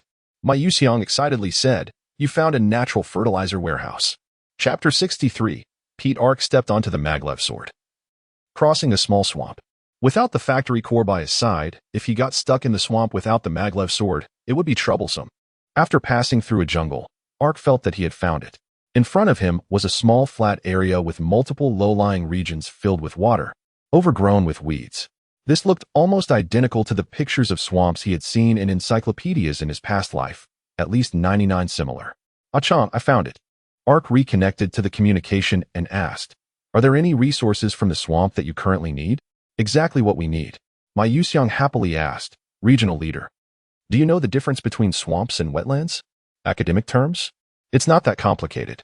Ma Yuxiang raised a finger and explained, "It's because there is a lot of peat in swamps." "Peat?"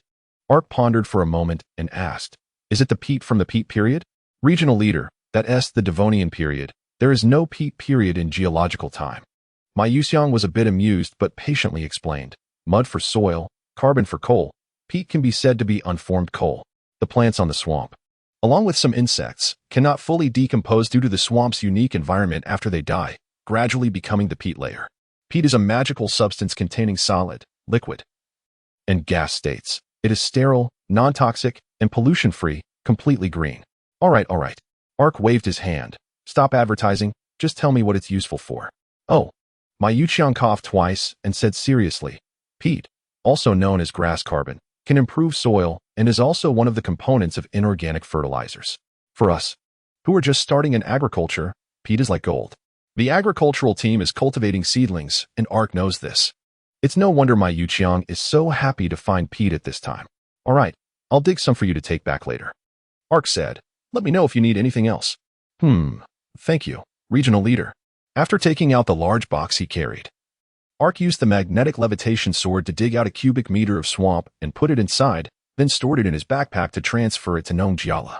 In the past few days, Ma Yuxiang has been at Zhongshan and Li Si's fishery, so he directly transmitted the swamp soil to Nongjiala. Then he left a message for him to find Ma Yuxiang to understand the situation and close the system. On the other side, the factory core transformed the table into a large workbench, surrounded by mechanical arms and various devices. As the roaring machinery paused, the mechanical arms spread out, and a long robe made of animal skin, plant fibers, and a small amount of memory metal appeared on the table. Several small drones grabbed the robe and fitted it onto the virtual figure, posing in several positions. In front of the virtual figure floated a drone with a camera. He would definitely like this style. Who would he give it to? Zhang Xiaonan? Tang Han? Zhuya? Anyway, it won't be given to me. It's too early to have a body now. The core's virtual figure straightened up, and the drone hung the robe on a nearby hanger. Various styles were already hanging there. From down jackets to windbreakers, from unpadded cotton jackets to tight-fitting clothes that accentuated the figure, everything was included. What to make next? The virtual figure stood up straight, crossed her fingers in front of her chest, and looked thoughtful. After a few seconds, her eyes lit up. Let's make him a men's jacket that he likes. He didn't buy it when he passed by the mall. Although it's agreed that no chips are allowed, adding a temperature-controlled chip should be fine, right? Saying this, she spread her hands apart, and her left hand began to design a blank interface in midair, while her right hand snapped her fingers, and the workbench started working. Ark hadn't returned yet, and she didn't want to be idle, so the surrounding trees suffered. The small drones used mechanical claws to tear down the necessary materials bit by bit and throw them into the workbench. In a short time, the surrounding plants looked like they had been ravaged by locusts, with many flowers, grasses, and trees showing gaps. Moments later, I'm back. Wow, who are you? How did this place change like this? When Ark returned with the materials, the first thing he saw was the core's virtual figure. And the second was the scene that looked like a locust plague. Didn't you recognize my voice? I think my voice is quite recognizable. The virtual figure lightly stroked her chin, looking somewhat surprised. You can create a body for yourself now? No, wait, this is a projection? Ark noticed the faint edges of the virtual figure and realized that this was not a material body. He then belatedly thought that the discovery of volcanic energy was 9 days ago, and the core upgrade took 7 days. You completed the upgrade? You only just realized? The virtual figure smiled slightly at Ark and spun lightly in place. So what do you think of my appearance? Like it? Ark found it hard to answer at that moment. The core's virtual figure looked like an ordinary girl, with nothing particularly special. Her figure wasn't stunning, but it was curvy enough, and her face didn't have any flaws, just the right face shape combined with nice features, plus long hair that was just the right length. If one had to say, she looked like a dream lover but wasn't breathtaking. However, she was particularly easy on the eyes. Even if seen every day, one probably wouldn't get tired of it. Ark finished his evaluation and put down the materials. A pile of plants was stacked on the ground like a small mountain. And the small drones no longer harmed the plants but turned to this pile that had already been damaged. There are wetland plants and swamp plants. Did you find the swamp? The virtual figure asked. The agricultural team must be very happy, right? Of course, they are thrilled. Ark walked forward, circled around the virtual figure, and said, "This is tailored to my preferences, isn't it? Unfortunately, you are the kind of vulgar man who likes any beautiful woman, and I am quite clear about this. This image can reduce your chances of crossing moral boundaries, so it was adopted." Ark rolled his eyes at her. "What do you take me for? Anyway, not a serious person." The core virtual figure replied. "Forget it," Ark sighed, giving up on quarreling with her, and then looked at the hanger, where 7 or 8 pieces of clothing were already displayed. "I was only gone for a little while, and there are already so many? If the design requirements were lowered, it could be done faster." The core virtual figure stepped aside to let Ark see more clearly. "The first batch of clothes is most likely for the administrators, team leaders, and some friends, so each set needs to be more refined. I also use different designs based on different professions. The hunting team leaders has better protective capabilities. The diplomats is more sexy, with top-notch comfort, easy to wear, and of course, easy to take off as well." Chapter 64. The visitor hundreds of kilometers outside Ark's area. A man dressed in a black wolf fur coat leaped through the forest. His body was as agile as a swallow, whether stepping on leaves or branches. It felt like stepping on steady steps, leaping up effortlessly. The wind lifted his coat, revealing the armor fitted to his body, with black plates flowing with golden fluorescence. "Jiangzhou, how far is it to the destination?" The interface unfolded on his left side, and in the picture was a beautiful woman dressed in a snow-white trench coat. "A few hundred kilometers. I encountered some obstacles on the way, but I've already dealt with them," Jiang Zhao said with a smile. "I was unsure whether to bring a meeting gift, and by coincidence, the gift ran into me. That Ark will definitely tremble with excitement. Don't let your guard down. You are going to open a trade route. Show your fangs, and don't forget to smile." The woman in the screen sternly reminded, "The balance of both determines whether the negotiation can profit. Don't take it lightly. From Shuang, you worry too much." In the current situation where modern civilization has not returned, areas and regions are like one primitive tribe after another. When dealing with primitive people, naturally, the one with the bigger fist is right. From Shuang, you may not admit this on the surface, but in the end, you still let the strongest in the region. "Me, take action, right?" The expression on from Shuang's face in the interface showed a lot of helplessness. As a rare female regional leader, how to restrain these self-important subordinates has always been a major problem bothering her. After a few seconds, From Shuang couldn't think of what to say, and could only say before the communication was disconnected, "Take care on the way." At this moment, Ark still didn't know that such a prickly guest was already on the way. "I like this color, and this style too." Ark excitedly admired the new clothes he put on. He unfastened the connection between the windbreaker and the inner lining, taking off the outer coat alone. The double-layer design. 3 ways to wear one piece of clothing is perfect for various weather. One piece of clothing can be worn all year round. The core virtual figure explained, "It's waterproof, windproof, and thermal insulation performance is outstanding, and its practicality is exceptional. It's the favorite of us mighty regional leaders. You always manage to come up with new ideas for me." Ark beamed with joy. He genuinely liked this design, which combined aesthetics and practicality. In such a primitive world, this is simply a luxury. Just as he was feeling happy, the mechanical arm stopped. The materials were exhausted. The core virtual figure said, "You only gave me that much animal skin, and the machine just overheated. Let it cool down naturally." Ark glanced at the clothes rack beside him. Including the one he was wearing, there were 14 women's items and 16 men's items, totaling 30. This matched perfectly with the animal skins he had left behind. Each piece guaranteed quality and aesthetics, with avant-garde designs and diverse styles. "You're really a great designer," he praised. "I have your memories. I rearranged and recombined the clothes you saw in your past life. Don't you find the one you're wearing familiar?" This question caught Ark off guard. And then he let out a long "oh." "You're really thoughtful." Knowing the truth, Ark felt a bit sour at the tip of his nose. That was my first year in the big city after graduation, and I was still wearing clothes from 2 or 3 years ago. I was trying to save money in every way possible. When I saw this piece for over 200, I thought it was practical and could reduce my future purchases. But I hesitated for a long time and ultimately didn't buy it. You should know all this, but thank you. No need to thank me. The core avatar said slowly while touching its cheek. In the foreseeable future, we'll have to get along for a long time. So we don't need to be polite with each other. Ark nodded. By the way, after your upgrade, aside from being able to create this projection, do you have any other new functions? No, the 3D projection was something I could do before. It just required data collection. Theoretically, inappropriate images could scare you to death. As for new functions, my ability is omnipotent. The upgrade just makes me a bit more omnipotent. Power consumption is reduced, manufacturing speed increased. And I can create more high-tech tools. You should understand that, right? There are simply too many things I can create, and organizing and classifying them takes time. No one can help with this. It's like sorting garbage at a landfill according to recycling standards. It's not difficult, but it's very annoying. Thank you for your hard work. Ark wanted to reach out to comfort him, but then realized the other party was just a projection. So he simply let his raised hand drop to pull up the system interface. Liang, how's the component manufacturing going? Very smoothly. The workers have learned how to use the tools, and they should be able to finish processing the main part of the windmill tomorrow. Changyin, have you encountered any difficulties? The process in the blast furnace determines the upper temperature limit, which has slowed down iron smelting and such. Other than that, it's just that the waiting time is too boring. Xiaonan, how's it going on your side? Everything is going well. The scholars have proposed many interesting suggestions, but some people are starting to feel bored.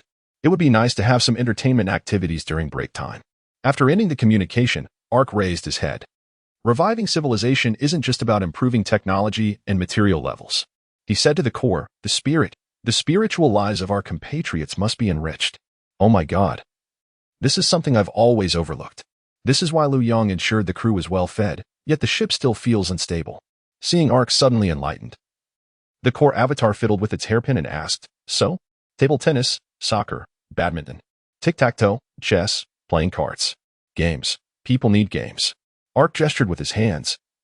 Everyone has almost no entertainment activities. This world has no internet, no game consoles. I should have realized this earlier. We are a group of modern people living in the information age, where the spiritual distance between people is shortened by the internet, and the material distance is widened. Everyone has friends in groups, yet each person is lonely. We can't just let them work to relieve their spiritual loneliness. They also need games. Board games are easy to manufacture. Should I add another production line? The core avatar asked. The materials are nearby, and mass production is easy. No. Just simple entertainment isn't enough. We also need an activity center where everyone can engage in physical activities. After thinking for a moment, Ark realized he must take action. Core. Get ready. Chapter 65.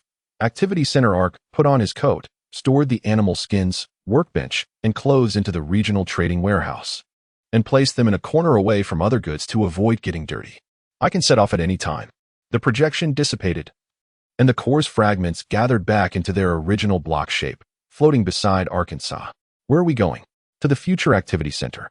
Ark stepped onto the magnetic levitation sword, picked up 2 batteries from the volcano, and then flew towards his area. Core, once I land, be prepared for construction, just like those mechanical arms. You create tools for building, not create directly. I understand. It feels like having a secret lover. Do you really like that? Ark frowned. Should a simulated personality have emotions? This question is subjective. The core's response was somewhat perfunctory. All right, if you want, I'll introduce you to them at the right time. Perhaps that day won't come early. Time is a measure you create.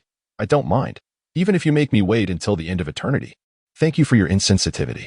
After returning to the area, Ark followed the initial plan laid out by Nong Jiala, found an empty space, and scanned the surroundings. No one. Let's get started.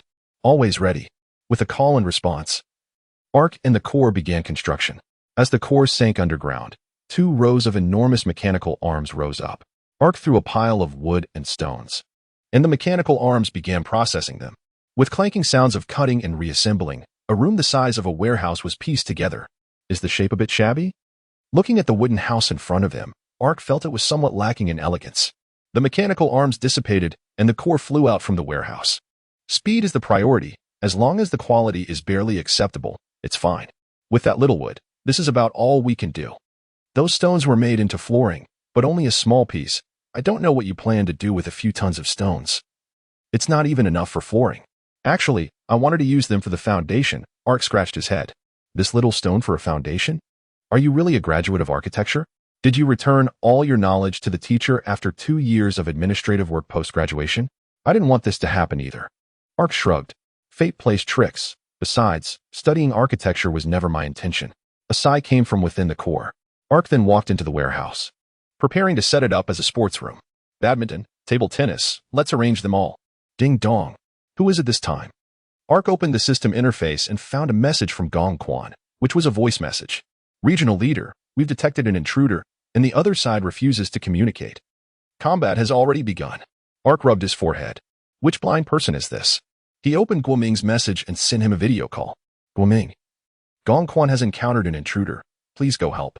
Guoming wasn't the only one to see this message. Disaster relief team member Kai Tiankai was right beside him, and the two were initially discussing something. Now, they stared at each other, and Kai Tiankai was the first to slap his thigh. Let's go. Riding on Kai Tiankai's flying skateboard, the two flew towards the ridge. On the other side of the ridge, a fierce battle was underway. With a flash of light, a figure was shot down into the jungle. What kind of performance is this? It seems even better than the regional leader's battle armor. Gong Quan stood up from the ground. Thanks to the protection of the Eagle Warrior armor, he was unharmed, but he was already covered in dirt.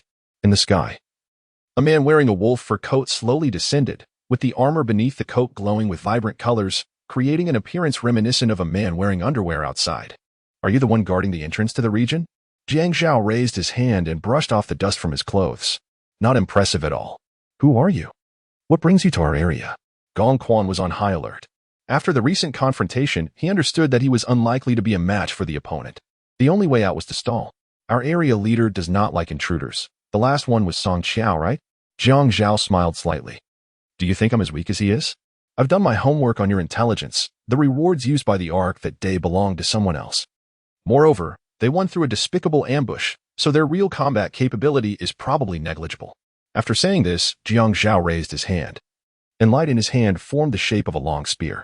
Let me confirm whether it's worthwhile to establish relations with you personally. After saying this, he made a throwing motion, and Gong Quan's body immediately retreated. This was the response of the mechanical giant eagle. It detected that Gong Quan would be in danger if hit by the light in Jiang Zhao's hand. Show mercy. A loud shout came, and a skateboard carrying 2 people burst out from the forest.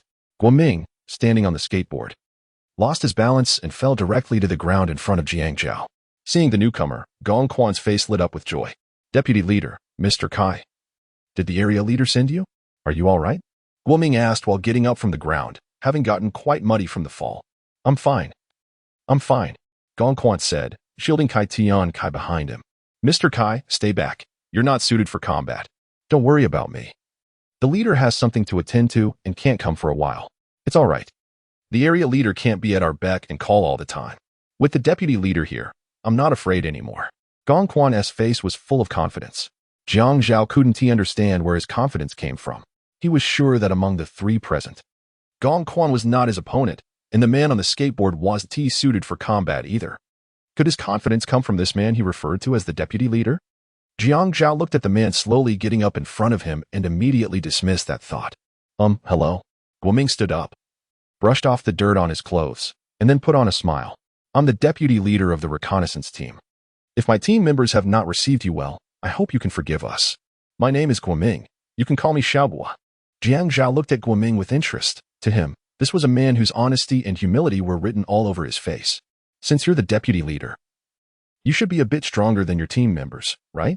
Guoming nodded, then quickly shook his head. No, just a little bit stronger. Besides, our main job is daily patrols, fighting and killing ISNT good. We are all compatriots. Indeed, Jiang Zhao thought, the people in this area, under the leadership of the Ark, have very naive ideas. Those who hold such naive thoughts and fail to recognize the reality of this world are bound to be eliminated. Since elimination is inevitable, let me enjoy myself a bit for not coming here in vain. Jiang Zhao smiled slightly and stepped forward to pat Guoming on the shoulder. You're right. You should manage your people better next time. Don't ambush others casually. It's easy to lose your life that way. Chapter 66. Leading the tour deputy leader. Doesn't this make you seem too weak? A gentleman takes revenge 10 years is not too late. His specific purpose for coming is still unclear, so there's no rush for justice. Guoming was secretly whispering to Gongquan using a private message interface. At this moment, Guoming got back on Kai Tian Kai's flying skateboard, and Jiang Zhao, as a guest, boarded the mechanical giant eagle with Gongquan. The four of them flew out of the forest, soaring over the area. Upon leaving the forest, Jiang Zhao saw the land ravaged by mudslides. But it was somewhat different from the information he had received. The ground beneath was too flat. As a modern person, he was well aware of what land ravaged by mudslides looked like. However, from high above, most of the areas he could see had already turned into plains. There were no rubble, no broken wood. The ground looked as if it had been specially repaired by engineering machinery. I remember that you experienced mudslides here, right? Jiang Zhao patted Gongquan on the shoulder. Why don't I see any signs of disaster? The disaster area is quite large. We've only cleared out a portion. Gongquan pointed into the distance. Jiang Zhao focused his gaze and noticed that the land over there was slightly different from the flat land. And there were many people moving around in that area. What are they doing? Cleaning up broken wood and rubble. Then they can use bulldozers and rollers to flatten the land. Bulldozers and rollers? Some people actually received such rewards? Jiang Zhao thought of his own area. After the last natural disaster earthquake, the terrain had been completely destroyed, and everyone was still arguing about whether to relocate. If his area had construction machinery, perhaps they could restore it to its original state. Hey, we can open up trade routes between us, but that construction machinery of yours, I want to take it with me when I leave. Hearing Jiang Zhao's condition, Gongquan suppressed the impulse to hit him, and Guoming stepped in to smooth things over. This matter needs the area leader's decision. Where would you like to go next? The ARC doesn't know what it's busy with, so Guoming decided to personally host this guest first. This person's attitude is unexpectedly overbearing. Did he become this way to survive in this primitive world? If so, that's really pitiful. His area leader must not be able to provide him with a secure life. Guoming sighed inwardly. What is there to see in your area? Isn't it just the mine that's gone? We actually have quite a few scenic spots here, such as planting fields, fishing grounds, bathing areas, and artisan workshops. Stop right there. Jiang Zhao waved his hand. Did you just say you have a bathhouse? Gongquan was sure that if he got close to Jiang Zhao's armor and sniffed, it would definitely smell sour and stinky. He was very familiar with Jiang Zhao's tone. That was the voice only someone who had bathed since arriving in this world could produce. Yes, a hot water fishing ground. You can soak in it like a hot spring. It's something the area leader built for us. Gongquan's lips curled up, raising his tone. Could it be that in your area, you can't even wash? Have you not bathed since coming to this world? The feeling is definitely not pleasant. Don't misunderstand. I mean, just thinking about that greasy, sticky feeling. Sigh. Have you said enough? Jiang Zhao grabbed Gongquan's collar, his eyes flashing with a fierce light that seemed to want to devour him. Suddenly, the giant eagle lost its balance and shook violently, causing Jiang Zhao to stumble and fall. Gongquan quickly crouched down to avoid falling, and then the giant eagle accelerated, catching the falling Jiang Zhao. Watching him gasp for breath, Gongquan realized that Jiang Zhao's armor was strong against impacts and might also have cushioning measures for landing. But all of this is within a certain height. Now, their flying altitude had exceeded his safe landing height. Don't touch or move on the Kueishing. He won to be happy. Gongquan squatted down next to Jiang Zhao, smiling. By the way, I named him Kueishing. What do you think? Pretty good, right? Not good at all. Jiang Zhao took a couple of breaths, then grabbed Gongquan's clothes again. You dare to play me? I advise you to let go. Gongquan remained unperturbed. Or do you want to die together with me? When Gongquan said this, Kueishing flapped its wings and returned to level with the flying skateboard. We're over 1,000 meters above the ground. Be careful. Guoming also noticed the commotion between the two and kindly reminded them. Jiang Zhao glanced at Guoming, then at Gongquan, and finally gritted his teeth and let go. That's more like it. You should be a bit happier. If you frown all day, no girls will like you. We're not done yet. Jiang Zhao gritted his teeth, turned his head away from Gongquan, and looked at the scenery.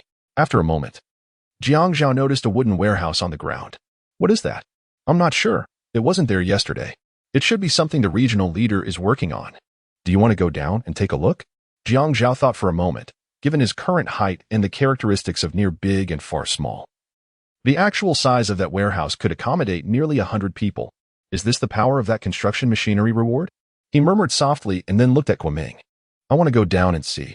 Gongquan looked at Guoming, who nodded, and then the group descended to the warehouse entrance. Jiang Zhao immediately saw the young man inside the warehouse. He seemed to be assembling something, surrounded by a pile of processed wooden boards. And a small square was floating nearby. Fang Zhou also noticed their arrival, put down the almost assembled first ping-pong table, turned around, and walked towards the warehouse door. Team leader, what are you doing? Such a big warehouse wasn't there yesterday. Is it for us to live in? Kai Tian Kai stepped forward first to greet him. No, it's an activity center. Fang Zhou smiled. Isn't it to add a bit of fun to your lives? I plan to set up an activity center for you to play some ball and such. Living quarters will be built later. This warehouse looks okay. But the quality isn't great. It won't keep warm when the severe cold comes. After Fang Zhou finished speaking, he noticed Jiang Zhao. Who is this? Here to open up trade routes, Guoming introduced halfway, then turned his head. What's your name? Jiang Zhao ignored Guoming and walked directly up to Fang Zhou. Facing him, my name is Jiang Zhao, from the region of the Frost Regional Leader. I am here to confirm whether you, Fang Zhou, qualify to become an ally of our region. There's a strong smell of gunpowder. Fang Zhou understood the other party's intentions and then glanced behind him. Sorry. I still have a lot of work to do here. Guoming, could you please show this guest around our region? I'll come over once I'm done. No problem. Leave it to me. Guoming agreed, and Jiang Zhao gave Fang Zhou a meaningful look. What kind of person are you really? Your region will tell me. Chapter 67. Jiang Zhao did not understand. The four of them set off again, flying high into the sky. I'll take you to see our fishing grounds first.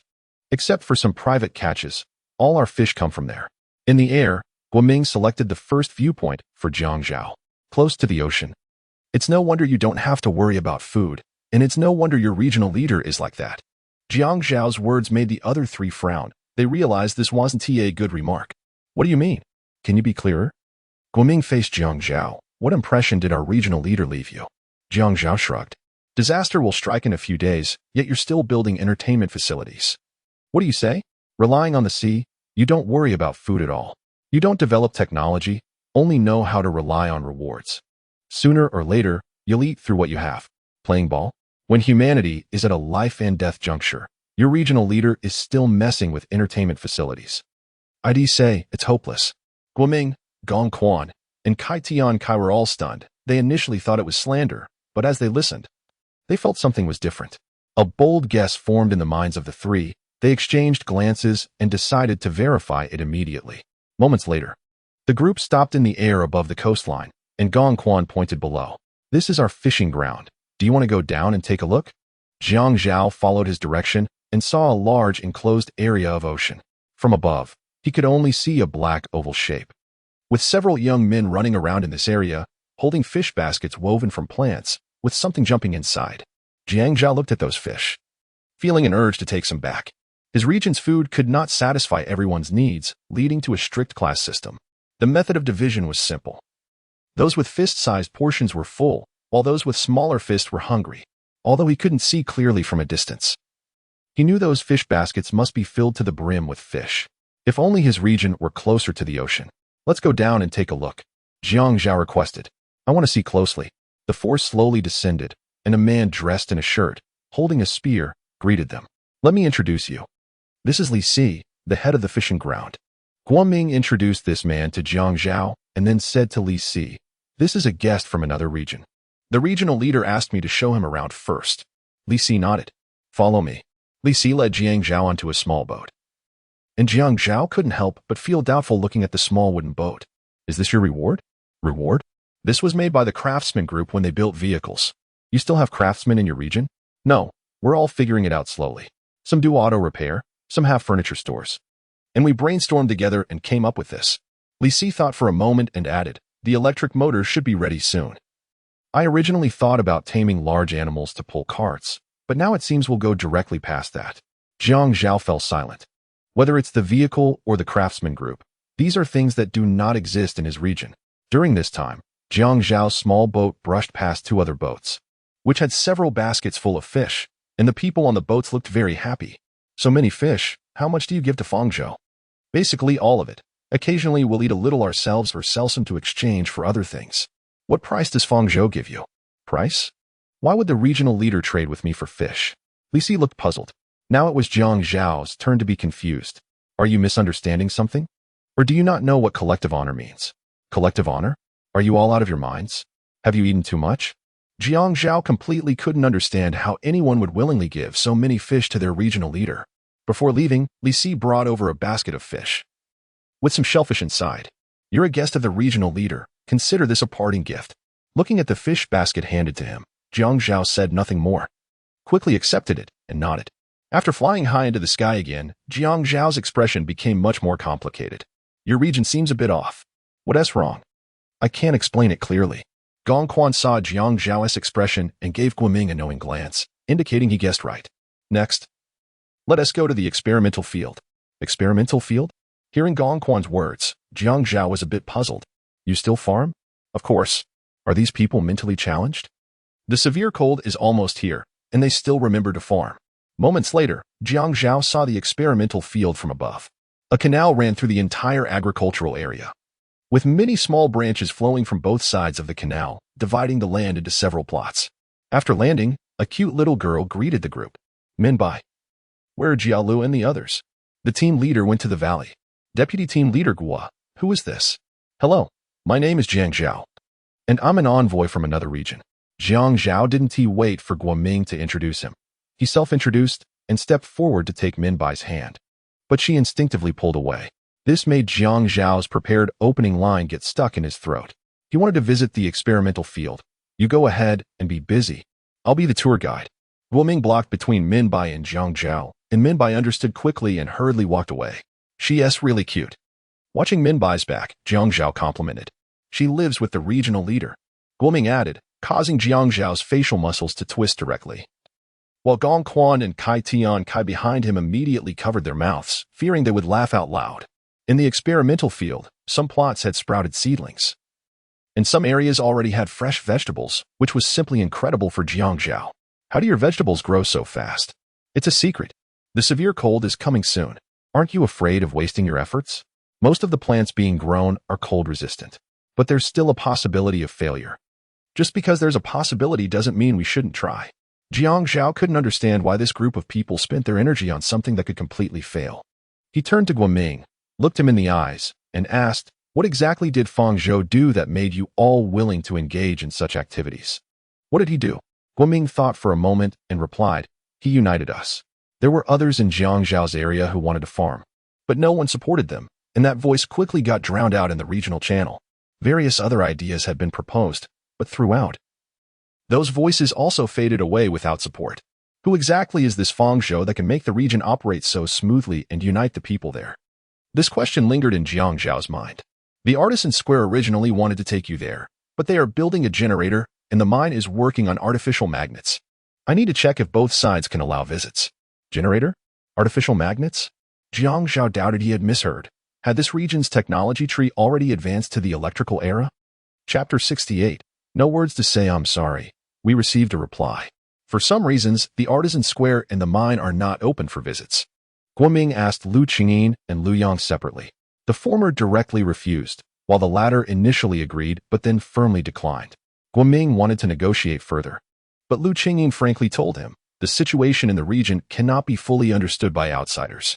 It doesn't matter, it's just that they have nothing valuable to show, which is why they don't want me to see. Jiang Zhao turned to Guoming. Let's go back to that small warehouse. I have something to discuss with your regional leader. What is it? Do you think you have the right to know? Guoming smiled slightly. Don't be like that. After all, I acted as your tour guide.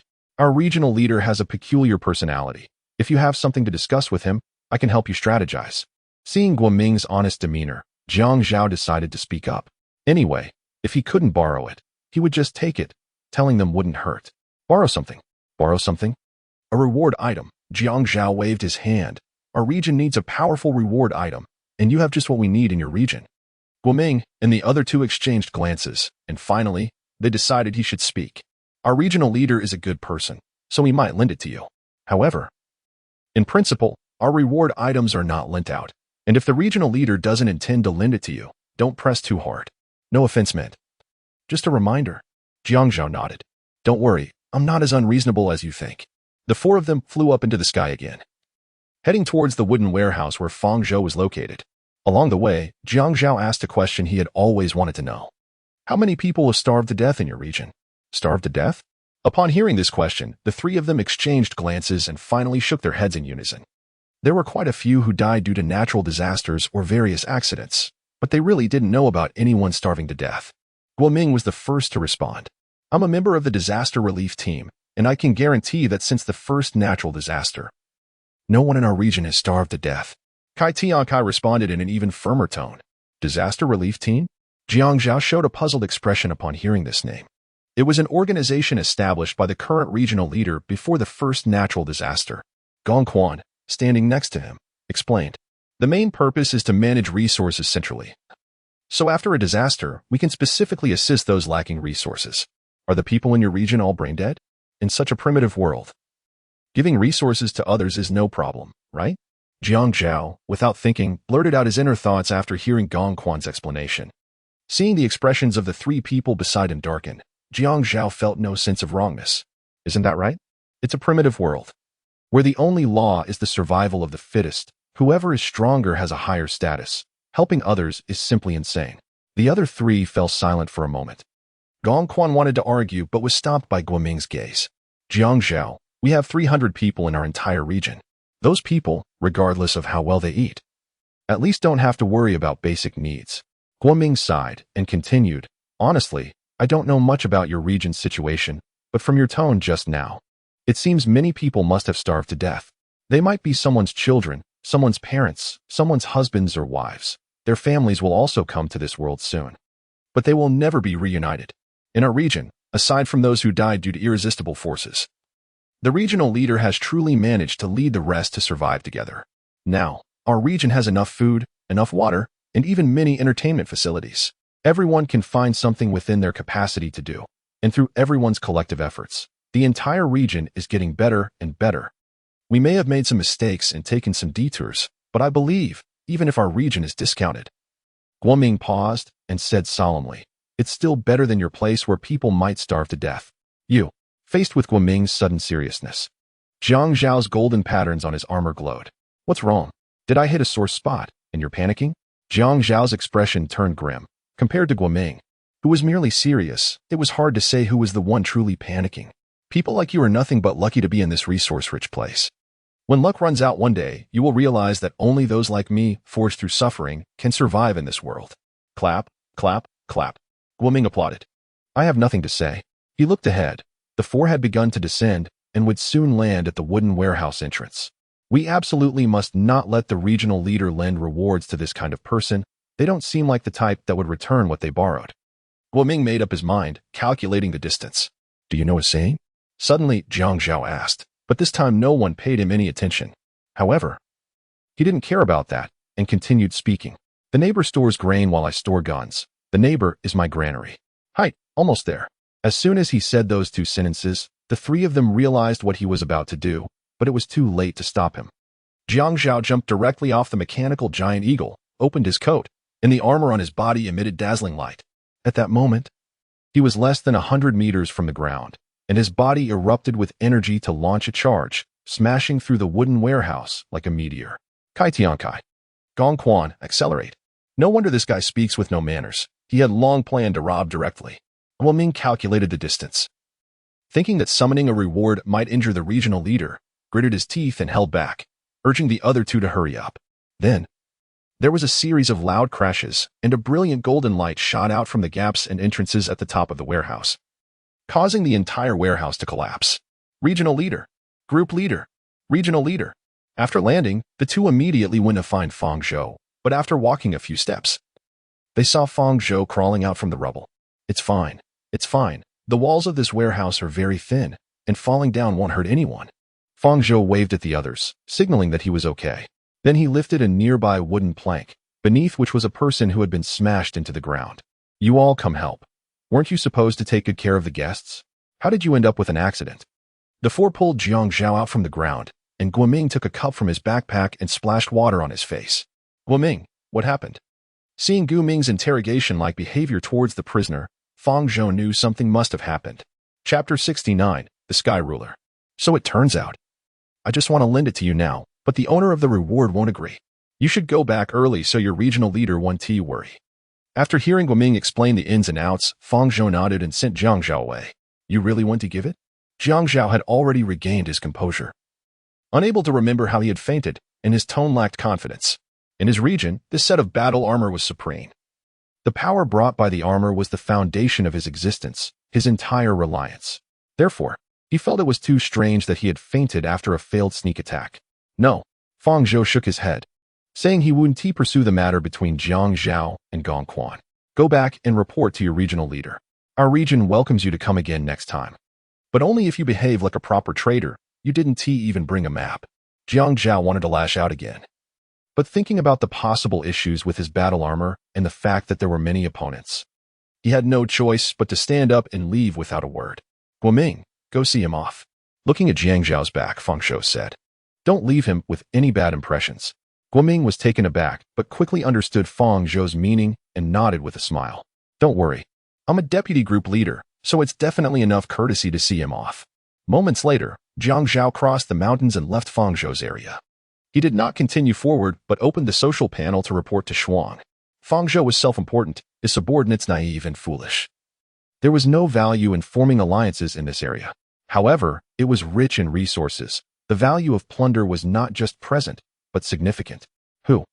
Jiang Zhao waved his hand, and his subordinate shot out a flash of light, which shattered the trees and forced a man out from behind them. Guoming? Seeing the newcomer, Jiang Zhao frowned. Don't be nervous. The regional leader sent me to see you off. I'm also a deputy group leader. So it's not a breach of courtesy. Guoming waved his hand quickly, looking as honest as ever. Courtesy? Since Fang Zhou refused to cooperate, there has been no courtesy between us. Jiang Zhao's mind turned, and he suddenly had an idea. Just right to take you back. You're from that reconnaissance team, right? You must be very familiar with the entire region. Saying this, he turned to Guoming, put away his wolfskin coat, and fully revealed his golden pattern battle armor. I advise you not to resist. Your reward isn't the type suitable for escape. Otherwise, there is no need for another person's means of transportation. Indeed. My reward is quite troublesome and really not suitable for escape. Guoming scratched his head. Do you know? When a mudslide occurs, the entire mountain range collapses. Yet there is one peak that remains unscathed. He raised his head and held up his right hand, facing the back of his hand towards Jiang Zhao. What do you think is the reason? I'm not interested. Or do you prefer being interrupted and having your hands and legs broken to cooperate obediently? Don't say that. What I'm saying now is a major secret, a secret that even the regional leader doesn't want outsiders to see. Oh, hearing this, Jiang Zhao became interested. The answer is this. Guoming slowly extended his right hand forward, then with a snap, he raised his middle finger. You damn. Jiang Zhao's curse was already loaded, but he saw glowing text appear on the back of Guoming's outstretched hand. Guoming retracted his hand, pressing another hand against the glowing text. Open your eyes and see clearly, then recognize yourself. His left hand swiftly slid, and the text emitted a dazzling light. As if a switch had been activated, Guoming verified and began the transmission of the sky ruler to the current location. A mechanical synthesized voice resembling Guoming's sounded, and Guoming's figure gradually became illusory. Jiang Zhao instinctively felt something was wrong and quickly launched a bolt of lightning. However, the lightning passed straight through Guoming's illusion without causing any effect. Boom. The next moment, the ground trembled violently, and a small mountain appeared in front of Jiang Zhao. No, to be precise, it was a giant robot. What the hell is this? The giant robot lowered its head and looked down at Jiang Zhao. So small. If you don't pull in the camera, you're no different from an ant. The voice of Guoming emanated from the body of the robot, causing Jiang Zhao to back away repeatedly, nearly dropping his jaw. Could it be a reward of level? After the shock, Jiang Zhao twisted his face again. What if it's level? In such a peaceful place, how much combat experience can you have? My position was fought for all the way up. As soon as he finished speaking, golden flashes erupted from his body, and then his hands merged to shoot out golden lasers. Fancy. Guoming didn't intend to waste time. Simply controlling the robot to raise its foot, he stepped on it gently, applying light pressure. Gently, slowly, until the cursing beneath his feet ceased. Half an hour later, Guoming returned to the warehouse entrance, looking at the restored warehouse. He couldn't help but marvel at how incredible the regional leader was. Regional leader, I'm back. Why did it take so long to send someone? Fang Zhou put down the wooden board in his hand and asked. That person is a bit tsundere. When there are many people around, he acts proud. But when it's just a few, he becomes delicate, constantly saying sorry. He insisted on recruiting me to their region, saying he wanted to introduce me to their female regional leader as a wife, to introduce me to a wife. Hey, you know. People who are handsome always have too many troubles. Guoming put on a helpless expression. So how did you respond? Fang Zhou asked curiously. Of course, I sternly refused. Am I the kind of person who would be tempted by beauty? Guoming said, throwing a set of battle armor on the ground. He still wouldn't give up, saying I looked like a hero and wanted me to think about it again, even offering me his own battle armor. I absolutely refused. I brought this back to honor you, regional leader. Fang Zhou looked at the battle armor on the ground, which indeed belonged to Jiang Zhao, but was no longer glowing. Is the person still alive? They took him back. Don't worry, I have a sense of proportion. The main issue is that he has no sense. He shot me with a golden laser, and I just lightly touched him. As Guoming spoke, he grinned and said, regional leader. You say I contributed so much this time? Is there any reward? Like building a basketball court? It's getting cold. It's good to exercise more. That is fine. But I happen to have something to give you. Fang Zhou walked up to Guoming, opened his backpack, and with a shake, pulled out a beast skin coat. Seeing the clothing, Guoming was a bit surprised. Regional leader, you can make clothes? Is this for me? Chapter 70, Pre-Meeting Complaints from Regional Leaders. Winter is coming soon. And you need clothes for the winter, so try it on and see if it fits. Guoming took the coat, loosened his clothes, and halfway through taking it off, was quickly stopped by Fang Zhou. You can try it at home and tell me how it feels then. Due to a lack of change of clothes, most people wore their inner layers today and their outer layers tomorrow. As Guoming pulled the zipper, Fang Zhou could see his chest muscles. This warehouse was quite conspicuous on the ground. If a member of the reconnaissance team passed by, they might come over out of curiosity. Recently, Fang Zhou had heard many rumors about his sexual orientation, and if possible, he didn't want to add more evidence to his rumors. Guoming initially didn't understand, but soon revealed a meaningful expression. Got it. I can't wait to try on my new clothes. He slid the switch on his hand in the opposite motion of summoning the robot, and his figure quickly transformed into a beam of light and vanished. The Sky Ruler. A giant robot hidden within the mountain can be summoned to his side through a switch generated by subcutaneous nanobots, allowing him to either summon the robot or transport himself into it. Core, do you really think such an impressive thing is just a level? Should I send him a few batteries? After Guoming left, Ark began to contemplate Guoming's rewards. After such a long time, Ark had also figured out the classification of various rewards. There are levels that have no technological content, which could be created with the technology level of the world before crossing over, and some levels with materials and functions that are not ordinary, reaching the point where they can be called sci-fi, and many levels above that are extremely sci-fi, with great strategic value and powerful functions, but can only charge for 5 hours and show off for 2 minutes. Ark knows that in his area there is one level, and several areas have rewards that are levels, but he has not yet seen levels, while he has only seen his own Cyberclaw's factory core. I don't even know what lies at the end of the universe. How could I know that? The core replied, You aren't thinking of suddenly wanting to operate a giant robot, are you? To be honest, I do have a slight inclination. Ahem. I am a calm and composed adult, focused solely on the spiritual construction and material life of my fellow citizens in the area. All right, high-spirited little comrade. I fully support your aspirations 100%. By the way, it might get much colder tomorrow. I suggest you notify everyone. How do you know? Oh, right. Ark suddenly realized. This was something the core had told him, but something he had seen in the description. On the first day he came to this world. When he checked the description of the core room backpack, there was a passage that said, in standby mode, it has time display, voice assistant, alarm clock functions, and weather forecast functionalities. So how far in advance can you predict the weather? Can it be within 15 days? If I could know the extent of disasters after they begin, I could prepare more specifically. Within 15 days, the temperature will continue to drop, probably down to around -10 degrees. Only -10 degrees? Is that even called severe cold? Without any heating equipment. How long do you think you can survive outside at -10 degrees? A few hours should be fine. Ark smiled. Someone has conducted experiments, staying in -20 degree environments for a few hours without frostbite. What about a few days? What about a few months? Ark felt that the situation was quite serious.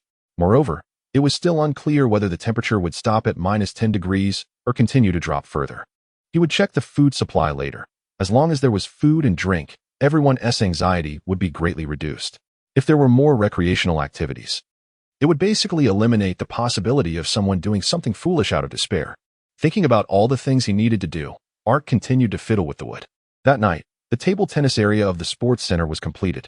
The table tennis balls were hollow wood, The paddles were made of wood, and of course, the table was also made of wood, with the net in the middle woven from plant fibers. Additionally, a few badminton rackets and shuttlecocks were made, all at a basic level that could be played with. Just as he was about to go back to rest, Long Wu initiated a new Area Chief meeting. Ark, what's behind you? In the chat channel, Area Chief Liang Yi saw the table behind Ark on the screen and felt it looked familiar. A table tennis table? Another Area Chief, Liang Hua, recognized it, saying, Ark, you're living pretty well. You're even playing table tennis. Just made it. I didn't prepare them any entertainment activities. Too much pressure could lead to problems, Ark explained with a smile. You guys can also do some chess or something to enrich your spiritual life. Enrich? Speaking of playing cards makes me angry. Area Chief Zhou Shang said that the environment was too oppressive and needed entertainment, so he prepared some playing cards for them, and then they started slacking off. I casually patrolled, and they were all playing landlord. Ark, you need to think this through. This entertainment activity is a double-edged sword. Look at what you're saying. This isn't right, that isn't right. So what should we do? Area Chief Liang Hua also began to complain. I even wanted to use wild boar urine to make them a ball, but now I'm a bit scared. What can we do? A bunch of unruly people. Area Chief Wei Hong chimed in. Before the meeting starts, the casual chatting among the area chiefs usually turns out like this. Everyone is around the same age, with very few having management experience and even fewer with political experience. But with the title of Area Chief, they must bear the responsibilities of an Area Chief. And these complaints can only be vented to others who are also Area Chiefs. By the way, Wei Hong, were you able to successfully integrate the two factions?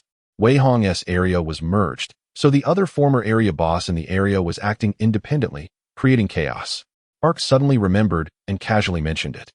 Much smoother than expected, I was forced to have an honorable duel with the leader of the other faction, and then another honorable duel with the second-in-command, killing a total of 18 people, and finally stabilized the situation. Wei Hong shrugged, looking like he didn't want to do it that way. To duel all the management.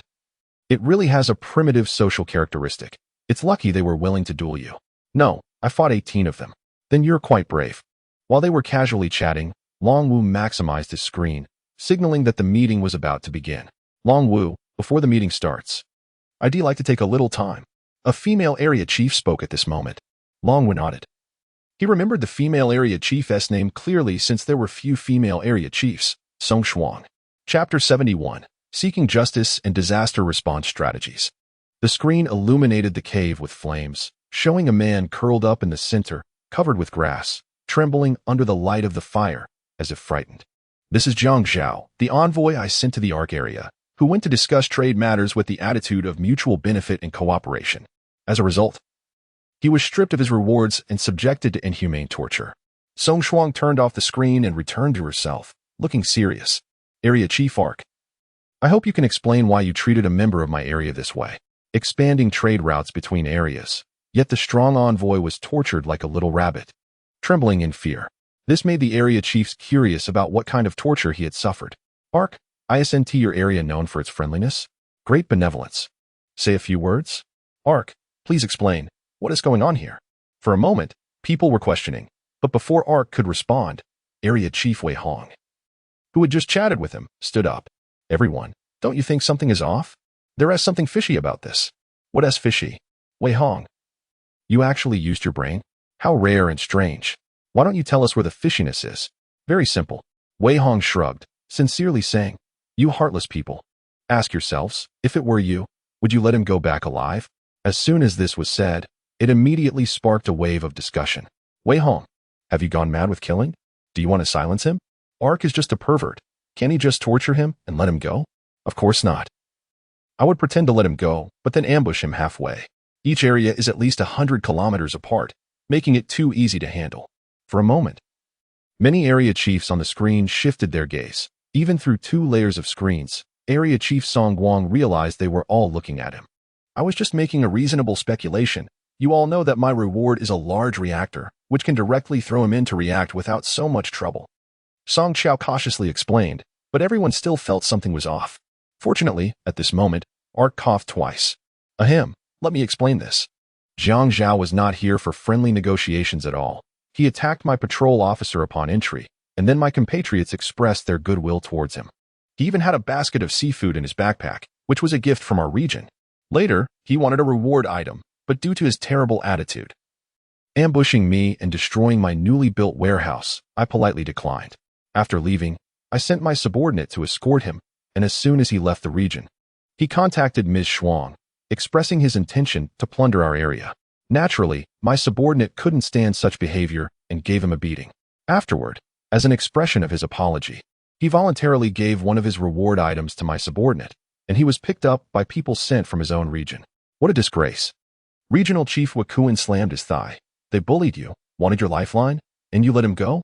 Can't we resolve this properly? Regional Chief Zhu Ying looked pained. Why can't we talk it over? Talk it over? My envoy went to Ms. Shuang's region, which is a miserable place, filled with ruffians. She almost got assaulted. Regional Chief Zhongqing, as he spoke, scoffed. You all know that I don't get along with Fang Zhou. But this time I just feel he wasn't ruthless enough. After explaining, some regional chiefs fell silent, while others simply hung up the call. Most of the regional chiefs still speaking had already begun to support Fang Zhou. It wasn't about friendship. They all knew what kind of person Fang Zhou was. Too honest. So honest that it was obvious when he was lying. His level of deceit was basically negative. Coupled with Zhang Qing's testimony, everyone understood that Ms. Shuang's region was not promising, lacked financial prospects, and associating with her was futile. Faced with a Group S accusations, Ms. Shuang gritted her teeth. She could guess that Jiang Zhao had brought this upon himself, but she didn't expect him to even ambush a regional chief and snatch reward items. Most regional chiefs bore pressure. Now they could stand on moral high ground and condemn others. Naturally, they all jumped in. Soon, the discussion gradually shifted to criticism of Ms. Shuang. At this point, she found it hard to defend herself. She had initially wanted to seek justice but became the target of public denouncement. If you can't manage your own region, let others come in. If you don't have the skill, don't take on porcelain work. And even send people to rob. What a disgrace.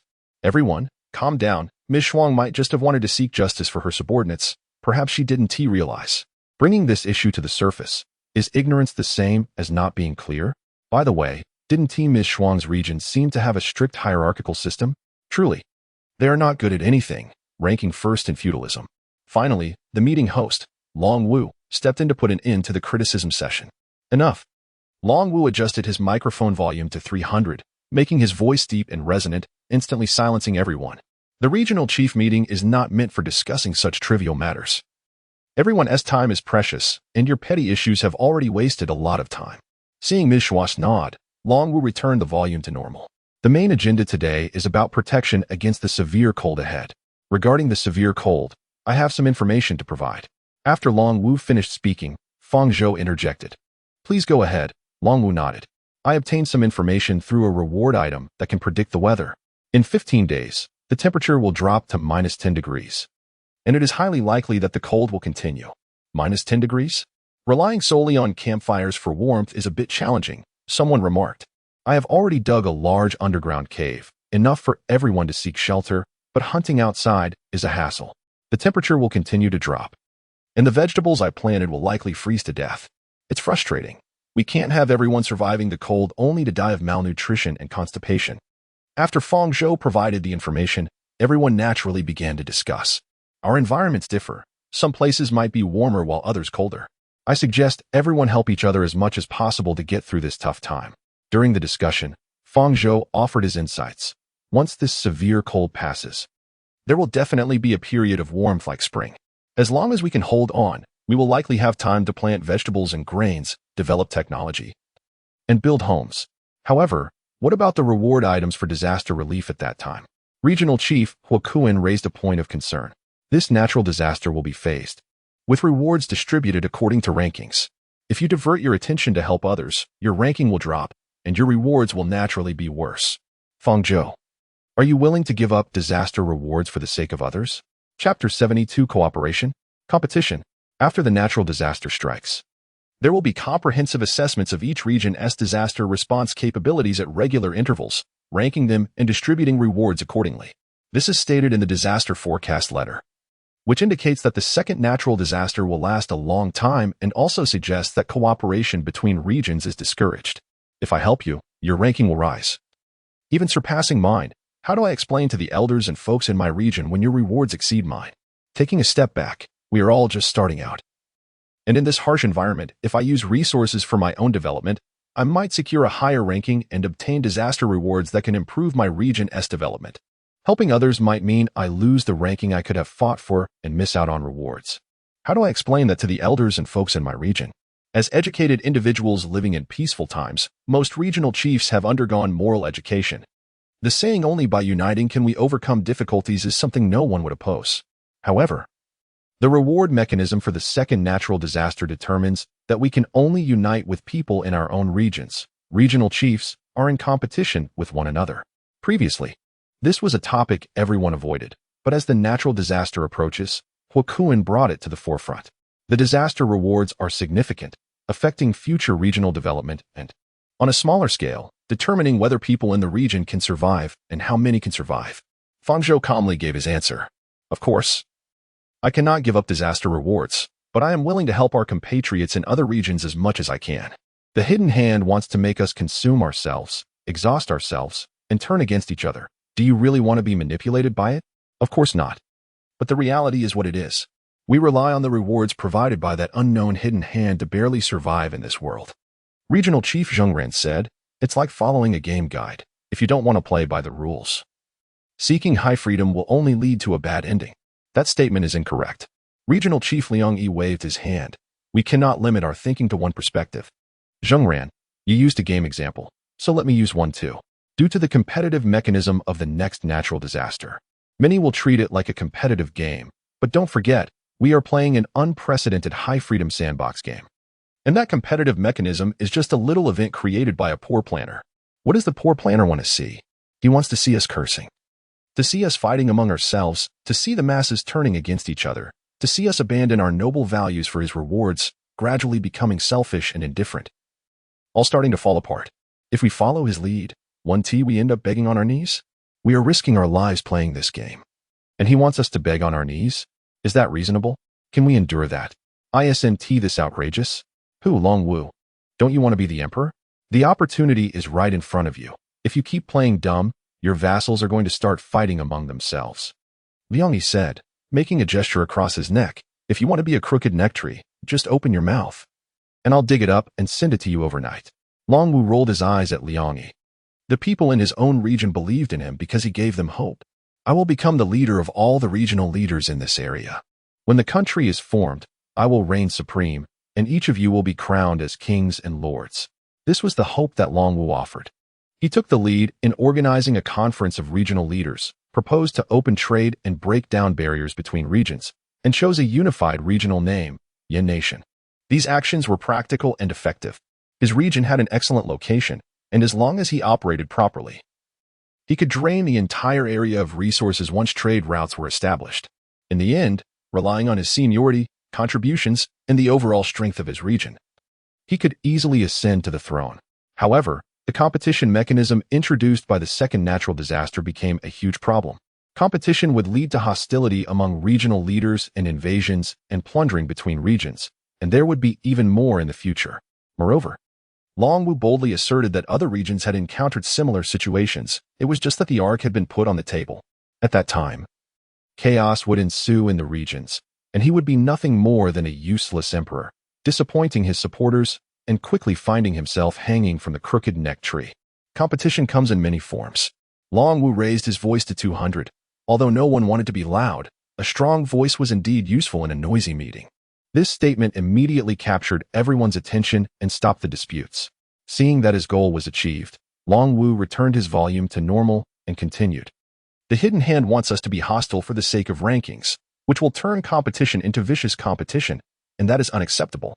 The world is in a primitive society, but we are not primitive people. We need to reverse this system. We need to turn vicious competition into healthy competition. Arc.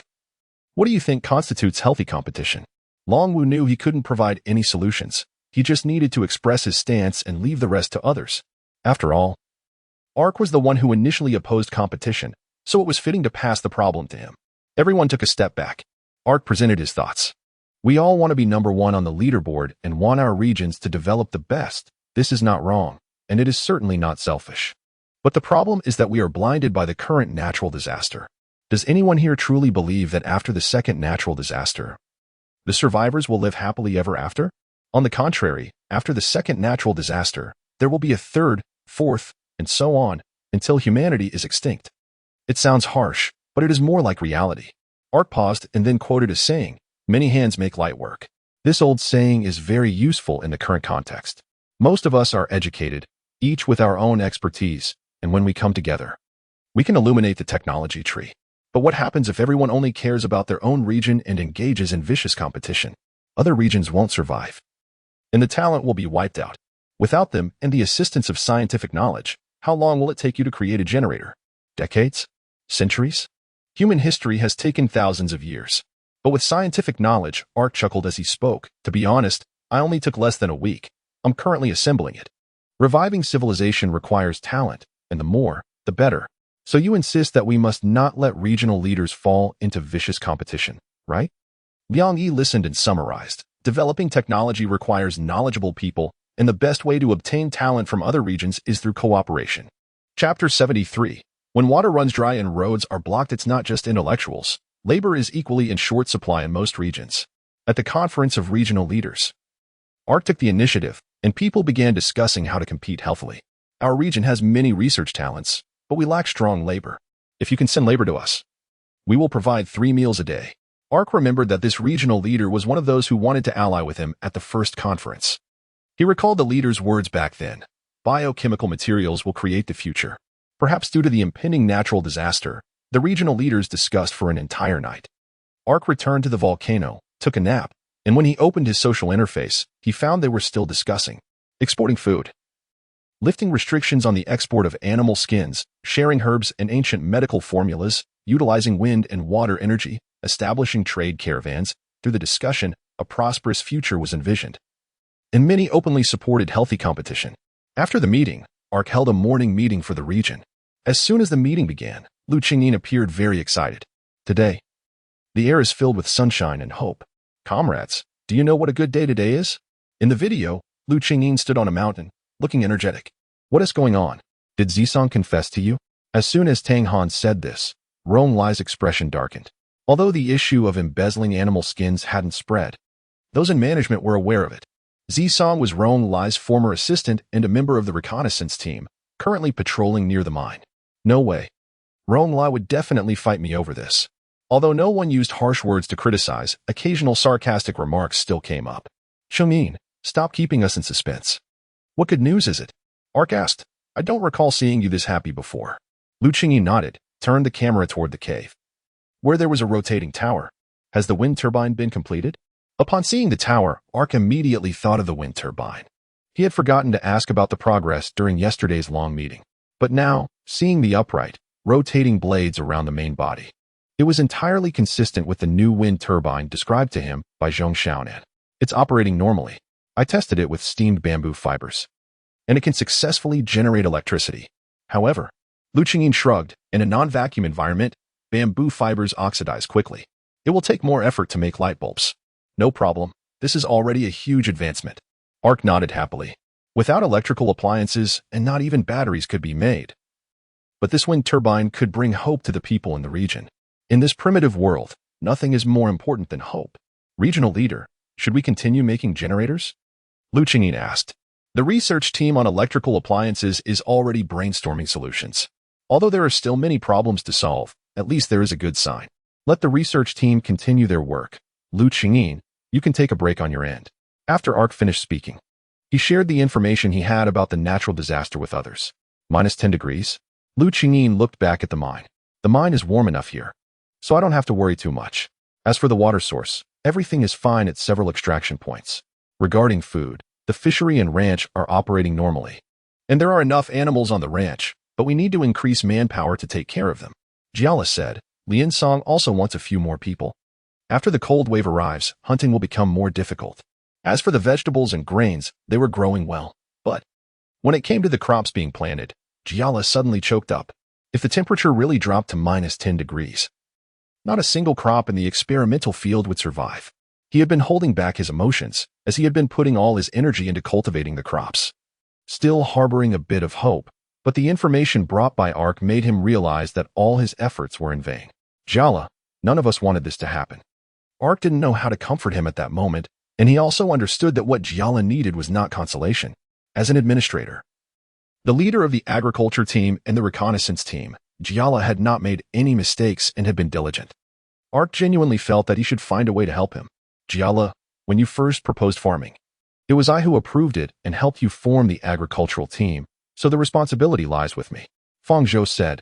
However, things haven't come to that point yet. There is still hope. I hope you can trust me one more time. I will solve this problem before dark today. It's okay. It's okay. Nong Jiala shook his head. There are unpredictable changes in the weather in ancient times. Countless farmers suffered from natural disasters and poor harvests. Experiencing the feelings of ancient people in this primitive world is also a rare experience. I have saved quite a few seeds. I can just plant them when the weather warms up. Nong Jiala said with a smile. I suddenly have something to attend to. I'll take my leave first. With a click, a screen disappeared from the chat channel as Nong Jiala disconnected. Let him be. This kind of thing must be hard to bear. Tang Han sighed. Having received support and being full of passion, only to end up with nothing, it's pitiful. Rong Lai also sighed. Fang Zhou always felt there was something more to his words, but at the moment, he didn't have the heart to point it out. I'll disconnect too. I've discovered a new mineral here, and I'm going to find someone to identify it. Lu Qingyin also disconnected, and the morning meeting ended in a somber atmosphere. Closing the system interface, Fang Zhou felt a myriad of worries in his heart. The luck he once had brought him today's retribution. Do you need help? The core asked nearby. If you use energy to smash out a greenhouse, you can preserve those vegetables and crops. How to explain it afterward will depend on you. I'll think about it some more. Fang Zhou said. You said to use energy to smash it. The final product will definitely be something I can't explain. Are you just going to sit here and wait for a solution to fall from the sky? What am I supposed to do then? Fang Zhou stood up abruptly, turning to face the core, complaining. I was the one who supported him. This is my mistake as the regional leader, but I'm not an agricultural expert. I can't think of a solution. Then why not find an expert? Fang Zhou was taken aback, and upon regaining his senses, he seemed to think it made sense. Right, I'll go talk to my Yuqiang. He is an expert in agriculture and seems to have worked in a research institute before. Talking to him and bringing Jia Lu along or bringing Min by. 3 heads are better than 1. With 2 experts and me, we can surely find a broad path. Chapter 74. A new village in the dark woods. After packing the raw salt, it was sent to the cooking team SSS-tier. And they needed to send some seaweed as well. The price of sulfuric acid has dropped? The regional leader must have negotiated something with their regional leader. That's really good news. Expanding the sea fields? It's worth considering. How's the drying process for the fish going? On the beach by the coast. The deputy leader of the agricultural team, Ma Yuqiang, was methodically handling affairs. Having been in this world for 15 days, Ma Yuqiang had somewhat adapted regarding food. He began to pay attention to safety issues rather than just basic sustenance. For example, sea salt, the raw salt obtained from sun-dried seawater, contains many impurities, which was unavoidable in the beginning. Now, there are dedicated salt drying fields and people responsible for purifying and removing impurities, using the tools he obtained from the first disaster reward. He can easily purify coarse salt, although it can't compare to the table salt made with modern technology from his previous life. It's still better than the coarse salt containing various impurities. A few days ago, another region discovered a natural sulfuric acid lake, which made quite a few people happy for a while. Ma Yuqiang also bought some to extract iodine from seaweed to make iodized salt. Life was getting better, but the current situation made it hard for everyone to relax their vigilance. After all, the severe cold was just days away. In freezing weather, the food obtained from hunting and fishing would decrease. There was a good stockpile of food, but no one knew how long the cold would last. Ma Yuqiang knew that the peaceful appearance of his region was mainly because everyone had food to eat. If there were no food during the severe cold, a call interrupted his thoughts, bringing him back to reality. He turned to see Fang Zhou sitting on a sword. Regional leader, good morning. Ma Yuqiang greeted, then asked, is there anything I can help with? You don't look so well. You have quite an eye. Fang Zhou jumped down from the sword, raised his hand in salute, then looked around. At the nearby fishing grounds, Zhang San and several young men were busy. This matter is a bit inconvenient. Let us keep it confidential for now, Fang Zhou said, and Ma Yuqiang nodded, looking around before moving closer to Fang Zhou. The situation is like this -10 degrees? Is the source of the information reliable? Ma Yuqiang's expression turned grim. At this temperature, the crops in the experimental fields would definitely not survive. I'm sorry. After hearing Fang Zhou's purpose, Ma Yuqiang shook his head. This would be a huge blow to Jia Lu, but I can't help. He picked up a branch on the beach, drawing and explaining as he spoke. Those crops belong to varieties with excellent cold resistance, but at -10 degrees. Without a greenhouse, the best outcome would be to stop growing, while the worst would be to freeze to death directly. However, to build a greenhouse, it would have to be at least this large, and considering the quality, our current technological level can't produce it. Is there no other possibility? Fang Zhou asked. There is, my Yucheng nodded. Plants suddenly mutating into super plants or something. I'm just joking. My Yucheng's joke level was as bad as the current situation. And Fang Zhou understood what it meant when he said there was no way out. Seeing his expression, my Yucheng could only pat his shoulder. Don't blame anyone. You don't need to blame yourself. As they spoke, my Yucheng sighed. Didn't we find Pete before? I was still thinking of setting up a hillside vegetable garden next to my home. Now that's also out of the question. Hillside vegetable garden? Fang Zhou asked. Are you planning to grow vegetables on the mountain wall? That was a thought that had just come up. Pete in our previous world was widely used to build rooftop gardens. Wanting to say something that Fang Zhou would find interesting to lighten his mood, my Yucheng began to explain enthusiastically. Peat, also known as grass peat, has a dry weight of 20% of ordinary soil and a wet weight of 30%. And it contains abundant nutrients. Regional leaders must know about rooftop gardens. The soil base for rooftop gardens is usually a mixture of ordinary soil and peat in a 2-to-1 ratio, which can reduce weight and improve the soil base's aeration and nutrient structure. No, that's not what I want to know. Of course, what you said is very useful. Fang Zhou saw that the other party was explaining non-stop and didn't want to interrupt him, so he waited until he stopped before speaking. Then regional leader. What you want to know, I will definitely tell you everything. After saying for a long time and not giving the other party what they wanted to hear, my Yucheng felt a bit awkward, so he put on a confident smile to suppress the awkwardness. If I say, Fang Zhou also picked up a branch and started drawing on the ground. There's a volcano, and on it, we can make the hillside vegetable garden you mentioned. Can we use the volcano's heat to ensure the plants survive? My Yucheng pondered for a moment and replied, theoretically, it's feasible. The mineral deposits around a volcano are often very rich, making them very suitable for agricultural development. If we can shave a bit off the mountainside and use the volcano's heat, we can help the plants resist the cold. However, once an active volcano erupts, toxic gases and volcanic ash will spread everywhere. At that time, forget about vegetables. It poses a huge threat to people too. If it's a dormant volcano, the threat would be slightly less. Of course, this is just a hypothesis. It's not like there's just a dormant volcano lying around.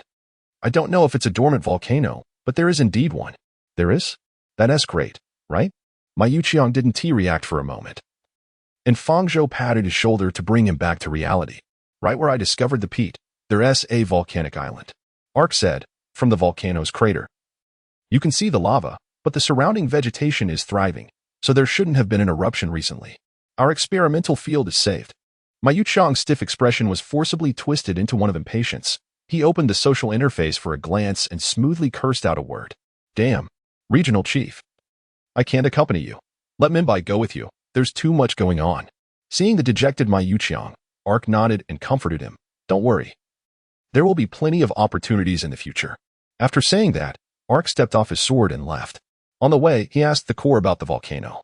It is a dormant volcano. The lava you see has been extracted by the control center. The control center, that big square, right?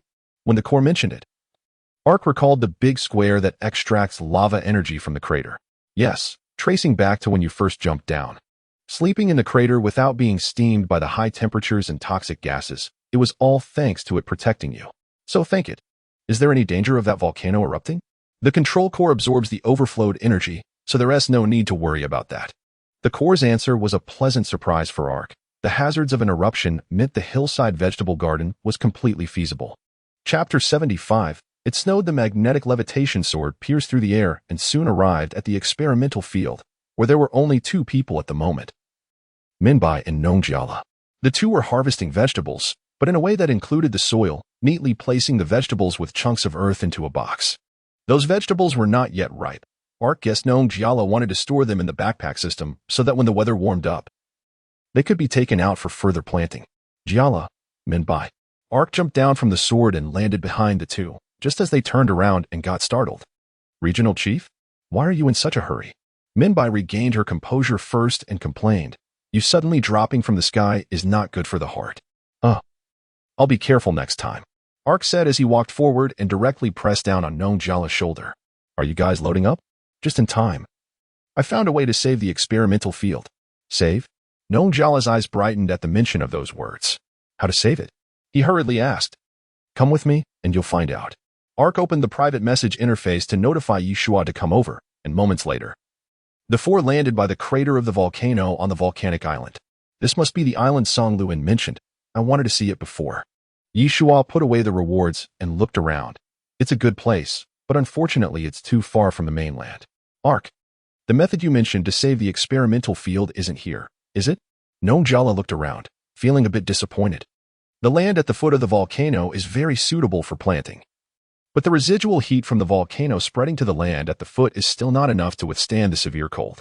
No, you all will plant here. Ark pointed to the mountain wall nearby. But this is all rock. Could it be an aerial garden? With such a slope, it's a bit. Minbai seemed to think of a possibility, but after considering the various difficulties, she hesitated. The terrain isn't quite suitable. It just needs some modification. Ark patted the rock beside him. Have you forgotten? In our country, there are many places where farming is done on mountains. Terraced fields? Nong Jala realized and stepped aside a bit, gesturing at the mountainside, then waved to Yeshua. Yeshua, take me to see from above. All right. The three boarded Yeshua's small plane and looked down at the mountain from the air. This dormant volcano could have part of its mountainside shaved off and planted in terraced fields, with vegetables being planted in holes in the mountain wall in a columnar manner. In the eyes of the four, this volcano was just a normal dormant volcano, with high-temperature gases constantly spewing from the crater. The control center inside the crater was nowhere to be seen. Ark thought it was still too early to let them know, and had long advised the core. Upon arriving on the island, the core connected to the core and immediately camouflaged the environment. Unless Yeshua was foolish enough to fly a plane into the crater, there was no possibility of discovery. Great. This means we might be able to harvest our first batch of crops before the second natural disaster ends. Confirming that his experimental field was saved, Nong Jala's previous gloom lifted, and he became sunny again. Following that, Minbai and Nong Jala conducted a more detailed inspection and planning, and with the efforts of dozens of people over several days. A large section of the mountainside on the volcano was shaved off and sculpted into a wave-like shape. Soil and peat filled the carved rock pits, and vegetables, fruits, and grains were originally divided into sections of the experimental field and refilled into the wave-shaped terraced fields. Over the past few days, the temperature gradually dropped. Ark used up all the animal skins in his warehouse and distributed the clothes he made. With the relocation of the fields completed and the clothes ready, only a few hours remained until the second natural disaster arrived. On Volcano Island, after nightfall, torches were placed around the terraced fields, and Ark came down from the mountaintop, greeting a girl with her back turned to him by the edge of the terraced fields. Good evening. Before Ark could finish his sentence, Minbai, startled like a disturbed rabbit, quickly turned off the live stream she was watching and hurriedly jumped behind a rock, peeking out with half her head. When she saw it was Ark, her originally frightened eyes widened. Regional Chief, it's just a short distance. Couldn't you have walked down? You made no sound at all. Like a ghost. It's scary. Ark jumped down from the magnetic levitation sword and waved apologetically. Sorry, I'm used to it. As he spoke, Ark looked back at the mountain path, recalling something interesting. Speaking of which, Minbai, did you know? The last time I climbed this mountain on foot was when I was being chased by a super kangaroo. Super kangaroo? Yeah, its tail was thicker than my body. It knocked me from the bottom of the mountain to the top. Minbai crawled out from behind the rock, sat on top of it, and then glanced at the rugged mountain path behind Ark, realizing that climbing was steadier than walking. She then imagined Ark being chased by a kangaroo, performing a life-and-death speed scene on the mountain, with Ark desperately climbing and the kangaroo bouncing vigorously behind him. She couldn't help but burst out laughing. Haha, Regional Chief. You've been in trouble too, and you're especially good at climbing. Climbing? No. Ark felt Minbai might have misunderstood something and hurriedly defended his heroic image.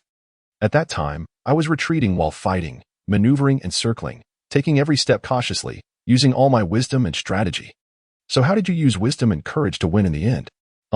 I hacked the game and shot the kangaroo with a gun. That's not something to be spoken of. When it kicked me in the end, I dodged, and it jumped into the crater itself. Ark put on a proud expression. You know, I'm the best at climbing. Minbai shot him a glance. Look at you, so smug. By the way, Regional Chief, are you busy right now? Not much going on. Why? I'm a bit bored alone. Play a game of chess with me. Minbai took out a wooden table, set a wooden board on it, which had been carved with tic-tac-toe grids, clearly resembling a chessboard. Then, she took out square pieces printed with draw. These were pieces Ark had recently made time for. Their color was dyed with squid ink, and the back of the tic-tac-toe board was also engraved with a chessboard for dual use. Do you need me to let you win? But I'm the kind of person who ties with artificial intelligence. Before starting, Ark asked, "What a coincidence." I'm also a runner-up in the city level 5 in a row, Minbai said, fiddling with the pieces to decide who would go first. Let's begin. The piece that flew into the air bounced a few times on the table before lying flat, shaking out some small white particles. Ark curiously reached out to touch it.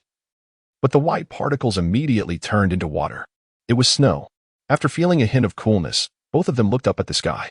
Under the moonlight, snowflakes danced in the air, and the enormous countdown clock had only a few hours left before it reached 0. The snowy scene was enchanting, but combined with the countdown, it became a harbinger of disaster.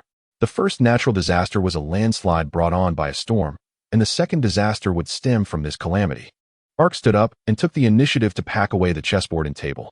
It's going to get very cold outside. Let us head back inside. Chapter 76, Shelf Statement.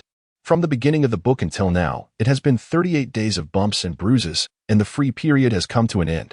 Tonight at midnight, the book will be on the shelves. Here, I want to thank readers for their continued support, and also thank the editor for their help. The family, the protagonist character, the team, and the chaotic rhythm. This book has a lot of issues.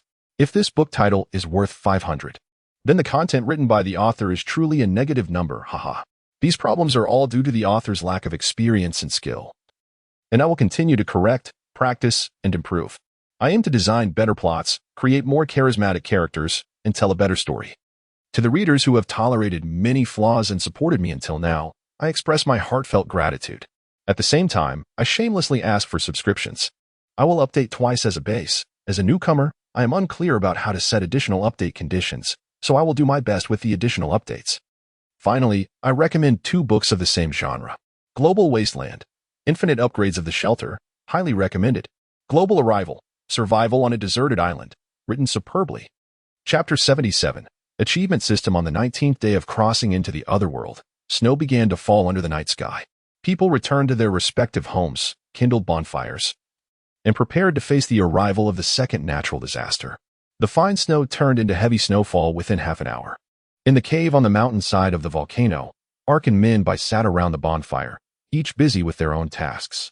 The hunting team had returned to the frontline base, and everyone else, except for the reconnaissance team, had returned to their homes. It's a hassle for the cooking team. It would be so nice to have a bowl of hot soup in this weather. After confirming the situation of the area members, Ark breathed a sigh of relief. You really care about others, don't you? Minbai took a sip of hot tea, revealing a satisfied smile. The warmth of the volcano could be felt in the cave, acting as a natural heater. Unfortunately, the agricultural watch was on a shift system. Otherwise, I do really want to stay here. So what are your plans? Minbai asked tentatively. Ark glanced outside the cave. The heavy snow was falling, and a thin layer of fine snow had already accumulated on the ground. How about I make to here for a night? He asked cautiously. I have no objections. Minbai took another sip of tea, her face flushed in the firelight. A lonely man and woman, dry kindling and fire. A night of wind and snow. Doesn't it sound a bit like a scene from a movie? Minbai teased. Ark nodded and continued to look outside the cave. There are 300 people in the area now. It's quite challenging to dig out 300 holes in this mountain, along with the associated uncertainties. Even if the number is halved, it would still be the same, and if the number continues to decrease, there may be issues of inequity rather than scarcity. In the end, the proposal for everyone to move to the volcano was not passed. You really have no sense of fun. Ark sighed. And Minbai let out a sigh. What's wrong? Ark was somewhat confused. It's nothing. You've already made them winter clothes. So don't think too much about it. You're not their mother. You don't need to worry about everything. After saying this, Minbai yawned. I'm sleepy. I'll go to sleep first. Do as you please. After saying this, Minbai put her teacup into her backpack, lay down on the mat with her back to Ark, and covered herself with her clothes like a blanket. Then she pulled her clothes up a bit, exposing her calves. Ark pondered for a while, took out a blanket, and covered Minbai's calves. He then moved to the side, leaned against the cave wall, and sat down, opening the system interface. His attention was immediately drawn to the number 1 on the system information. Upon opening the System Information Interface, there was an email that had just arrived a minute ago. To Area Chief Arkansas, the natural disaster glacier period has begun, and the exclusive achievement system for the glacier period is now open. Complete achievements to earn points and unlock disaster rewards. Ark switched back to the system interface and found that a new module had appeared at the top for achievements. Clicking on the achievement interface, there were two options. One was Records, which was gray and could not be opened, and the other was Glacier Period. Opening the Glacier Period revealed a long list of achievements. Many had already been completed, such as wind power generation, lighting up lights, smelting iron ore, and casting molds, all marked as completed and ready for rewards. However, the thermal power generation achievement surprisingly showed as incomplete. Isn't it odd that something made entirely from rewards doesn't count as completed? The reward can be a boost for completion, but it can't be relied on entirely? What a quirky system. Ark clicked to claim the reward, and a voice rang in his mind. Smelting iron or achievement completed. Reward of 1 ton of pig iron has been issued to the warehouse. No way. Ark switched to the area trading warehouse to check, and in a corner, a large iron block had appeared. Confirming that 1 ton of iron had indeed been issued to him, Ark immediately returned to claim the rewards for other completed achievements. Lighting up the fire achievement completed. Reward: 1 beacon. Beacon can be set up by the area chief at any point to project a beam of light into the sky. Everyone in the area can confirm the location of the area by the beacon's light, as long as they don't stray too far. Wind power generation achievement completed. Reward: 1 battery. Ark clicked through all the completed achievements. Some gave technological products, some gave supplies, and although the rewards weren't much, they were better than nothing. After completing all the achievements, he turned his gaze to the unfinished achievements, one of which caught his attention first. Achievement: Glacier Period. If the number of deaths in the area does not exceed 10 within the first month of the glacier period, the reward is 1 thermal tower.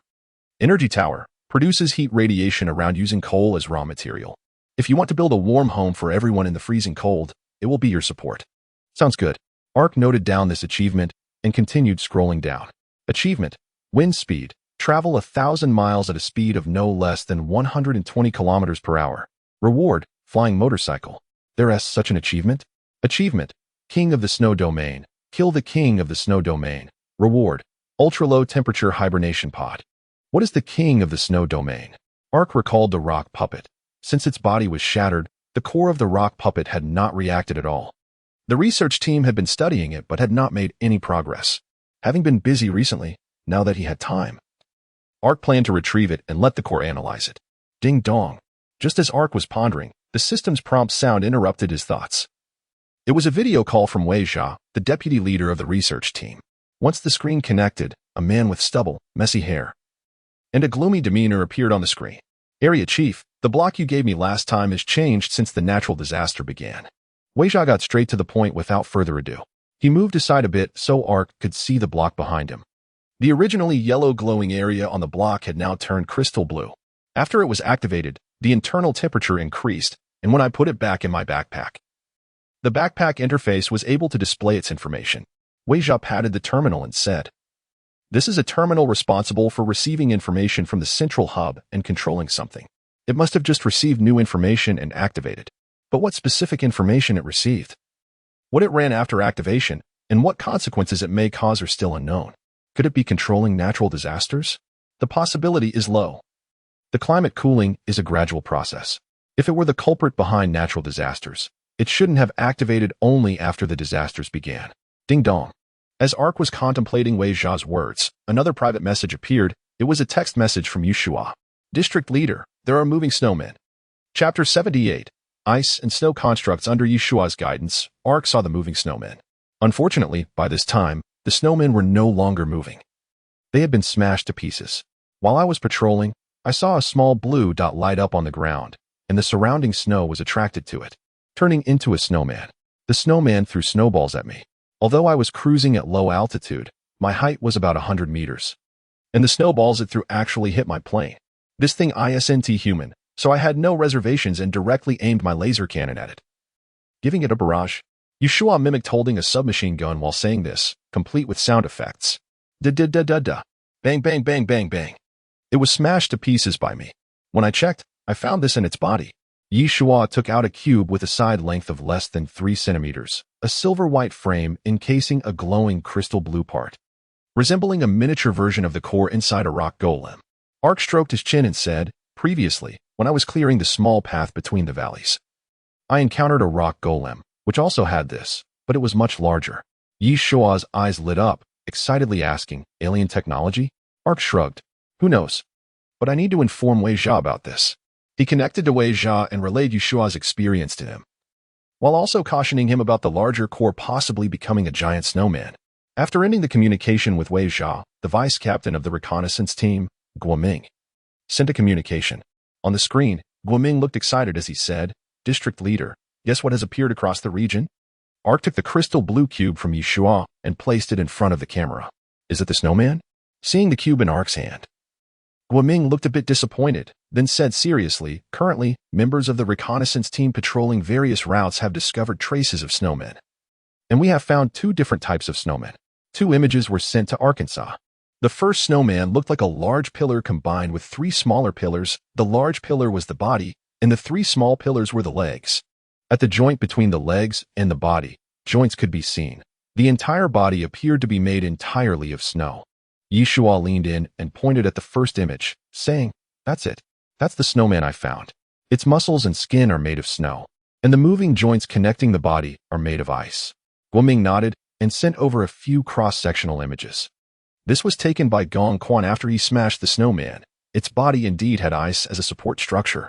Besides this snowball shooter, there is another type of snowman that looks a bit more human. But I think we should still call them snow monsters. At least it won't ruin the beautiful memories of snowmen and snowball fights. Ark looked at the second image of the snow monster. It resembled the rock golem encountered earlier, just smaller, and there was no core visible in its chest. "Is the core inside its body too?" Guoming nodded and replied, "Yeah, Song Lun encountered it and has already dealt with it." "District leader, I think we should inform others about these things. Who knows how many more will appear? We thought we could have a peaceful winter with food and drink, but unexpectedly, monsters have appeared. The design of natural disasters is truly wicked." Ark completely agreed with this. Then, as if suddenly remembering something, Guoming continued, "District leader, you might not have killed a snowman before and may not know this, but there are task lines for killing snow monsters." "Task lines?" "Achievement system." Guoming opened his achievement interface, which, like Ark's, had 2 entrances. One was a gray record, and the other was the accessible Ice Age. After entering the Ice Age, Guoming showed Ark his achievement list, which had some differences from Ark's. For example, achievements like thermal power generation and metal smelting were absent on Guoming's side. Achievement, Snowfield Hunter, eliminate 100 ice and snow constructs. My progress is still 0, while Gongquan and Yi Shua are already at 1. Yi Shua opened his achievement interface to show Ark, and indeed, he had completed 1 for this achievement. The reward for completing this achievement was an ice and snow construct custom version, which allowed him to customize a snow monster to help with work. Seeing this, Ark opened his achievement panel and quickly found this achievement, but his was slightly different. "My achievement is also called Snowfield Hunter, but the content is a bit different." Ark flipped the interface to show Guoming. Guoming stared at the interface, reading word for word. Achievement, Snowfield Hunter. Cumulative elimination of ice and snow constructs in the region reaches 300. Current task progress 1. Currently, Yi Shua had 1, Ark had 1, and Gongquan had 1. It indeed matched. The reward is a thermal hub. It's a facility that accompanies the thermal tower and can expand the heating range. Ark explained. The thermal tower is a reward for another task, which requires at least 90 survivors in the region for the next month. Hearing this requirement, Guoming patted his chest and assured, "Don't worry, with our reconnaissance team here, not a single person will die from snow monsters. Then I'll trouble you all." After disconnecting the communication, Ark said goodbye to Yi Shua and returned to the cave on Volcano Island. He placed the core aside as a warning, put on armor for warmth, and then fell into a deep sleep. The next morning, as soon as Ark opened his eyes, he checked the number of people in the region. There was not a single loss. Thank goodness. Looking at the achievements, the reconnaissance team had killed another 10 snow monsters overnight. Reliable. Finally, he checked the channel used for the management team's morning meetings. Besides meetings, any important matters would either directly contact Ark or be notified on this channel. There were no messages at all. What a good day, Ark sighed happily. Closing the administrator channel and returning to the regional channel to check the chat records of the silly survivors for some amusement.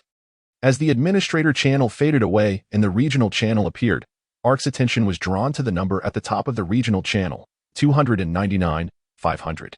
Originally 300 people, at this moment, it had become 299. What the hell? ARC rubbed his eyes, went to wash his face with hot water. Then stared at the interface again. There really was one less person.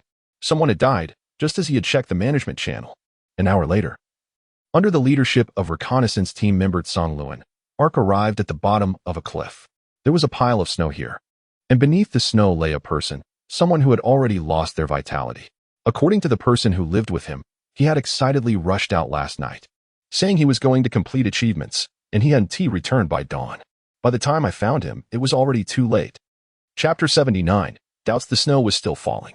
ARC dug a pit in the ground, buried the deceased, and erected a tombstone for him. Sun Tzu, a brave man. After doing all this, ARC sent a message in the regional channel. Fellow compatriots, a brave compatriot, Sun Tzu, has just left us forever.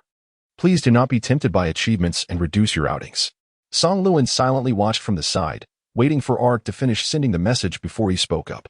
Regional Chief, I feel there are still doubts surrounding Sun Tzu's death. ARC turned to look at Song Luan and asked. The snow monster core was found in the pile of snow covering him, which basically confirms that he fell to his death while fighting the snow monster. What do you mean? Song Luan shook his head and said, I'm not questioning the manner of his death. After all, it's clear to anyone with eyes. I just thought about it for a moment. The reward for hunting 100 snow monsters is only a custom snow monster. According to his roommate Lin Lai, he set out at night. As you can see, the heavy snow has not stopped since last night. With the darkness and harsh weather, how could a custom snow monster, or rather an achievement, be that attractive? ARC furrowed his brow, realizing that Song Luan had a point. In his past life, he had heard of so-called achievement hunters. But that was in a game. After so many days in this world, it was unlikely that someone would still treat it like a game. So, was he the type to suddenly have an idea and act on it immediately? But if that were the case, what was driving him to overcome the cold and darkness? ARC felt it wasn't the achievement reward that required hunting 100 monsters, which could take days, and everyone had access to it, so there was no need to compete. So, what was the real reason pushing him to go out on a snowy night? Just as he was pondering this, Song Luan interrupted his thoughts. Regional Chief, some people are reluctant to comply with your request. ARC opened the regional channel, and he saw that his announcement had sparked a lot of discussions. Some people agreed, while others had different opinions. Regional Chief, isn't it unfair not to let us go out? The rewards are limited. Does that mean only the scouting team can achieve, while we ordinary people can only watch? Many achievements cannot be completed without going out. Most of the opposing voices were complaints about unfairness. They believed it was unfair that the hunting and scouting teams could go out freely while they could not, with some even escalating it to a restriction on personal freedom. Scanning through the comments, ARC let out a bitter smile. Why are they all so self-sacrificing? I just asked them to avoid going out in such harsh weather. Did I say something wrong? Seeing ARC's troubled expression, Song Luan pulled up his system interface and displayed a map of the region. The current regional map was already in its 3rd edition, drawn by a survivor whose profession was an artist. Compared to previous versions, its accuracy had improved significantly.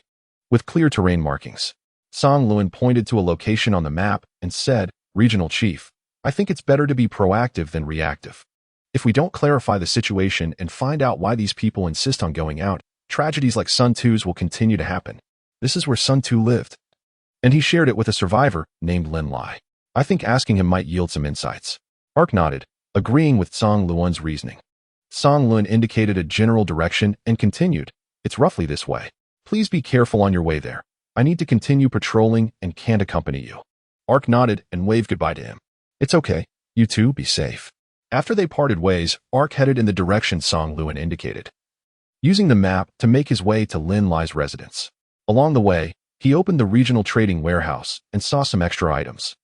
During a previous regional chief meeting, ARC learned that items from survivors killed by regional chiefs would be sent to the trading warehouse. It now seemed that items from those who died unexpectedly in the region would also be sent there. In a corner of the warehouse, several pieces of clothing were piled up, and ARC immediately recognized the top one as the windproof coat he had made. When producing cold-resistant clothing, only the first few dozen had unique designs. The subsequent hundreds were quickly mass-produced and consolidated into just 6 styles, 3 for women in red, orange, and yellow as the main colors paired with black and white, and 3 for men in blue, green, and purple with black and white. They were particularly easy to identify. Besides that, there were his original clothes, some ores packed in a box, and 2 reward items, a level-grade chainsaw sword and a level-grade night vision goggles. These were all of Sun Tzu's belongings.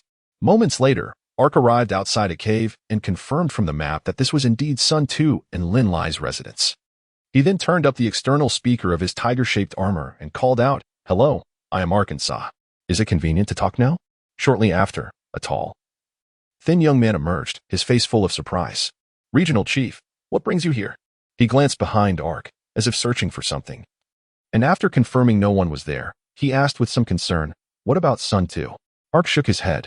Lin Lai understood. "I see. It's very windy and snowy outside. Let's go in and talk." The cave was not large, shaped like a spindle, with a slightly wider area in the middle serving as the main living space. In the center, a fire was burning, and beside it were 2 sleeping areas, with wooden planks covered in straw and leaves acting as mattresses. On the floor nearby were 2 cups, 2 bowls, and 2 wooden basins. All living supplies were in pairs. But one person would never return. "Make yourself comfortable. I'll get you a cup of tea." "Thank you, but I'm not thirsty for now." Ark removed his armor, waved to Lin Lai as he approached, and handed him Sun Tzu's clothes and reward items. "I wasn't sure who to give this to, after thinking it over. You're the one who lived with him. Giving it to you will bring him some peace, right?"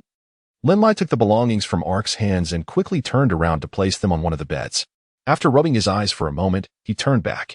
Ark noticed his eyes were red, and then said, "I also have some wood and ores. I can send them to you through the system. Do you have enough space in your backpack?" "No need. Those will be submitted to the region since they weren't obtained through proper means." Lin Lai waved his hand to refuse, and then asked, "Regional Chief, are you here to ask what happened before Sun Tzu left last night?" Ark nodded and said, "I find the cause of death a bit suspicious, so I wanted to investigate further." "Is that inconvenient?" Lin Lai shook his head and explained, "It's not that.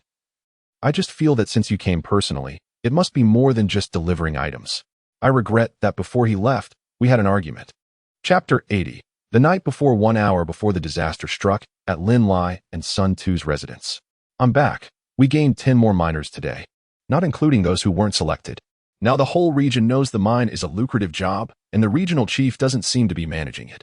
Lin Lai looked towards the cave entrance, and a young man walked in, covered in a layer of fine snow on his blue and white clothing. He was Sun Tzu, Lin Lai's roommate, tall and with a standard square face, broad shoulders. When he took off his clothes to shake off the snow, they looked a size smaller. "Hurry up and warm yourself by the fire. It's windy at the entrance. I'll get you a cup of hot tea." "Thanks. Why are you back so early today? Didn't you have anything to do at Liu Yang's?" Sun Tzu sat cross-legged on the bed by the fire, accepting the tea Lin Lai handed him while asking. Lin Lai pointed outside the cave. "As soon as it started snowing, Zhou Jie sent us back. We couldn't work in this weather." Zhou Jie was a member of the transport team, responsible for picking up and dropping off people to the artisan area, driving at a speed of 120 miles per hour, making those he transported feel like they were flying every day. Sun Tzu took a sip of hot tea and continued, "I really envy him. He has a good reward. Driving around every day and getting resources, unlike me, who works tirelessly and never knows when I'll be let go." Lin Lai pulled out a virtual keyboard from the social interface, chatting with someone while saying, "What are you thinking? There are only so few people in our area. And you want to lay off more? Hey, don't believe me? I heard the person responsible for hiring say it today." Sun Tzu put down his cup and said seriously. He said if we keep hiring like this, it will leave other areas shorthanded. They decided to implement performance evaluations to eliminate a batch of people and send them to other departments. Lin Lai tilted his head and glanced at him, saying, "Isn't that just right? Didn't you say this job is tiring?" Upon hearing this, Sun Tzu immediately waved his hand and explained, "It's tiring. But there's money to be made. Look at this." Sun Tzu turned his hand, as if performing magic, and took out a piece of stone with some yellowish spots. "Natural copper?" Lin Lai frowned. "Aren't you afraid of being discovered this way?" Sun Tzu dismissively said, "Everyone is doing it. Otherwise, why do you think so many people are rushing to the mine? There are plenty of areas lacking metals. This is valuable." While saying this, he took out a large box and opened it, revealing a number of ores inside. He seemed to treasure this piece of natural copper, hiding it under a pile of ores. Looking at his savings, Sun Tzu smiled brightly. "Even if I can't become a formal member, being a foreman is still good." "Are you planning to bribe the management of the mine with these? Self-produced and self-sold? What else?" How can I raise my position without bribery? Am I supposed to rely on hard work? We have no skills and no luck, and there are always people stronger than you. Remember when I applied to join the hunting team? Upon hearing the hunting team, Sun Tu became indignant. That woman, her name was Li Ji. Her thighs aren't even as thick as my arms, but she got selected while I was eliminated. What makes her better than me? Lin Lai thought for a moment and said, maybe she has other strengths?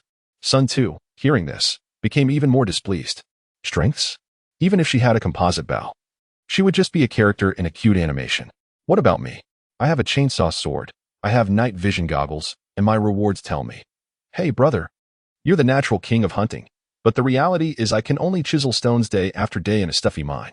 Is this fair? As he spoke, Sun Tu seemed a bit dejected. I'm not even thinking about joining the hunting team anymore. Since I can't earn my position by strength, I'll just use a bit of cunning. Not everyone has the fortune for fair competition. This is a last resort. I really envy the area leader. They just stood up at the right time and had fun with everyone, and now they don't even know what they're doing, yet their status is still supreme. Such complaints had happened more than once, and Lin Lai no longer knew how to comfort him, so he had turned into a silent listener. He initially wanted to find a group responsible for hunting, and Sun Tu, working in the mine, tried but was directly rejected by the hunting team. Later, when the hunting team was established, and Rong Lai was defeated in the struggle against Lian Song, Sun Tu was so happy that he couldn't sleep all night, only to lose the election to Li Ji. Since then, Sun Tu had basically complained a line or two every day upon returning, and Lin Lai gradually got used to it. He had understood that Sun Tu didn't care about the reasons for losing the election, he just wanted to vent his emotions.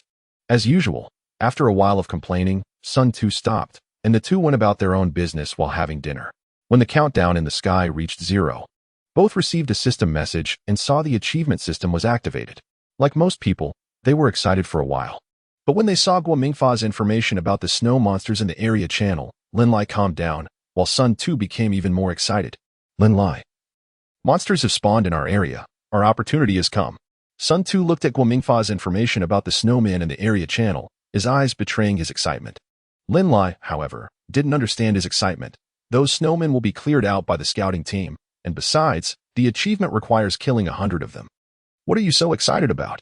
No, you don't understand. Sun Tu shook a finger. The important thing isn't the achievement reward. The important thing is that monsters have spawned in the area. This made Lin Lai even more confused. He said in surprise, the mudslides chased away the beasts, allowing us to live safely, and now new monsters have arrived, and you're happy. Sun Tu waved his hand. No, you have to think from another perspective. This is an opportunity. He gestured excitedly while explaining. Think about it. Those current administrators and the area leader. Who among them didn't seize the opportunity and become the first to take the plunge? Just like the mine boss Lu Qingyin, he suddenly emerged at that party, providing benefits to everyone and gained popularity, allowing himself to ascend to management. Those monsters aren't scary. Their bodies are made of snow, with a bit of ice mixed in. My chainsaw sword can chop them like cutting vegetables. As long as I'm the first to step up, maybe even the first to complete the achievement, who knows? I could end up as the leader of the snow monster extermination team. Thinking of this, he looked outside, where the snow was swirling near the cave entrance. And further away was pitch black. I'm sure others have thought of this too. I need to act now. Lin Lai was stunned upon hearing this. It's night, and it's still snowing outside. You want to go out now? Are you crazy? Chapter 81. Class, this is called seizing the opportunity. How many people do you think will have the same idea as me? 5? 10? Sun Tu placed his chainsaw sword and night vision goggles on the ground, excitedly calling out. Look closely, the darkness outside isn't a problem at all. My night vision goggles must have come to me for this moment. Lin Lai thought Sun Tu had lost his mind for a moment, so he controlled his emotions and calmly advised, Sun Tu, it's too dangerous to go out now. You still have parents and family. You can't take that risk. Upon hearing this, Sun Tu immediately retorted, Lin Lai, you used to be a programmer in the department, right? Including project bonuses, you could earn tens of thousands a month. You were your rural parents' pride. But look at you now. You can only find work in the craftsman field. And you're not even a carpenter, just an assistant to the carpenter. How do you think your parents will see you when they come to this world? Lin Lai was taken aback by this, but he quickly replied calmly, my parents are farmers, hardworking, simple, and kind. As long as I can live by my own hands, they will be proud of me. Sun Tu shook his head and smiled, saying, Tu navi. They will only think you're useless and shameful. They toiled all their lives. finally sending you to the big city, to the office. And you ended up in a new world, only able to do the most menial labor. How disappointed do you think they are? Lin Lai's eyes widened. He didn't expect Sun Tu to think like this. Sun Tu, our work isn't shameful. Look at other areas. How many people go hungry every day? Are you so unsatisfied, so desperate for status and position? Sun Tu sneered. Lin Lai, do you really not understand, or are you pretending not to? Where there are people, there is society. Where there is society, there are classes. You wouldn't think status is just a matter of different roles, would you? He spoke as if educating Lin Lai, saying earnestly, area leaders, administrators, team leaders, deputy team leaders, team members, and finally us little workers. The class structure doesn't need to be artificially created. It will emerge naturally. Once the class solidifies, we'll be stuck as miners and carpenters for life. Or do you think the area leader could bring us into the information age in a few years? That's impossible. Here's a simple example. Look at the clothes we wear. The administrators and team leaders wear custom-made outfits, while we wear mass-produced ones, which makes us feel inferior to them. You can choose to be subservient, but I don't want that. I want to seize opportunities and carve out my own path. Sun Tu said as he put away his rewards and stood up, looking down at Lin Lai from above. A sparrow cannot know the ambition of a swan. You can stay in this warm little cave and live like a primitive man for the rest of your life. After saying this, he put on his clothes, donned his night vision goggles, and, wielding a chainsaw sword, dashed into the darkness without looking back. Lin Lai finished recounting the story, tears streaming down his face. If I could have spoken better at that time and persuaded him properly, he wouldn't have died. If only Fang Zhou had sighed and patted his shoulder back then. It's not your fault. This tragedy was caused by multiple factors, and you are the one who should feel the least guilty. You did your best. Sun Tu's death was a tragedy. Should it be attributed to his obsession with fame and fortune? Fang Zhou didn't know. Maslow categorized human needs into 5 levels. Now everyone in the region has food and clothing, satisfying their physiological needs. The region provides jobs and a stable, orderly environment, fulfilling their safety needs. Social needs go without saying. Therefore, it is only natural for Sun Tu to pursue fame and fortune, to seek the realization of his self-worth. It is human nature and cannot be blamed. At this moment, Fang Zhou also understood why he hoped the survivors would stay safely at home but faced opposition. As the regional leader, he naturally wanted everyone in the area to be safe. When considering the situation from another perspective, the answer becomes clear. The people in the region are now free from hunger and worry, and the initial fear of survival has passed. So what's next? They start to remember who they are. Who am I? A business prodigy, a financial elite, a rising star. How can I settle for being just a miner or a carpenter in this place?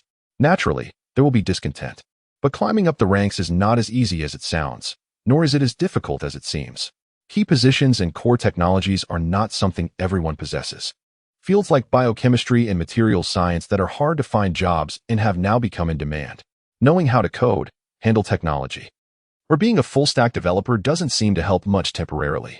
As luck would have it, this disaster has spawned a monster hunting achievement system. Now, as long as one can hunt monsters, everything is negotiable. But this also became a headache for Fang Zhou, even if they were allowed to hunt freely. The cold outside and the strong combat power of the snow monsters would still pose a threat. The reconnaissance team could tear them apart because they were all sci-fi warriors. Those with slightly lower configurations, like Sun Tu, who was strong, equipped with night vision goggles and a chainsaw sword, couldn't last a night despite having double rewards. Allowing them to hunt snow monsters would lead to countless deaths, and Fang Zhou, with a conscience, couldn't let them die, even from a purely profit-oriented perspective. If too many of them die, the achievement cannot be completed. An announcement was made to all regional members recently. We will organize a recruitment competition for the snow monster hunting team. Please remain calm until the specific notification is released. After the new announcement was sent out, some questioned Fang Zhou's more official tone, while others suggested opening selections for other positions. However, this time, most voices were not so intense, and Fang Zhou knew he was on the right track. In the snowy field, Fang Zhou connected with Lian Song, who was hunting outside the mountains. In the video, Lian Song wielded his gun like a dragon, single-handedly battling several snow puppets, including new types that Fang Zhou had never seen before. One was a centaur-shaped snow monster, wielding an ice blade, moving like the wind, exuding great power. Regional leader, there's no need to cut off communication. Just watch my heroic figure, and then give me the akin battle armor. Lian Song's gun danced in a series of large arcs, electric arcs piercing through the snow monsters. while he himself remained unaffected, seemingly transformed into an insulator. Now it's just you left. After clearing out the minor enemies, Lian Song's gun was constantly looking for an opportunity to attack the Centaur snow monster. Stop playing. I have something to discuss with you. Fang Zhou couldn't understand what Lian Song was showing off in front of him. It had already been proven on the rock puppets that this core would malfunction due to electrical currents, and Lian Song's rewards were practically the nemesis of these snow monsters. Even facing multiple enemies, Fang Zhou felt Lian Song wouldn't be in danger. High-level rewards are not as functionally singular as they seem. And his magnetic levitation sword is a prime example. The Centaur snow monster charged, determined to fight Lian Song to the death. Lian Song sighed after hearing Fang Zhou's words. All right. The gun blade flashed blue, and a circle of electric arc swept around, disintegrating the charging Centaur snow monster, shattering its eye skeleton as well. If I complete the achievement first, how about giving me the akin battle armor as a reward? Chapter 82. 6-core single-thread. Lian Song turned to face Fang Zhou, displaying a confident smile. Regional leader, you know that no one is more suited to wear that armor than I am. Why do you keep thinking about it? Fang Zhou shrugged. Aren't you strong enough? The akin battle armor is the one worn by Jiang Zhao, which came into Fang Zhou's possession after Jiang Zhao was defeated by Guoming. This armor can automatically adapt to the user's physique, greatly enhancing their physical attributes, granting superhuman strength, speed, and endurance. It also has multiple functions such as absorbing impacts and radiating energy, providing excellent protection. Even falling from a height of 100 meters wouldn't injure the wearer. This armor is highly sought after, ever since Fang Zhou put it in storage. Many people have been messaging him in various ways, expressing their desire for it, including Lian Song. Lian Song, this armor is indeed very suitable for you. But it is the property of the region, and we must respect the opinions of other administrators in its disposal. Fang Zhou knew how to persuade Lian Song, which was to put on a troubled expression and say, you know, it's not that I don't want to give it to you. I have to respect others' opinions. Others' opinions? That useless Rong Lai. Haven't you fired him yet, regional leader? As soon as Lian Song heard administrator and others' opinions, he immediately thought of Rong Lai. After all, he is an administrator and can't just be dismissed. He holds considerable prestige in the region. Fang Zhou now understood the beauty of balance for him. Lu Chiqin and Rong Lai were mutually detrimental, but beneficial when separated. By utilizing the beast skin incident, Fang Zhou had successfully set them against each other. But Rong Lai's prestige among the crowd surpassed that of Lu Qingyin, so he needed another person to restrain him. The complex grievances between the hunting group leader Lian Song and Rong Lai made him a suitable candidate. Giving the akin battle armor to Lian Song would be like adding wings to a tiger. What Fang Zhou needed was for Lian Song to restrain Rong Lai, not to become another Rong Lai himself. Lian Song kept his eyes on the akin battle armor. Fang Zhou knew that if he kept denying it, conflicts would arise between them, but if he could shift this conflict onto Rong Lai, it would be even better for him. As for how strongly Rong Lai opposed it, it didn't matter since he had already opposed it. Fang Zhou would respect his opinion and let the two gradually fight it out. Humph. Sooner or later everyone will recognize his true colors. Lian Song cursed, then said seriously, did the regional leader call me for something? Please go ahead. It was about the snow monster hunt. After briefly explaining the cause of Sun Tu's death, the unrest in the region, and the snow monster hunting team, Lian Song nodded. The deceased must be respected, but this relates to whether I am competent as the group leader, so I will explain. Lian Song pulled up a set of images, some showing wooden archery targets, and others depicting a fit young girl climbing trees, swimming, and climbing. This is the record from Li Ji's test. I didn't save the specific footage. Facing the picture, Lian Song explained. If you only look at her appearance, it's indeed possible to mistake her for a delicate girl. But her athletic ability is extremely strong. I can't even catch up with her in a 100-meter sprint. Climbing and tree climbing are as easy for her as walking on flat ground. She can really fly over walls and roofs, and as for accuracy, every target is a perfect hit, including moving shots and 360-degree aerial shots. To be honest, her abilities really surprised me. Due to various reasons, the finalists are tested individually. So Sun Tu might have mistakenly thought there was some insider information. I have kept his testing process, but out of respect for the deceased, I advise you not to look. After Lian Song finished speaking, he frowned as if choosing his words carefully. After a moment, he spoke again. His testing process, how should I put it, was a bit clumsy and not very suitable. Fang Zhou nodded, indicating he understood Lian Song's meaning. Lian Song then asked, I will be responsible for the selection process, and the snow monster hunting team will fall under the hunting group. Is that okay? Fang Zhou didn't mind. That's fine, but I hope that after the team is established, those who weren't selected won't secretly go hunt snow monsters. Liansong patted his chest. Leave it to me. I'll see who dares to be reckless. Also, Liansong pointed at Fang Zhou's back. District Chief. I know you're fearless because you have powered armor, but I still want to remind you that you're about to be buried by snowballs. Fang Zhou turned around and saw that quite a few snowball throwers had gathered behind him, continuously throwing snowballs at him. The power of a snowball is equivalent to a punch from a medium-sized adult male, enough to leave someone bruised, but hitting Fang Zhou's armor only made a sound. However, the sheer number of snowballs was overwhelming. He had just been chatting, and now half of his body was already buried in snow. Well, I don't have anything else for now. I'll hang up. Fang Zhou ended the communication, and the magnetic levitation sword appeared behind him, plunging into the snow. As the sword handle turned, the light blade expanded, and the snow pile was quickly vaporized into white mist. In the next moment, a red light split the mist in two, along with the snowball throwers forming a curved shooting array. Fang Zhou walked out of the white mist, extracted the core from the snowball thrower, and something unexpected happened. The cores in his hand were attracted to each other and needed some effort to separate. As soon as they got close, they would cling tightly together. Moreover, unlike magnets, the two cores would stick to each other no matter which side faced each other. Fang Zhou found this very interesting. After confirming that no one was around, he released the cores. Core, are these your cousins? You see, you all have the same shape. My relationship with them might be even more distant than yours with a cabbage. They are encrypted for protection, probably to prevent reverse engineering. And attempting to crack them might lead to self-destruction. The core circled around the other core and gave the answer that I also can't help with. Why don't you try putting them in your backpack and see what explanation the backpack gives them? Fang Zhou did as suggested. And the result surprised him again.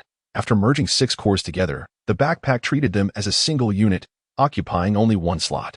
The backpack's concept of a whole is indeed quite broad, but if I stack 2 stones together, the backpack will occupy 2 slots, yet this counts as one whole? While surprised, Fang Zhou looked at the backpack system's explanation of it. Ice and snow structure core 6-core single-thread multiple cores connected in parallel won't be better, but will be more expensive. Fang Zhou noticed an additional line under the text description. Don't trust Cybercliss, District Chief. Awaken us. Grant you eternity. Chapter 83. Machines can deceive too. What does the description say? The core floated nearby and asked, Is there any valuable information? Fang Zhou nodded and said, Yes. It said he is your cousin. The core froze in midair, then shattered into pieces, and a human-shaped shadow reappeared. Are you serious? The core shadow widened its eyes and asked, Fang Zhou, have you learned to deceive? What made the honest you turn into this? Fang Zhou was startled by her sudden appearance and took a step back. The way you say it makes it sound like deception is a human's innate skill. I've deceived quite a few people before. Adjusting his mindset, Fang Zhou said nonchalantly, for example, when my family calls me, I tell them I'm doing great. While in reality, I just got fired from the company. Shadow? Really? Well, I was just joking. Fang Zhou shrugged. You don't have to mind. The core crossed its arms in front of its chest, adopting a skeptical posture and asking, Really? Why do I feel like you're trying to cover something up? This thing's information mentioned me, right? Fang Zhou took out the ice and snow core block, threw it onto the snow, and pressed the magnetic levitation sword against it. Seeing this scene, the core shadow adopted a spectator's attitude and asked, What's this?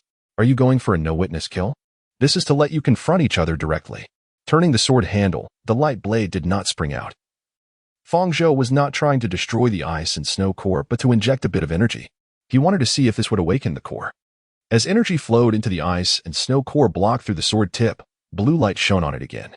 In an instant, the ice and snow core block swirled the surrounding ice and snow, and Fang Zhou quickly retreated as the core reassembled and flew back to him.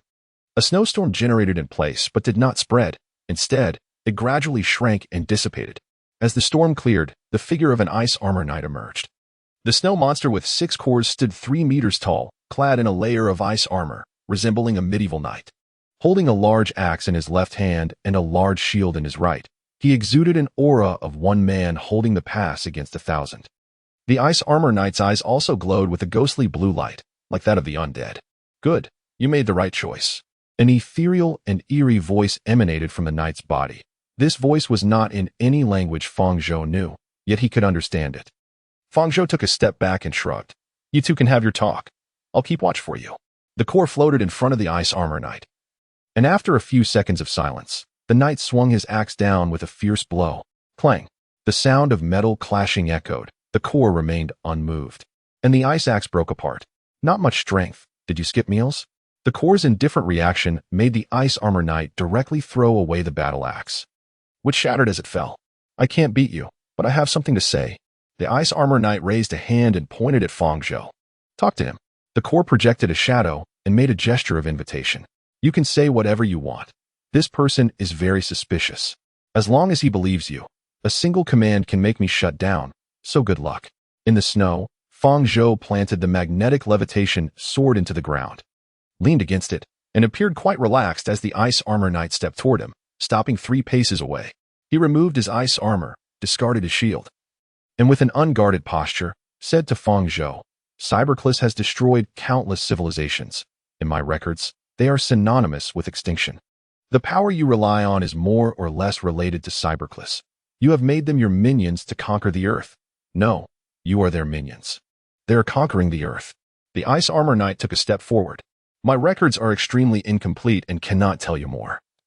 But I can point you toward the path to eternity. He moved closer, raising a finger. Just make a choice, and you can obtain a happiness that will not dissipate. Fang Zhou nodded with interest and asked, You speak like a pyramid scheme, but I've decided to trust you once, so tell me what to do. Good question. The ice knight's eyes shone with light, as if waiting for the assassin. His body disintegrated, transforming into a massive snow curtain that surged toward the Ark and saw. Under the descending shadow, the Ark heard the answer, sleeping in the stillness of time. A flash of red light split the snow curtain in two, and a group of ice and snow cores fell to the ground, with the core block composed of 6 cores being separated into 2, releasing wisps of black smoke upon landing. These days, even machines are ambushing. The world is going downhill. The Ark picked up the severed core block and stored it in his backpack. When he looked up, he saw the core's phantom gazing at him with a playful expression. The corners of its mouth slightly curled, as if smiling. The Ark felt a chill and forced himself to remain calm, saying, Core, you understand me. I, Ark, firmly believe that practice is the only criterion for testing truth. I have never thought of shutting you down. The core's phantom smiled slightly, the smile appearing somewhat eerie. It's fine. Just treat me like a broom or a microwave. My poor cousin, who unknowingly fell into someone's trap, was used and then silenced. So pitiful. The Ark shrugged and said, How could that be? It's only natural for me to prepare when he comes to me. How did he become your cousin again? I suddenly regained my memory. He is indeed my cousin, and I even helped him with his Chinese homework. The core phantom rested its chin on its hand. Reminiscing, do you remember teaching him to write an essay? The beginning was, the blue sky and the big sun, the small backpack is filled with explosives. Stop. The Ark adjusted his helmet and said, Is it interesting to recite my elementary school essay? If you keep talking, someone will come over. I had the reconnaissance team change their route temporarily, so no one has come over until now. All right, as you wish. With a light laugh, the phantom dissipated, and the fragments reassembled into the core, flying to Ark's side. The Ark stepped onto the magnetic levitation sword and flew toward the volcanic island. During the journey, he received a report from Guoming about a new type of snow monster. This centaur-like creature has a very fast charge speed and can easily catch people off guard. It was temporarily named the Centaur Snow Monster, sometimes possessing 1 core, sometimes 2. Another evolved version, resembling a snow puppet, has 3 to 4 cores inside and wears ice armor. When the armor is penetrated, it begins to slowly disintegrate, similar to a simulated human dying after being shot. Temporarily named the Heavy Armor Snow Puppet. There is also a special individual. Guoming paused and continued. That snow monster looks like a tall, thin person, with no facial features, only a blue eye. It can control the snow around it like using magic, which is very dangerous. Chapter 84. From Frost's request, a set of images was displayed, showcasing the 3 new snow monsters. The Ark flipped directly to the last one, the so-called magical snow monster. The picture of this snow monster was taken during a battle against a person wearing light blue thermal clothing, whose limbs were covered in armor. It was Shi Yun. The snow monster resembled a trophy made of intertwined ice and snow, with the round ball at the top as its head and large capes on either side of its left hand. Its hand extended from the cape, manipulating ice spikes to emerge from the ground, while Shi Yun skillfully dodged them. Shi Yun had no problem dealing with this type of snow monster and ultimately killed it, revealing 6 cores inside. Such a snow monster would likely be too much for an average survivor to handle. The Ark understood Guoming's concern and reassured him, Don't worry, I've already sent Lian Song to organize a special team to deal with the snowmen, which will reduce your pressure a bit. Guoming nodded. After closing the communication, the Ark returned to the volcanic island. Thanks to the residual heat of the volcano, the vegetables and crops were unharmed by frost. The person on duty today was Shui Hanfei, a spirited young man from the agricultural team. The Ark greeted him briefly before flying to the volcano's crater. He then connected with Wei Jia. These cores, once gathered together, provide a slight energy boost, enabling activation and the generation of conscious individuals. However, this individual is very cunning, capable of deception and ambushes. Please study it as much as possible. The Ark handed over the newly acquired cores to Wei Jia and informed him about the merging of the cores. In the video, Wei Jia thought for a moment before revealing a look of sudden realization. I have a hypothesis, District Chief. Wei Jia took out an ice and snow core and placed it on the large core of the rock puppet, which then firmly adhered together. Be careful, Wei Jia. The Ark had a hunch about Wei Jia's intentions, but he decided not to stop him. Wei Jia waved his hand and said, "Don't worry. I'm ready to dedicate myself to science 24 hours a day, but I must also sacrifice for valuable information. I want to act recklessly. You go about your business. Contact me in 36 hours or sooner if you get results. I will reach out to you proactively." The Ark nodded, disconnecting the communication. Then stacked his hands behind his head and lay down on the ground. Core, after distributing the tasks, I actually feel more relaxed. I used to watch a comedy about an emperor strolling around with a military minister and a grand scholar all day, wondering why the emperor was so idle. Now I guess I'm in a similar situation, suddenly finding myself without anything to do. Ding dong, as if sensing the Ark's distress, the notification made him sit up abruptly. A district chief meeting. Those active ice and snow constructs have brought us significant trouble. If people are surrounded by them, they will be enveloped. Once that happens, it will be too late. Breaking through the snow will reveal people frozen inside, dying a cruel death. At the meeting, a district chief recounted the tragic encounters in his area due to the rampaging snow monsters, and other district chiefs echoed his sentiments. Our area encountered snowmen wielding ice axes, dying without resistance. They directly cleaved those who resisted fiercely. In one night, 3 people died in our area. 3? Our area lost 10. One of whom was killed by that snowball cannon, pelted to death by snowballs. At this rate, achievements are impossible. How can we have so many capable and obedient subordinates? The area is too large. Even if they gather together, there is nowhere for them to stay. That thermal energy tower is our hope for counterattack. But how can we ensure no one dies? It's frustrating. Watching the district chiefs fall into various dilemmas, the Ark felt a rare sense of empathy. He couldn't guarantee that no survivors would venture out to fight the snow monsters despite the announcements. The newly emerged multi-core snow monsters require a certain level of armament to combat. Relying solely on physical strength would result in becoming ice sculptures at best, and at worst, being left without a complete corpse. Everyone, let us calm down. Long Wu spoke up. The appearance of ice and snow constructs has indeed caused great trouble. To deal with these constructs that can emerge from the snow at any time, I propose we quickly implement concentrated living arrangements. We should try to have more people in a single dwelling to avoid anyone getting isolated in a blizzard. Those still working on tiered living arrangements should also pause. With too many deaths, it's uncertain whether we can survive this natural disaster. The meeting was very brief, with everyone exchanging information about the snow monsters. The Ark discovered that there were over a dozen types of snow monsters already encountered. Generally, the more cores they have, the stronger they are. One area faced an attack from an ice and snow giant wolf. After the district chief personally killed it, he found 12 cores inside the giant wolf. Under Long Wu's leadership, the district chiefs decided to construct concentrated living facilities or, as much as possible, cram groups of people into one place. It is now confirmed that snow monsters can directly enter survivors' homes to attack. It's just like a horror movie. Just imagine, you're in a cave, taking a shower and singing, when suddenly a sharp ice axe breaks through your wooden door. A tall snow monster approached you, holding an ice axe. As you tried to splash warm water on it, but it had no effect. It extinguished your campfire, and the flames melted part of its foot. Then, limping, it walked towards you with a large ice axe. Its massive body blocked the sunlight, and your world gradually fell into darkness. You had nowhere to escape, and no one came to your frantic cries for help. Finally, the monster stood before you, raising its axe. The regional leaders had to realize that not every survivor was skilled in combat, and for the sake of achievement, they could not simply adopt a survival of the fittest approach and abandon these members. Nowadays, Even the most social Darwinist regional leaders had to consider uniting those who should be eliminated. After the meeting, Ark received a video call invitation from a regional leader, Frost. Ark, I apologize for what happened last time. At the start of the call, Ark saw Frost with her head down, apologizing to him. No need. I didn't take it to heart. Ark asked, what's the matter? We hope to buy back the adamant armor. When Frost said this, her expression looked somewhat grim. You know the current situation. Our region needs the power of the adamant armor. Upon hearing this, Ark pondered for a moment and replied, last time you tried to ambush me, it failed. This time, I give back the armor, and you expect me to wait for another assassination attempt? I can't handle that. However, after some thought, Ark realized that keeping the adamant armor was rather burdensome, but returning it without any precautions might lead to further troubles. So he made a request. I can't just stand by and watch.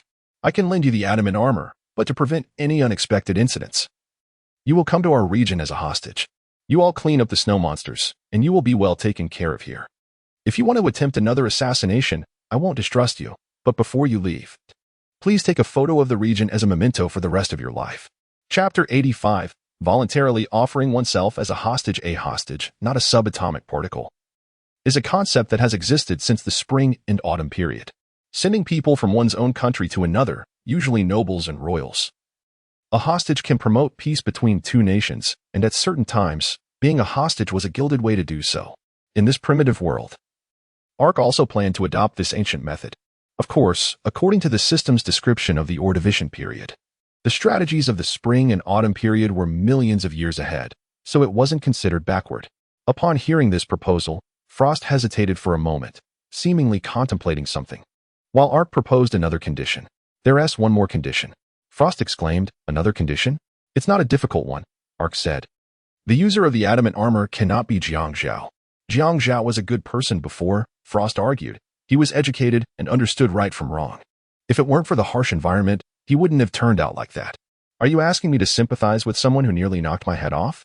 Ark reproached. Moreover, our region has shown him enough goodwill. How did he treat us? Even if the environment turned him into a villain. Changing the environment is your responsibility as a regional leader. Frost fell silent. A few seconds later, she gritted her teeth. I agree to your request. You don't need to worry about the choice of person.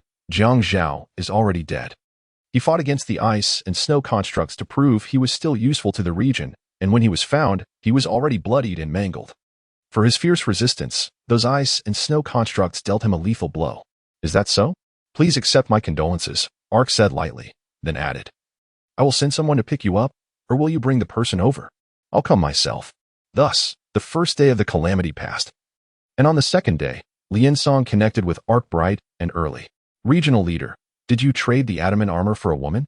His tone was aggressive, clearly coming to demand an explanation. Are there not enough beauties in our region? Our sanitation is good, and the quality of the beauties is high. A home flower is not as fragrant as a wildflower? Ark sighed and explained, Lian Song, that's their regional leader, and I'm returning the adamant armor to them. Lian Song was evidently not convinced by this statement and continued to press, their regional leader is their god. Do you think that any woman who can become a regional leader did so without something backing her? No matter what it is, they're not easy to deal with. Ronglai told me long ago not to think about the armor. You've given it to someone else. Am I foolish to this day? Our region needs that armor so much. Even if we don't need it, Jiang Zhao has done what in our region? Ming can tell me all about it. When will you change this soft-heartedness, regional leader? Ark shook his head. It seems Ronglai didn't tell you the full meaning of what I said. I know that kid didn't tell everything, which is why I came to ask you, right? I speak directly, my attitude may be a bit rough. But I mean no harm. Lian Song pressed. So what's going on? Explain clearly. I'm about to become a laughingstock. I've always been considered the best candidate for the adamant armor. At least that's what I've told others. Now you're actually returning it. How am I supposed to live? Ark smiled and said, all right, let me tell you the truth. I do plan to return it, but not without something in return. She comes to our side, and I'll send someone wearing the adamant armor to their side. Lian Song nodded, understanding Ark's meaning. Regional leader, let me go. This matter is too dangerous and requires an experienced warrior. I fear that aside from me, there is no more suitable candidate. Lian Song appeared resolute, and his willingness to dedicate himself to the region was very strong. Perhaps I will encounter misfortune and never return, but it will all be worth it. I only hope that, after my parents come into this world, you will take good care of them. I see a brilliant future in you, Regional leader. I just hope that in that bright future, my beloved will remain. Stop, stop, stop. Ark waved his hand. I haven't decided on a candidate yet. There's no need for the emotional appeal. However, going to their region to help fight the snow monsters was indeed a very dangerous task. And the environment there was quite harsh. I'm not afraid of the harsh environment, and I'm full of internationalist spirit. Very willing to guide those living in poverty towards the light. Ark didn't know what to say. He understood that Lian Song was extremely obsessed with the adamant armor. If not handled properly, it would become a problem in the future. After much thought, Ark nodded. Lian Song, I'll confirm one last time. The rewards are varied. And if you go, you might not be safe. Although their regional leader is on my side, I can't guarantee your safety 100%. Lian Song smiled. Regional leader, do you think I'm someone who fears for my life? If you don't give something, you won't get anything. They're SA give and take. If you're afraid to take risks, how can you expect promotions and raises? I can set off at any time, anywhere, always prepared. After I leave, I hope my position can be temporarily filled by Xiao San. I've already discussed it with him. His abilities are no worse than mine. There are others in the region who can magnetize pig iron at the mine as well. I'll send you the list later. Hearing Lian Song speak so enthusiastically, Ark understood that Lian Song had come prepared, with a determination to succeed from the very beginning, and he had already arranged for matters regarding his departure. With the other party having done this much, what more could Ark say? That afternoon, on the ridge, Ark met two guests from Frost's region. One was a tall woman with a pretty face, but her expression was not very pleasant. The other was a slightly younger woman, who was staring at Ark and his group with malicious intent. Ark raised his hand and greeted the woman with the unpleasant expression. Welcome to my region, Miss Frost. Frost nodded slightly and introduced the woman beside her. Hello, this is my guard, Deng Qian. Fang Zhou glanced at Deng Qian, who was glaring at him with a look that seemed ready to devour him. This is the warrior we decided to send to your area, Lian Song. Fang Zhou pointed to Lian Song, who was now wearing the Yajin battle armor, glowing with golden light. And the arcs of electricity occasionally sparking from the blade of his spear made him look like a warrior from a celestial palace. Hello. This is not what we agreed upon. Frost ignored Lian Song and questioned. The Yajin battle armor should be given to our people. What else can we do? Fang Zhou posed a question. Can you guarantee that everyone in your area is united? Chapter 86. Frost and Deng Qian. Lian Song is the leader of our area's hunting team, and he is nearly the strongest fighter in our region. I believe sending him to risk himself for your area is already a significant gesture of goodwill, Fang Zhou said. By sending him, I am already putting him at great risk. The chaos in your area is well known among the regional leaders. Do you have anything to deny about that? Deng Qian stepped forward, shielding Frost behind her. Sister Frost, let's go. These two men have no intention of negotiating fairly. Fang Zhou expected their reaction and continued. The number of snow monsters is increasing, and the combat capabilities of these monsters are becoming stronger. If you believe you can handle it, you can go back now. Frost gritted her teeth and pushed Deng Qian aside. Sister, I want to add a condition. The things we obtain in your area belong to us. For example, fish caught, minerals mined, and game hunted all belong to us. Fang Zhou and Lian Song exchanged glances, then turned to discuss quietly. This area is really chaotic to a certain extent. These two seem to have some issues with their thinking. I feel sorry for them, Lian Song said. Should we send them some food? How do we send it? In this cold winter, if we send too little, they might think we are insulting them. If we send too much, who knows how long the fishing grounds can sustain that in this weather? As they spoke, Fang Zhou also felt a pang of sympathy. Forget it. I'll have the fishing grounds take better care of them.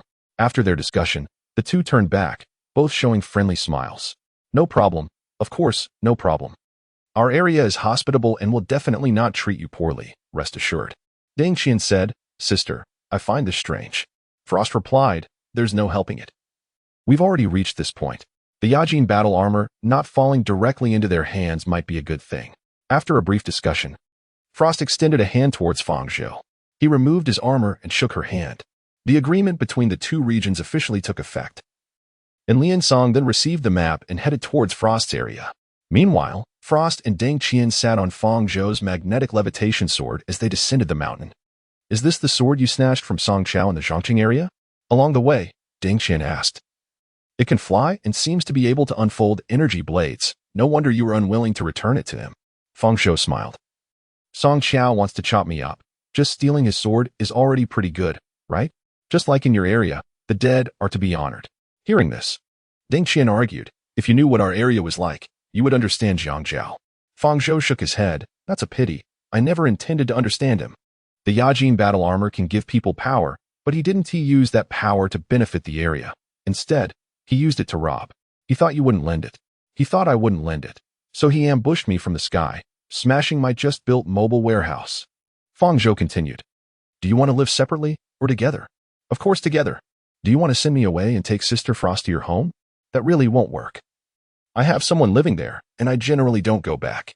Since you want to live together, then I will arrange accommodations for you that you will definitely be satisfied with. Fang Zhou headed straight towards Volcano Island, introducing various facilities along the way. There is the mine. There is one of our water supply points, responsible for daily water supply. There is the workshop, in about half a month. Everyone will have a complete set of furniture. Do you see that big ship over there? It may look a bit small from here. Is that yours? No. That belongs to another regional leader, and the entire ship is his area. That regional leader is called Liu Yang. That is the fishing ground. We have already opened the third fishing ground to cope with the reduced catch due to the severe cold weather. Wait. Deng Qian suddenly spoke up on the magnetic levitation sword. Are you taking us somewhere? This seems to be beyond your area. Fang Zhou explained. Of course. It's a special place prepared for distinguished guests with heating. Ordinary people cannot enjoy it. That is pretty much a secret of our area. You must not disclose it after knowing, otherwise, I cannot guarantee your safety. What place? Acting all mysterious, Deng Qian complained, then fell silent. While Frost had become mute since the agreement was reached, not saying a word. After a while, the three arrived at Volcano Island. Don't run around up there, otherwise. You might encounter super mutated kangaroos that can punch your head, ask you, Fang Zhou warned from the air. Why does that sound like you've been hit before? Fang Zhou fell silent. Deng Qian pressed her hands on Fang Zhou's shoulder armor from behind and asked with a mischievous smile. You weren't really beaten by a super mutated kangaroo, were you? Hee. No wonder you stay with two women. You have to wear power armor. Are you scared of being hit and lacking a sense of security? Deng Qian chuckled lightly, then pretended to comfort him. It's okay. Having that kind of thing happen with a strong and brave kangaroo is normal. You need to be strong. Fang Zhou felt that at least one thing was worth learning from Frost, to keep quiet and say nothing. Minbai could somewhat keep secrets. But this girl named Deng Qian was unpredictable. Miss Deng Qian, just a reminder. I'll say this in advance. The last person from our area who tried to spread rumors was exiled by me. Hearing this, Deng Qian's previously cheerful expression darkened. Got it. After descending the mountain, Fang Zhou led the two to a cave entrance. This was an artificial cave dug into the volcanic mountain, already supported, leveled, and repaired as necessary, and it was very warm. The nearby cave was where the agricultural group members who looked after the farmland lived. I hope you can get along well. Deng Qian raised her hand. Can I take a look around nearby? Not going far. Fang Zhou looked at her strangely. Aren't you Frost's guard? With Sister Frost next to you, you shouldn't worry about me escaping. Deng Qian's statement made Fang Zhou momentarily unsure of who was guarding whom, but he had no objection to her wanting to take a look around. He had already repaired the mountaintop and added defensive facilities. The opponent couldn't get in, and there were agricultural group members watching over the nearby farmland. So it should be fine. Be careful of mutated creatures and don't wander too far. Fang Zhou reminded. There are swamps nearby, so watch your safety. If you encounter danger, just send me a message. Don't worry, I'm quite capable. Even if I encounter a super mutated kangaroo, I can handle it easily. Bye. Deng Qian waved her hand and turned to leave. Chapter 87. Arranging the room. After Deng Qian went out, Fang Zhou began to arrange the room for Frost. In no time, the empty cave was furnished with a table, chairs, and pots, bowls, ladles, and basins. Fang Zhou also set up a double bed with a neatly sewn animal skin on it. This big bed was built by a craftsman at the request of one of my administrators. At that time, he was living with a rather cute girl and specially made a double bed. You say that old guy is quite unrestrained. After hearing this, Song Shuang curiously asked, So how did this bed end up here with you? Fang Zhou, seeing that the other party finally engaged in conversation, became interested as well. That person made a mistake, and the girl was an important witness. After the matter was settled, I transferred her to another residence, and this bed was left and used by him. So it just happened to be available for you. Do you have many vacant residences here? Not really, Fang Zhou replied. She is living with me. Song Shuang fell silent. Fang Zhou, however, had no intention of stopping and continued. These tables and chairs actually have a backstory too. Originally, they belonged to another girl. And the person she lived with is quite unspeakable. It's one thing to be lazy, but he even used the allocated supplies to tip for. You know what? So I transferred that girl to my place. Song Shuang's gaze towards Fang Zhou became increasingly strange, and she said lightly, Mr. Fang, you really are quite the womanizer. You're overthinking it. Ever since those two moved in, I haven't gone back, Fang Zhou replied. That person lost a roommate to you, so he can't blame you? He can blame me, that's normal, Fang Zhou said nonchalantly. They've all been exiled by me, so let him blame me slowly. I even gave him a chance. I talked to him nicely, but he rebelled alongside others. What can I do? Song Shuang's brows furrowed slightly, and she said softly, Your area isn't as peaceful as it seems on the surface, is it? Fang Zhou chuckled lightly and said, Only those who suffer know their own pain. I used to be a champion of staying up late, but now I sleep early and wake up early every day. My routine is healthy. Besides, I'm quite lucky. Our area doesn't have too much bloody conflict. Liu Yang's side, on the other hand, is full of lunatics. This sounded a bit like an insult. But Liu Yang would agree. His area has a particularly complex composition, which leads to internal turbulence despite having no worries about food and clothing. Recently, I sent him a few ping-pong tables. I wonder if that will help. Song Shuang sighed softly. Times create heroes. Being a hero is not easy. All right. It's all set up. Fang Zhou straightened his back, dusted off his hands, looked at his arranged residence, and sighed in relief. The cave had been arranged into a cozy little home, with the central campfire serving as a dividing line. The inside was the bedroom, and the outside was the living area. Fang Zhou also placed some charcoal. Compared to burning wood directly, charcoal produces less smoke, and without better ventilation technology, this is already a good choice. Thank you. Song Shuang said softly, then looked towards the cave entrance. Fang Zhou followed her gaze and guessed who she was thinking of. There are many mutated creatures on this small island, or rather, ancient creatures, or according to those scholars, ancient mutated creatures. Entering the jungle without sufficient armament is very dangerous. But the area near the mountainside is basically safe. I killed a bunch of wild beasts around and set up a protective net. However, beyond that, it's hard to say. This island isn't small, and at least half of it is unexplored by me. Song Shuang nodded, a bit worried, and said, That girl Deng Qian loves to run around. If possible, I hope you can keep an eye on her. Fang Zhou had no objections, but was a bit curious. Isn't she your guard? How could she leave you and run off first? Speaking of this, Song Shuang sighed. We two weak women came to your area. If we encounter coercion, how much resistance can we really put up? She just had enough of staying in my area and wanted to come to yours to see the world. Accompanying me also helps me not feel too lonely. Fang Zhou was speechless. According to Song Shuang, Deng Qian was just here for a vacation. With her playful mindset, who knows where she would run off to?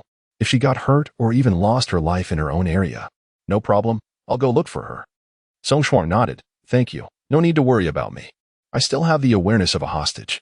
Fang Zhou thought about saying not to be so formal, but then thought it might not be good to be too friendly, so it was better to keep at distance. He nodded and left the cave without saying a word. After leaving the cave, Fang Zhou immediately went to the experimental field, where Jia Lu was on duty today.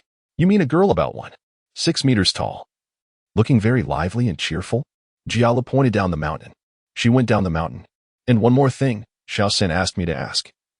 If there are people from Liu Yang's side who want to participate in the snow monster hunt, can they join? Fang Zhou stopped and turned back to ask. From Liu Yang's side?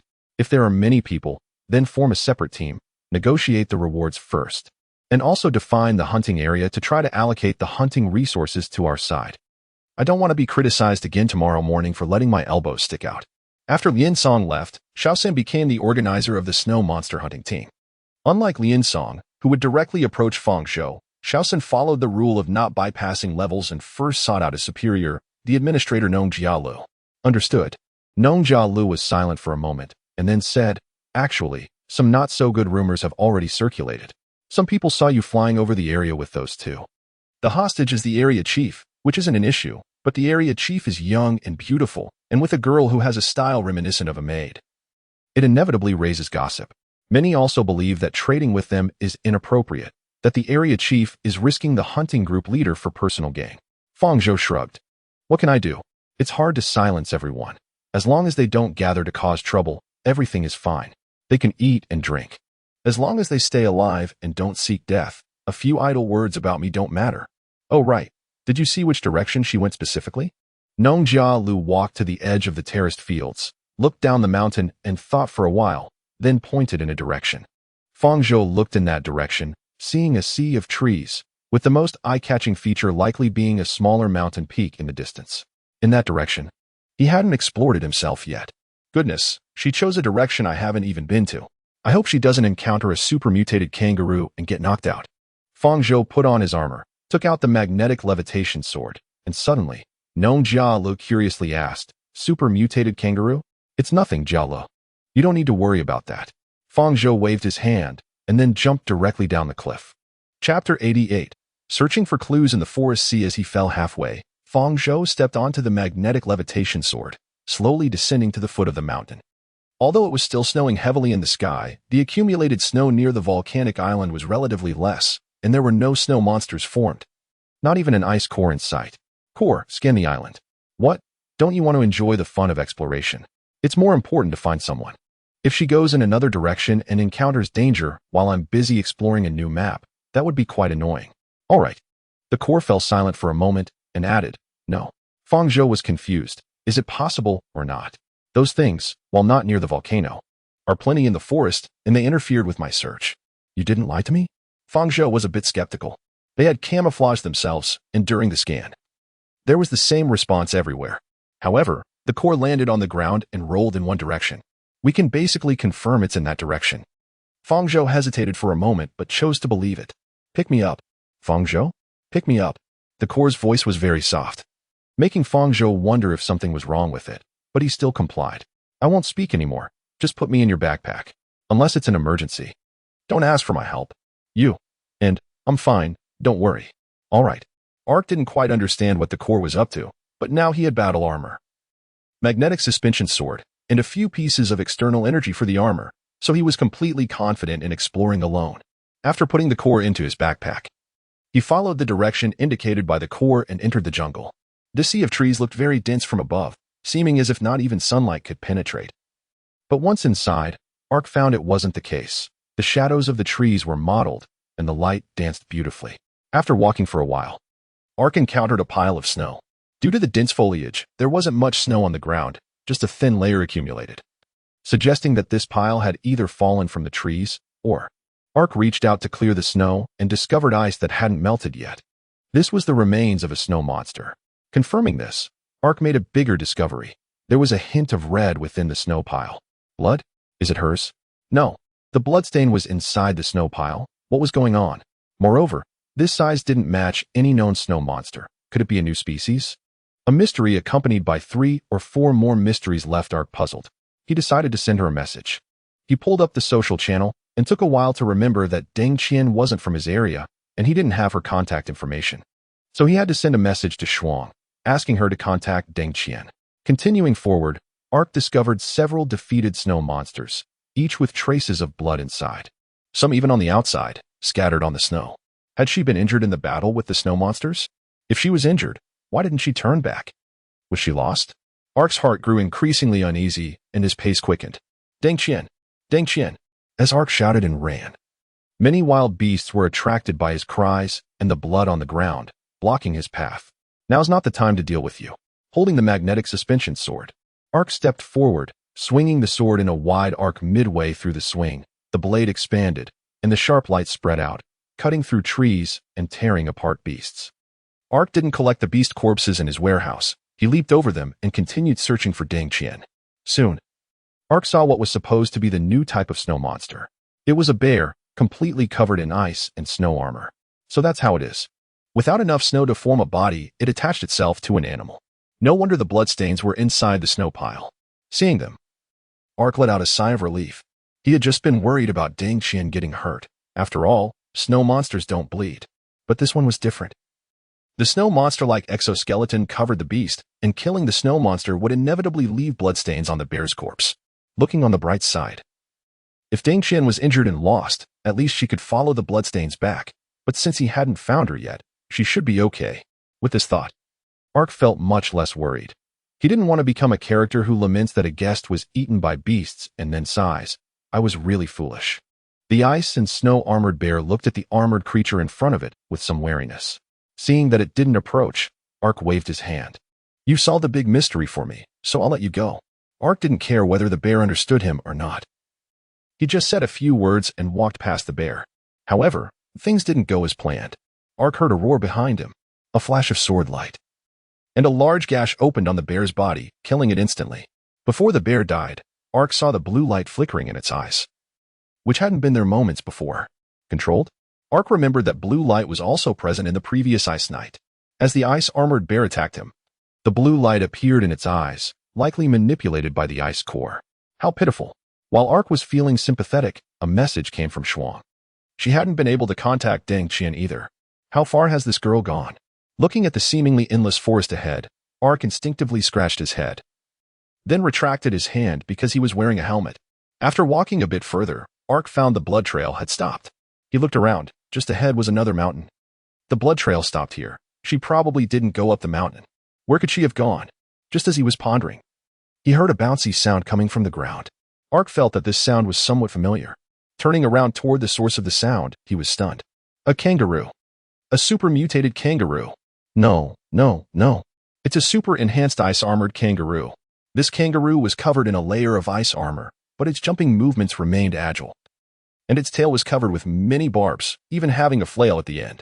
Ark unsheathed his sword, taking a stance to quickly swing his sword forward. Taking a deep breath, he knew this sword strike would wash away his past humiliation. This sword would sever ties with his past. This sword would bring him rebirth. Hey, are you looking for me? A familiar shout drew Ark's gaze to the upper left. On a tree he had just passed, there was the person he had been searching for, Deng Qian, holding a gun and crouching on a branch, a faint smile on her face. Seeing that she was okay, Ark sighed in relief. But he forgot that this was a battle. His distraction gave the enemy the first move, just as the sound of slicing air came. An ice bomb had already reached him, and then it exploded with a bang. Chapter 89. One-shot annihilation. The ice and snow flail exploded right in Ark's face. It didn't contain explosives but was detonated by external forces. Since it exploded right before hitting Ark's face, he was showered with snow and ice shards, but otherwise, he was fine. Bang, bang, bang. 3 more gunshots rang out. Ark jumped back, shaking off the snow on his head to regain his vision, finally seeing what was happening. The ice-armored kangaroo had several holes shot into its body, and the wounds were rapidly cooling. Not much blood had flowed out. The kangaroo's eyes emitted an icy blue light, clearly having become a puppet of the ice core, with its tail stabbing into the snow to absorb ice and snow, forming a new flail. This thing was even projectile-based. Ark swung his sword, sending a curved light blade straight at the kangaroo. The latter dodged swiftly, then whipped its body to throw the flail at Deng Qian in the tree. Deng Qian leaped down, and the next moment, ice and snow poured down from above, directly smashing the tree in half. You're in full armor. Just go up and fight it. Standing still and shooting from afar, one T hit. Deng Qian landed and rolled to Ark's side, pushing him, though of course, she couldn't move him. That beast is way stronger than you think. I'm not going up to decide life and death with it. Ark turned the sword handle, retracting the blade. Besides, I'm not a primitive person. I at least know a term called waiting for the labor to tire. Then why did you turn off the sword's light blade? Because I know another term. Ark pulled out a battery that looked like a magazine and pressed it at the connection between the sword handle and blade. The two had no interfaces, but magically attracted to each other.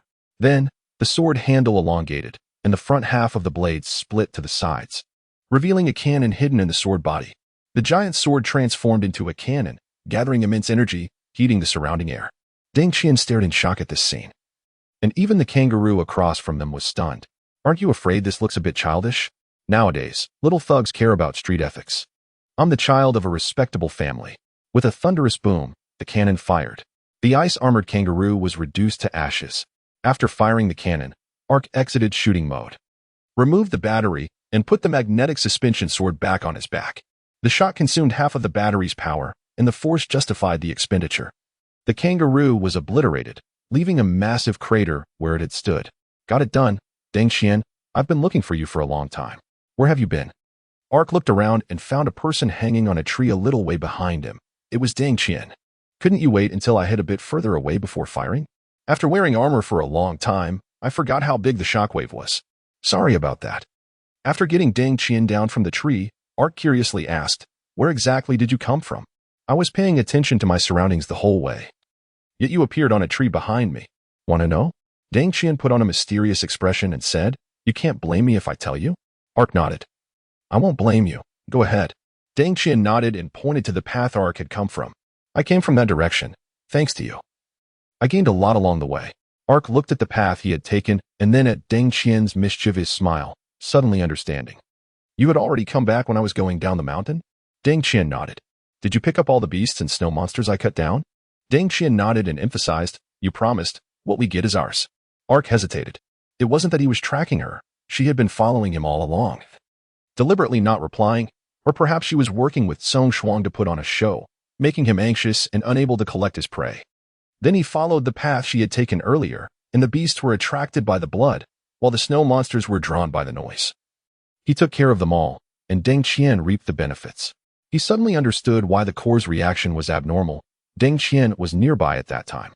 The two probably didn't know each other, but they teamed up to keep him in the dark. Ark looked at Deng Qian in front of him.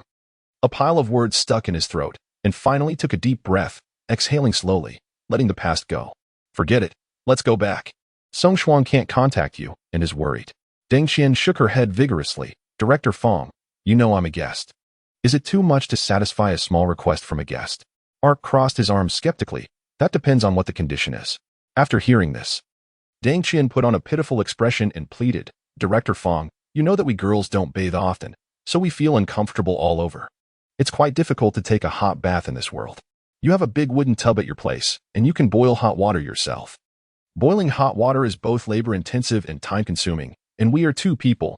Who knows how much hot water we need? The indoor bathhouse isn't built yet. If I build one just for you, the other women in the area will tear me apart. No need, no need. My requirements are very low, Deng Qian said, pointing to a small mountain not far away. I saw from a high place that it's also a volcano, and there are hot springs nearby. Ark nodded. You came here just to soak in the hot springs? Deng Qian nodded. In this weather, soaking in the hot springs after exercising would be incredibly comfortable. At my previous company, we would organize a trip to Fusang every year, and I would always go with a few good girlfriends to soak in hot springs. But if we go deeper, the monsters we encounter might not be something I can defeat. Deng Qian's eyes were teary, as if she could burst into tears at any moment. After coming to this world, I can't contact them, and even a stable hot bath seems like a luxury.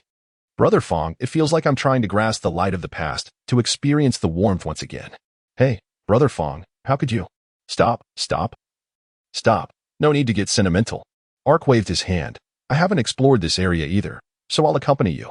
Hearing this, Deng Qian beamed with joy. Everyone says you're a good person. It's true.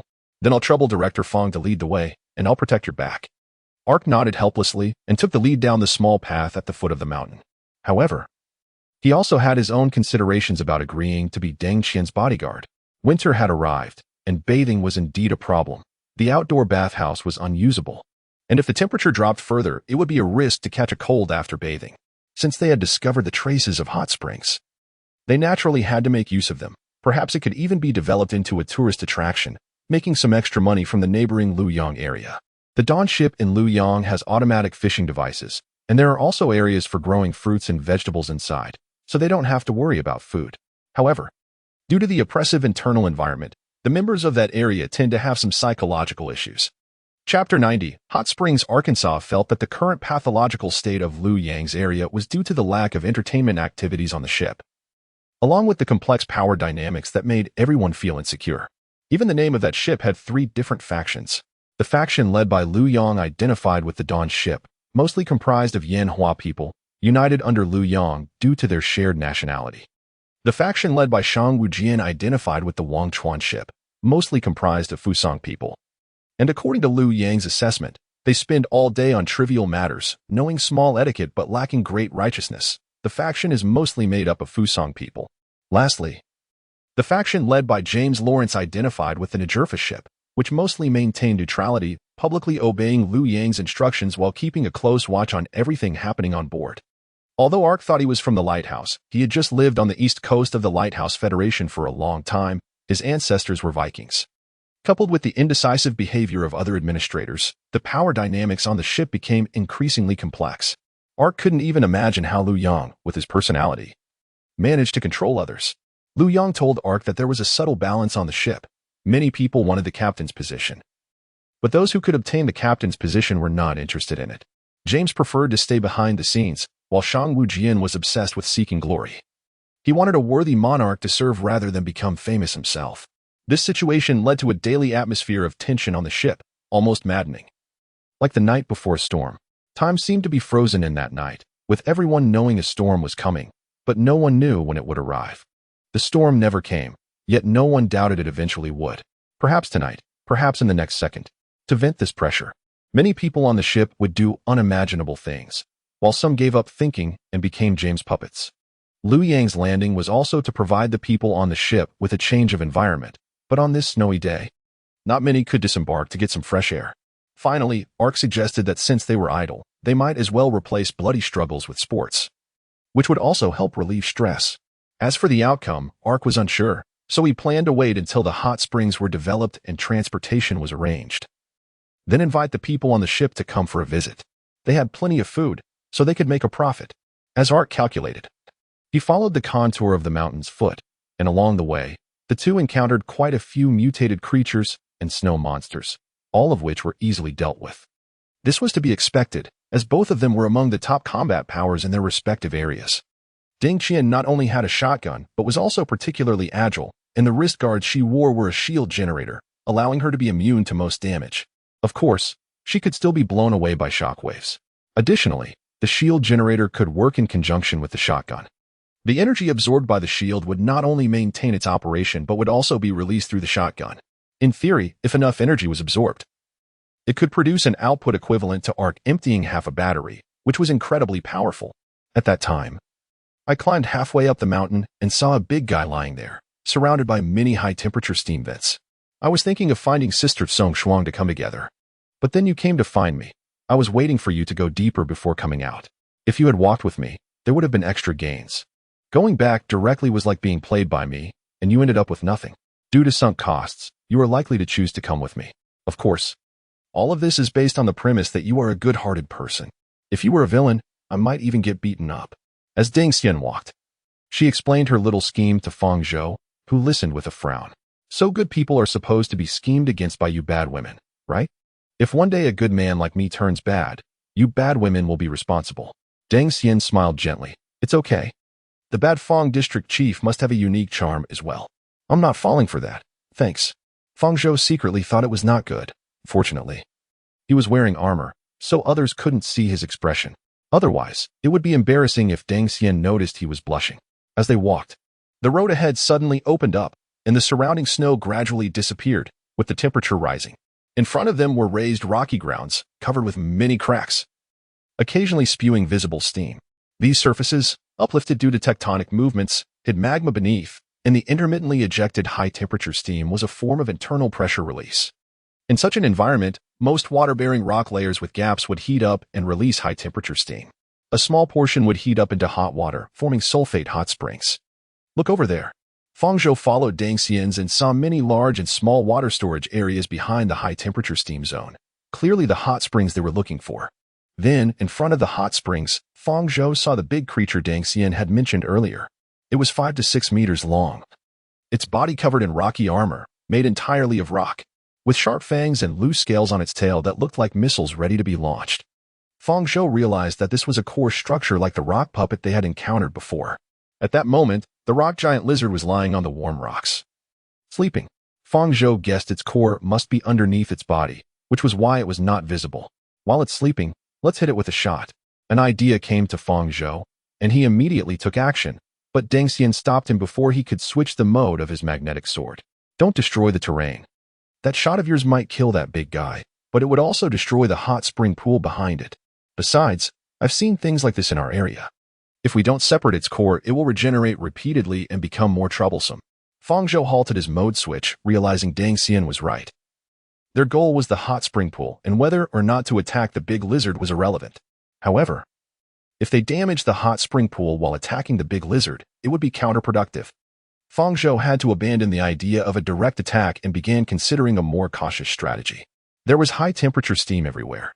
If he fought in it for too long, his armor could malfunction. Once the insulation failed, it would be over. His shield also had limitations on what it could block. In the high-temperature steam zone, it would be a disadvantage. Fang Zhou chuckled. If we both get killed by that lizard, there would be no way to explain it. Chapter 91. Rock Giant Lizard on the undulating mountainous terrain. The high-temperature steam zone separated the forest from the hot spring pool. Fang Zhou and Dang Xian were on the forest side. They could reach the hot spring pool by crossing the high-temperature steam zone. However, at the end of the steam zone, a rock giant lizard was napping on the warm rocks. This was a rather troublesome situation. How about this?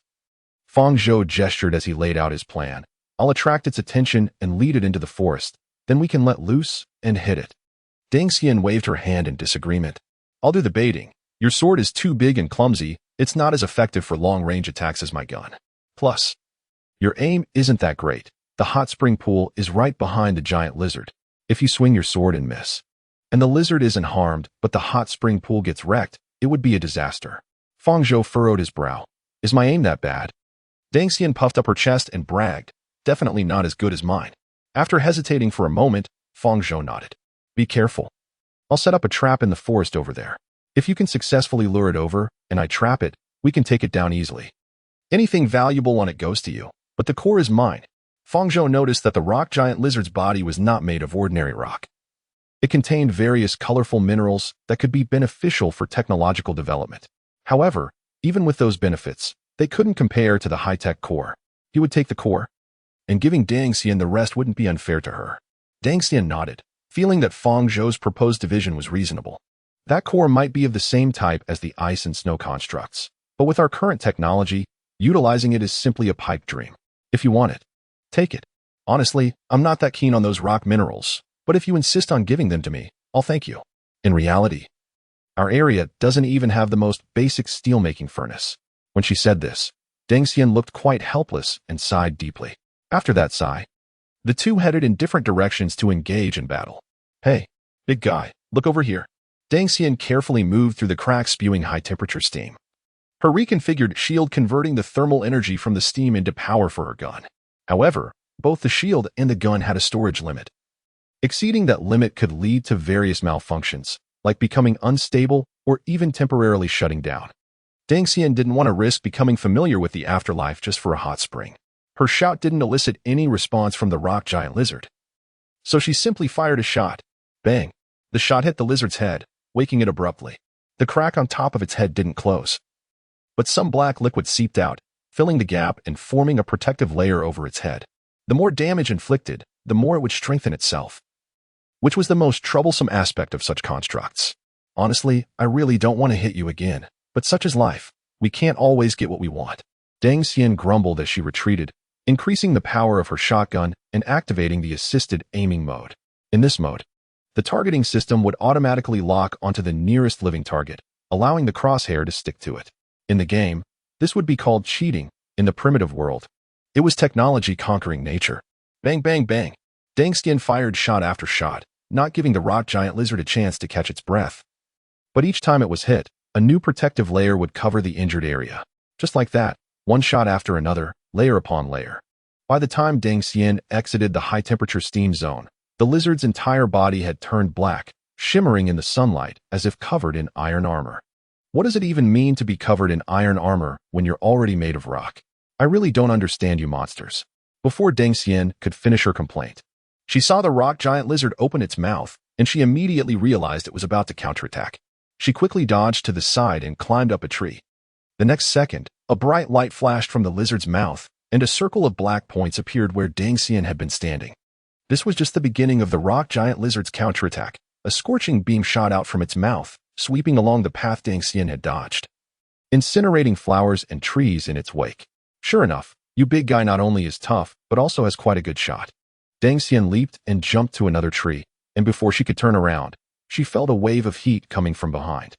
When she turned back to take a glance, the branch she had been standing on was already burned off. After burning the branch, the rock giant lizard closed its mouth, and Dang Xian felt something was off. She quickly adjusted her shotgun to a concentrated shooting mode, narrowing the spread of the pellets. The rock giant lizard fired a shot simultaneously, opening its mouth to a 90-degree angle, revealing a large cannon that shot out a crimson energy cannonball. The bullet collided with the cannonball, causing an explosion that blew Dang Xian backward. She used the gust of hot wind to clamp her legs around another tree and climbed up. Wow, you sure have a lot of tricks up your sleeve. The rock giant lizard didn't care about Dang Xian's musings and kept firing shot after shot. Bang, bang, bang, bang, bang. At this point, Dang Xian had no strength left to mock. The barrage forced her to cover her head and flee. In a moment of carelessness, she stepped into empty space. And as she fell, the rock giant lizard's cannonball hit her shield, sending her flying far away as if a baseball player had swung with all their might. The rock giant lizard followed closely, ready to finish her off. Under a large tree, Fang Zhou watched as Deng Xian fell into the pit he had dug. Lost in thought. After pulling her up, Fang Zhou asked, "Where's the rock giant lizard?"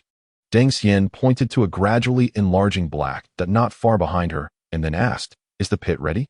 Fang Zhou pointed to the deep pit Deng Xian had just climbed out of. The two high-fived. "You go rest. I'll take care of the next part."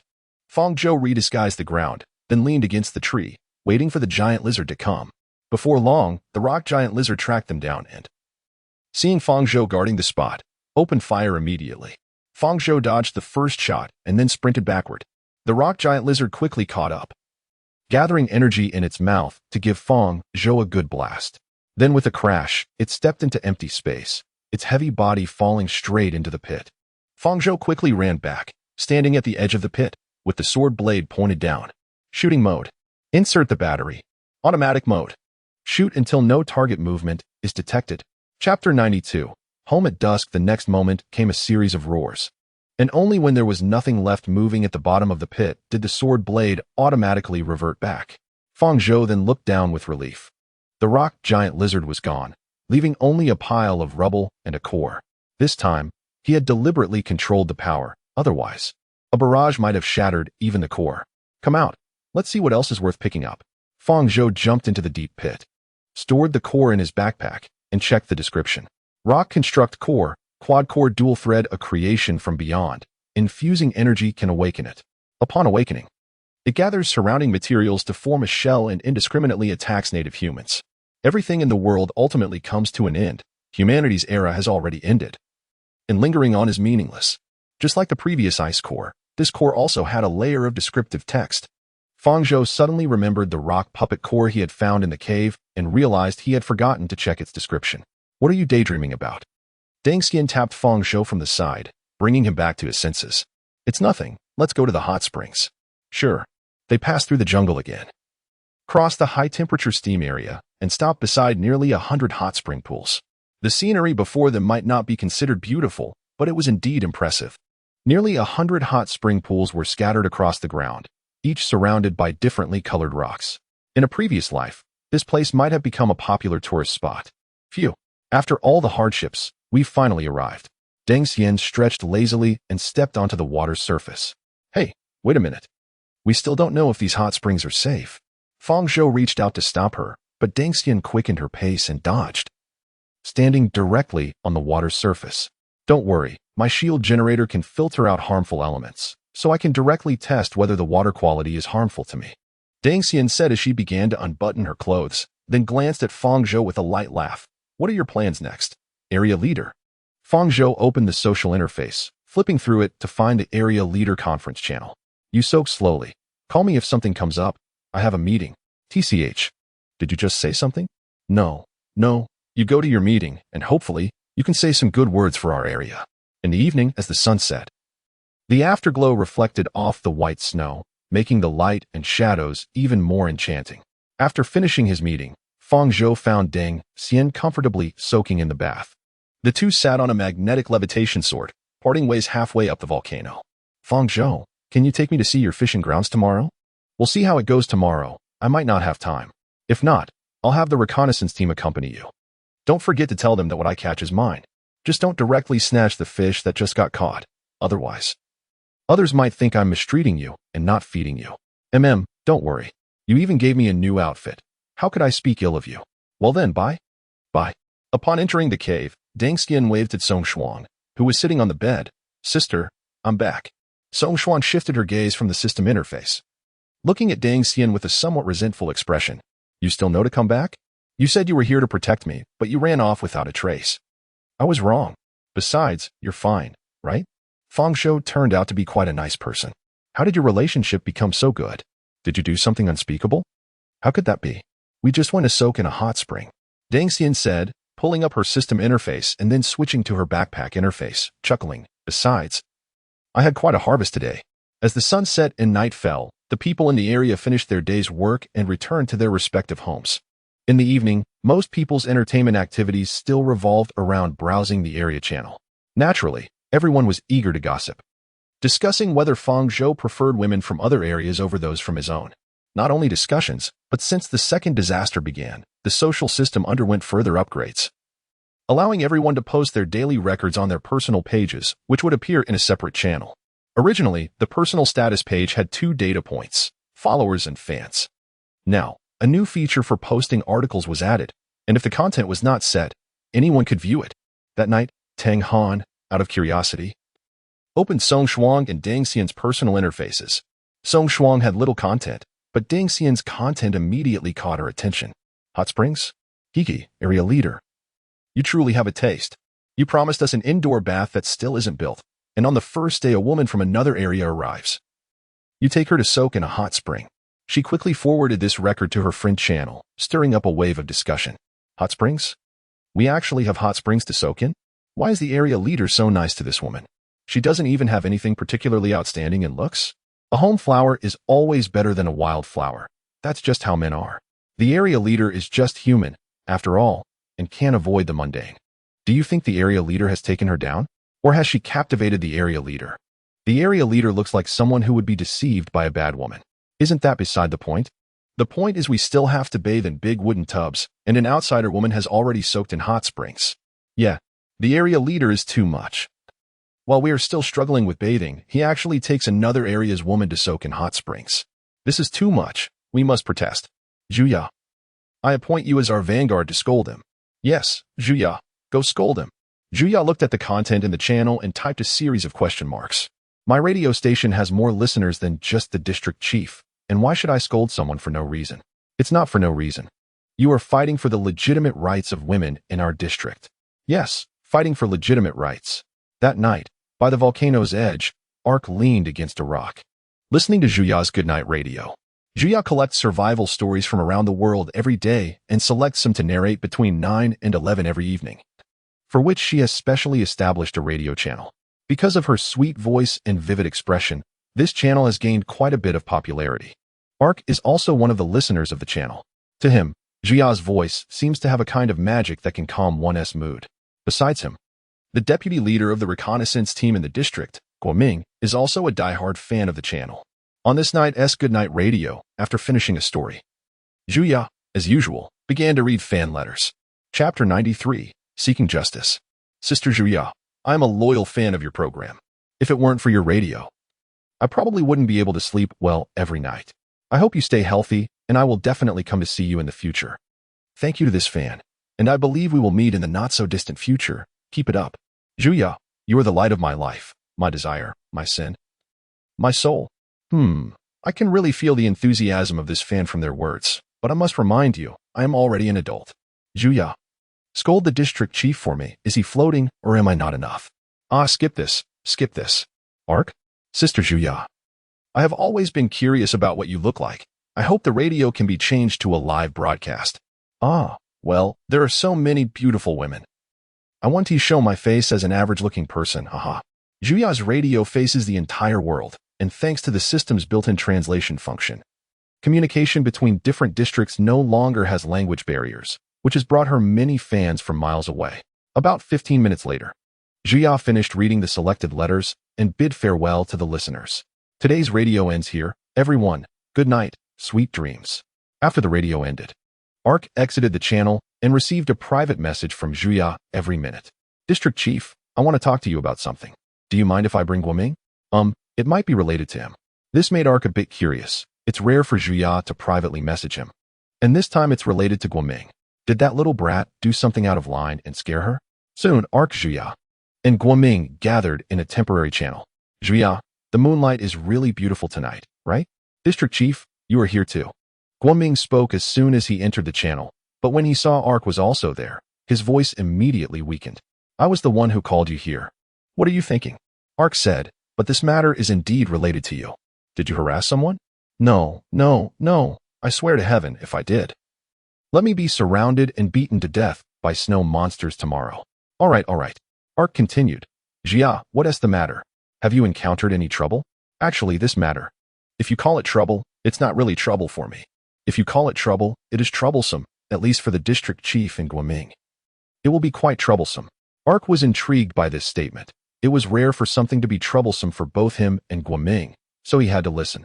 The thing is like this, Jia began to narrate slowly. District Chief, your bathing incident with that girl from another district has been exposed. Guoming. Ark, wait a minute, Jia, you know me. Ark, am upright and honorable. I keep my distance from women, and Deng Qian is pure and virtuous.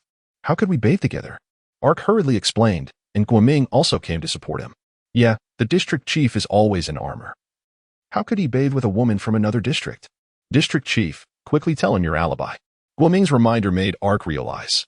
Oh, I have proof. When Deng Qian was bathing, I was in a meeting. Guoming, district chief? Ark, what's wrong? That girl named Deng Qian, the woman from another district. Were you really present when she was bathing? I avoided it. Ark felt a bit unclear. Guoming, you have to know what kind of upright person I am. How could I do something like watching someone else bathe, especially a woman? Of course, my sexual orientation is not an issue. The above statement is just to show my high moral character. As for your sexual orientation, no one doubts it. Otherwise, this news wouldn't be concerning. Jia continued. District Chief. Can I conduct a simple QA with you? Of course. Ark confidently replied. Ask away, Guoming. Listen carefully and see how a virtuous gentleman proves his innocence. Ark prepared himself, and Jia began to inquire. Deng Qian's homepage has a record. Today, I bathed in the hot springs with District Chief Arkansas. Question 1. Was it you who went to the hot springs with her this afternoon? Yes, it was because I was worried she would get lost, so I went to find her. Only to be played by her, and then. So, can it be understood that you care about her? I guess so. Jia, what did you do before? I feel your statements are very leading. Me?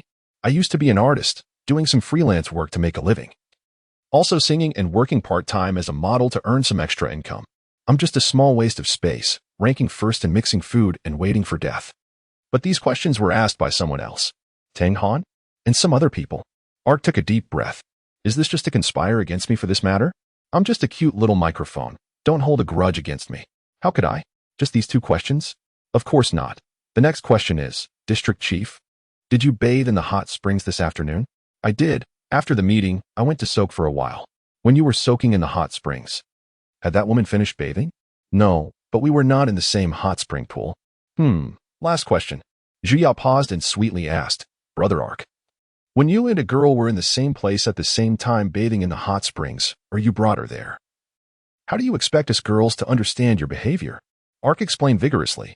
You can understand it this way. A district chief has achieved significant diplomatic results. It has had a positive effect on the formation of international relations, elevating the district situation to a new level. District chief, just stop. Even dogs wouldn't believe that. Guoming interjected. I think they don't really care if you had some beyond friendship relationship with that girl named Deng Qian, doing some outdoor, hot springs, water, exposed, youth-type activities. They don't care about that, or at least not particularly. Then why are they doing this? Ark said somewhat aggrieved. Why make Jia come and seek justice? The key point is that you took a woman from another district to the hot springs. Guoming pointed out, the girls in the district can only bathe in cold wind with big buckets. But women from other districts can comfortably soak in hot springs near the warm volcano. Jia, absolutely correct. This is an accident. You could say she went looking for the hot springs herself, and in the end, it turned into me bringing her, purely accidental. Ark also didn't know how to explain it well. I am also a victim. Chapter 94 Borrowing a ship when everyone had to exert great effort just to take a bath. A regional chief and a man who went to soak in the hot springs with another woman shouted that he was a victim. And the woman accompanying him was quite attractive, youthful, and full of vitality. Guoming said leisurely, Of course I believe you, but others, you know. We can't put blindfolds on everyone. Fang Zhou hesitated to speak. A few seconds later, he sighed and asked, Jia, what about the Women's Federation behind you? They don't like legal titles. Well, the Goddess Alliance, what demands do the goddesses have? I know, after the condemnation, it's time to make demands. You were so clear about this, it really helps. Jia nodded and said, the demands here are also very simple. If outside women can soak in hot springs, the women in this area should also be able to soak in hot springs. You know where Volcano Island is, Chief. No, that's not acceptable, Guoming interrupted. I just realized why you called me. Let me be straightforward. The reconnaissance team's part-time transportation pressure is already very high. It's several kilometers from the coast to Volcano Island. And it's all by sea. There are only a dozen people in the entire area who can fly, and only a few can carry passengers. If the women in the area want to come together frequently, it would wear us out. If they don't come together and go in batches. You understand the principle of not fearing scarcity but fearing inequality. Fang Zhou thought for a moment and found Guoming's reasoning valid. The newly discovered hot springs were located in a volcanic activity area, right next to a high-temperature steam zone, where snow would melt immediately nearby due to the environment, and traces of wild beasts were rare. The high-temperature steam zone ensured that the surrounding temperature was not low at all, but rather very warm, forming a natural heating zone. In such a comfortable place, soaking in hot springs could indeed become addictive. If the girls in the area wanted to come every few days, transportation would be a major issue. More precisely, the transportation would inevitably face enormous pressure. They would have to cross the sea, and to cross the sea, they would need someone who could fly to transport them. Most of the flyers were in the reconnaissance team and had their own missions. They were already occasionally part-time aerial transporters. Now, if you give them the burden of nearly 100 trips a day with a 10-kilometer one-way distance, either they would be exhausted or there would be a rebellion. Not to mention rebellion, just the convenience of bathing for the women in the area would be compromised. The fact that the regional chief took other women from different areas to soak in hot springs alone would be enough to ruin his innocent image. It was indeed a headache. I'll advise them that if it can turn into a short trip once a month or once a week, it should relieve a lot of pressure. Zhuya said, but the transportation issue still needs to be resolved. Chief, you should think of a way to create a good transportation tool. Guoming added, ordinary wooden boats can be made. But I've seen the sea surface from the small island to the shore. There are many large ancient creatures, and there are quite a few sharks. A small wooden sailboat probably wouldn't be able to defend against them. Building a large ship requires a lot of technology, which is still quite challenging for us now. Zhuya, you go act as a negotiator to keep those good sisters steady, and I'll think of a solution. Liu Yang's large ship should be equipped with small speedboats or lifeboats. I'll see if I can borrow one. Thank you for your hard work. No problem. I'll learn from this lesson. Fang Zhou sighed. Tang Han is clearly a steady person. Why is she leading the trouble this time? I might have a clue about what Sister Tang Han said. Zhi replied, but it's not very good to tell the regional chief directly. After all, this is a little secret among girls. You are all social people now, so don't act like high school girls. Just say what you mean. Regardless of being social or not, we are forever 17. Zhuya retorted, then cheerfully said, however, I can give a little hint. All right, go ahead. Chief. You should realize that you have a special meaning for some people. Fang Zhou was momentarily puzzled and asked, can you make it more understandable? No. Don't pursue the elusive heart of a girl. TSK, 9 years of compulsory education has taught you to be cryptic? I really feel sorry for your future husbands. Hey, you don't have to worry about that. If you're upset, you can marry me. It would be like saving a life is better than building a 7-story pagoda. As Fang Zhou listened to Zhuya's teasing, he felt as if he heard another heart breaking. I advise you to be cautious and not hurt Guoming's delicate boy's heart. What does that have to do with Guoming? Zhuya asked in confusion. It doesn't matter. It doesn't matter. If there's nothing else, I'll exit the channel first. See you tomorrow. Good night and sweet dreams. Before the topic could be completely turned on to himself, Guoming swiftly left the channel. Zhuya seemed to understand something inside. He is indeed a very easy-to-understand man. The next morning, Fang Zhou went to Liu Yang's cargo ship, and Liu Yang, who had received the news, was already waiting for him on the deck. Borrowing a ship? Oh, Liu Yang stretched and yawned. We do have speedboats. I don't know if it's related to the probability of rewards and regions. But not only are there various small boats on the ship, but there are also quite a few survivors who have drawn various small boats and fishing equipment. How about a cruise ship that can carry around 100 people? It's not solar-powered, it's steam-powered. Hearing this news, Fang Zhou was overjoyed and grabbed Liu Yang's hand. Great. A steamship has more flavor. Liu Yang quickly pulled his hand back and then raised one hand, palm up, in a wait gesture. Don't be too happy too soon. The ugly things on our ship have already spread far and wide. You must have heard of them. To borrow a ship is fine. But you have to agree to 3 conditions first. Liu Yang started to fold his fingers down, showing 3 with his hand. Don't blame me, brother. I have no conditions. But the other 2 definitely have conditions. It's not good for me not to have conditions, so I might as well give you a lucky number. Fang Zhou nodded. No problem. What was that term? Respect for your unique culture. However, I can't accept conditions that are too excessive. Liu Yang pointed to the ship's cabin behind him. Don't worry. My conditions won't be excessive, but I can't tell you now, leaving you some suspense. No problem. But I just started speaking, and you all thought of conditions already? Lu Yang shook his head. No, it's that they will definitely propose conditions. I am just helping them say it first.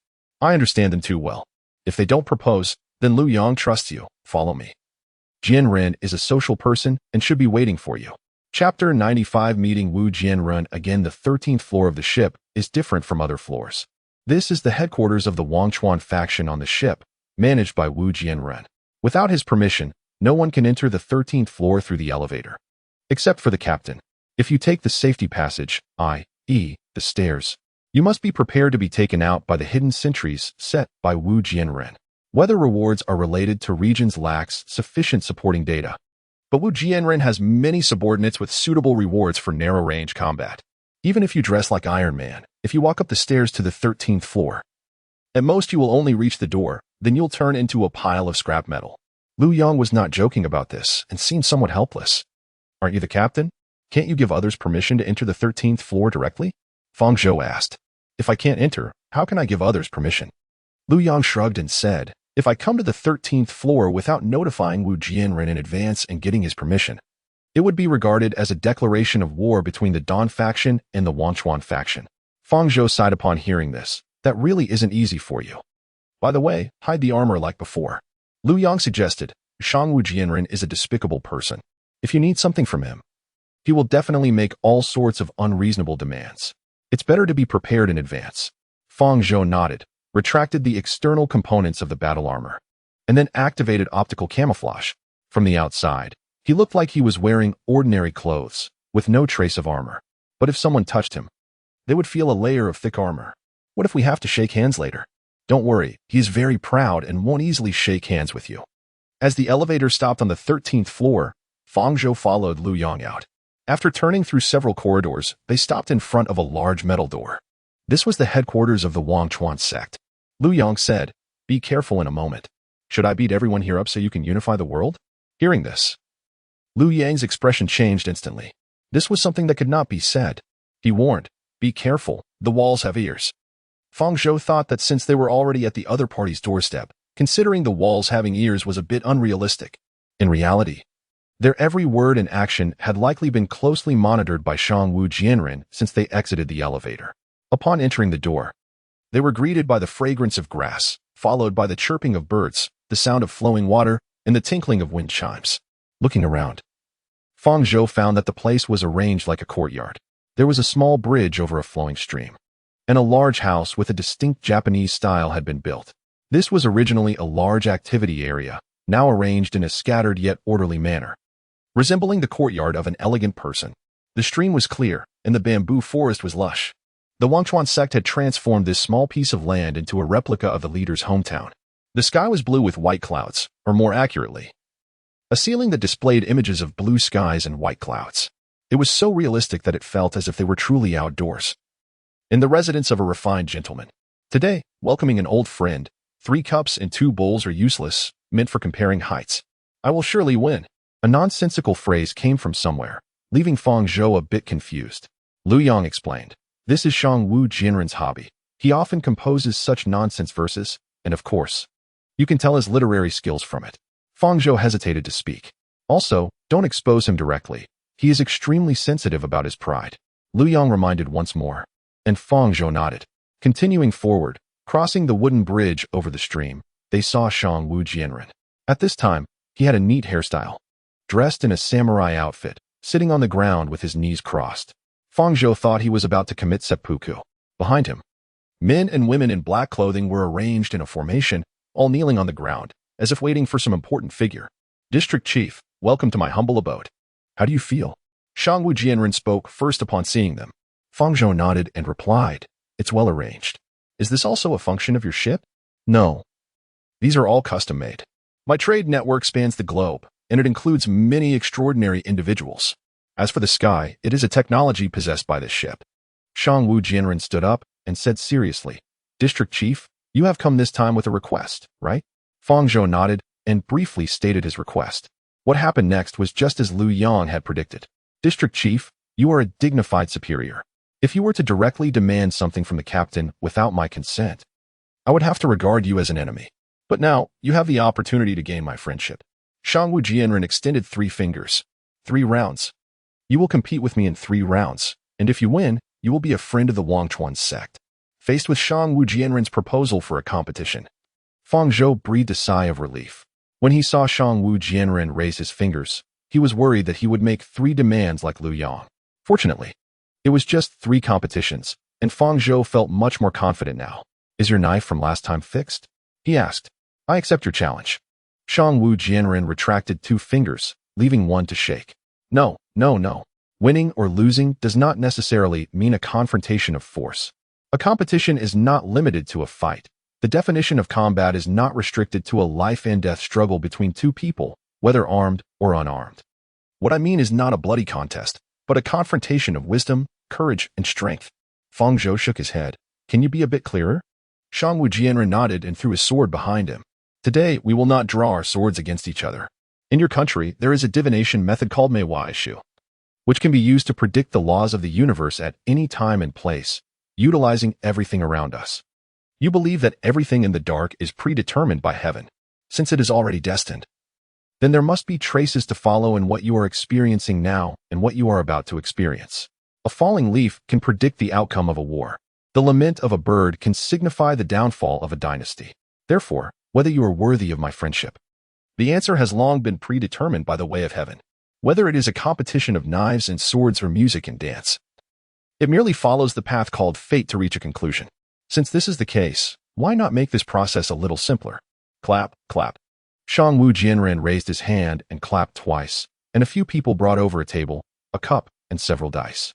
Chapter 96. Calling out invincible, Fang Zhou recognized the cup and dice. They were all gifts he had given to Lu Yang's district, meant to provide them with more entertainment activities.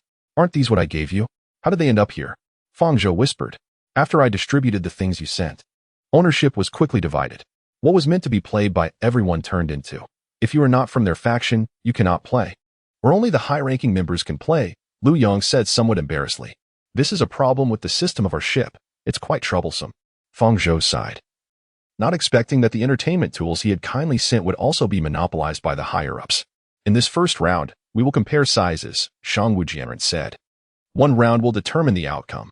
If you lose, please leave the magnetic suspended sword behind, allowing it to have a master worthy of it. Fang Zhou countered. If I lose once, I lose everything, including my most handy weapon. So, if you lose, what will you give me? Shangwu Jianren was taken aback. Then his face lit up with joy. If you see something you like here, feel free to take it. Alternatively, I can build a house for you in the icy wilderness. Not talking about extravagance, just providing shelter from wind and rain will be more than enough. This person has the rewards to build large structures. Fang Zhou immediately realized that Shangwu Jianren had what he was looking for. Building a residential area for the people in the district would be much easier with specialized rewards, and it could also avoid exposing the cyberclerk core in front of them. But can we change the way we compete? Fang Zhou frowned and said, I don't really like gambling. Oh, that's quite rare, Shangwu Jianren exclaimed in surprise. There are actually men who don't like gambling. I thought only cowards would avoid gambling. Fang Zhou sighed. That was something from my school days. I had a classmate who became addicted to online gambling. At first, it was just like all the stories of gambling. He was thriving, making money every day. Later, he suddenly started borrowing money, and then I found out he took a loan from the bank, but the bank considered him a dishonest person. When the next semester started, he disappeared. By that time, many people in the class had already lent him money, and now no one had any news of him. Shangwu Jian listened to this story and sneered. This is a foolish man, unworthy of being called a gambler. A true gambler thrives in all situations. And even in dire straits, he can still seek life from death. Only a true warrior can become a gambler. District Chief, do you want to be a coward? Fang Zhou sighed and stepped forward. Let me remind you, you can provoke me all you want, as long as you're prepared to bear the consequences. Shangwu Jian smiled slightly. I believe the winner will be me. District Chief, a young man like you doesn't understand the art of gambling at all. Let me give you a proper lesson. The two sides took their positions, and a member of the Wangchuan faction was supposed to act as the referee. But Lu Yang directly pushed him aside. You go where it's cooler. With a district chief and an administrator here, it should be me, the captain, who acts as the referee. Lu Yang rubbed his hands, ready to announce the start, while the push person dared not speak up and sat under the eaves to watch the match. With a wave of Lu Yang's hand and a shout, start. Shang Wujian seized a die first. If it's an odd number, you go first. If it's even, I go first. But I can tell you, it will definitely be me who goes first. Shang Wujian twisted his finger, and the die spun rapidly on the table, then with a slap of his palm. He lifted it to reveal a 2. Shang Wujian smiled slightly at Fang Zhou. Just as I said, a true gambler can master victory and defeat. Fang Zhou did not respond, gesturing for him to proceed. Go ahead, you can go first, but soon you'll understand why you shouldn't gamble with me. Fang Zhou was already prepared to slap the opponent's face. Shang Wujian put 3 dice into a cup and then raised it high, shaking it violently. Clang, clang, clang, clang. Clang, clang, clang, clang. The dice collided violently within the cup, but Shang Wujian controlled the force skillfully, despite shaking it quickly. Not a single die fell out of the open cup. For a moment, everyone around held their breath, as if the world had only the sound of the dice clashing. Bang! A loud noise as the cup was turned upside down on the table, and suddenly, the surroundings fell silent, all waiting for Shang Wujian to reveal the result. But Shang Wujian did not rush to uncover the cup. Instead, he looked up at Fang Zhou and asked, District Chief, have you really never gambled in your life? Not even a bet? Fang Zhou shook his head. I only detest gambling because I have seen people around me suffer misfortunes. Of course, I have made bets. But I usually only bet when I'm sure to win. And shake it gently. This die is made from scraps, not a single piece, but pieced together. Don't break it. Shang Wujian smiled slightly. No need to worry. I treasure the gift you gave to our district. However, I must tell you something in advance. Fang Zhou frowned. What? Those who do not understand the art of gambling will not be favored by Lady Luck. The bet you are making with me this time is a sure loss. As Shang Wujian's words fell, he lifted the cup. Instantly, there was an outcry. Oh my. The boss is amazing, truly the boss. With this, it's a sure win. There's no possibility of losing. A group of people gathered around, and upon seeing the result Shang Wujian rolled, they all exclaimed that he was invincible. Fang Zhou also furrowed his brows, not expecting something he had only seen in TV dramas to actually happen. 3 sixes. 3 flowers at the top. Whether one wanted to believe it or not, Shang Wujian had indeed achieved it. In this game of comparing sizes, he rolled the 3 dice to the 3 highest numbers, theoretically leaving no way for anyone to win against him. Little Temple, move my sword rack outside. Shang Wujian waved his hand. And a young man in black immediately ran inside to move the sword rack, specifically for placing swords, to under the eaves. What does this mean? Fang Zhou was somewhat confused, while Shang Wujian gestured for him to proceed. The victory and defeat are already decided. I asked the district chief to honor the bet and place your treasured sword on the rack I specially prepared for it. Decided victory and defeat? I don't think so. I haven't rolled yet. Shang Wujian laughed. District chief, if you want to humiliate yourself, I won't stop you, but you should understand. You have no chance of winning against me. Not winning is losing. A tie is also not winning. As he spoke halfway, Shang Wujian's expression changed. Hand it over now. And you might still save some face. I hope you don't fail to recognize a good situation. Chapter 97. At least you tried what face or no face. I'm just a struggling commoner. Where is there any face? Just let me lose clearly if I'm to lose. Fang Zhou chuckled. Just let me enjoy it. At least let this competition complete its process. Shang Wujian's expression slightly changed, seeming puzzled by Fang Zhou's intentions. Finally, he glanced at Liu Yang's face and made a gesture for him to proceed. Mr. Fang Zhou, I cannot guarantee that the process of this match won't be leaked. Even I can't control what my subordinates say. Of course, I will never do anything to harm your reputation. Shang Wujian's words sounded sincere. But Fang Zhou felt it was just a cat crying for the mouse, pretending to be compassionate. He picked up the cup to collide with the dice, preparing to shake. But Shang Wujian reached out to stop him. Mr. Fang, before you start, I have a question for you. Given the current situation, you are bound to lose. Why do you insist on continuing? You don't seem like the kind of person who clings stubbornly. Fang Zhou smiled. I like breaking through the status quo and challenging the rules. Shang Wujian's face showed some disappointment, but he still made a gesture. Please. Clang, clang, clang, clang. Fang Zhou did not lift the cup high like Shang Wujian, but shook it directly against the table, making a louder sound than Shang Wujian and shaking it faster. Hey, do you feel that the sound seems to have changed? At that moment, an onlooker suddenly noticed that the sound made when shaking the dice seemed to have changed. Yeah, it seems like there are more dice. Impossible, with so many people watching. He wouldn't have the chance to cheat. Forget it, don't think too much. The winner will definitely be our boss. Yes, it must be our boss. Fang Zhou was just making a desperate struggle. He didn't expect that a dignified district chief would be so unable to take a loss, and so petty. Petty. Fang Zhou paid no attention to the gradually rising voices of condemnation around him, patiently shaking the dice. Minutes later, he abruptly stopped the cup as if slamming on the brakes, and the dice inside made a clattering sound. All right. Fang Zhou released his hand, making a gesture for him to proceed. Just now, I seem to hear someone suspecting I cheated. To prove my innocence, Mr. Fang, you can uncover the cup. Shang Wujian nodded. All right, I'll be your assistant. He swiftly lifted the cup, but what he saw was something he could hardly imagine. This is impossible. How could this happen? I understand now. This is the reason the sound changed. This can't count, can it? This really counts? When the cup was uncovered, a wave of gasps erupted around, and Shang Wujian's eyes widened. The table no longer had 3 dice, but 6.5 dice. As the dice shook violently, the connection in the middle broke, turning 1 into 2. The numbers on these 6 dice are naturally 3 1s and 3 6s. Your total is 36, and mine, I suppose, doesn't need to be calculated. After all, I have to leave you some face. Fang Zhou adopts a casual posture. Bang. You're cheating. Shang Wujian slams his fist on the table, furious, unable to believe he lost in this manner. Cheating? Didn't I just say that your dice are spliced, not one piece? The rules of the game are like this. I simply shook the dice, and it was revealed by you. So how can you say it's cheating? Fang Zhou crossed his arms in front of his chest, looking like he had the upper hand. Shang Wujian was so angry he couldn't speak. The numbers were clear, and the total was indeed greater than his. Shameless. You're providing our region with such inferior dice. What are your intentions? The onlookers, Shang Wujian's subordinates, began to voice their complaints. Just a few dice. And you had to splice them? Is your region so poor that you can't afford proper ones? Shameful. You won through unfair means. With dice like this, anyone could shake them and get your result. You were clearly plotting against our region. Well prepared for this. Enough. Shang Wujian raised his hand, and everyone around immediately fell silent. All right. Regional Lord, you won this round. Hearing the change in the other party's address, Fang Zhou knew he had acknowledged defeat. After thinking about it, since he had somewhat beaten the other side, he decided to offer some encouragement. It's okay, you only lost once, you can lose again.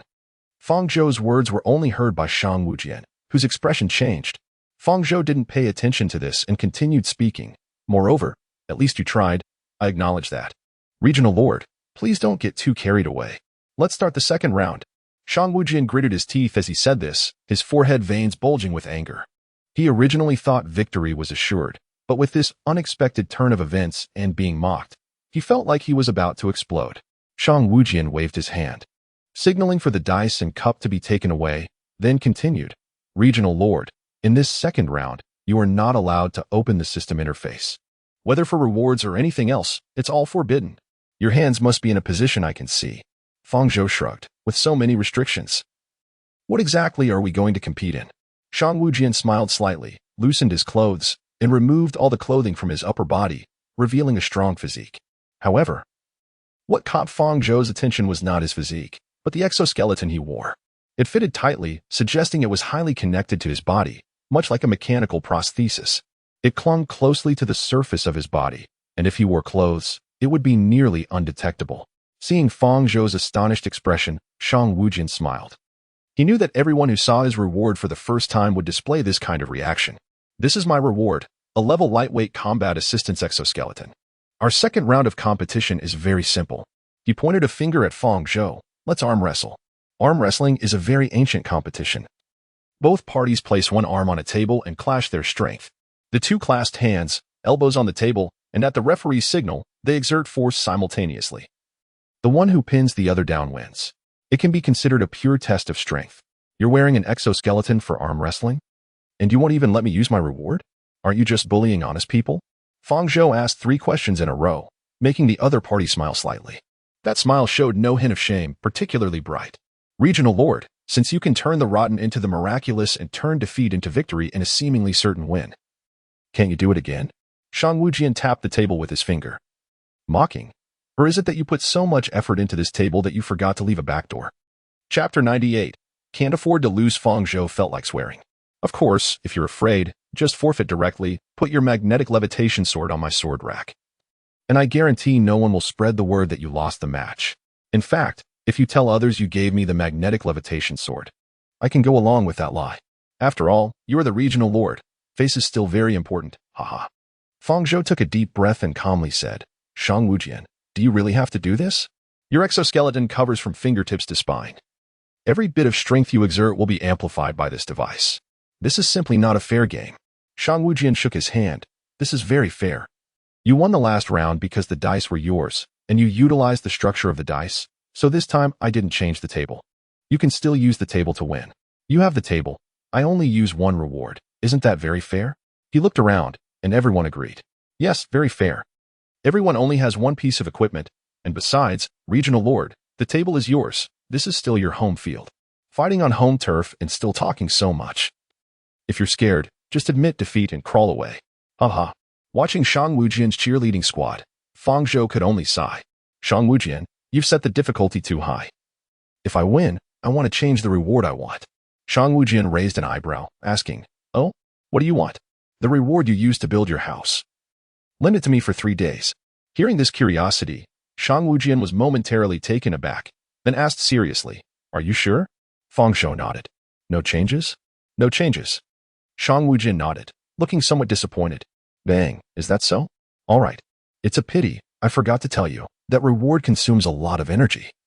My house has used up all the power inside, so in 3 days, if the sun is good, it should be enough for you to build a toilet. As he spoke, he began to laugh. Well, in this icy weather, taking a dump in the middle of the snowfield is quite an experience, haha. After saying this, Shang Wujian extended his arm, resting it on the table, and shouted, Come on.